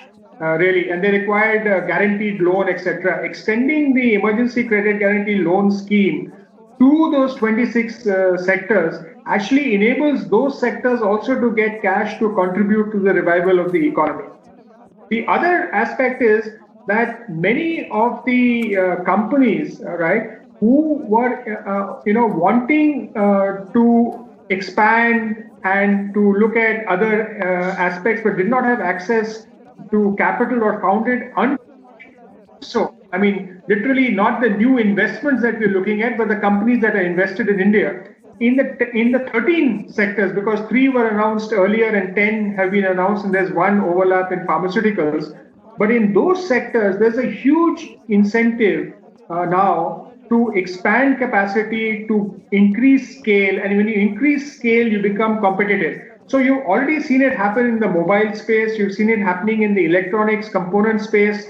You're seeing it happening in the API and the key starting materials space, that people are already there. There's also one very interesting component in this, which was a 900 crores to R&D in vaccine. That is a very strategic investment, working with the existing people on how to fund them and how to give them incentives so that the overall cost of the vaccine is reduced, and also we can enhance production going forward and get it to market further. So industry is partnering with government. In fact, most of the PLI schemes, it is a partnership with industry. In some industry sectors are actually given written commitments that they will do. I'm aware of one in the air conditioning sector, and I'm sure Anand is also aware of that one.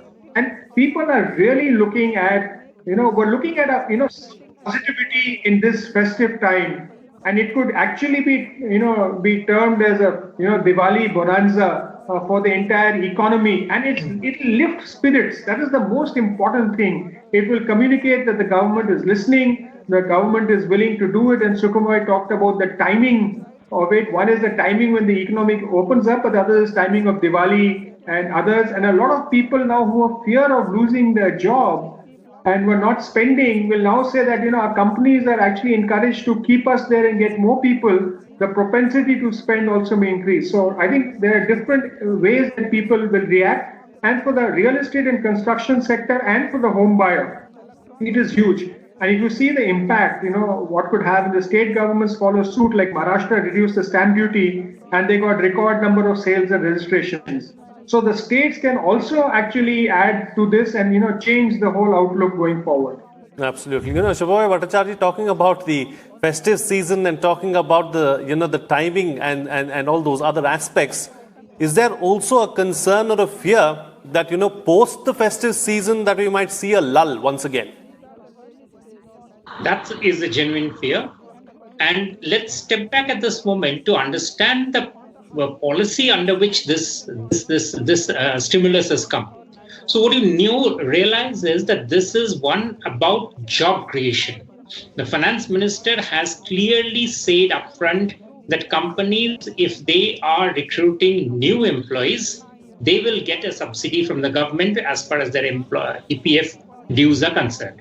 It's actually a major commitment, because if you are saying that jobs are going to be expanding, there are lots of new companies which are planning to send out a contract letters, then obviously that is going to be something that the government has taken on as an open-ended support for the for job creation.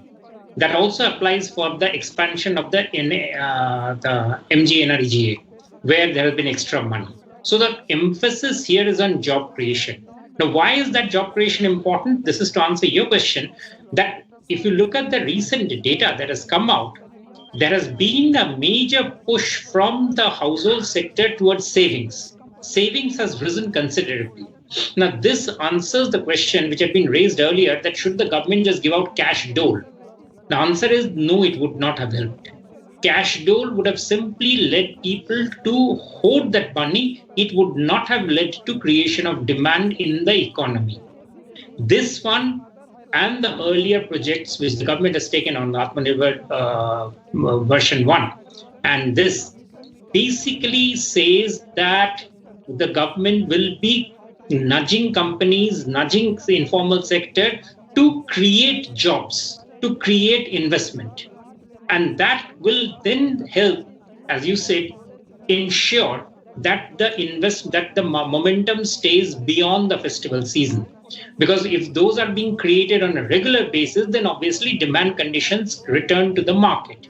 This is much more significant and much more strenuous than having given out cash. But cash was something which obviously would not have helped in a year when everybody's fear psychosis was very high. So the government is actually taking the risk, but it is a well thought through risk, I would say, at this juncture, and it's actually showing that it is leading to demand creation in the economy, which is reflected in the different numbers that are coming up. Now, obviously, we'll have to see beyond the festival season, but my expectation is that all these measures essentially again do the same thing of making the job creation, which means demand creation, a long-lasting one. Absolutely. All right. Yes, Bal, as far as job creation is concerned, I want to take this up also with you and take the discussion forward on that note, on the points that Shubhamoy has just made. Job creation is a major issue. It has been a major concern for a while now. Do you believe that the right kind of jobs can be created? Is it going to be sector specific? What do you see in the near future? Where are the jobs going to come from? And also, how important is skilling going to be? See, if you look at the 10 champion sectors which have been enunciated in the production-linked incentive, as Dilip said, food products, textiles, auto components, they are labor-intensive sectors. So one of the main reasons they've been selected for the performance-linked incentives is the job creation capacity. And job creation is also being supported through incentives to the EPFO and ESIC. and all through in the industrial policy which is being worked out. Of course, we are embracing Industry 4.0, but we always agree that India can't just blindly accept Industry 4.0 with its Internet of Things and 3D technology. India will have to have a slew of products all across. We can have really highly capital-intensive sectors, but we have to give a lot of importance to employment-intensive sectors like handlooms, food products, textiles, auto components. It's always there on the radar of the government. So job creation is a very important sort of article of faith with the government, and it's reflected in the sort of package here, in the Atmanirbhar package here. Right, all right. Dilip Shenoy, going forward, what challenges do you see emerging? How do we tackle those challenges, and where do you believe our focus should be? So if you can look at the whole challenges in execution, right? So the first thing is that you saw the ELGS scheme of 3 lakh crores being announced. We actually expanded it because we could not do the 3 lakh crores. We could only do X amount. Although a lot of things happened, and execution means while it has to be both sides, right? So, how do you get a public-private partnership going in executing it? The second, example of execution I want to give is, the finance minister talked about the job portal, right? So we have people in rural areas who are working in urban centers, but they've gone back and they don't have jobs. And there are a lot of areas in urban and semi-urban areas where there are jobs but no people, right? So we have to actually, get that portal going, get that execution going, and the number of trains has to increase. From around over 18,000 trains, passenger trains that we're running, we are in substantially reduced numbers there. And even at this point of time, because till Chhath Puja, a lot of people won't move out, right? But we need to see this, post the festive season, people coming back to work. So, and the most important challenge is we should not get a fourth or fifth a third wave or a fourth wave of COVID, so that we have to maintain the mask wearing discipline, the distancing and the sanitization protocol. Because if that comes back and we have lockdowns or even localized lockdowns which disrupt the supply chain, that's going to impact us going forward. And if you look at the entire world order now, which and since a lot of the PLI schemes are dependent on exports, we need to actually ensure that our discussions with EU and the US and that side actually enable the exports to go, because the technical textiles, etc., will go to those markets, but food processing and etc. goes to the Arab states. So we'll have a new kind of a link with the economy. And the fact that the finance minister referred to the scheme run by MEA in the EXIM thing says there's close coordination there to look at how we take this forward. And the other real positive that could emerge, and I took this example earlier, is the states can link their incentives also to these sectors and to these areas. Then 1 + 1 will become 11 and not be 2. So how do we get this actually going forward is the challenge. And we have to keep the sentiment and mood up, and maybe some more money would be required in the ELGS scheme. And I'm sure going forward, if the excise, if the GST collections continue to grow and there's some more headroom for the government, we'll see that also happen. Absolutely. All right, Shubhamoy, so what's the best way forward? What are the sectors that we need to watch out for going forward, both from the positive point of view and from the negative point of view as well? And how do we look forward to the next 3 months? Well, one of the things that the government is making it very clear, and this is, I look around broadly also to the geopolitical conditions in the world, that we will not be getting much of a support from the rest of the world. So the government is now, and that's why I said this timing has been very significant. It has come after the US election results have been announced. It has come after several, both Europe and others have more or less said what they have to say in terms of the stimulus. So now the government is in a position to measure and to articulate what it needs to do for the different sectors, as Dilip was talking about, in terms of ensuring the support that is to be needed. So that's why it's a carefully crafted package. Now, within that package, as Anand was also saying, job creation obviously has been the big thing. The positive will be the sectors which obviously have been supported. So textiles is a new one, is a new addition, and it's a very important sector that has been added on. Food processing, again, these are new sectors that have been added on. Pharma, we already know it's a big one. It's already making its presence felt. But along with that, the negatives, I would not say that there are any sectors or any places that is there. The problem, the negative is, as again Dilip pointed out, is about the chances of the disease again sort of rearing its head up and pushing more expenditure on the government, especially the states, in terms of ensuring that they can place more money on forcing them to spend more money on health. That would obviously be the negative. But I would think that given the way the pandemic is sort of, spreading out has done it, I am slightly more sanguine at this stage that possibly we shall not be getting into that sort of a problem. But let's see how it stands out. Big challenge the government is now taking up is that of making exports rise.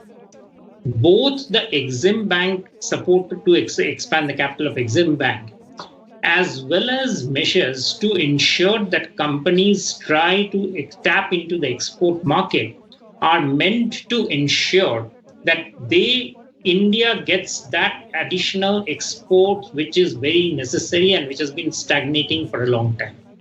It is something that is very necessary for Indian economy to really get pull out of, because exports in India has really not expanded much. Simultaneously, government is doing another thing, and this is which we hadn't had chance to touch this time.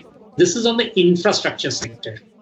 I would say the support of 6,000 crore additional given to NIF on its debt operation is very important, because infrastructure creation will answer a lot of the blanks in the economic policy as of now.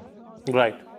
Infrastructure is where demand creation, job growth, practically all the questions that we can raise gets solved. So by making NIF and the government and the finance minister made it very clear that it is NIIF which has to take the pole position in terms of meeting the infrastructure challenge or the infrastructure targets for the next 5 years, which means that I would be expecting that number of which has been given for NIF is going to only expand, which is also good because we know that the banks will not be able to fill up this space. So instead of thinking about which is the institution, if NIIF is now clearly at the pole position and moves into infrastructure creation clearly, I think that is a very major phase change for the Indian economy. For global investors also, it becomes very clear that this is the agency, or this is the steering platform through which India is going to address its infrastructure deficit.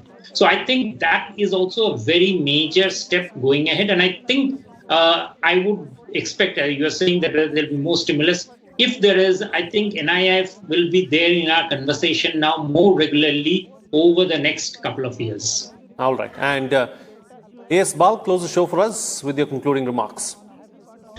Just to take up from what Subhamoy said, to look at the geopolitical scenario, this COVID pandemic has affected the global value chains very severely, and we have realized that we cannot depend on our sort of neighboring nation for products like pharmaceutical and mobile phones and components. So that is also a very important thinking which has gone into selection of our 10 products. That's why pharmaceutical products, advanced cell, chemical batteries, auto components have been chosen, so that you tweak your global value chains and you become more resilient, as the very essence of Atmanirbhar Bharat. And secondly, you'd asked me earlier on the skilling aspect. Of course, skilling is a very important plank in the government policy, and reskilling, upskilling, and the National Council for Vocational Training has been set up, which sort of sets up accepted norms and stuff. And and more feedback is taken from industry. Earlier, people used to just skill and let them loose on the fields, but not now. Now industry will sit with Dilip Chinoy and FICCI and see what the industry needs, and that kind of skilling now gets into the whole thing. So I see a very strong stimulus for the economy, and we are all sort of working in tandem, industry, government, the intelligentsia like Subomoy and all. And I expect the Indian economy to bounce back and come out strongly. Okay. All right. On that note, then, I'll call it a wrap on this edition of The Big Picture. Thank you to all my guests for joining me on the program and putting things into perspective for us. What's coming out of this discussion is that the stimulus package couldn't have come at a better time, especially when we know what has happened in the US. We know which way Europe is going. And also, it's the festive season. So this is the best time to have come out with a package like this, is what the panelists are suggesting. Job creation has been an issue, and the package tries to address that particular problem as well by ensuring that the stimulus and the money goes to labor-intensive sectors so that the jobs are created there. Execution is where the challenge is really going to be. We need to ensure that we execute all these plans properly to ensure that we get the full benefit out of it. One thing that we need to watch out for going forward is we have to ensure that we don't see any more further waves of COVID-19, and that's where we as a community can come in, ensure that we follow COVID-19 appropriate behavior and support the entire ecosystem and ensure that we come out of this together. With that, it's a wrap. See you again next time.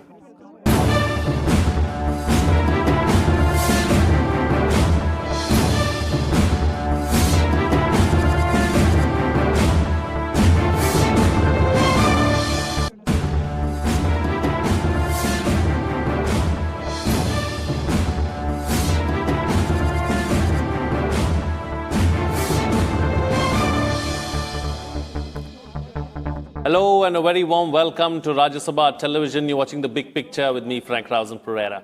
Well, a day after the Regional Comprehensive Economic Partnership Agreement, RCEP, was signed by 15 countries without India, the External Affairs Minister S. Jaishankar said on Monday that the impact of the past pacts has been deindustrialization, and the consequences of future ones would lock India into global commitments, many of them not to India's advantage. He also said that those who argue stressing openness and efficiency do not present the full picture, and that this was equally a world of non-tariff barriers, of subsidies and state capitalism. 15 Asia-Pacific nations, including China, on Sunday signed the world's biggest trade agreement, the Regional Comprehensive Economic Partnership, sans India, with hopes that it will help recover from the shocks of the COVID-19 pandemic. The RCEP was signed after 8 years of negotiations at the conclusion of annual summit of Southeast Asian leaders and their regional partners held virtually this year due to the COVID-19 pandemic. India, one of the leading consumer-driven markets in the region, pulled out of the talks last year, concerned that the elimination of tariffs would open its markets to a flood of imports that could harm local producers. But other nations have said in the past that the door remains open for India's participation in the RCEP, influenced by China. In this edition of The Big Picture, we will analyze India's stand on RCEP. Joining me on the program today are Jayant Das Gupta, former ambassador of India at the WTO, Harshvi Pant, head strategic studies, Observer Research Foundation, and Jitendra Nath Mishra, former ambassador. Thank you to all my guests for joining me on this edition of The Big Picture. Harshvi Pant, I'd like to begin the program with you first. Let's first try and understand why was this bloc initially formed, and what are the benefits of such trade pacts? Well, Frank, this was in the offing for a long time now, and you may recall it was last November that India pulled out from these negotiations which have been going on for years. And the idea was to create one of the mega trading blocs in Asia with ASEAN at its core and all the member states that trade largely which are large trading partners of ASEAN. And we have seen how the kind of contestation around globalization that has taken place over the last few years. This treaty, this agreement almost became one of the signposts of where perhaps regional integration might go. with all the opportunities and all the challenges that it presents for countries, including India. And I think the arguments that India has presented, the arguments that India has made, are very much in sync with the evolution in thinking, not only in India about the costs and benefits of such pacts vis-a-vis India, but also as to what is happening in the larger, economic global in the larger global economic space, where a lot of the assumptions that we were brought to, that we were raised with, are being questioned today. And on the basis of those assumptions, on the basis of these newfound assumptions, we are looking at new economic realities being framed. Not only is this a question of the rise of China, but this is also a question of how do you reorient a global economic environment away from dependence on one particular country at a time when countries are looking increasingly inwards and trying to redefine their economic priorities. So when you talk of the Regional Comprehensive Economic Partnership Agreement, you also have to look at the interests of multifarious countries that were involved in this process. You have to look at the interests of ASEAN plus its surrounding member states, the partner countries that were involved in this process, as well as India, which has for a long time been contending that unless there are tangible benefits from this mega trade deal for India, it would not be possible for India to join. And therefore, India had presented a set of demands. And when those demands were not met last year in November, it was Prime Minister who decided, who announced that India would pull out of this agreement. Absolutely. All right. So, Mr. Dasgupta, since we are here, then let's also analyze and talk about why India refused to sign the RCEP deal, or why did we walk out? There were several grounds on which India was not satisfied with the final outcome. And India had, to be fair to India, it had been raising these issues right from the beginning. But it was told that these would get sorted out before the final draft was ready. But unfortunately, that didn't happen. And undue pressure was brought to bear on India at the last stage. So some of the arguments that India had raised and which were not satisfied were first, that there should be a carve out for granting most favored nation status on investment. Because if India were to give, for instance, some special preference to Kuwait or Saudi Arabia or the European Union, one of the European Union countries, to invest in India, and on MFN basis that would get pocketed by the RCEP partners, that would not be in India's interest.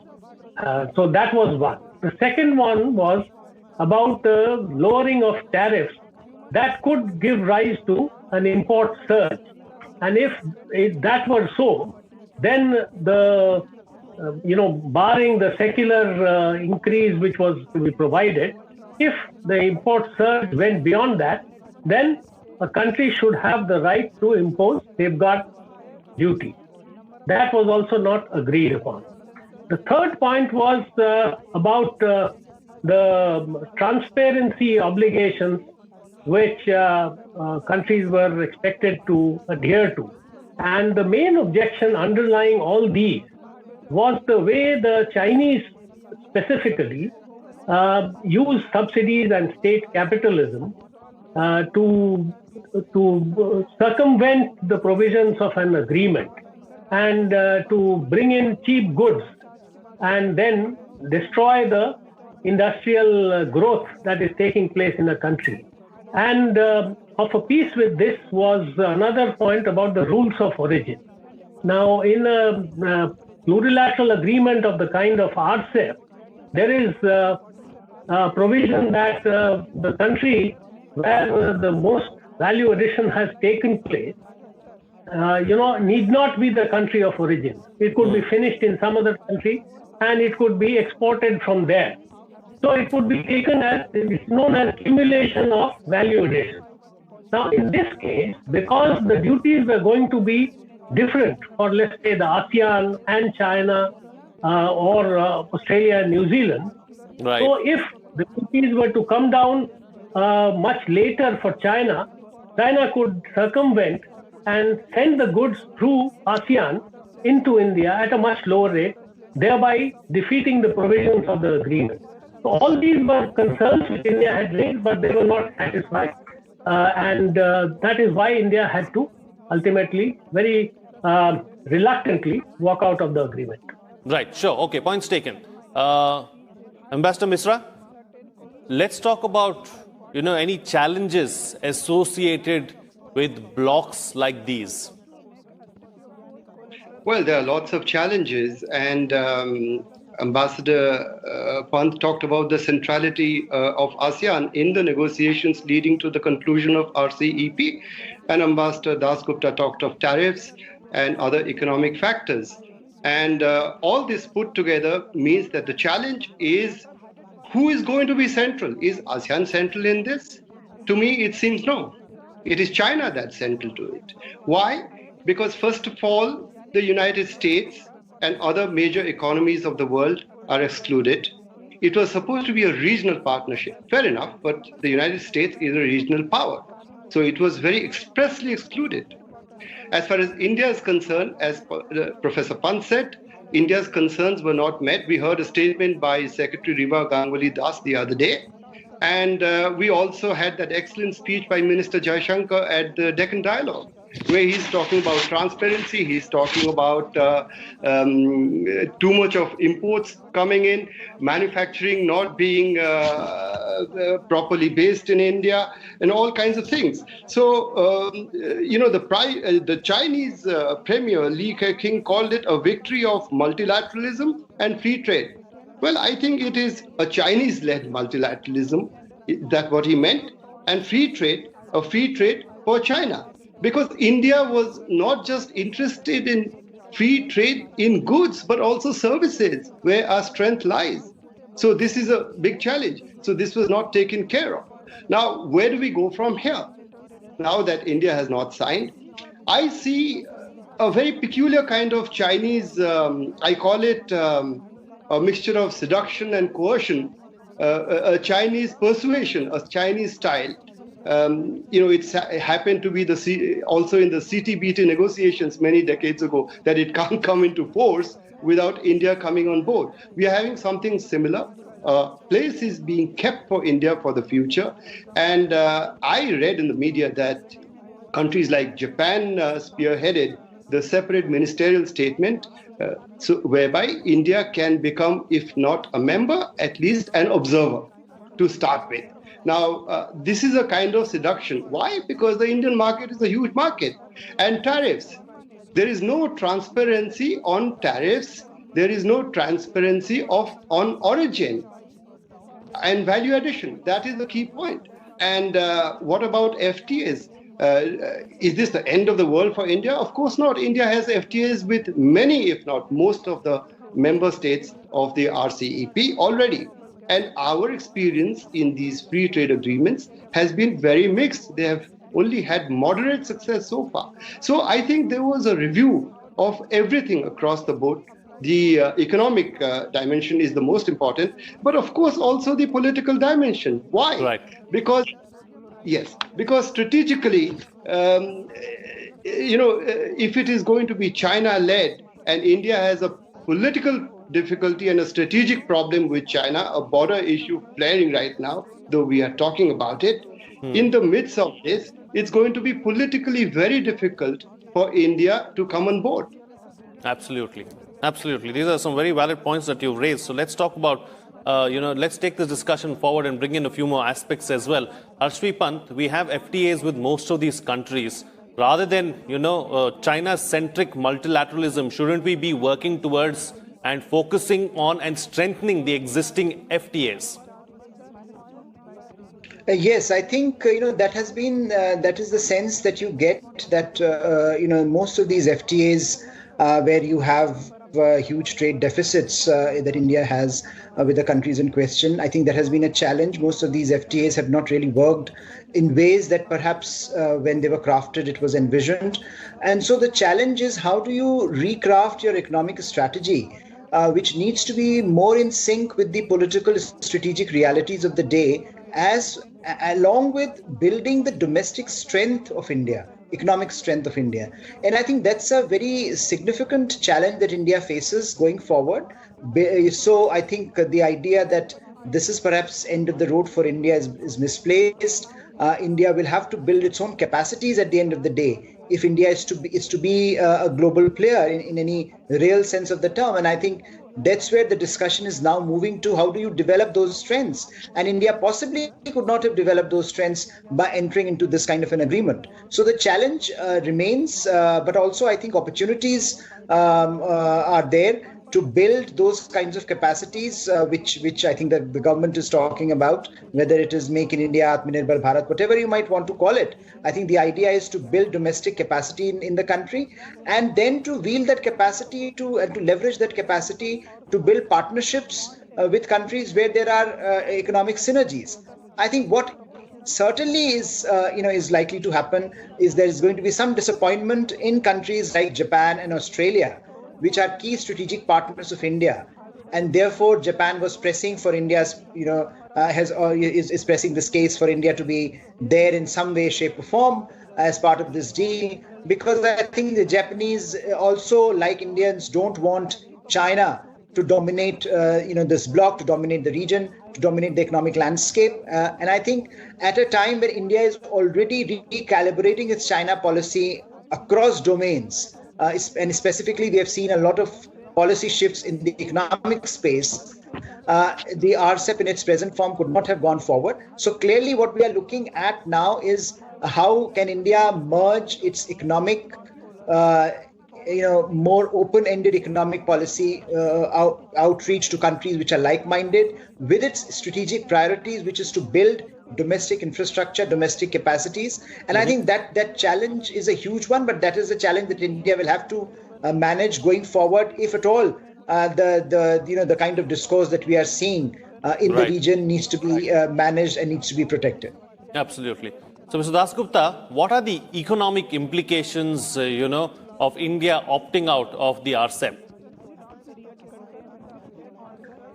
The first implication, and that is has to be taken in conjunction with our policy of not allowing direct investment into India under the automatic route by firms in countries which have a border with India. But of course, we have just read that that is under review at the moment, and it may be relaxed. That up to 25% in non-strategic sectors can be invested by firms which are in countries which have a border with India. So that is something which is in the works. We don't know what will be the final outcome. As far as technology is concerned, the Chinese, and I must preface my remarks first by saying that India already has FTAs with the ASEAN, with Japan, with Korea. And Japan and Korea are the drivers of modern technology. They are the ones who are at the cutting edge of technology. Of course, China is also there. As far as Australia and New Zealand are concerned, not much comes out from there by way of new technological advances. So it is basically now China. Was it collaborating and providing assistance to India to fill this technological gap? And there I think it was a big negative. That was not happening. Investments from China were coming in the tech industries, digital industries, and there it was basically on the with the motive to make profits and to, of course, that nobody can question, but to gain strategic advantage in certain industries. Now that is something which, of course, does not go down well with our own ambitions and interests. So as far as technology is concerned, we will have to look elsewhere. We will have to develop our own technology, put in more money in research and development, and attract investments from countries which are more favorable and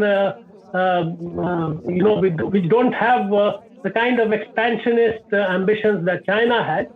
So the PLI scheme is something which took off in April this year with mobile phones and some electronic components, then with API.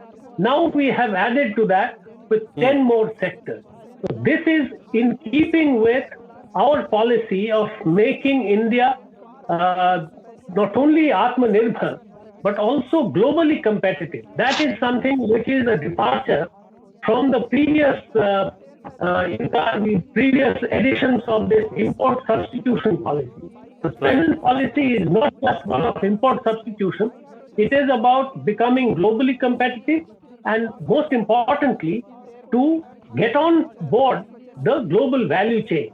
So it is not that we will do everything on a self-sufficiency basis and we will remain isolated. We want to become a part of the global value chain, but first we want to develop the capabilities, cutting-edge technology, and in many of the sectors where most of the goods will be traded in the next 20, 30 years. All right, then taking the discussion forward, so Ambassador Misra, let me come across to you now. So what does this mean for the Quad? Let's not forget 2 out of the 4 Quad members are part of the RCEP as well. So what implications is that likely to have? It will definitely have some implications at the symbolic and psychological levels for sure, because it's odd that we are talking so much about coordination within the Quad, and at the same time, all the 4 countries are not able to coordinate. On the other hand, if we look at it strategically, the United States was never in it anyway. It is a very, very even important and the pivotal member of the Quad. So that was not an option. Now, with India, the door is still open. As I mentioned earlier, they have said that India will give us a letter and will be able to join whenever India wishes. But India says its concerns have to be met, or as an observer. So therefore, Japan has been very careful trying to cajole India into joining, or at least to join as an observer to start with. And we can't close the doors. So I don't look at it as a zero-sum game. I don't look at it as, Quad versus RCEP. It can be something in between. There are gray zones in between in the real world.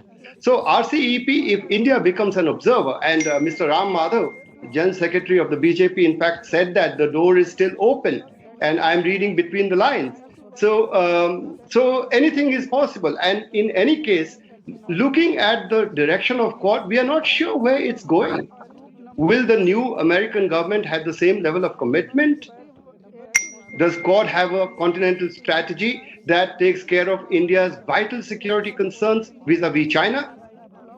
Are exercises showing the flag ceremonies with some limited actual military and strategic content? Or are we going to have joint operations? These are huge questions. So we don't even know where Quad is and what Quad is going to be in the foreseeable or even the mid-term future. In the foreseeable or in the middle term, we don't know. So therefore, I would not put all our bets on Quad. I would not rule out engagement with RCEP. I would look at a situation somewhere in the middle. And I think something is possible in the long term if India's concerns are met. India has never said never again. Right. Okay. Time now to get quick closing comments from all my panelists with the best way forward and considering what India's options will be in the near future. Starting first with you, Harshvi Pant. Well, Frank, India is undergoing a massive shift in the way it looks at its economic strategy and the way it looks at its economic integration into the world.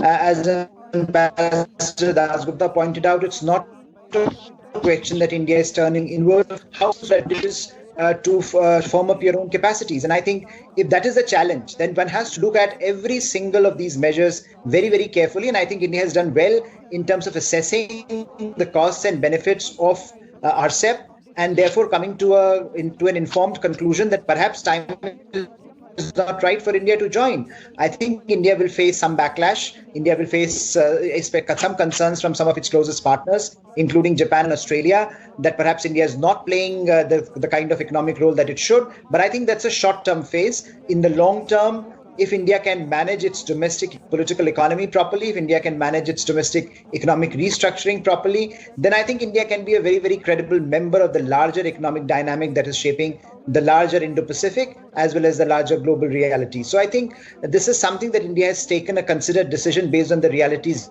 here and now. For the future, we will have to build up our own capacities and see where we go from there. Absolutely. Mr. Das Gupta. Things which need to be pointed out is that many of the ASEAN countries and the RCEP members will have to get national ratification before they can formally join. Though the governments in power there have signed on to the agreement according to their past commitment.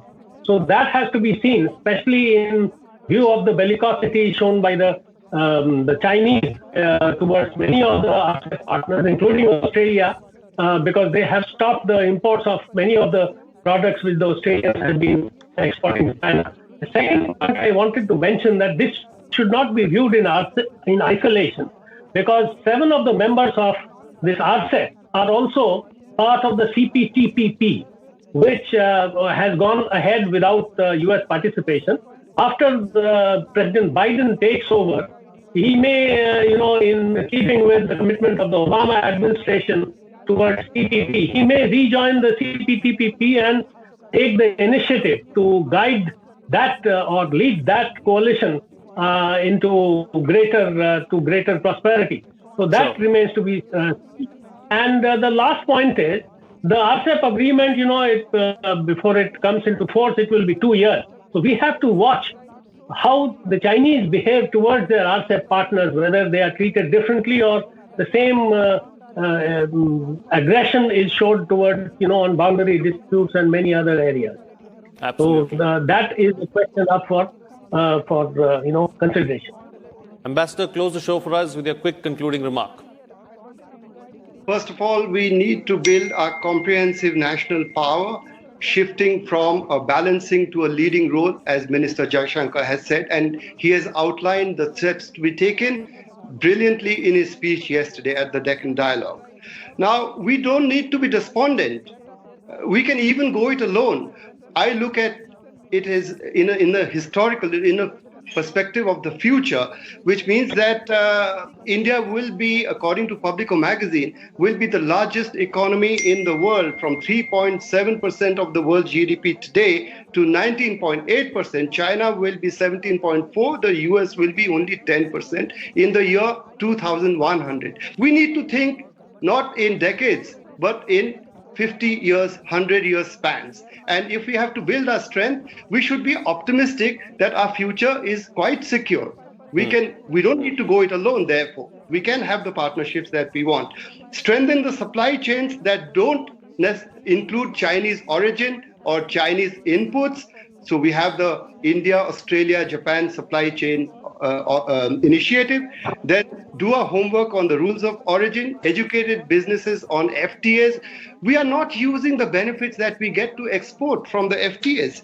Tell our partners bilateral mechanisms can work as well as multilateral mechanisms. And last but not the least, never close the door on anything, any agreement. Absolutely. All right. On that note, then I'll call it a wrap on this edition of The Big Picture. Thank you to all my guests for joining me on the program and putting things into perspective for us. What's coming out of this discussion is that RCEP is more of a China-led multilateral bloc, and the centrality is not with ASEAN. The terms don't work in our favor. There is no transparency really as far as rules of origin and tariffs are concerned. And it has political implications as well, with everything that's going on between India and China on the border. So India can't be seen going along with something that is so much in favor of China. What we need to do going forward, we need to strengthen the existing FTAs that we already have. Yes, they have been signed many years in the past, but we need to upgrade them and ensure that they are abreast with the times. And the door is still open for India as far as RCEP is concerned. If our concerns are addressed, we could as well join the RCEP sometime in the future. With that, it's a wrap. See you again next time.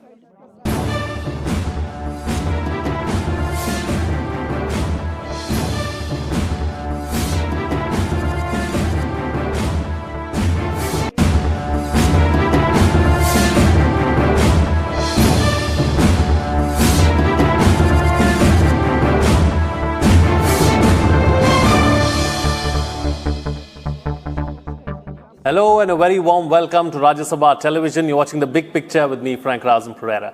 Well, asserting that terrorism is the biggest problem facing the world, Prime Minister Narendra Modi on Tuesday said that there was a need to ensure that countries supporting and assisting terrorists are held guilty in an oblique reference to Pakistan. Addressing the summit of the five-nation grouping BRICS via video conferencing, the Prime Minister also said that there was a need to tackle the problem of terrorism in an organized manner. The 12th BRICS summit, hosted by Russian President Vladimir Putin, was also attended by Chinese President Xi Jinping, Brazilian President Jair Bolsonaro, and South African President Cyril Ramaphosa. Talking about the COVID-19 crisis, Prime Minister Modi said India's vaccine production and delivery capabilities will work in the interest of humanity. Meanwhile, Russian President Vladimir Putin endorsed Prime Minister Modi's emphasis on terrorism, saying some countries were like the black sheep of the family. The Brazil, Russia, India, China, South Africa grouping adopted a new counter-terrorism strategy on Tuesday. In this edition of The Big Picture, we will analyze the takeaways from the BRICS summit.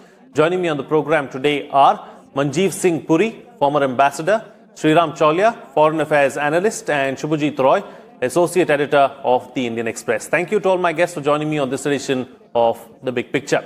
All right, Shubhajit Roy, let me start the program with you first. Let's first try and understand and analyze the highlights of the BRICS summit. Thank you, Frank, for inviting me to your show. Well, the BRICS summit took place, at a time when the COVID pandemic has not abated, but there are signs of at least three vaccines that are in sight. With this context in mind, the BRICS summit took place through virtual means. This also took place in the context from India's perspective, almost more than 6 months after the India-China border standoff, which has been ongoing, and there has been no resolution in sight. So these are the two things that we need to keep in mind if we are analyzing the BRICS summit. In this context, the Prime Minister raised the issue of the COVID-19 pandemic and the economic recovery and the vaccines, the pharmaceuticals. All these issues was raised by the Prime Minister. The second issue that was raised by the Prime Minister was the need for reforms at the UN and other multilateral organizations. And the third thing, and which obviously caught the headlines, was the direct reference to Pakistan, without naming Pakistan, but a very direct and apparent reference to Pakistan, where he said that the countries which are supporting terrorism should also be held guilty. The BRICS countries also came up with two documents. One was the BRICS Declaration, which is a 97-paragraph document, probably one of the longest joint declaration I have seen. I defer to Ambassador Puri here. He is a much more experienced diplomat on this panel, if he has seen a longer joint declaration, joint communique. Apart from that, the other important document that was released was the counter-terrorism strategy.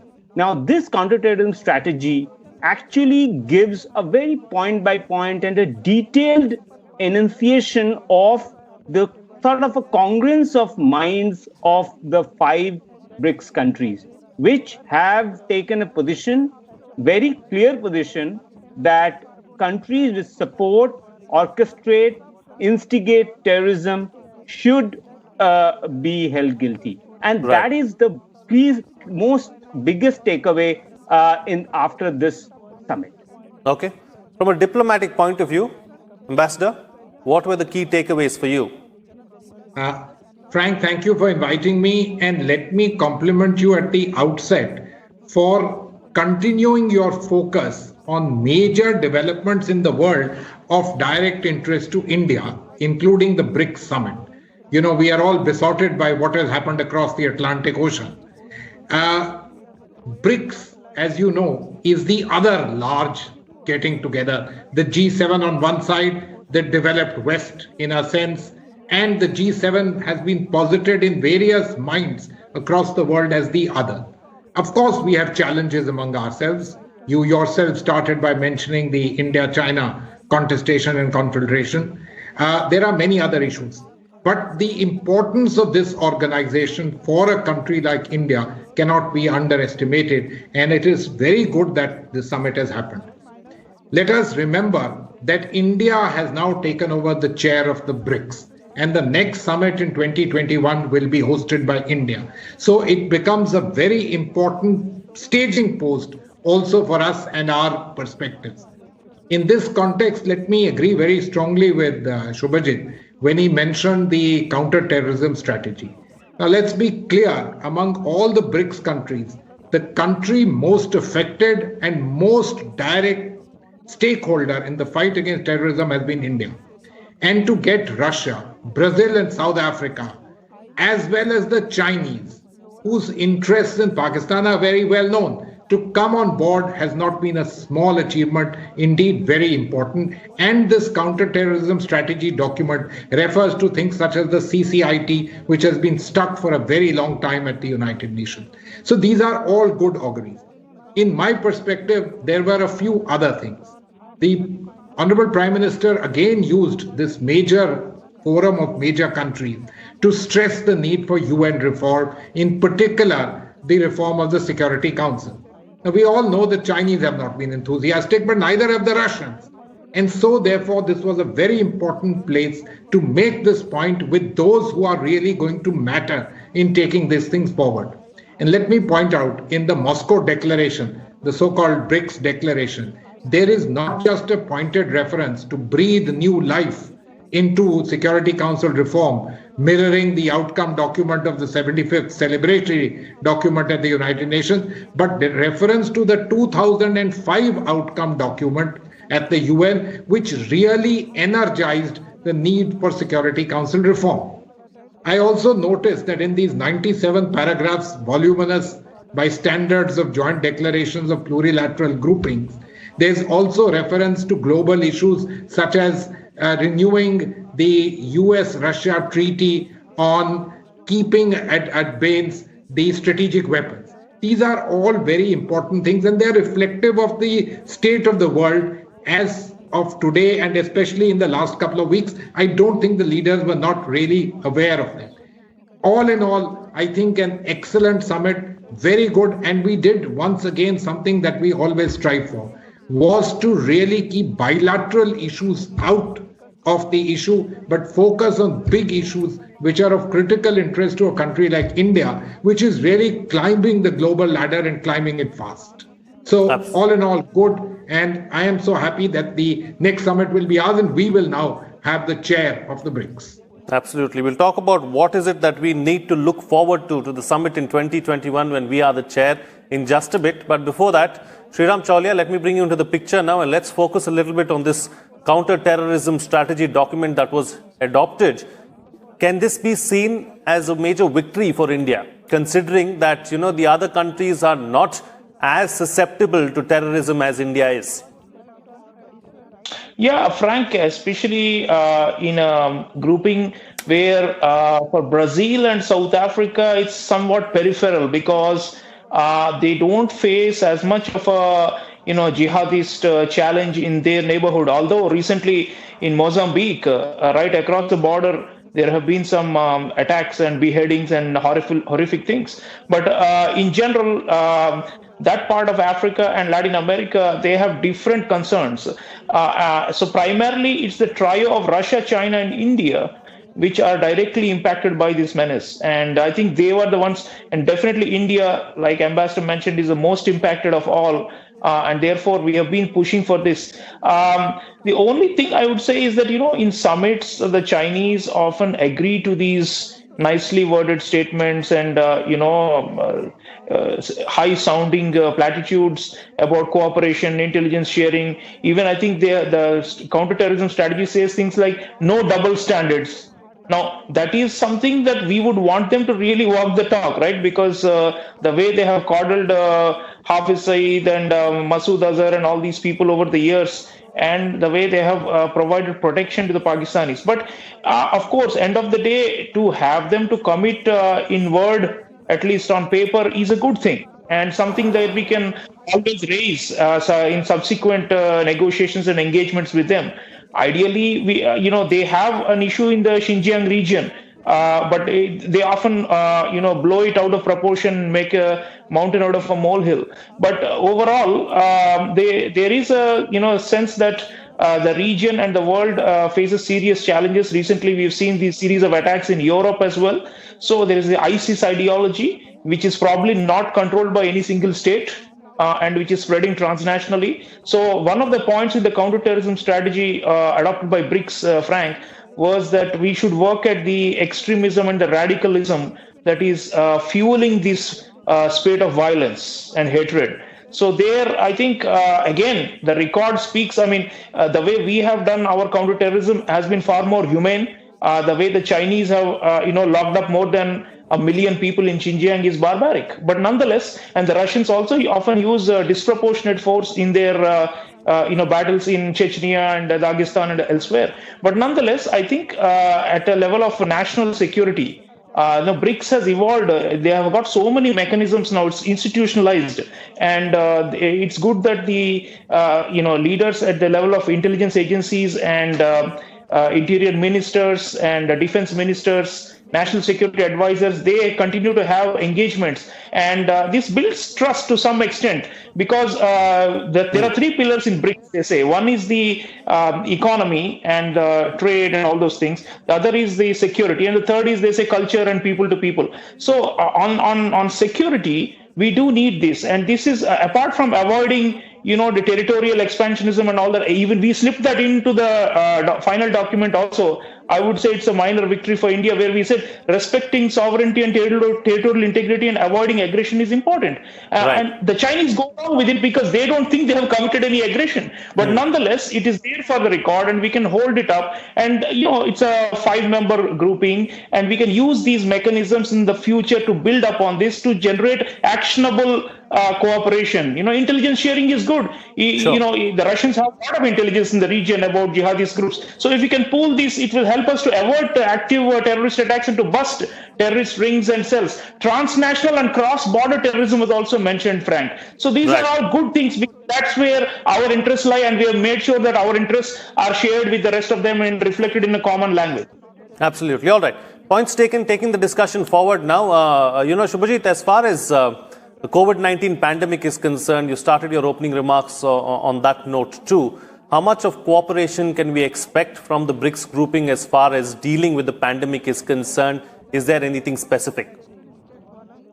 Yes, we saw that the Russian vaccine, the Sputnik 5 vaccine, has been, Indian government has been in talks about getting that vaccine. In fact, Dr. Reddy's lab has signed an agreement with the agency, the Russian agency, which is producing those vaccines. The first consignment, in fact, came a few days ago to India, and we saw pictures of those vaccines. In fact, Russian President Vladimir Putin specifically said that the Russian vaccine would be produced in India and China as well in his remarks, and he made it very clear. So that is a very important sort of form of cooperation, collaboration that will emerge in the next few months, not very far away. And the entire world is waiting for that vaccine to get back to the post-pandemic life. Apart from that, India has already proven its worth in being the pharma of the world, pharmaceutical hub or a powerhouse to the world when it supplied hydroxychloroquine to more than 150 countries. Also, India has supplied PPE kits and other such objects, other such articles to fight with the pandemic. So there is a scope of cooperation with proven track record from both Russia and India. And China is also experimenting with its own vaccine. So there is a lot of room for cooperation. And because this was number one agenda on the top of the minds of all 5 leaders. So they discussed this particular issue in great detail on how they can take forward the cooperation at a more operational level, at a more concrete level, and not just empty words and just paragraphs and statements. Absolutely. All right. So, Ambassador, between now and the next summit in 2021, where India is the chair, what is it that we can expect? Frank, if you will allow me, let me just add something to what Shubhajit said. You know, Russia and China are in a sense in the market for the COVID-19 vaccine. Look at the point made by the Honorable Prime Minister in a most beautiful but telling manner. We are the ones who have done what we could with our abilities, PPEs, hydroxychloroquine, and we are the ones who will make whatever the world brings forward available to the masses and hence be those who will be supportive of humankind. I thought it was a very well-crafted set of words and very well put, and the message would certainly have gone down with the others whose actions have been, we are the big muscular guys in terms of science and technology and we are doing it. But BRICS is about innovative growth.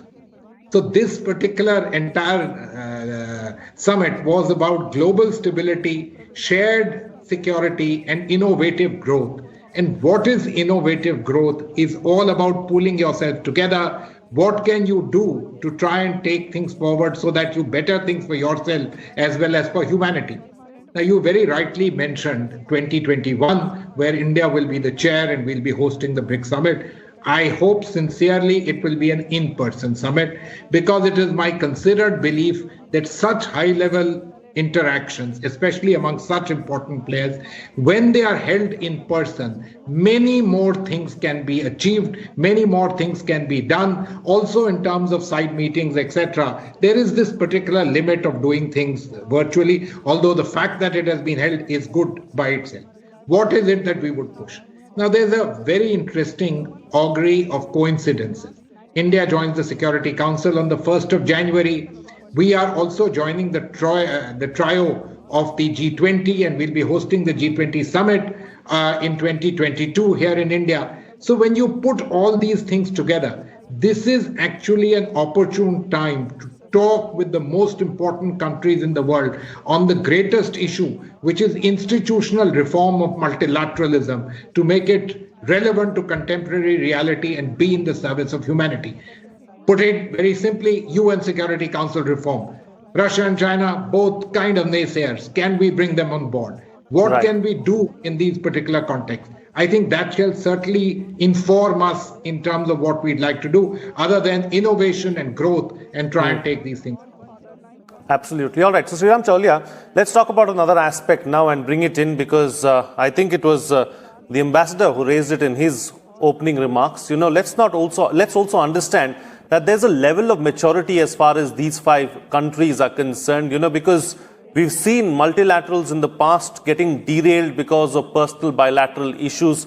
Take the SAARC, for instance. The similar thing, considering what has been happening between India and China, could have happened with any of these other blocs as well, but that has not happened. That also shows a level of maturity and the kind of mechanism we have in place to sort out these kind of issues. Yeah, Frank, this is the 12th summit. We have been having this since 2009. So, and those were relatively better days in China-Indian bilateral ties. Before Xi Jinping came to power, we didn't have as many, territorial aggression problems and, conflicts on the border and so on. China has become far more pushy only in the last 7 to 8 years, especially under Xi Jinping. So in earlier times, so BRICS signified that hope, at the initial year, 2006 to 2009, when it was being elevated from a ministerial to a heads of state level dialogue forum and becoming institutionalized, that there are 2 objectives. One was, we said multipolar world, right? Even now, the Moscow Declaration talks about multipolarity. So that is a shared thing, and that's a common thing. And that is where we, to some extent, keep aside our individual rivalries, because we want large developing countries represented in these 5 and people talk about BRICS Plus, and there are a few others that can be, counted in this category of emerging market economies. We all have a common aspiration to make the world more democratic and balanced. So to that extent, especially the Chinese have wanted to use BRICS for external balancing against the US, to show that we are responsible, we are a team player. Now look at the new development bank of BRICS. The way it has been structured is quite democratic, and we fought for it. The Chinese initially wanted to turn it into another World Bank type institution where they will call all the shots, and they will have the maximum voting share. It will be headquartered in China. They will, determine the policies and all that. But actually, we and the others, the other three members of BRICS, negotiated hard with them, and so the NDB was structured at the outset in 2015 itself as a level playing field where each country has equal share capital irrespective of the actual GDP size of these countries. And Mr. Kamath became the first president of the NDB. Now a Brazilian is holding it. So the Chinese have in a way restrained themselves to some extent, or been compelled to restrain, because they want this grouping to show to the West that we can create an alternative world order. But internally, within BRICS also, there is an internal balancing. India especially, I think, is by being there, we don't boycott BRICS because we are having a border conflict with China. Why? Because being inside BRICS helps us to restrain and moderate China to some extent, and to tie China into a web of multilateralism that is more cooperative. And we understand China's need for BRICS as a counter to the West. We are not so anti-Western, but we also want a reform of the multilateral order. So these, if you look at nuances, that is why this maturity you're talking about has been sustained. So short of war with China over the border or in the Indian Ocean, we will continue with BRICS, and we will try to keep this cooperative project going, because that is how our own influence also rises as a responsible power that is taking others along and also representing interests of least developed countries. Sure. The declaration time talks about the needs of LDCs and waiving the debt and debt servicing in the corona period. So we are trying to show that we can have leadership in a collective form. So I think that has indeed matured, and it will stay its course. So nobody should criticize BRICS saying it's a waste, or that the Chinese are hoodwinking or dominating it. If the Chinese were dominating it, we will not join it. We have not joined BRI, we have not joined Belt and Road, but we are part of NDB because we have forced the Chinese in many ways to moderate themselves in this institutionalized forum. So institutionalism is good, and we will try to preserve it. Okay, time now to get quick closing comments from all my panelists with the best way forward. Starting first with you, Shubhajit. Yes, I completely agree with Dr. Cholia, who said the need to be on the table. There's a very famous saying amongst diplomats is, if you don't want to be on the menu, you have to be at on the table.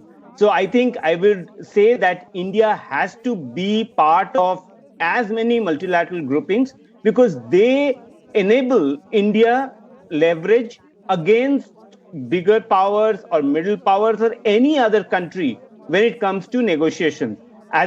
As India takes leadership role next year at the UNGA, at the UN Security Council, or the BRICS, even the SCO, India has to use all these avenues, all these opportunities to maximize this diplomatic potential.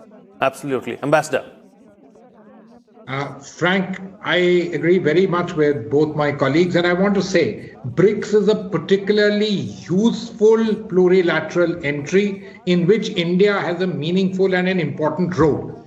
As we will take its chair and as we will host the next summit, it is a platform of opportunity for us to be able to reach out into the world and actually bring about meaningful reforms which will be good for us and good for the world. And so therefore, I'm very glad the summit happened, and very good that we are going to be helming BRICS, which is a critically important platform for global governance. Absolutely. All right. And Sriram Cholia, close the show for us with your concluding remarks. Yeah, the part that we missed was BRICS, intra-BRICS trade. Prime Minister Modi pushed for the target of 500 billion intra-BRICS trade, to come about, and he has proposed mechanisms to reduce, non-tariff barriers and other things. I think that's important because, collectively BRICS economies are going through a downtime due to the pandemic. The GDP of BRICS is projected to fall by 30% this year. Only China is eking out a bare minimum 1% positive growth. All the others are in the red. So we do need to enhance through the BRICS Business Forum and through investment mechanisms and dialogue forums that were created under the BRICS umbrella, how to fast forward growth, because without that, our swagger on the world stage to create a multipolar world, all those will be curtailed. So I think we must pay a lot of attention to improving economic exchanges, equitable exchanges as we would like, not one-way trade, which is swamping our market with dumped products from China. But we want the other three players to also come in to balance out the Chinese. That has always been our game in BRICS, and that's why we are in BRICS. All right. On that note, then, I'll call it a wrap on this edition of The Big Picture. Thank you to all my guests for joining me on the program and putting things into perspective for us. What's coming out of this discussion is that the grouping's adoption of a new counter-terrorism strategy is a move in the right direction. It has gotten gotten China to commit to fight against terror, which is good because we can take it up with China at a later stage. BRICS has evolved over the years and has shown tremendous maturity. Bilateral issues between member nations has not come in the way of the larger good. The common interests and aspirations seem to hold much more weightage than the bilateral prickling points. And let's not forget that the BRICS also is a useful plurilateral grouping as far as India is concerned, which we can use for our own good, for the good of the entire bloc and also for the good of the world. And the chair of the BRICS, which is going to be with India in 2021, is something that we look forward to, and we hope that it will bring out some great results. With that, it's a wrap. See you again next time.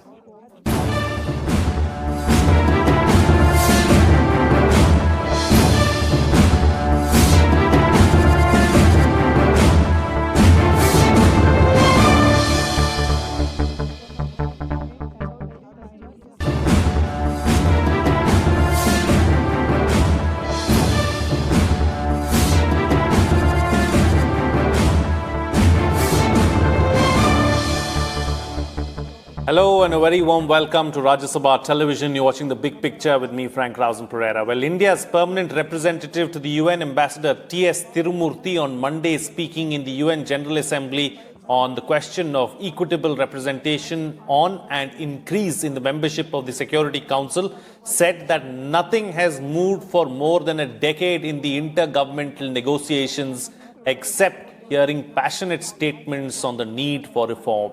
Criticizing the absence of even a single negotiating text, Tirumurthy said that the IGN has become like a platform for debate in a university rather than a serious result-oriented process in the United Nations consisting of sovereign member states.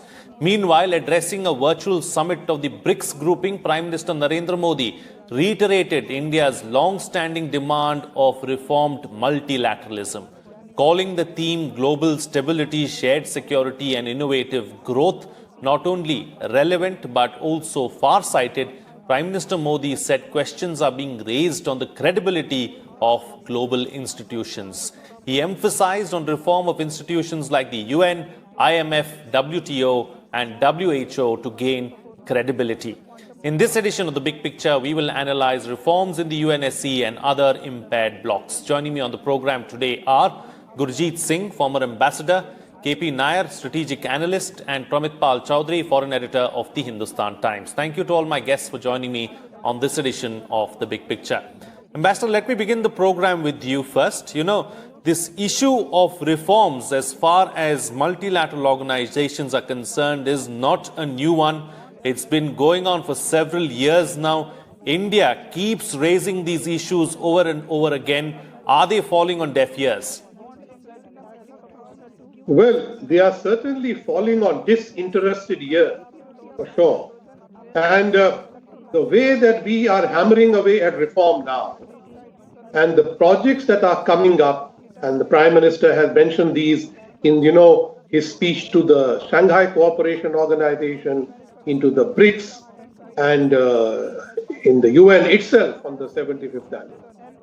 What we arrive at is this, that while we are talking of reform, actually we are looking at a kind of restructuring of the international order, which must be more equitable. And India has always stood for this since the war and allowed Africa and other newly emerging countries to be a participant. Now, when you hear Permanent Representative Tirumurthy lamenting the lack of action on the intergovernmental negotiations, he even says that no records are kept. Every time you have a meeting, you start all over again. So certainly the whole process needs reform, whereas the structure needs restructuring. Now, there are three things that he mentioned. One is about, the General Assembly, rules of procedure need to alter. We need to alter the methods of working. And most of all, we need to alter the membership of the UN Security Council, including at the permanent level. Now, this is where he says that the UN system has stopped working. And in the pandemic, this has become most visible. So today, if you look at the major threats, globalization, terrorism, pandemic, and climate change, you find that the UN system is not resilient, is not responsive, and is trying to give you solutions through an old structure which has lost its elasticity. Therefore, you really need to hammer them into a new position.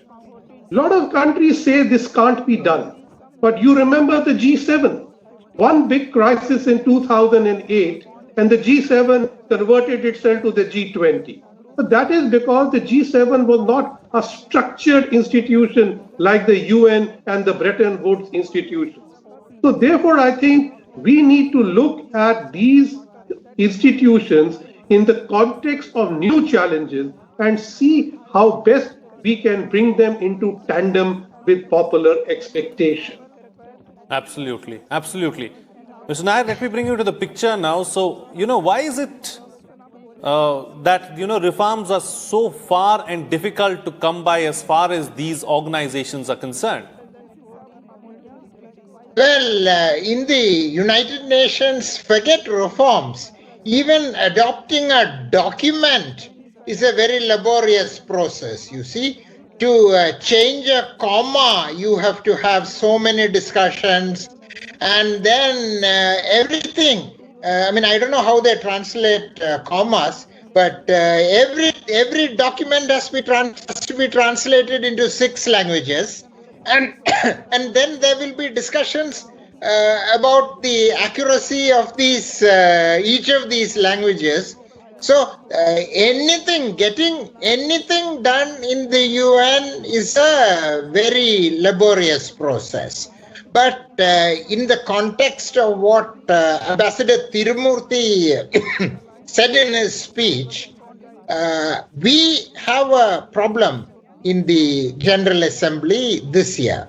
You see, since Vijayalakshmi Pandit was elected president of the General Assembly in 1953, we have always had presidents of the General Assembly, nominally known as PGA, who have been friendly to us. Everybody, virtually every PGA has been friendly to us. For the first time that I can remember, we have a president of the General Assembly who is not friendly to us. He's a Turkish diplomat.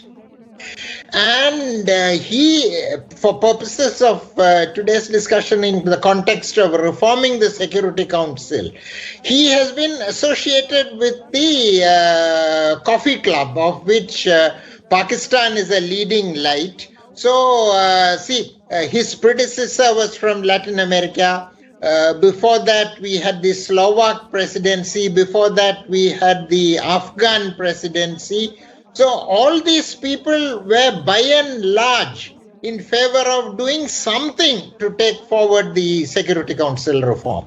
But till next September, as long as the Turkish presidency continues, I can be fairly certain that by we, I mean the group of 4, India, Germany, Japan, Brazil, which want speedy reform, will face a lot of roadblocks in the General Assembly. But I think we are getting prepared. For one thing, the fact that we will be in the Security Council from January 1st gives us that extra clout. You know, we can leverage the Security Council membership to a very large extent in getting things done in the General Assembly. And Tirumurthy, from what I can see, has been very active, you know. I mean, for instance, we revived and did a lot of work relating to least developed countries in the last few months, small island nations in the last few months. We have just got into a committee, through the fourth committee, we have got into an Arab group relating to UNRWA, the UN Organization for the Relief of Palestinians. So we are getting involved in the General Assembly from various sides, sort of reviving our old contacts in the non-aligned movement through various other ways. So we are making an effort, but as I said, the reform this year and next year till September is not going to be easy. There will be a lot of challenges, but we have to grit our teeth and make an effort to move it forward as far as possible. All right. So in such a scenario then, Pramitpal Chaudhary, what should India's options be really going forward? Because this is something of utmost importance as far as we are concerned. Well, UN Security Council reform, while it's of course greatly important to us, we have to recognize that this is a relatively long-term program. However, we were able to get through a draft text through the General Assembly last time. An opening sort of opened up, we were able to get that through. Now, as Ambassador Tirumurthy has pointed out, there's now an attempt to develop, or there is a present agreement to try and use, should we say, negotiating tactics to block us from moving that forward. So as he correctly said, in the intergovernmental negotiations, nobody's even allowed to vote. As Ambassador Gurjit Singh mentioned, there are no notes taken. These are procedural issues designed to ensure that that draft text does not move forward. So the first step we need to do, which the ambassador laid out in his speech to the UN, is try to break that procedural jam, so that at least a draft text can begin to move forward. The second element is more difficult, which is to see how we can get the permanent members in the Security Council, the 5 ones who hold veto power, because any single one of them can effectively veto any further any move to the reforms if it goes forward beyond the General Assembly.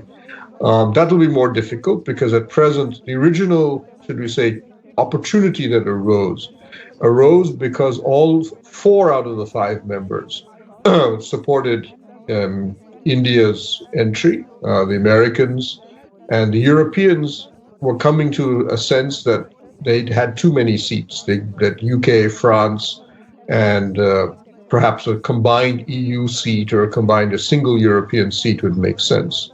And so it was only China that remained opposed, and at least privately the Chinese said, though it wasn't probably completely true, that they were prepared to allow us in, but they were not prepared to allow Japan in, for example. If we were not part of the G4, they might reconsider.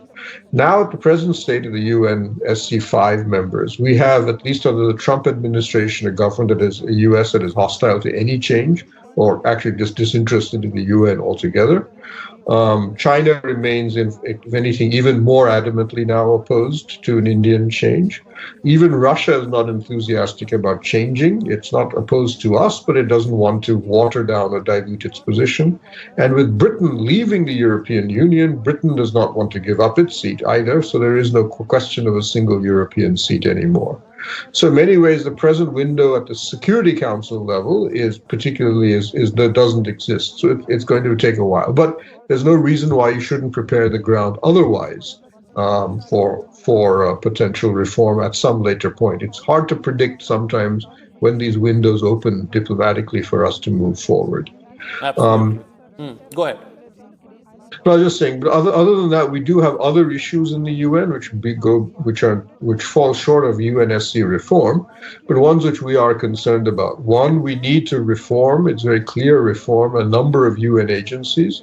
The World Health Organization did not cover itself in glory during this pandemic. The World Trade Organization is limping, and it needs to be changed in some ways. We are increasingly concerned about the number of UN agencies which have been systematically taken over by the Chinese. If I'm correct, a Chinese person now heads 5 UN agencies, which is a record for any country, and is actually unprecedented. And you can see the Chinese now pushing agendas in the UN that are specifically designed to promote themselves. For example, at a time when we are banning or moving to stop Huawei 5G technology, they are trying to get UN agencies like the International Telecommunications Union to endorse Huawei 5G equipment as a UN standard. So that's another area, that's an immediate area that we need to be working on. Absolutely. All right. So taking the discussion forward then, so it's not just limited to the UNSC, like you mentioned in your opening remarks, Ambassador. These multilateral organizations need to be abreast with the times, and they need to be, up to date. So, it's not just limited to the UNSC, but even others like, the WTO, WHO, IMF, and other wings and other bodies and other blocks too need to be, we need to see reforms there too. Most certainly. And I would say, for instance, the IMF reform, being rather technical, is not openly discussed. But I think that is very important, because the way IMF deals in a prescriptive way with developing countries is rather sad. So I think when India has the G20 leadership, we should look at IMF reform because the G20 have a pretty strong say as a number of countries in what the IMF does. And I think we should not be apprehensive of what the Chinese will not do, but try and reform the IMF for the betterment of the world around us. Secondly, there is undoubtedly, as I said, pandemic big issue. Therefore, WHO needs to be empowered to become much more responsive to the requirements in dealing with pandemics. This, I think, structurally, it is not organized to do so. Third, the WTO. We are now looking to elect a new Director General where the will of the majority is being thwarted by one country. So this kind of thing goes on, this bargain hunting. But the point in the bargain hunting is sometimes you end up with very cheap alternatives. So this is something we need to avoid.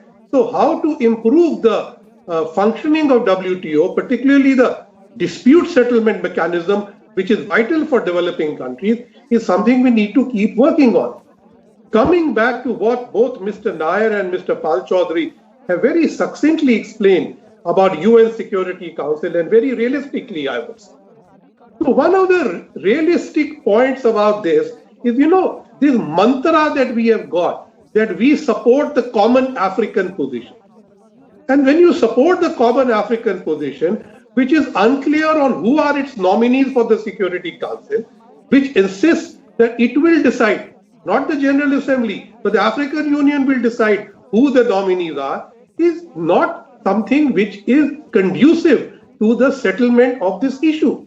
And most people, therefore, use the mouthing of this mantra to keep saying, how confused this is. Secondly, most African countries left to themselves would simply like an expansion in the non-permanent space. So that is where they have better chances of getting in. Not the permanent. They have no real interest in permanent because they don't know who's going to be the permanent member. Whereas the G4 thinks we have a birthright. But please remember, what we are looking for is a, amendment to the charter. And if that amendment ever comes, we will all have to go to the General Assembly to fight elections to fill the new seats. So I think, as Mr. Chaudhary said, that this is not something going to happen soon.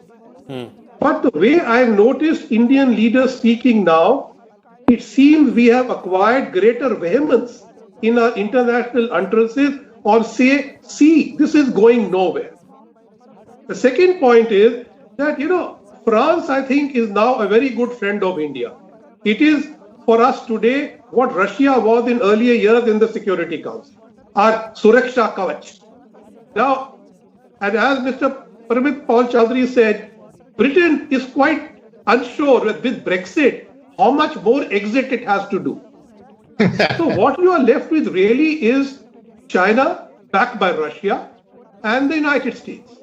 Now, both of them don't want to change the Security Council to a large extent. In fact, if you ask me, the Chinese today are the arch conservatives on UN reform. They don't want anything to reform because they have gamed the system. And as he said, they are holding 5 presidencies of different organizations. Here, I bring you to the question. Have we focused too much of our diplomatic energy on UN Security Council reform and not focused on other agencies? Why is it that we have late candidatures and weak candidatures? Why don't we have a plan to take over some agencies either through election or through nomination by the Secretary General? We seem to be missing out here on both counts. So I think we need to look at restructuring in a little broader way. Absolutely. I think that's a very valid point that you've raised there. I want to take that particular point forward with Mr. Nair. Mr. Nair, as far as some of these agencies are concerned, should we start focusing on some of these smaller agencies and should we not invest heavily in the UNSC, at least for the time being, because we know it's a long drawn out process and that's something that we can keep chipping at, over the years. And should we focus on other agencies where we can have an immediate impact? That is necessary, as Ambassador Gurjit Singh said, and implicit in your question. But in a way, I would say that at least to a limited extent, we have started doing that.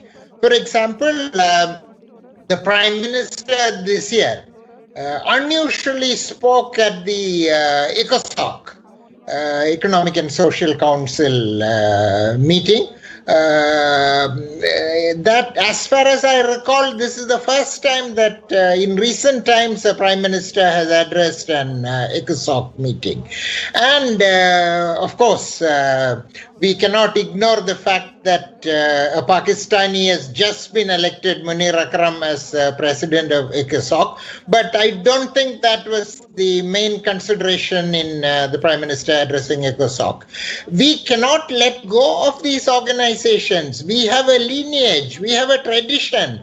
ECOSOC, for example, from 1946, the 3 sessions of ECOSOC, an Indian headed it, the famous civil servant Ramaswamy Mudaliar, you see.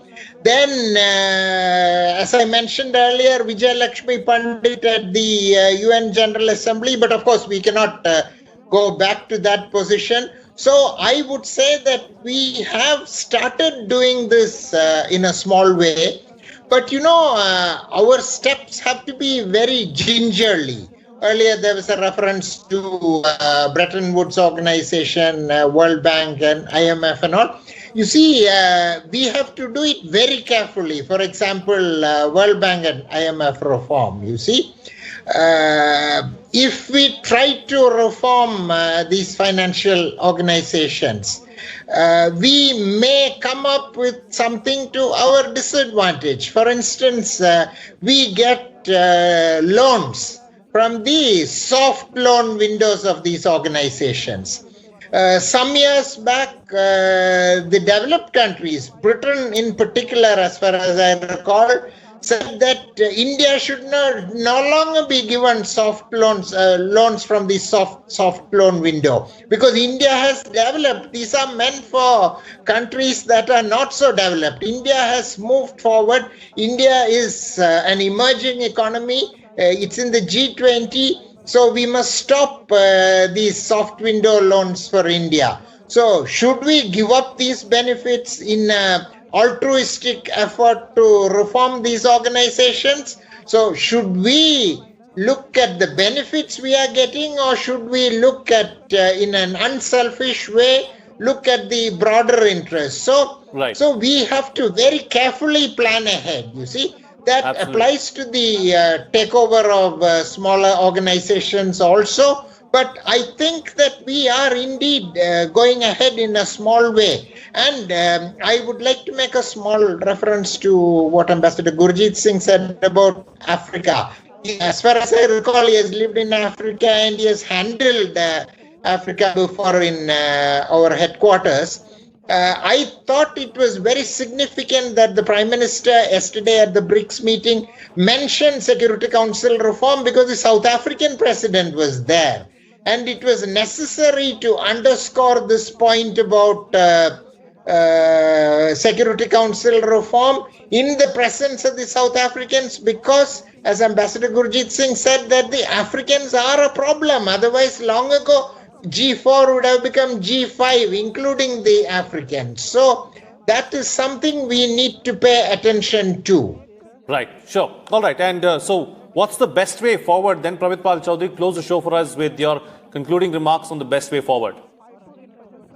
Well, I think while we maintain, as I said, we have to move forward on trying to break the procedural jams that have been put in place at the General Assembly. That has to be the next step to move the draft forward. In the ultimate goal, whether we should recognize it's going to take a while for UN Security Council reform. We will need to still continue to talk to the permanent 5 members as to what their positions are and persuade them to reconsider at least some of their foot dragging on this issue. And the Biden administration will be a particularly important player for us over the next 4 years.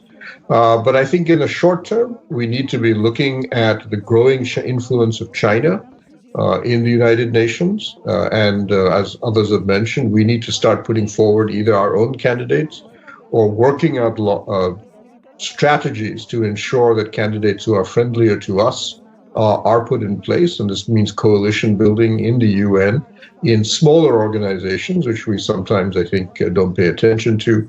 And then we are prepared now to we have to work with countries like the US and others to reform specific UN agencies, which are continuing to have difficulties. And I'll just add a fourth element is UN peacekeeping. We have always been a huge provider. We are the world's largest provider historically of troops to the UN peacekeeping.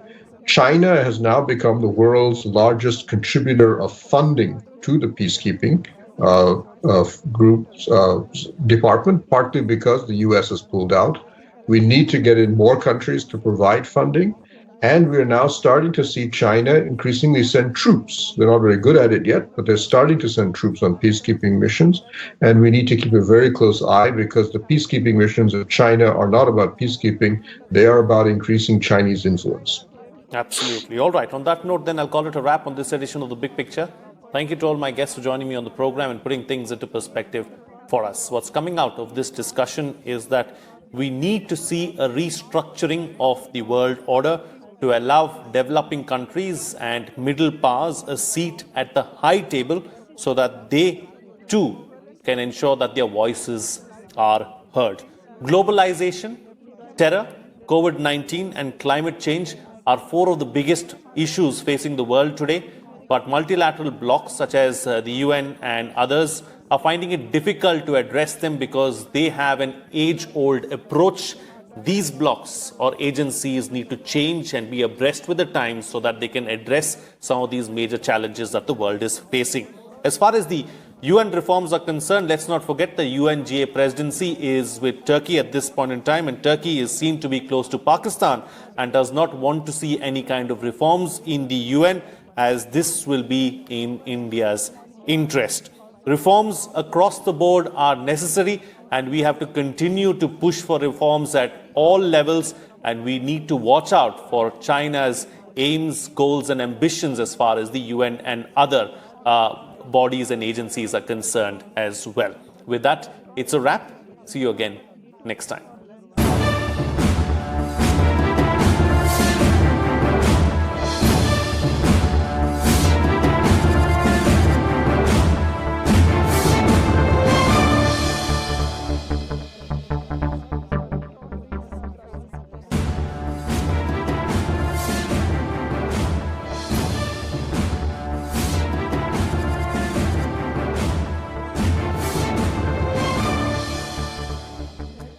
Hello and a very warm welcome to Rajya Sabha Television. You're watching The Big Picture with me, Frank Rausen Pereira.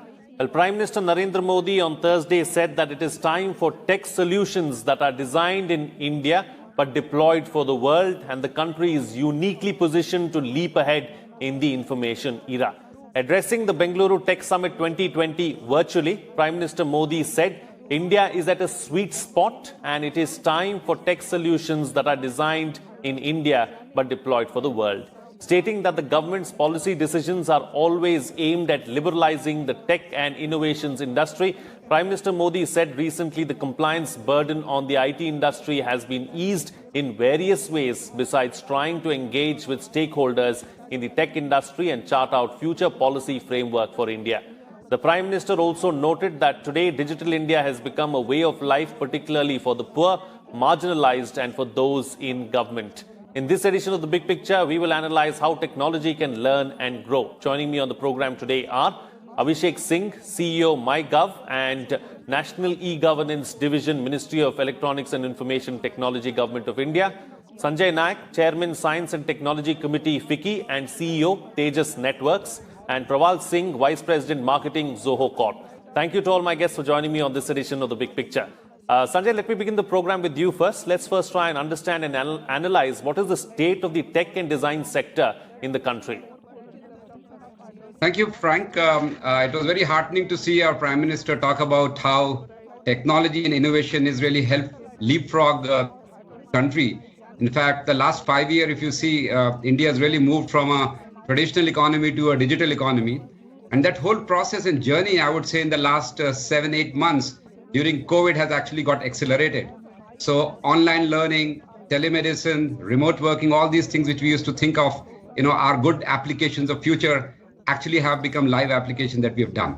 Second trend I wanted to highlight, which is very exciting, and I live in Bangalore, so I had the pleasure of looking at what our Prime Minister said yesterday, is the fact that India for the last 30 years has been known around the world as a world's top destination for IT outsourcing. I'm very proud and happy to say that a parallel ecosystem silently and very powerfully has emerged in the country over the last 5 years, where India is now starting to become a product nation. We are designing and developing products and solutions in India, which are of course very relevant for India, which are world-class, but are also relevant for the world. And just to give you a quick example of what I'm saying, for example, Tejas Networks, one of the companies that I lead in the telecommunication equipment sector, we are now exporting our telecom equipment to 75 countries around the world. And 70% of BharatNet, which was built in India, was built on the equipment that we supplied. So here's an example that we use the Indian market, the size of the Indian market, get success in India, and then get success in 75 countries around the world. So I think it's a very exciting time to be here. The combination of a very strong network in the form of 4G broadband network in the cities, the BharatNet in the countryside, combination of Aadhaar, UPI as the foundational software, which is the platform which is going to give us all the services and all the apps on the top. The troika of all these three things is something that India can export to 100 countries around the world who are trying to take a traditional economy, go into digital economy. So I think Prime Minister's call for made in India, design in India, manufactured and made in India for the world is absolutely a perfect clarion call in current times. Absolutely. All right. So, Prawal, let me bring you in now. How much of an impact has the pandemic had really as far as the tech sector is concerned? And how do we, get past this particular roadblock? Thanks, Frank. There are two things that we've seen develop over the course of 6 months. First was when the pandemic hit, people started to work remotely. Now that meant use of tools and technology to be able to enable teams to work remotely, right? SOPs were drafted, all of that happened. And in that, we saw a huge sort of surge towards using tools like these, the ones that we're using today, to connect. So we saw a huge surge in demand from our products like Zoho Meeting and Zoho Assist and some of the other tools. Now that, between then and now, a lot has changed. People were trying to adapt to work remotely. Now people have gotten used to working remotely, right? Now, as we see offices starting to open, as things supposedly get back to normal, that's what we hope, seeing a good hybrid of people wanting to work from the office a few days a week to sort of get to have some real face time with their colleagues. But we're also seeing a lot of people are now having a preference to be able to work remotely from wherever they are, closer to their family, friends, all of that. From a business standpoint, we actually expected things to be much worse than they were for us, honestly, right? So we saw initially users sort of canceling their subscription or downgrading their subscription, but over a course of time, things started to pick up. And I think we've managed to stay afloat really well. From a product standpoint, right, this led to something that we did not assume. Teams to be able to work and ship products while working remotely, including people who had never worked before in the company. So that was a positive. So productivity was not at all affected, is what I would say. That's what we have seen in the company. And from an industry perspective, I think what COVID did to us was a kind of a leapfrog that would have probably taken years in terms of productivity, use of tools, collaboration, digital-led evolution is what I would call it. We saw all of that happen in 6 months. And I think we as a country together managed to do it really well. Absolutely. All right. So, Abhishek Singh, how do we fare as compared to other countries when we talk about design, tech solutions and IT sector as a whole? And what are our strengths and what do we need to focus on? See, as Sanjay and Praval has already said, that our key strength so far has been a strong software services nation. And we have our top IT companies who have been providing software services to the world for a long time. Now, the change that has happened lately is that we are finding our mojo in the product space. How do we go from designing, not only providing services, but also designing products that can be used by companies world over, whether it's in the telecom space, whether in the software development space. And we have two of the examples here. Sanjay spoke about Tejas and Praval represents Zoho, who have some of the best solutions that are there. Only product difference has been that India so far has not been known as a strong product company, strong product producing companies. But over a period of time, especially during the pandemic, we found that whenever we launched a challenge on an innovation challenge, startups to come up with solutions that can be scaled up for solving societal problems across the world. We found our IT companies coming up with those solutions, and many of the solutions which have been chosen in these challenge rounds have the potential to become world beaters. And we have a strong personnel ecosystem, like our engineering colleges, our IIT networks have been providing tech manpower for the world. And not only as CEOs of the top product companies, software product companies of the world, but also at the lower ranks and at the people who are actually designing and developing products. So if the necessary incentives are given to these entrepreneurs and these trained personnel to design such products in India, there is no reason our products will not be able to capture the world market. So the government is focusing on that. We have COVID did result in several innovations coming up. Recently, the work from home regulations were relaxed. So companies can, the labor code was relaxed, which has led to companies being able to immediately develop products in an agile manner. And once that is done, and the necessary investments come in, because so far our challenge has been that necessary investments in startups who are investing in product has not been there. And somehow we have been relying more on the Googles and the Microsofts of the world and thinking that those products are the best and not trying out our own office solutions by Zoho or similar such products by Indian companies. So when that change is happening to using products developed by Indian companies, I am sure, and once the government shows the result, the industry and everyone else follows when the trust is shown there. The GEM portal has been designed, which is showcasing such products. So I have a strong belief that in the days to come, we will be seeing many more Indian companies, many more Indian software products, which will be able to capture not only the market in India, but across the world. All right. So Sanjay Nayak, as we are talking about, scaling up, as we are talking about moving up a few notches or a few levels, what are some of the challenges that the industry faces and some of the challenges that you foresee going forward?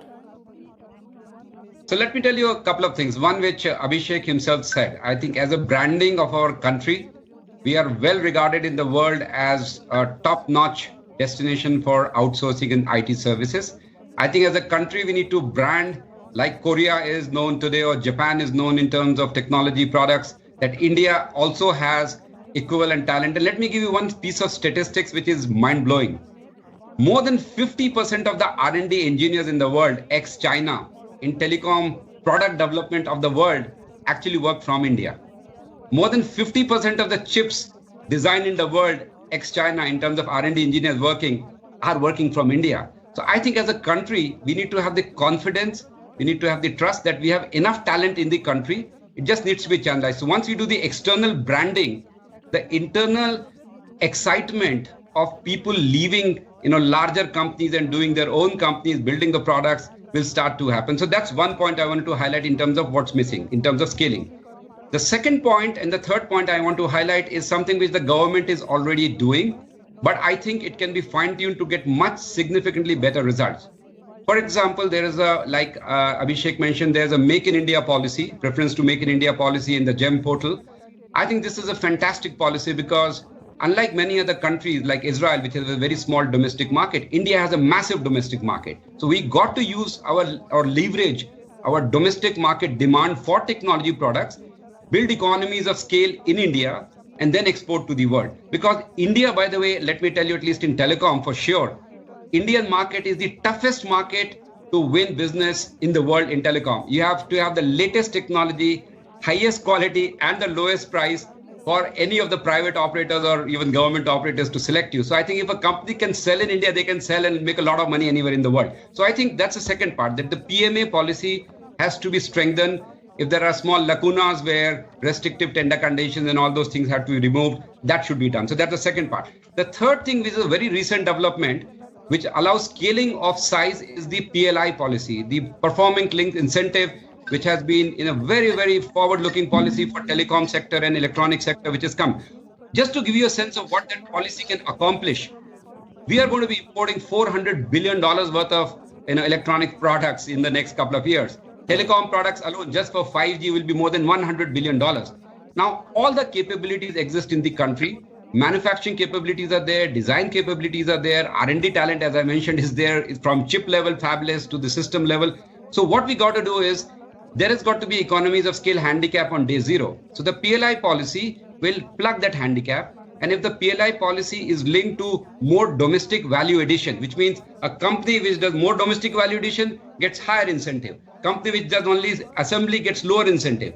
Secondly, if the PLSI policy can also make sure that more R&D investment, because R&D creates the IPR. Like for example, Apple has no manufacturing facilities of its own. It basically does the R&D. So I think we need to move up the value chain. So basically, if the government can leverage the PLI policy, the Make in India policy, and then the last part, which is becoming very important, especially in the new geopolitical situation, because today the world wants products from trusted countries. India has a lot of trust, especially because of IT services. So especially in Africa, Southeast Asia, Latin America, which are India-like countries, India has an opportunity of a $200 billion export potential for ICT projects, which is telecom plus software plus the whole 9 yards. And that is something which government has to play a role in terms of encouraging. So if all these three things are done, these are all things which China has done successfully before. India can take all the learnings and do it better. And actually the government is taking the steps in the right direction. So very, very excited about it. Absolutely. All right. So, Praval, as far as tech solutions and, going back to a point that Abhishek was making earlier about, product development and products as a whole, clearly, the Indian companies make some great products, on par with some of the best in the world, but yet they do not have the kind of names like, an Apple or an Intel or a Microsoft really has. So how do we change that? How do we bring about a change in mindset? And what's the solution to this? Yeah, as Sanjay ji and Abhishek ji both said, right, one part is the technological know-how, right, the capability for that matter. We think that's not the problem. We have the know-how, just that what we call a topsoil erosion, right? We've been either exporting that talent or either by physical movement of people moving away from villages and towns to cities and people moving from larger cities to different other countries in need for a better opportunity. So that topsoil erosion has to stop. The other thing is, that inherent understanding of the fact that IT is not just about services. While we continue to lead globally in offering services, the best quality services around the world, in the last 5 to 7 years, what we have seen is a lot of tech product startups coming out of India, building world-class products, while we've been on the sidelines doing it for last 2 decades, more than 2 decades now, right? But what we have seen over the last 5, 7, 10 years, a lot more startups coming in, solving global technology-led problems via SaaS, technology, internet, all that has made it easily accessible, for people to come, connect, work together. And what we are seeing now is there is a wave of, building product becoming the main thesis of running a company, which was not there 10 years ago, right? And of course, the government of India has played a huge role with new initiatives, as some of them Mr. Abhishek mentioned, including the challenges, policies. All of that is actually encouraging people to start technology companies, startups, which are technology-led. And I think all of that put together is sort of taking India forward in that direction. Of course, to your question, these things don't really happen within a year, 2 year, 4 year paradigm, right? These things take time. But if you look at on the global footprint, India is coming out as a strong technology player, not just in services, but also in product sectors, and primarily led by SaaS products, I would say. But also there's a lot more to do in medical equipments, things like, making medical equipments, or things like heavy engineering, right? Be it automobiles, or even think about it. Today, we are a country which has not really been known for making mobile products, right? That's something we have historically either imported or whatever. But there are things that to get to that, right? We can probably start with making mobile chargers in India, right? And that needs the technology know-how. And these are the kind of initiatives that we as a company are taking in small areas, but also as a country, these are the things that our entrepreneurs are now thinking about. How do we start making, think about it. We've all grown up using nail cutters made in Korea. Now, as a company, can we not make nail cutters? We definitely can, right? So these are small things we never thought about growing up. But that thing is changing. That mindset is changing. We want to build not just nail cutters, but not just mobile chargers, but mobile phones in India. Sure. Maybe computers in India. So that's the trend I see, and it's a very positive outlook as a country from when I see it. Absolutely. Abhishek Singh, so like you mentioned in your opening remarks, a lot has been done really as far as the policy front is concerned. Is there scope for more? What more needs to be done in the immediate near future, do you think?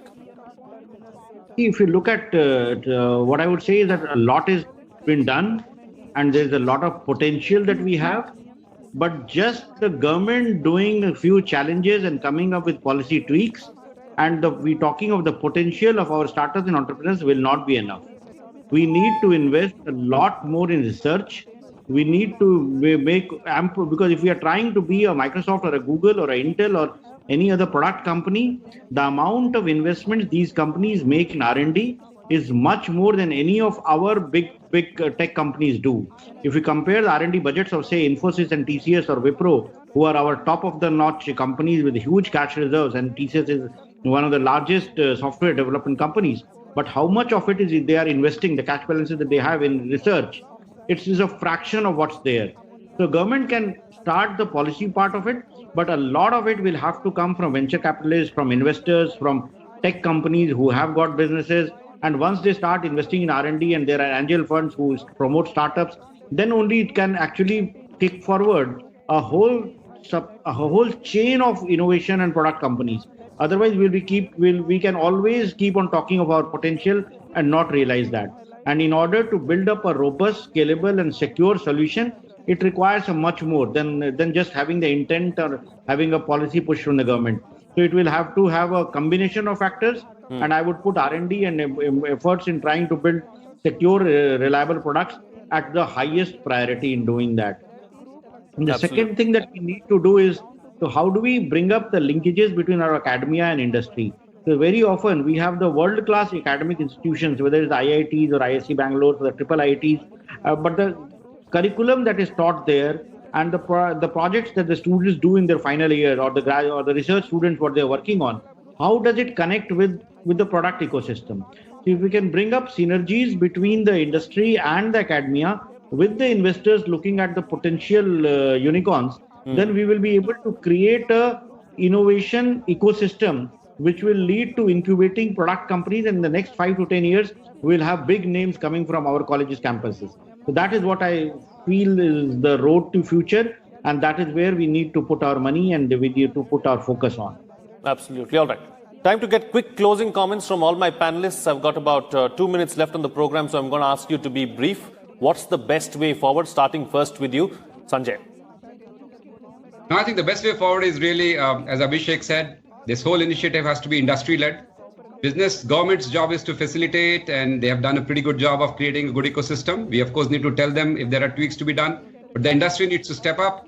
We need to invest a lot more in R&D. By the way, we are very proud to say that Tejas is the top 3 R&D spenders as percentage in the entire country among listed companies. And that's the way to go. So design-led manufacturing, R&D-led approach, creation of IPR what will make India as a product nation. And I think all the potential is there. As Abhishek, time is now to make it happen, and industry really has to take the lead.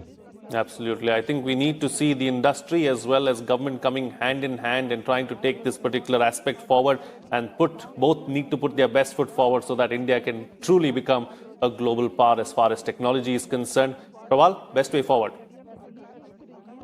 I think Abhishek ji has rightly said, it has to be R&D-led, research-driven, long-term goals that we have to strive towards.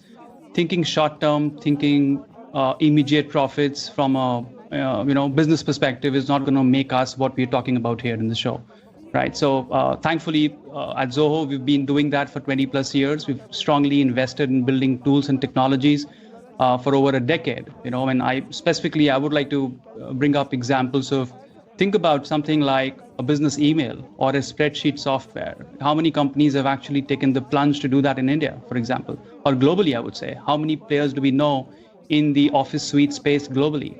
So these are because these are long-term technology problems to solve. It takes a long-term commitment to do that. And these are purely driven by R&D and learning on the job. So if more and more companies and startups look for the long-term, goal into it, I think India would definitely emerge into, a technology-led country. Absolutely. And Abhishek, close the show for us with your concluding remarks.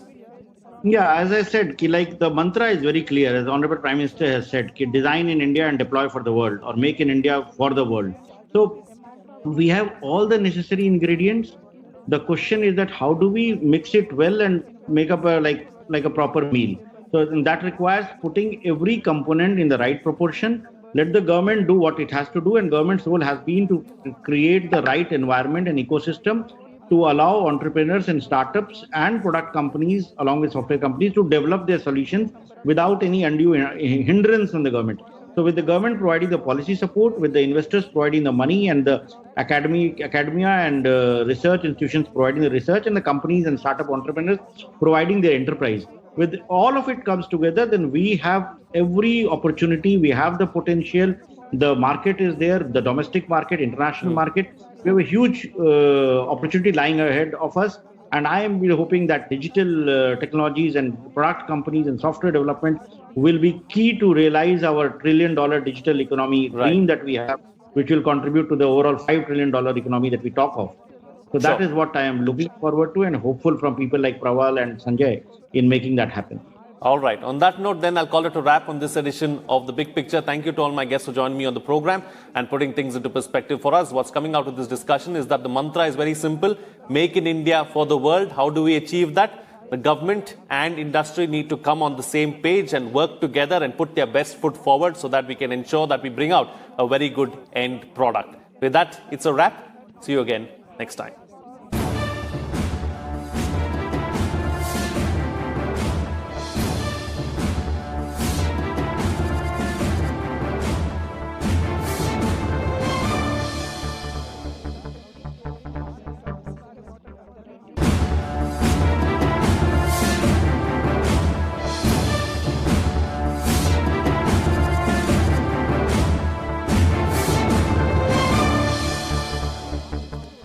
Hello and welcome to Rajya Sabha Television. You're watching The Big Picture with me, Frank Pereira.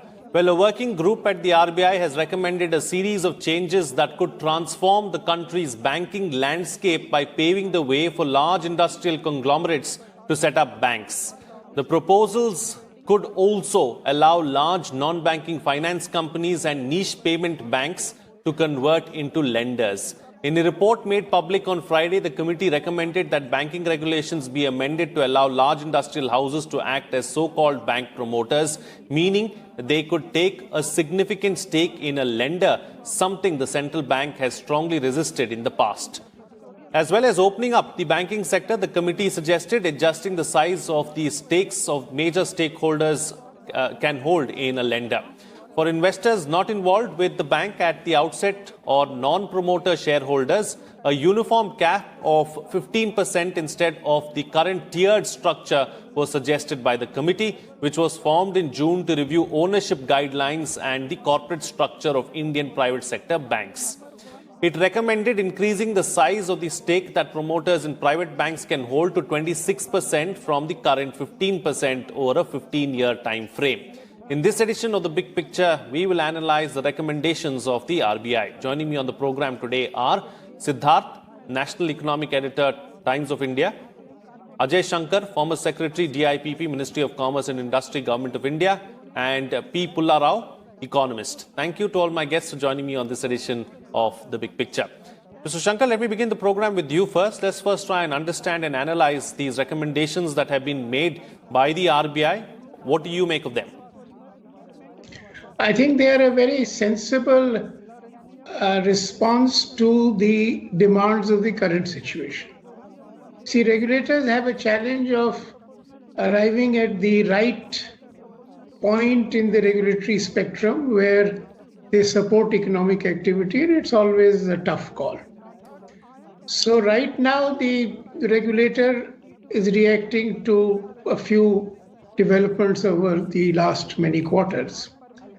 One is that the large NBFCs were found to be very lightly regulated, and some of them ended up by getting into difficulties and posing a systemic risk to the financial sector. So the regulatory response has to be in increasing regulation, but not over-regulating so that they don't have the flexibility to serve the needs of a dynamic economy, which they were doing well till some NBFCs went into difficulty. The route of allowing the larger NBFCs into becoming a bank is a way of making sure that the large NBFCs who are too large or too big to fail come into a tighter regulatory regime, which is what is there for banks. So it addresses the problem of basically giving a route to the large NBFCs who are too big to fail to convert themselves into a bank. And if you're very large, there are also advantages in being a bank. As far as the promoters being industrial houses are concerned, I think this was an anxiety which the RBI had earlier, and it flew from the history of the Indian banking sector. But I think they are moving in the right direction because what is material is effective supervision, oversight, and regulation by the RBI rather than the promoter's stake in equity in the bank. So it's the management and governance which is important, not who owns how much equity. And if you look at our two most successful private banks, the HDFC and ICICI, they have a lot of foreign equity in it. So if you are comfortable with foreign equity in a well-governed, well-regulated, well-supervised bank, I don't think we should be too apprehensive about industrial houses having some equity in a bank, as long as the regulation is well done. And one other point which I think I would like to also emphasize is that there is a case for the light-handed regulation of NBFCs continuing, but regulation on regular banks becoming much tougher. Because at the end of the day, the average depositor expects all his deposits to be fully secured. And politically, I think governments will have to step in to save every depositor. So if the regulator is much tighter, if a depositor has to pay some insurance for large deposits, I think that is the way to go forward. But a tighter regulation of banks to make sure that they don't fail, I think is also the necessity of the times. Absolutely. Thank you. All right, we'll talk about regulation and how much of regulation is good regulation as well. I'll just come to that in a bit. But before that, Dr. Pulla Rao, So does this now make if of course implemented, there have to be a few changes to the law as well. So if eventually done, do you believe that the role of the regulator is going to be a little more challenging, more difficult, and the regulator also has to be a little more nimble going forward? Absolutely. I think we have been very conservative in expanding the banking sector. We only have been looking at the urban sector and the banking needs. And it's very welcome what the RBI and the government is now doing. We have to expand the banking sector. If you want a $5 trillion economy, if you want to keep on, forgetting this COVID period, if you want to get back, there's a vast underbanking situation in the country. And the large private banks, as of now, they're financing in a very limited way a vast section of people. Do we need more banks? Yes, we need more banks. Do we have to ensure that these banks don't fail, spectacular failures in some ways? Yes. How are other countries doing it? And we have to go into all of this. There should be more regulation. But I also feel that the RBI, or if you require a new entity, should be more liberal in allowing banks to come up. I believe, there are so many other descriptions I have given. Small finance bank, which is very useful, very targeting of certain audiences, targeting of certain stakeholders who have no access to banking. If you remove the cooperative banking in the rural areas, then there's absolutely no banking. Therefore, I very much welcome, yes, these are small steps, very small steps I view them. And along with banking, if you expand the banking sector, naturally, the public also will benefit. Right. Absolutely. And that's the goal at the end of the day. The public has to benefit, and we have to have a robust banking system in place, built on the foundation that we already have. All right, Siddharth, let me come across to you now. So as far as regulation is concerned, how much of regulation is really required? How much of regulation is too much? What constitutes over-regulation? How do we look at these aspects? I think you can criticize RBI for a lot of things, but regulation is something that you can't criticize them for, and supervision as well. So we have the regulations, and if at all the complaint is that there is over-regulation in terms of getting banks to do various sorts of things which in normal course of business they won't do, and also in terms of the SLR and the CRR kind of things. So regulation-wise, RBI is one of the best regulators that we have in the country, and globally also they are rated very highly. And in terms of supervision, what they do is that, they inspect the books every year, they inspect the branches, the functioning of banks every year. And the problem where, arises is that at times the follow-up in terms of supervision is missing. For instance, in case of ILFS, there were red flags which were raised during the whole inspection and the supervision exercise. But at some point of time, the action was missing.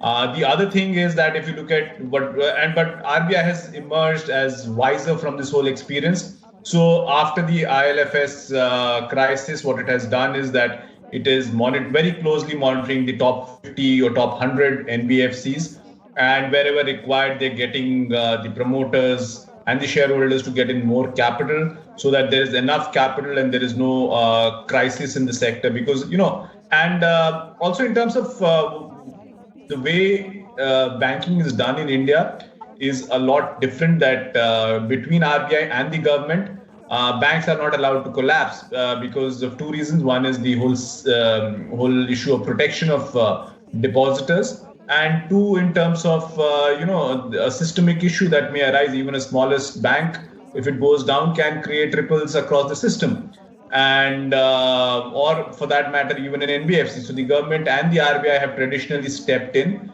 to protect bank failures. Absolutely. All right, taking the discussion forward now, and since we raised the point of NBFC as well, so Mr. Shankar, as far as NBFCs are concerned, what does it mean? Because in the past we've seen that NBFCs have struggled, gone through a rough phase. What does this mean for smaller banks and for NBFCs? I think a little bit of perspective in this is called for. Because in a market economy, it is natural for a relationship with one customer to go wrong. A customer can default. It is possible for the lender to have internal governance problems and things can go wrong. It is possible for a class of customers to go wrong because of a structural problem, say as happened in the housing and real estate sector. Or we can have an extreme situation where the whole economy is collapsing as it has been for the last 2 quarters. So one should not move towards a regulation for the worst case scenario when we are not in the worst case scenario. So some nimbleness and flexibility is required, and notwithstanding the failures, including that of IL&FS, the NBFC sector has served the Indian economy very well because it has taken credit to categories of consumers who wouldn't have got it. They've had focus in sectors which banks would have found it difficult to serve in that manner. They've also been flexible enough, and the light-handed regulation of NBFCs was good. So what the RBI is now doing is a little modest course correction, that if you're too big to fail, or you will cause systemic problems, then we will regulate you a little more or supervise you some more, encourage some of you to become banks. And hopefully it is not going to overdo the regulation bit going forward for the NBFCs, and we do need NBFCs. Yes, some of the large ones becoming banks is a good idea. And within NBFCs, they have improved the supervisory and regulatory mechanisms, but so far I think they've not overdone it, and which is good. It is also very heartening is that they moved very quickly to the rescue of NBFCs in the early days of the serious crisis caused by the COVID lockdown.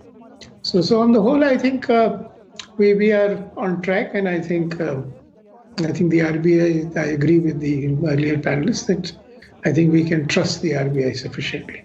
But one point I would again like to reiterate, that I think it's time to take a clear policy decision that every bank deposit is fully secured. That's not the international norm of practice. I think we need to depart from it. And if they're very big depositors who are, say, putting 1 crore in FDs, etc., they should pay some insurance for it. But I think we need a banking system where all deposits are fully secure to give enough confidence to the retail saver and to the entire economy. I think that's a great proposal. I think if someone is putting in so much money, I think they can take in some kind of insurance and we can move forward in that way so that the money is safe as well. Let's see if that suggestion is taken as well, because the RBI has said that recommendations are open till Jan 2021. So probably this could be one of those recommendations as well. All right, taking the discussion forward now. So since COVID was brought up, since the pandemic was brought up, Dr. Pullarao, how much of an impact has the COVID-19 pandemic had on the banking sector as a whole, and has irreparable damage been done? First of all, I don't think irreparable damage has been done, because government on court orders and other issues has come forward, helped in this credit, VMI changes and all these consumer credit. Government has been active, government has been alert, at least in the last 3-4 months. Therefore, this will revive.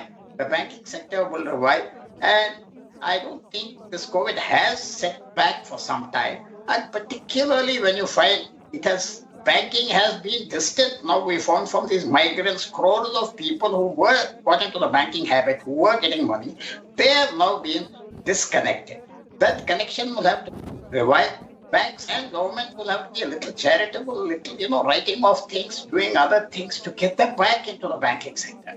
COVID has been an unusual phenomenon, and we have not seen any bank failures to that extent because of COVID, because of all these safeguards taken.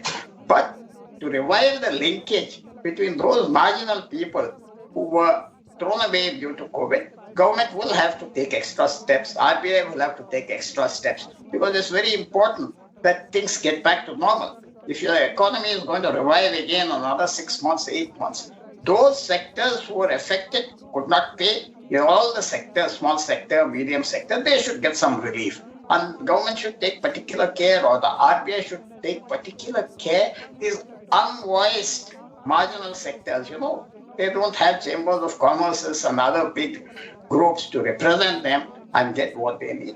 There has to be an eye-opening activity there, and you have to attend to that. Otherwise, there'll be permanently, this poverty will go on that way. So there is a need for government opening up to these sectors. And COVID has affected them, and they have resorted to private money lending. If you read all the reports coming in from various places where the labor went back, where factories are closed, where the transport sector is closed, that has to be definitely looked into so that some sections are not left out. They have to be brought back into the sector, and the sector also has to open more widely. The small banking structure, whereby niche stakeholders, people who need money, marginalized sectors, farmers, and other people also get it. So along with these reforms, which government is considering, you have to consider the marginalized sectors who have been affected during COVID and even who are not covered earlier. So I personally look forward that this is a period of reform and RBI will be a little more proactive in these issues. Absolutely. All right. We'll talk about what more needs to be done and how much more can be done as far as the banking sector is concerned a little ahead in the program. But before that, Siddharth, as far as the NBFCs that are primed to become banks are concerned, are there certain NBFCs that are front runners? And as far as, industrial houses too, who can take up banking, are there any front runners on that front? See, I think we've expected RBI to allow the corporate houses to come into the banking sector, and RBI has a lot of reluctance. There are at least a couple of business houses, Tatas and Birlas, which have in today's papers said that they are looking at the regulations and they may be interested. I mean, the Aditya Birla Group has a very large financial services business, and so does the Tata Group. So these are two business houses that immediately come to mind. There are some large NBFCs such as Shri Ram Capital or Bajaj Finserv, and people like them in the NBFC space who would be interested. Apart from that, there would be entities like Ireland FS, like India Bulls, which may be interested. But having said all this, the proof of the pudding is in eating it. So this is just a recommendation of a committee. There is there's a large stakeholder consultation which is still awaited.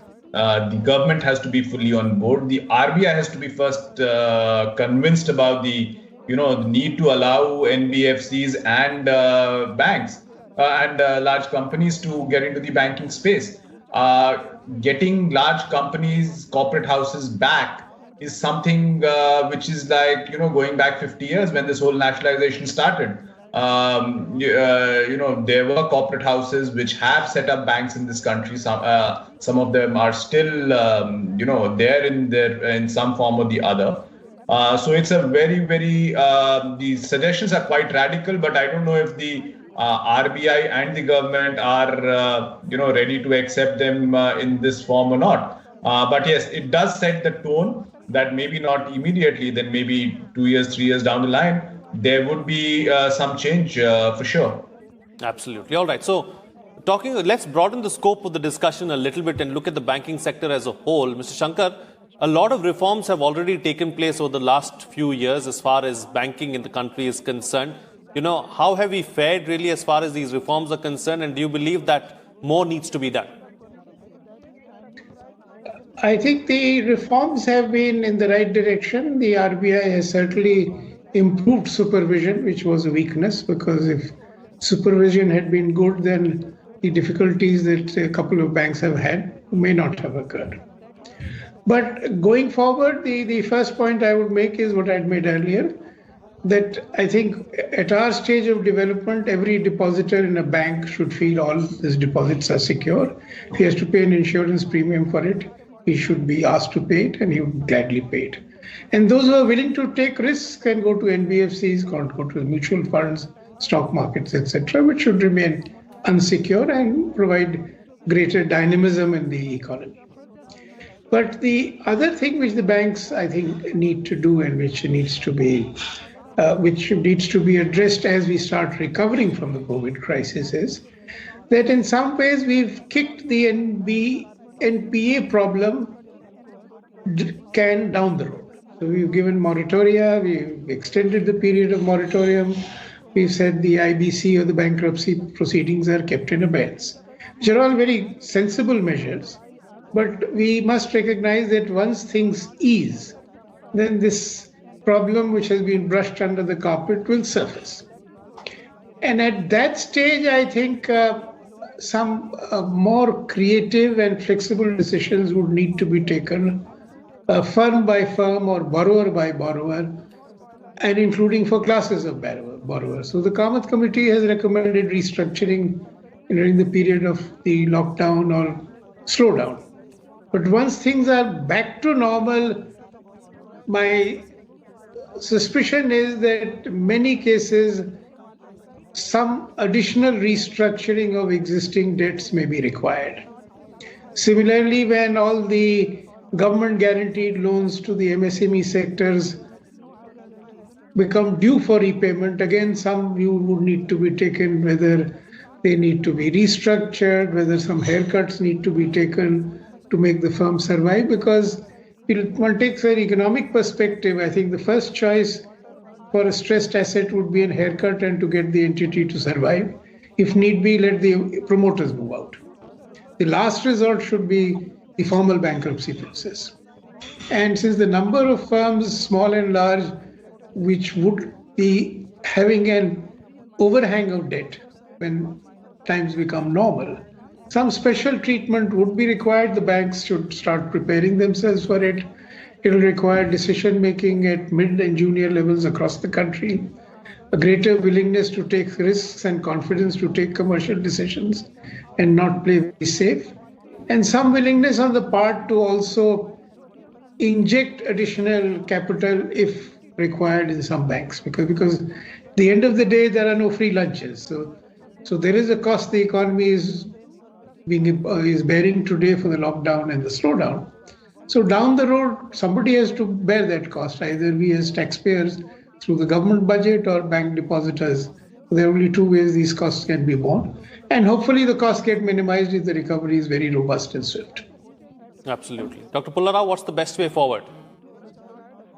Best way forward is government should be more liberal, RBI should be more liberal if we are ever to get over this COVID crisis, especially expansion of banking reaching the right people, banking reaching the farmers who have done a wonderful job during this period, and they are underbanked, as I said. So government should, along with all these reform processes mentioned by our panelists, government should also look into how to get the banking entities, the new design of banks, so that they answer the uniquely Indian situation, where there's a huge saving habit also. We're one of the biggest savers in the world, and yet we are not being rewarded with adequate banking and enough banking flexibility.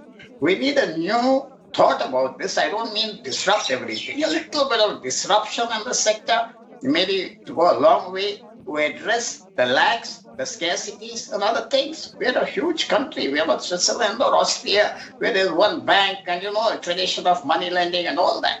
Therefore, I would look forward for some new ideas, some disruptive ideas in the banking sector, so that what you have said is reform will touch everyone in a very positive way. I don't mean throw away the money. I mean use it for all very carefully so that there are adequate returns for everyone. Absolutely. All right. And Siddharth, close the show for us with your concluding remarks. Well, I think banks need to reinvent themselves. They can't live in this 1970 kind of a mindset. You have seen the emergence of all these wallet companies. You've seen the emergence of, these various other tools of payments, and banks are clearly lagging. They are not investing sufficiently in technology to be ahead of, the trends that are there, both in terms of payments, in terms of savings, in terms of, overall credit behavior.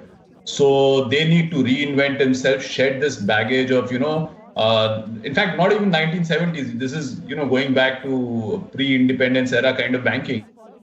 The focus is on still the same set of people, same set of tools. You need to move beyond that, and unless you do that, technology is going to steal away business from you, and you already, deposits are going to be scarce because the new generation doesn't keep fixed deposits. So they're much better off keeping money in SIPs, etc. In any case, you're discouraging people from keeping money in FDs. Public sector banks are going to have already lost a lot of salary accounts, so the new salary accounts aren't coming to them, which is the fuel needed to lend. So these are challenges which they need to, wake up to and respond aggressively. Absolutely. All right. On that note, then, we call it a wrap on this edition of The Big Picture. Thank you to all my guests for joining me on the program and putting things into perspective for us. What's coming out of this discussion is that reform should be undertaken as far as banks and the RBI is concerned so that banking can reach everyone. As far as banks are concerned, they need to reinvent themselves and think out of the box. We've done reasonably well as far as the pandemic is concerned. The banking sector has survived and is doing decently well. All we need is a little bit of fine-tuning, a little nimbleness on as far as the regulator and the banks are concerned.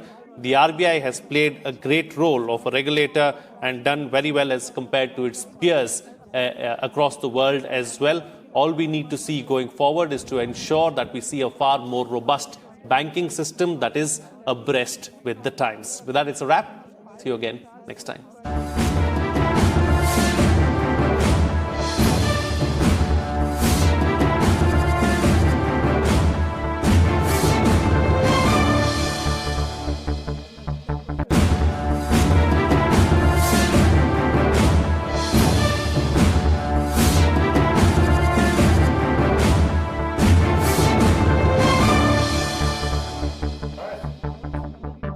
Hello and a very warm welcome to Rajya Sabha Television. You're watching The Big Picture with me, Frank Rausen Pereira. The government of Kerala has put on hold the implementation of the Kerala Police Act amendment after facing massive backlash over the same. Chief Minister Pinarayi Vijayan on Monday said that due to concerns raised by the supporters of the Left Democratic Front, the law will not be amended. The Kerala government had decided to amend the Kerala Police Act in an effort to check the widespread malicious campaigns through social media and otherwise which pose a threat to individual freedom and dignity which are constitutionally ensured to citizens. Criticisms and complaints against defamatory, untrue and obscene campaigns have come up from various quarters of the society. Strong protests have emerged from the society on account of the merciless attacks on various sections, including women and transgenders. There have been instances in which even the integrity of families have been affected, resulting in suicides. The need for legally tackling this was raised even by the heads of media houses. It was in these circumstances that an amendment to the Kerala Police Act was envisaged. The amendment evoked varied responses from several corners. In this edition of The Big Picture, we will analyze the Kerala Police Act amendment and free speech. Joining me on the program today are J. Sai Deepak, Advocate of the Supreme Court, Ranjit Marar, also Advocate of the Supreme Court, and Satya Prakash, Legal Editor, The Tribune. Thank you to all my guests for joining me on this edition of The Big Picture. Ranjit Marar, let me start the program with you first. Let's first analyze and put into perspective what the Kerala Police Act is and what was the proposed amendment. Kerala Police Act is an act which governs the activities of the police. It says so many things, including certain offences, which the police necessarily thought should be there so that there can be law and order in existence in the state of Kerala. The police comes under the state list, and therefore, so far as legislative competency is concerned, they have the power. And this section 118 has a history. Section 118 of the Kerala Police Act, 118D, was under challenge at a point of time when Section 66A of the Information Technology Act was also challenged before the Supreme Court. And when 66A was wiped off, being unconstitutional, 118D also got the benefit and it was also struck down as unconstitutional. Though there is no discussion so far as 118D is concerned, it got the benefit of all the discussions which was there for Section 66A, and therefore this went away. I have difference of opinion, though I had appeared for the petitioner therein. I always had a difference of opinion. I thought Section 118D, which was in existence at that point of time, was much better drafted compared to Section 66A, which had all the vagueness, or rather it was all cryptic so far as the statute is concerned. So far as Section 118A is concerned, Kerala had seen a number of developments during the last pandemic time. Apart from certain crimes mopping out, like the YouTuber being manhandled by the victims, some feminist groups, victims, this demand was always there, that people were being affected by the malicious dissemination of these whatever you may call it, but this was affecting the members of the society who never wanted to get into this big fight in the social media. Therefore, demand was always there. And now the act has come in. Kerala Police Act, I have to tell you this, Kerala Police Act has so many provisions, including Section 120, which also deals with these kind of offences, like maliciously blaming somebody or giving false information, etc., causing annoyance to people by virtue of emails, social media, etc. But unfortunately, just prior to the pandemic, they brought in an amendment making all these offences compoundable. And the offences have been made compoundable without the victim's assent. They do not have to. The police can compound the offence. The session officer can compound the offence without the assurance, or rather the acceptance from the victim. Therefore, that is how the section operates, or the law operates in Kerala. But this was subsequent to the demand of certain groups, including the government is also, Kerala, the government is also facing huge,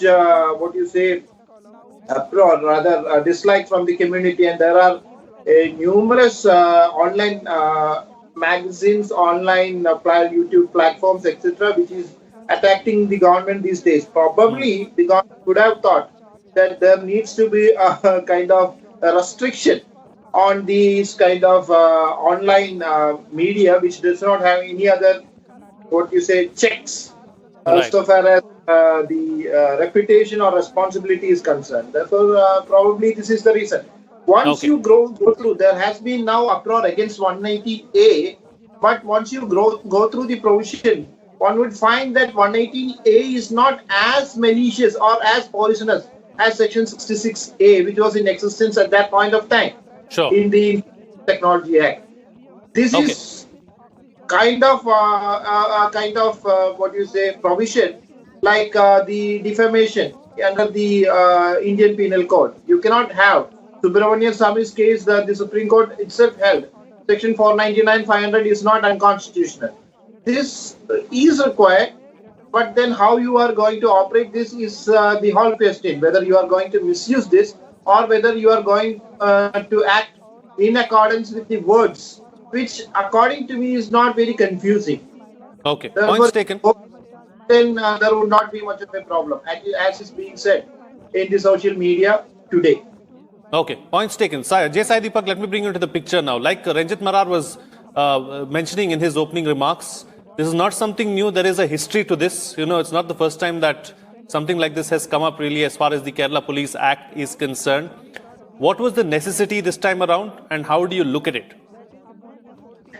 The stated necessity seems to be that the government was interested, according to them, in protecting women and transgenders. Perhaps a few incidents may have triggered this particular necessity, or maybe they felt that there was a constituency to be catered to. Be that as it may, the very judgment that the state government has actually relied upon as the judgment which has triggered this particular amendment, clearly in fact said in that very judgment itself, the Kerala High Court said that existing laws which deal with defamation and other allied or cognate offences are sufficient to address these kind of issues.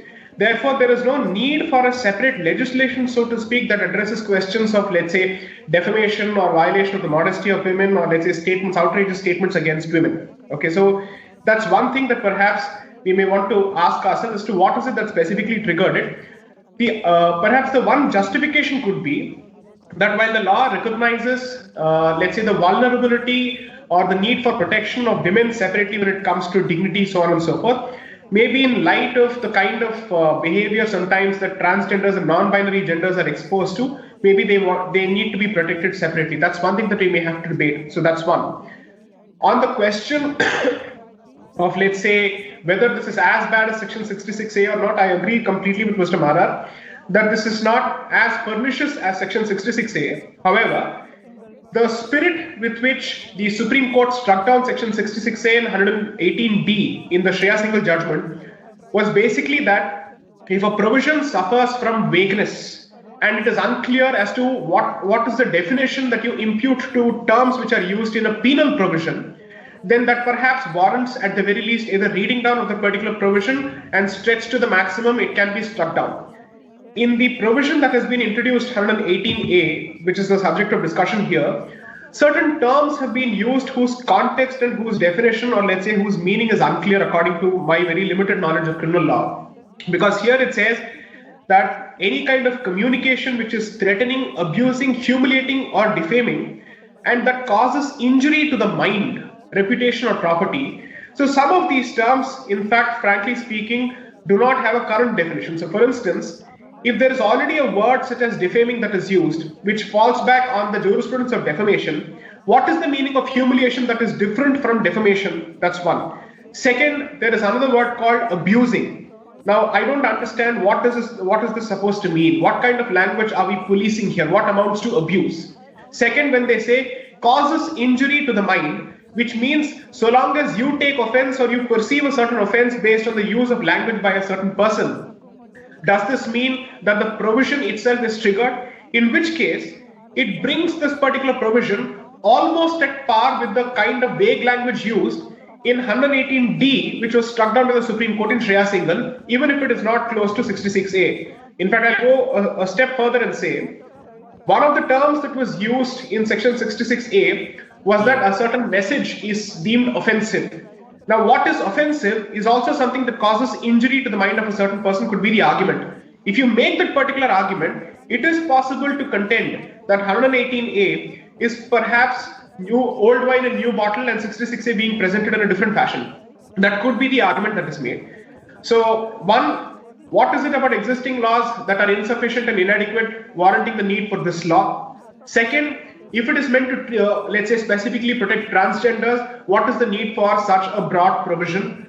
If it is meant to protect women, what is it about existing laws which are again inadequate? Four, how do you overcome the findings of, let's say, vagueness and overbreadth, which the Supreme Court has come out in Shreya Singhal, when the language that is used in 118A falls within the exact prescriptions of the Supreme Court in Shreya Singhal? These, right, according to me, are the problems as far as this particular provision is concerned. Okay. Satya Prakash, let me bring you into the picture now. So, why is free speech becoming such a widely discussed and, contentious issue? We've seen that it's gained a lot of traction of late. I don't think so. Right after independence, when the Constitution became operational, there was First Amendment in 1951, and there were several expressions added to the restriction clause, Article 19(2). So, free speech has been troubling the establishment and those in power. There is an entire history to it. 1951, the First Amendment; 1963, the 16th Amendment, and thereafter, the attempts that were made through Section 66A of IT Act or 118D of the Kerala Police Act, which both these provisions were struck down by the Supreme Court in Shreya Singhal case. So free speech, there is a history to it, and it has been under attack from the establishment and certain people who wield some sort of influence. But of late, there is a larger picture which people are missing. I suppose instead of debating specific provisions, we should be debating this free speech has been under attack for various reasons, and there is a systemic failure in the sense that the entire issue of free speech and the regulation of media, that is, in a way, of late, what you pointed out is in the news because of the fact that there are some misuse, and then there is an attempt to check that. In the attempt, they are going overboard. And this is one such example where the state has gone overboard in checking this kind of misuse. There is no denying that social media and certain sections of the media, they are behaving in an irresponsible manner. But despite that, unless that behavior borders criminality, you cannot bring such act under various provisions of criminal law. If you try to criminalize certain behavior which you think it's hurting you in any manner, that will be end of free speech.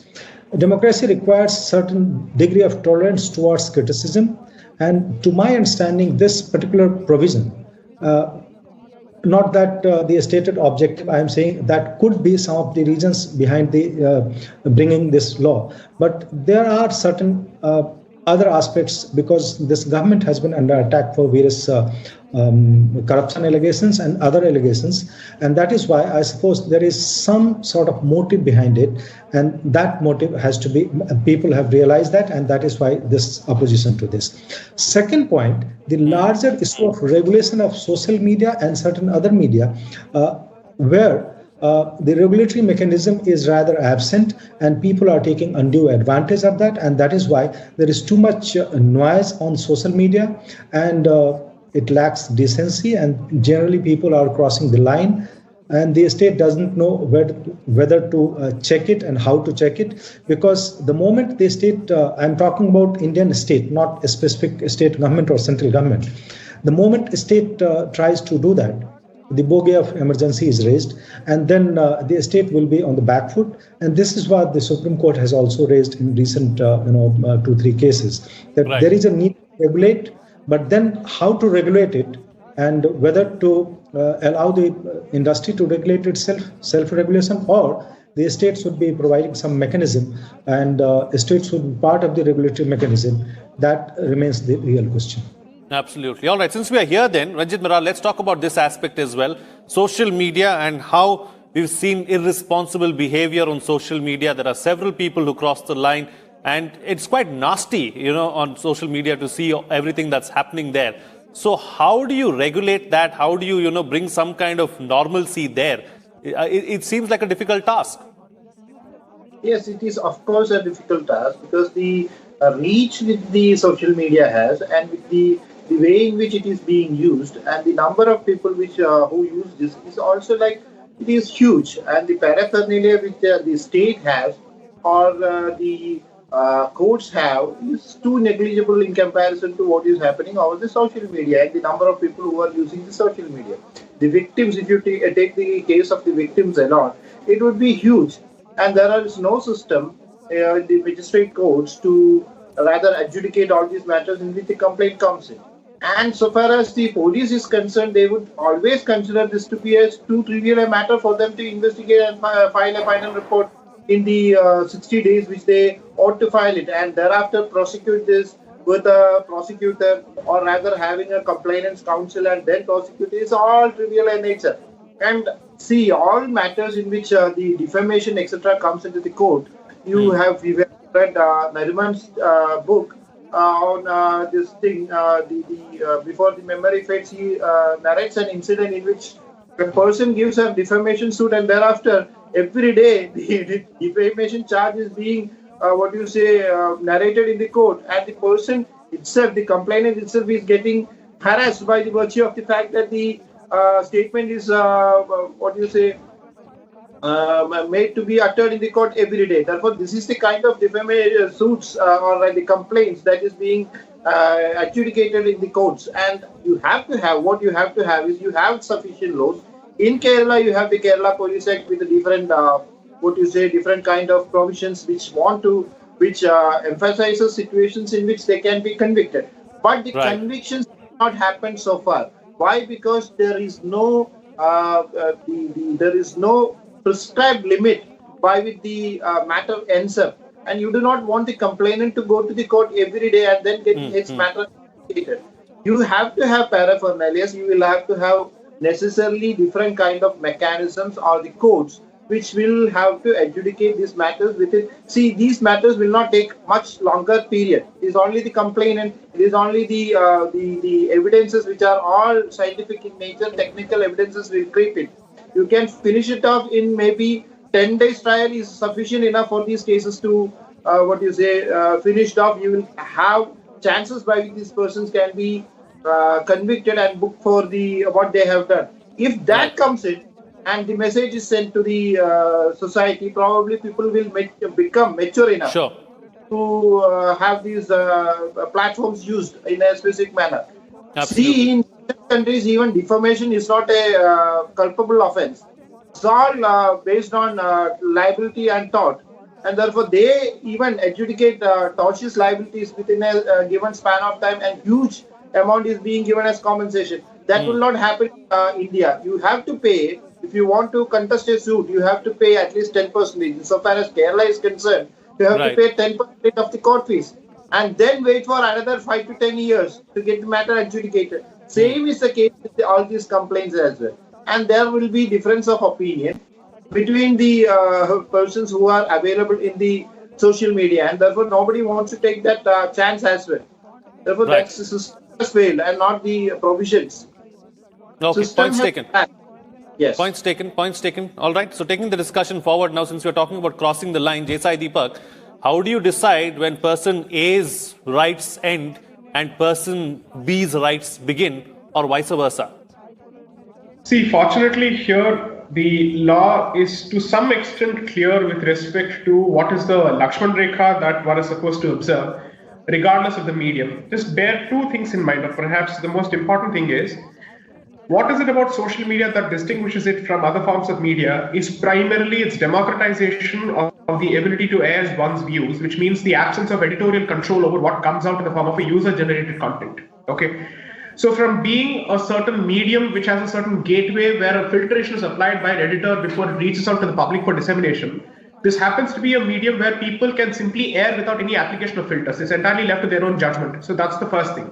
Coupled with the other point that Mr. Mara mentioned in terms of scale, reach, size, and all of that. But the primary issue is, of course, if there is no, let's say, editorial control, and it's a free-for-all, the free-for-all activity, look at the multiple permutations and combinations possible given the number of social media users today, which makes it extremely difficult for anybody. Assume for a moment, even if you provide a legal mechanism, every person who happens to be touchy, if he decides to approach the court because he is aggrieved by let's say, a statement which he deems is offensive, frankly, then the court would have nothing else to do except for adjudicating these kind of matters. Therefore, the standard that has been applied in the Shreya Singhal judgment is typically of what is it that a reasonable person would assume, or what is it that how would he react to a particular statement that is being made. But most importantly, the statement's value or its ability to defame is not judged from the standpoint of the person who is the subject of that particular criticism. Because I will always be extremely touchy about statements being made about me because I'm attached to that particular identity. I'm attached to my identity. Therefore, you will have to put yourself in the shoes of a reasonable spectator of a conversation to ask yourself whether a statement that is being made, is it really problematic? Is it really defamatory? So on and so forth. Okay. So the test is, you act as a witness to the conversation that you're party to. You don't put yourself in the shoes of the recipient itself, because the recipient is always bound to be a bit more touchy about the statements when he is the subject of that particular statement. Okay. So the standard is, where does it start? Does it have a tendency to lower his reputation when it comes to defamation? Second, is there a malice? Is there a certain history to that particular conversation? Is there a specific targeted approach there? And what is the intention? So two things you look at. One is the intent behind a particular statement. Two is the effect of that particular statement in lowering the reputation of that particular individual in the eyes of third parties. Okay, these are the broad two limbs. There are multiple nuances and layers to this argument, but these are the broad two limbs that guide the discourse on exercise of free speech by one party and the consumption of free speech by the other party, both being the terminals of this particular channel, so to speak. Okay, so you try and not apply the standard of someone who's extra sensitive. At the same time, you don't try and apply the standard of someone who has absolutely no problems at all and who's like a water on the duck's back, that he doesn't react to any statement at all. Okay, so it's somewhere in between. As always, the truth lies somewhere in between. The position lies somewhere in between. Okay, largely it's on a case-to-case basis. However, if there is a constant attack on one person by another person and there seems to be a certain undercurrent, that certainly plays a significant role in asking whether these statements are motivated by malice, whether your intent in bringing down this particular person's reputation. That always plays a role.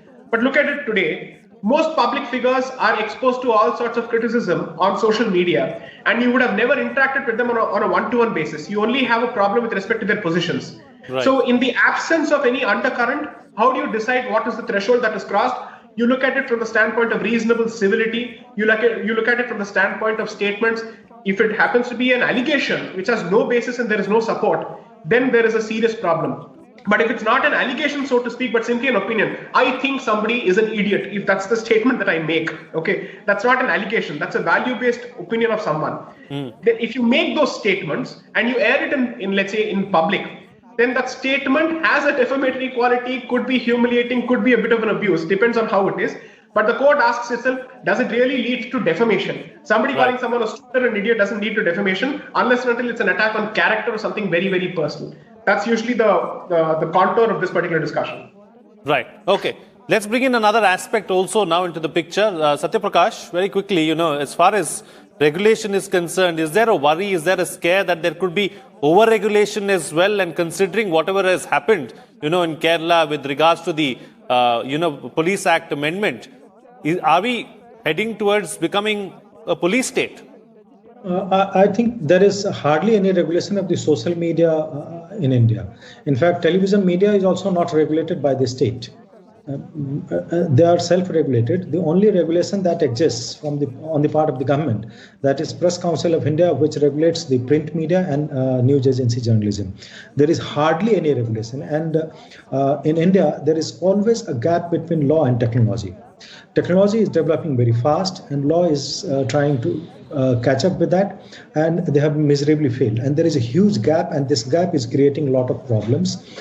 And this gap has been pointed out by Supreme Court. In fact, in 1995, in this judgment, Secretary Ministry of Information and Broadcasting versus Cricket Association of Bengal, it was the Supreme Court which pointed out that there is a gap between law and technology, and you need a law to regulate that. In that verdict, the Supreme Court had declared airwaves to be public property. And since then, the law is trying to still catch up with that, and they have failed. And why? Because there is a policy paralysis on the part of the policymakers. I'm talking about both the legislature and the executive. And the executive, generally, they are on the back foot because the moment they try to step in and try to formulate some sort of regulation, the media industry will say they will raise the bogey of emergency, and that state, I'm saying the state should be kept away from but then the question is who will regulate, and how the industry cannot be left completely unregulated. And if you leave it unregulated, then in recent past we have come across certain comments made by certain people against CJI. And then the Attorney General, who has refused to give consent for prosecuting too many people for contempt of court, he was forced to give his consent in this particular case. So this is a serious issue, and how it can be handled, and whether the state should be part of that regulatory mechanism or not, and to what extent. I'm saying even if you have self-regulatory mechanism for television industry or some other industry, even then, there has to be some statutory backing to that system, else nobody will follow that. So there is a question of regulatory mechanism, one, but then there are certain aspects which can be dealt with by law. There are certain others which have to be left for the industry to regulate through ethical, their own mechanisms. Because certain aspects of ethics cannot be regulated by law. So there has to be some scope for ethical conduct by those who are players in the industry.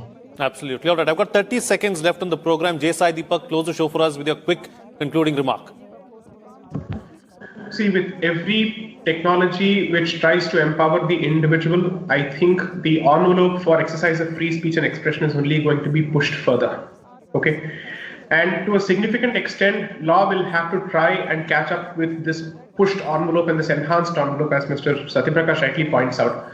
However, I'm just simply asking myself, what is it that ultimately we get caught up in, where every element which is meant to empower the individual's voice so that they are in a position to express, ultimately veers around a discussion which deals with defamation, humiliation, so on and so forth, which effectively means that these technologies somehow are either designed to, or there is an incentive to try and get the worst out of us in some way or the other. I'm not trying to be anti-technology here, but more or less these technologies end up having a certain impact where the increased freedom translates to a certain sense of adventurism, particularly in public, when we suddenly realize, oh, we seem to have the ability to take pot shots at everyone, and therefore let's make the best use of this particular opportunity. I'm not saying that, therefore, let's have an anti-technology approach.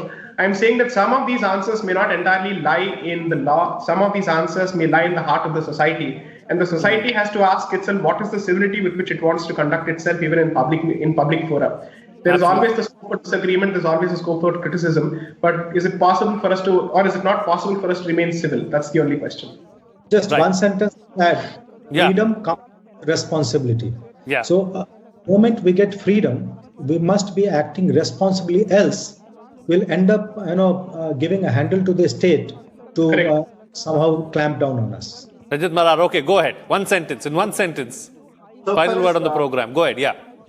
So far as freedom of speech is concerned, from the perspective of state, I would say it is not what you say decides the freedom of speech. How you are being dealt with after your speech or explanation, that depends how your freedom of speech is guaranteed by the state. Okay. Right. All right. On that note, then, I'll call it a wrap on this edition of The Big Picture. Thank you to all my guests for joining me on the program and putting things into perspective for us. That's it from me. See you again next time.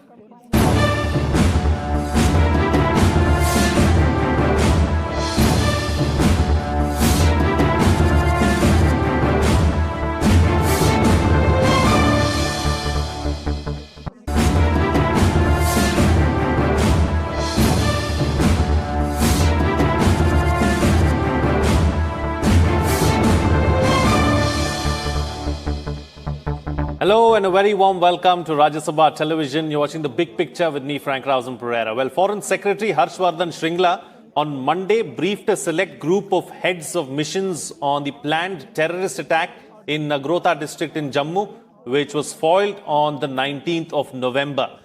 In what will be the first of several briefings to be conducted by the MEA in small groups in view of the pandemic, Shringla explained the implications of the incident on security, diplomacy, and the battle against terrorism. The decision to brief the envoys was taken last week at a security review meeting chaired by Prime Minister Narendra Modi.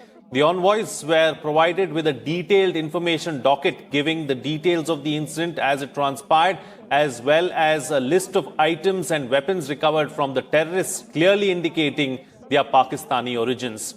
The government believes the incident is part of Pakistan's ongoing terror campaign in Jammu and Kashmir.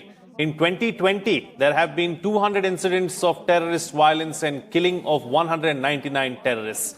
In this edition of The Big Picture, we will analyze how Pakistan has been unmasked again as far as terror is concerned. Joining me on the program today are Sushant Sareen, strategic analyst, Prabhu Dayal, former ambassador, and Major General Ashwini Sivach, retired defense analyst. Thank you to all my guests for joining me on this edition of The Big Picture. General, I'd like to begin the program with you first. Let's first analyze what happened on November 19th and how our forces foiled the attempt of these terrorists.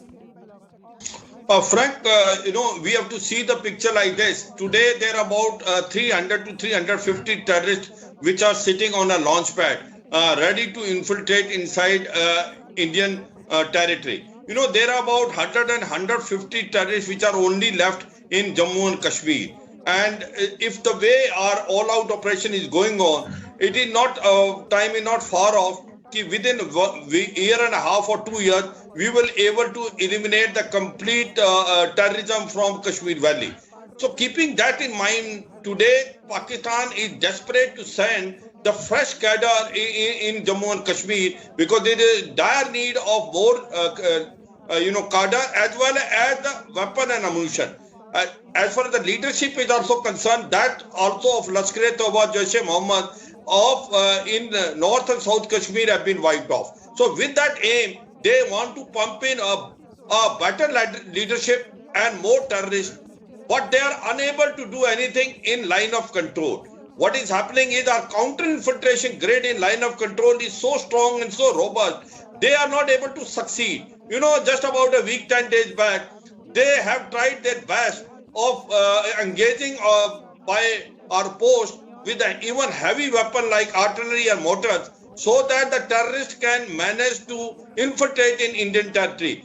but that process was not successful. Indian Army replied in a very aggressive manner and destroyed about 5 to 6 Pakistani posts, killed about 10 soldiers, and also killed about 70 to 80 the terrorists which were on the launch pad and destroyed their ammunition dump and effort dump. In that context, now they were unable to do anything on line of control. Their focus shifted to international border. They found it that international border may be easier as on today to infiltrate. The region of LC was also that before the snowfall take place and Shamshabadi is closed due to heavy snowfall, they thought that this window was there for 15 days, but they were unable to do anything. Now, as far as the IB is concerned, there are 2-3 things which are very glaring in IB.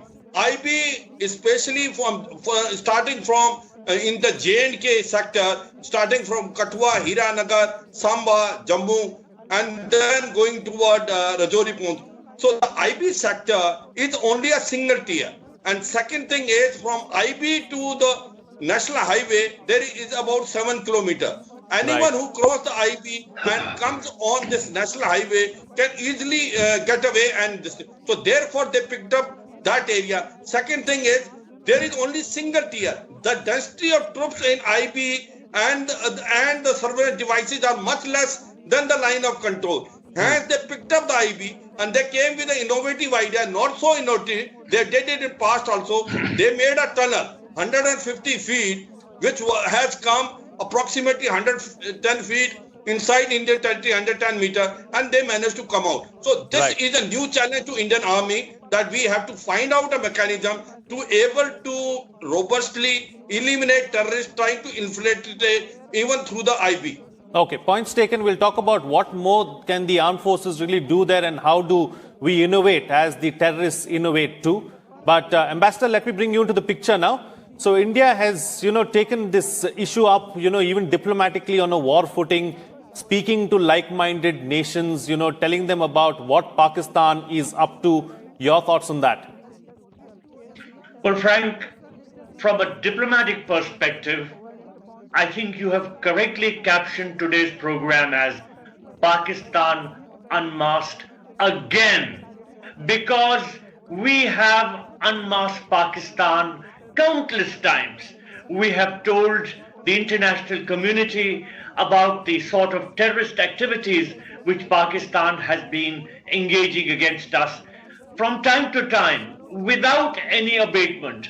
Now, let me mention, again from the diplomatic perspective, that amidst all the turbulence which has marked Pakistan's 73-year history, and which has seen civilian governments and military juntas play musical chairs with one another, one aspect that has retained the stamp of permanence has been its unrelenting hostility towards India and its steadfast desire to foment trouble across its eastern border.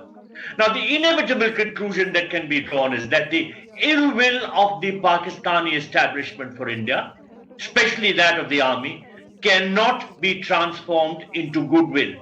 Whenever Pakistan can create problems for us, it has done so and will continue to do so. And it acts in tandem with China, which is its all-weather friend and ally. Now, let me mention that it was expected that as China would mount pressure along the line of actual control, Pakistan would be up to its usual mischief along our western border. And that is precisely what has happened.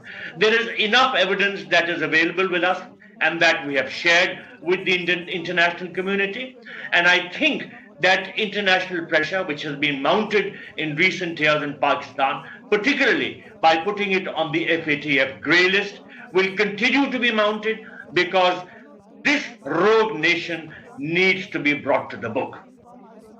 Absolutely. Sushant Sareen, let me bring you in now. As far as what the ambassador is suggesting, let's take that particular aspect forward. Is it a two-pronged approach, really, as far as China and Pakistan are concerned? One from the east, one from the west, and it's become, the idea is to try and strangulate India. I think, Frank, there can be no doubt about that reality which is staring us in the face. And in fact, the armed forces and the security establishment has for the longest been talking about facing a two-front situation. And frankly, it's now come, it's staring us in the face. One. The thing is that Pakistan is doing what Pakistan has always done. But I think what has happened in the last 1 week, 10 days, I think is a little more serious than what is being let out in the public domain. The fact that the Prime Minister takes a meeting after the Nagrota encounter, I think was significant in its own right. I can't remember when, and there have been innumerable encounters in which terrorists have been killed, and all sorts of things have happened. And yet, I can't remember of a single instance when the Prime Minister of the country has felt the need for taking a kind of a security review meeting. So obviously, there was more to what happened in Nagrota than meets the eye, and maybe the entire network of that plot has still not been disclosed in the public domain. That is my assessment, because I don't remember when such a high-level meeting was held. And then following from that high-level meeting, for the government to, apprise the people from, the important countries in the world, India's allies, of what had happened, I think also adds to the significance of that particular action. So clearly something is underway, which we are not entirely aware of. But what is important is, as General Sivach was also talking about, the situation in the valley remains a little fraught. I am not very sanguine about the situation. Yes, we have managed to kill a number of terrorists. Yes, the intelligence and the security grid is functioning quite well. All of that is all very well. The problem, however, is that while we might have, killed and eliminated a number of terrorists, there are new terrorists coming and joining the ranks every day. The one thing which is really going in our favor right now is that after every encounter, we have noticed a dearth of weapons with many of these guys. Sometimes it's just one assault rifle, sometimes it's just a pistol. But the kind of, seizures that used to happen in the 90s or even the 2000s are not happening at this point in time. And I think the Pakistani attempt is to push in as many weapons as is possible, to push in as much of assistance as is possible. So that is one aspect of it we need to worry about. The second is the money aspect. And I think, I would have imagined that the NIA needs to do a lot more. But I think whatever the NIA has done to start exposing and cleaning the terror funding networks in Jammu and Kashmir, I think that is also having an impact. That these guys simply do not have the money, the wherewithal to finance their activity. So I think that is the second parameter of success as far as I am concerned. Where we are faltering in Jammu and Kashmir is that we are not able to stem the tide of some young people. Okay, the numbers are not too many, maybe about 100, 150 in a year, which is not such a big deal. But the fact that it's 100 people, I think that's 100 too many. Right, General, taking the discussion forward now, let me come across to you. Let's go back to a point that you were making and some of the other panelists have hinted at as well. In 2020, we've had 200 incidents of terrorist violence and killing of about 199 terrorists in Jammu and Kashmir. So the situation is really problematic, and clearly Pakistan is not going to stop, and they're going to try some more, and they're going to be even more adventurous and try some new tricks going forward too. So how do we prepare for that? What should our strategy be? How should our armed forces, try and be prepared for this? Frank, we have to have a proactive strategy. As far as the line of control is concerned, we have already adopted a very strong and counter-offensive sort of strategy, wherein what we are doing is, one is that our counter-infiltration grade is multi-tiered. We are very strong on that. Second thing is, we are now basically hurting Pakistan, which hurts him maximum. That is the Pakistan army. We know where are the launch pads of the terrorists inside the Pakistan territory. We are picking up those by use of drones as well as the RT fire. And the third thing what we are doing is that in case a Pakistani post which is helping the terrorists to infiltrate inside India with a heavy volume of fire, with called a fire assault, we are punishing those posts in a manner that those posts which have helped the terrorists to come in, they are completely nullified. So therefore, this proactive strategy on line of control is working quite a well. And in addition to that, our multi-tier in the line of control in hinterland is making sure that maximum terrorists are killed either before they try to come inside the Indian territory or when they are trying to negotiate our counter-infiltration grid. So this is working very well as far as the line of control is concerned. Hence, you'll find about 200 terrorists killed. In fact, if you see last 2 years, it is about 500 terrorists which have been eliminated in the hinterland as well as the line of control, maximum line of control. So the biggest advantage which has happened due to this is the arms and ammunition are not at all coming. And therefore, there is a dire need of arms and ammunition as far as the terrorists are concerned. Hardly any explosive coming. And as far as the NIA is concerned, it is by and large chalked that money which was coming through Hawala. So therefore, today the terrorists are without arms and ammunition, without leadership and without any resources. That has made a tremendous difference in the valley. But what is happening is, having done a very robust counter-infiltration grid in line of control, they are trying to now explore a possibility and feasibility to infiltrate through the international border. The international border will remain even active in the winters because during winter there is heavy snowfall taking line of control and the Sancha body passes closely. Now, as far as infiltration grid in IB is concerned, it is robust, but it is not that robust as is the line of control because this is a single tier. And since the BSF is deployed there, and the gap between IB and the international highway, that is a highway which is going, is only about 7 kilometers. If the terrorists manage to cross that IB and cross that fence, then no one can catch them.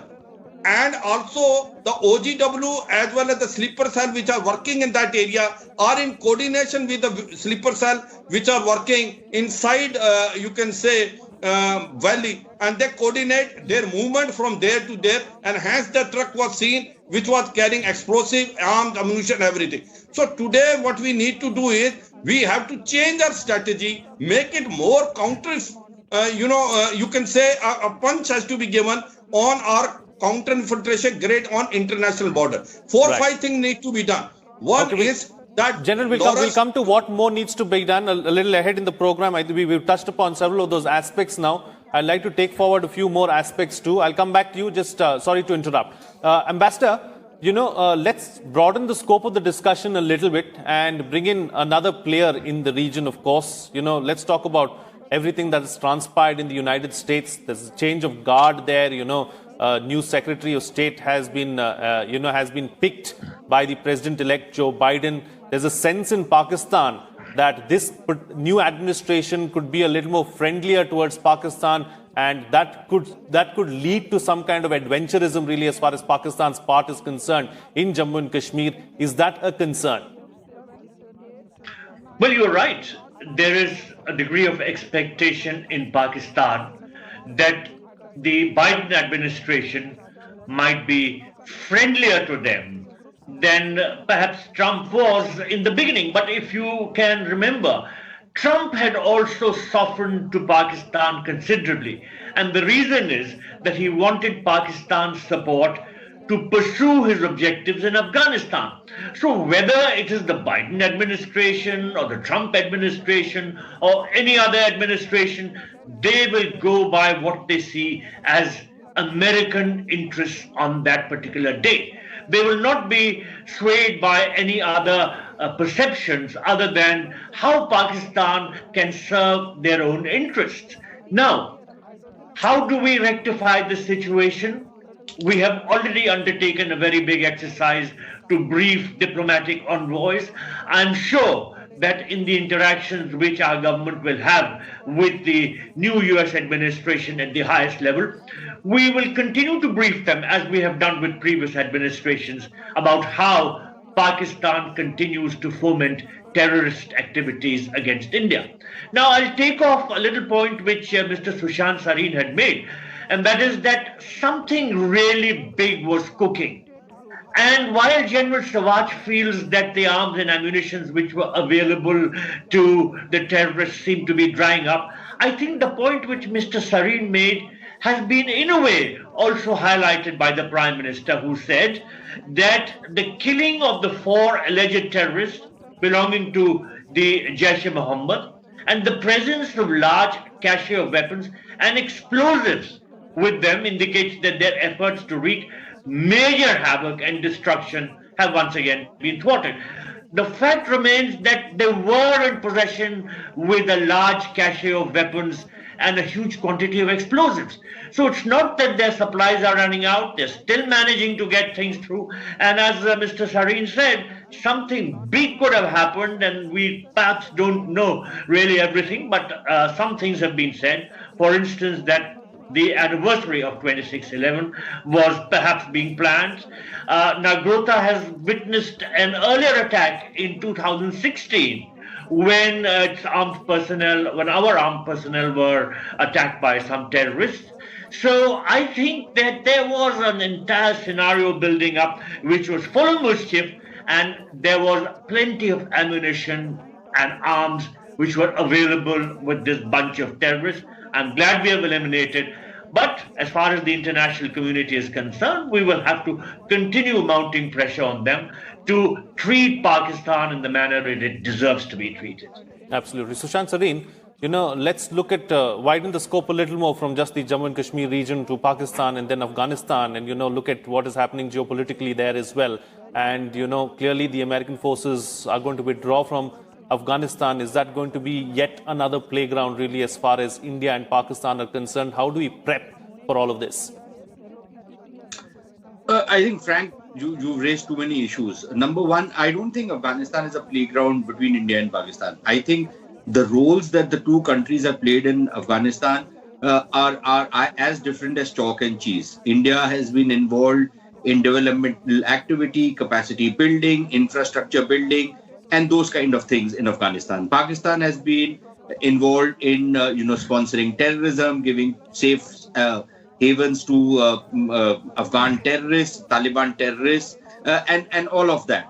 So Pakistan has been actually foisting a war on Afghanistan, while India has been trying to build up the peace in Afghanistan. So I don't think it's been a playground between us, number one. Number two, yes, I think the geopolitics has a link with what has been happening in Jammu and Kashmir. Number one, I think a lot of what is happening, in a sense that the scene shifting from Kashmir down to the IB, is something which will happen routinely. Every year, once the winter starts setting in, the action, at least insofar as infiltration is concerned, shifts substantially to the south towards the international border, where it's relatively easier, partly because there are no snows, partly because there are all those nalas and others from which these people can cross, and partly because once the fog and the mist sets in, it gives them a bit of a natural cover. And of course, then the reasons which General Savach mentioned, that once you cross, you reach the highway, then you can get lost very easily. But that's been happening year after year. But I think this year I will not be surprised if we see an extremely hot winter, or at least efforts to have an extremely hot winter in Jammu and Kashmir, because of what the Pakistanis seem to be trying to do.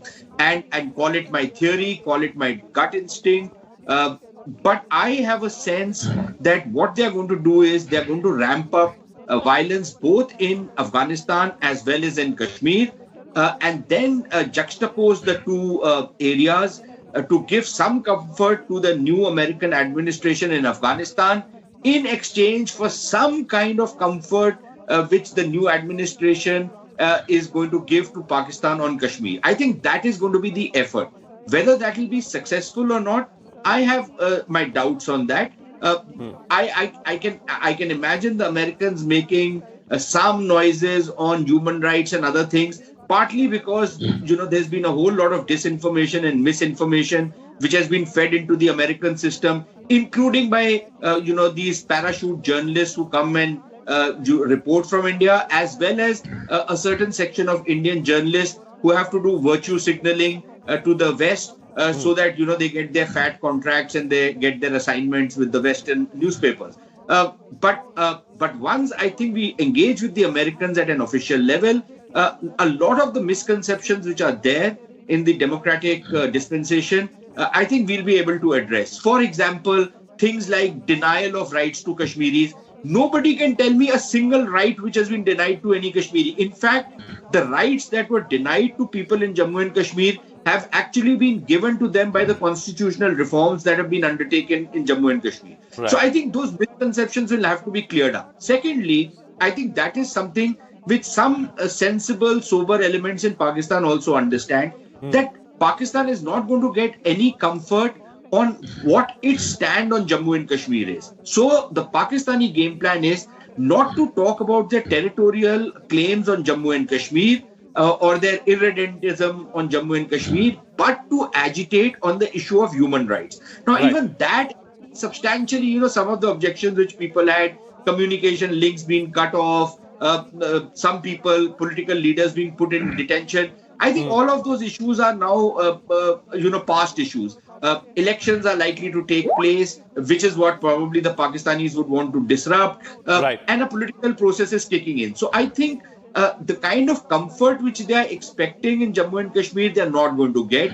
How that then plays out in Afghanistan remains to be seen. But I also suspect that the Americans are not going to be very, well disposed towards the Pakistanis if they continue to play their old games with the Americans.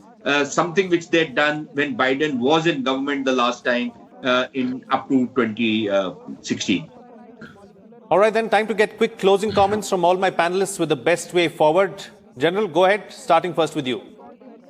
As far as India is concerned, now we have to have a multi-pronged strategy. See, Pakistan today is a very cornered. Pakistan very cleverly, Imran Khan government has failed in all respect. And somewhere they want to divert the attention of the public. And that is how this basically Pakistan democratic movement is becoming very popular there. And Gilgit-Baltistan, which have made the 5th province, and the election has been taken place, are very fraud. People have come in the street. And somehow Pakistan government will try to divert the mind of the people of Pakistan by trying to create problem in Jammu and Kashmir rather than looking after their own self. Because the government of Imran Khan has failed in all respects. As far as India is concerned, we should be very well prepared for a very hot winter, and especially as far as the infiltration, both in line of control and international border are concerned. And Pakistan is going to make use of drones in a big way, because drone is the best way to send the weapons, and we have new technology has to be developed. How can we identify drones, because they are too small,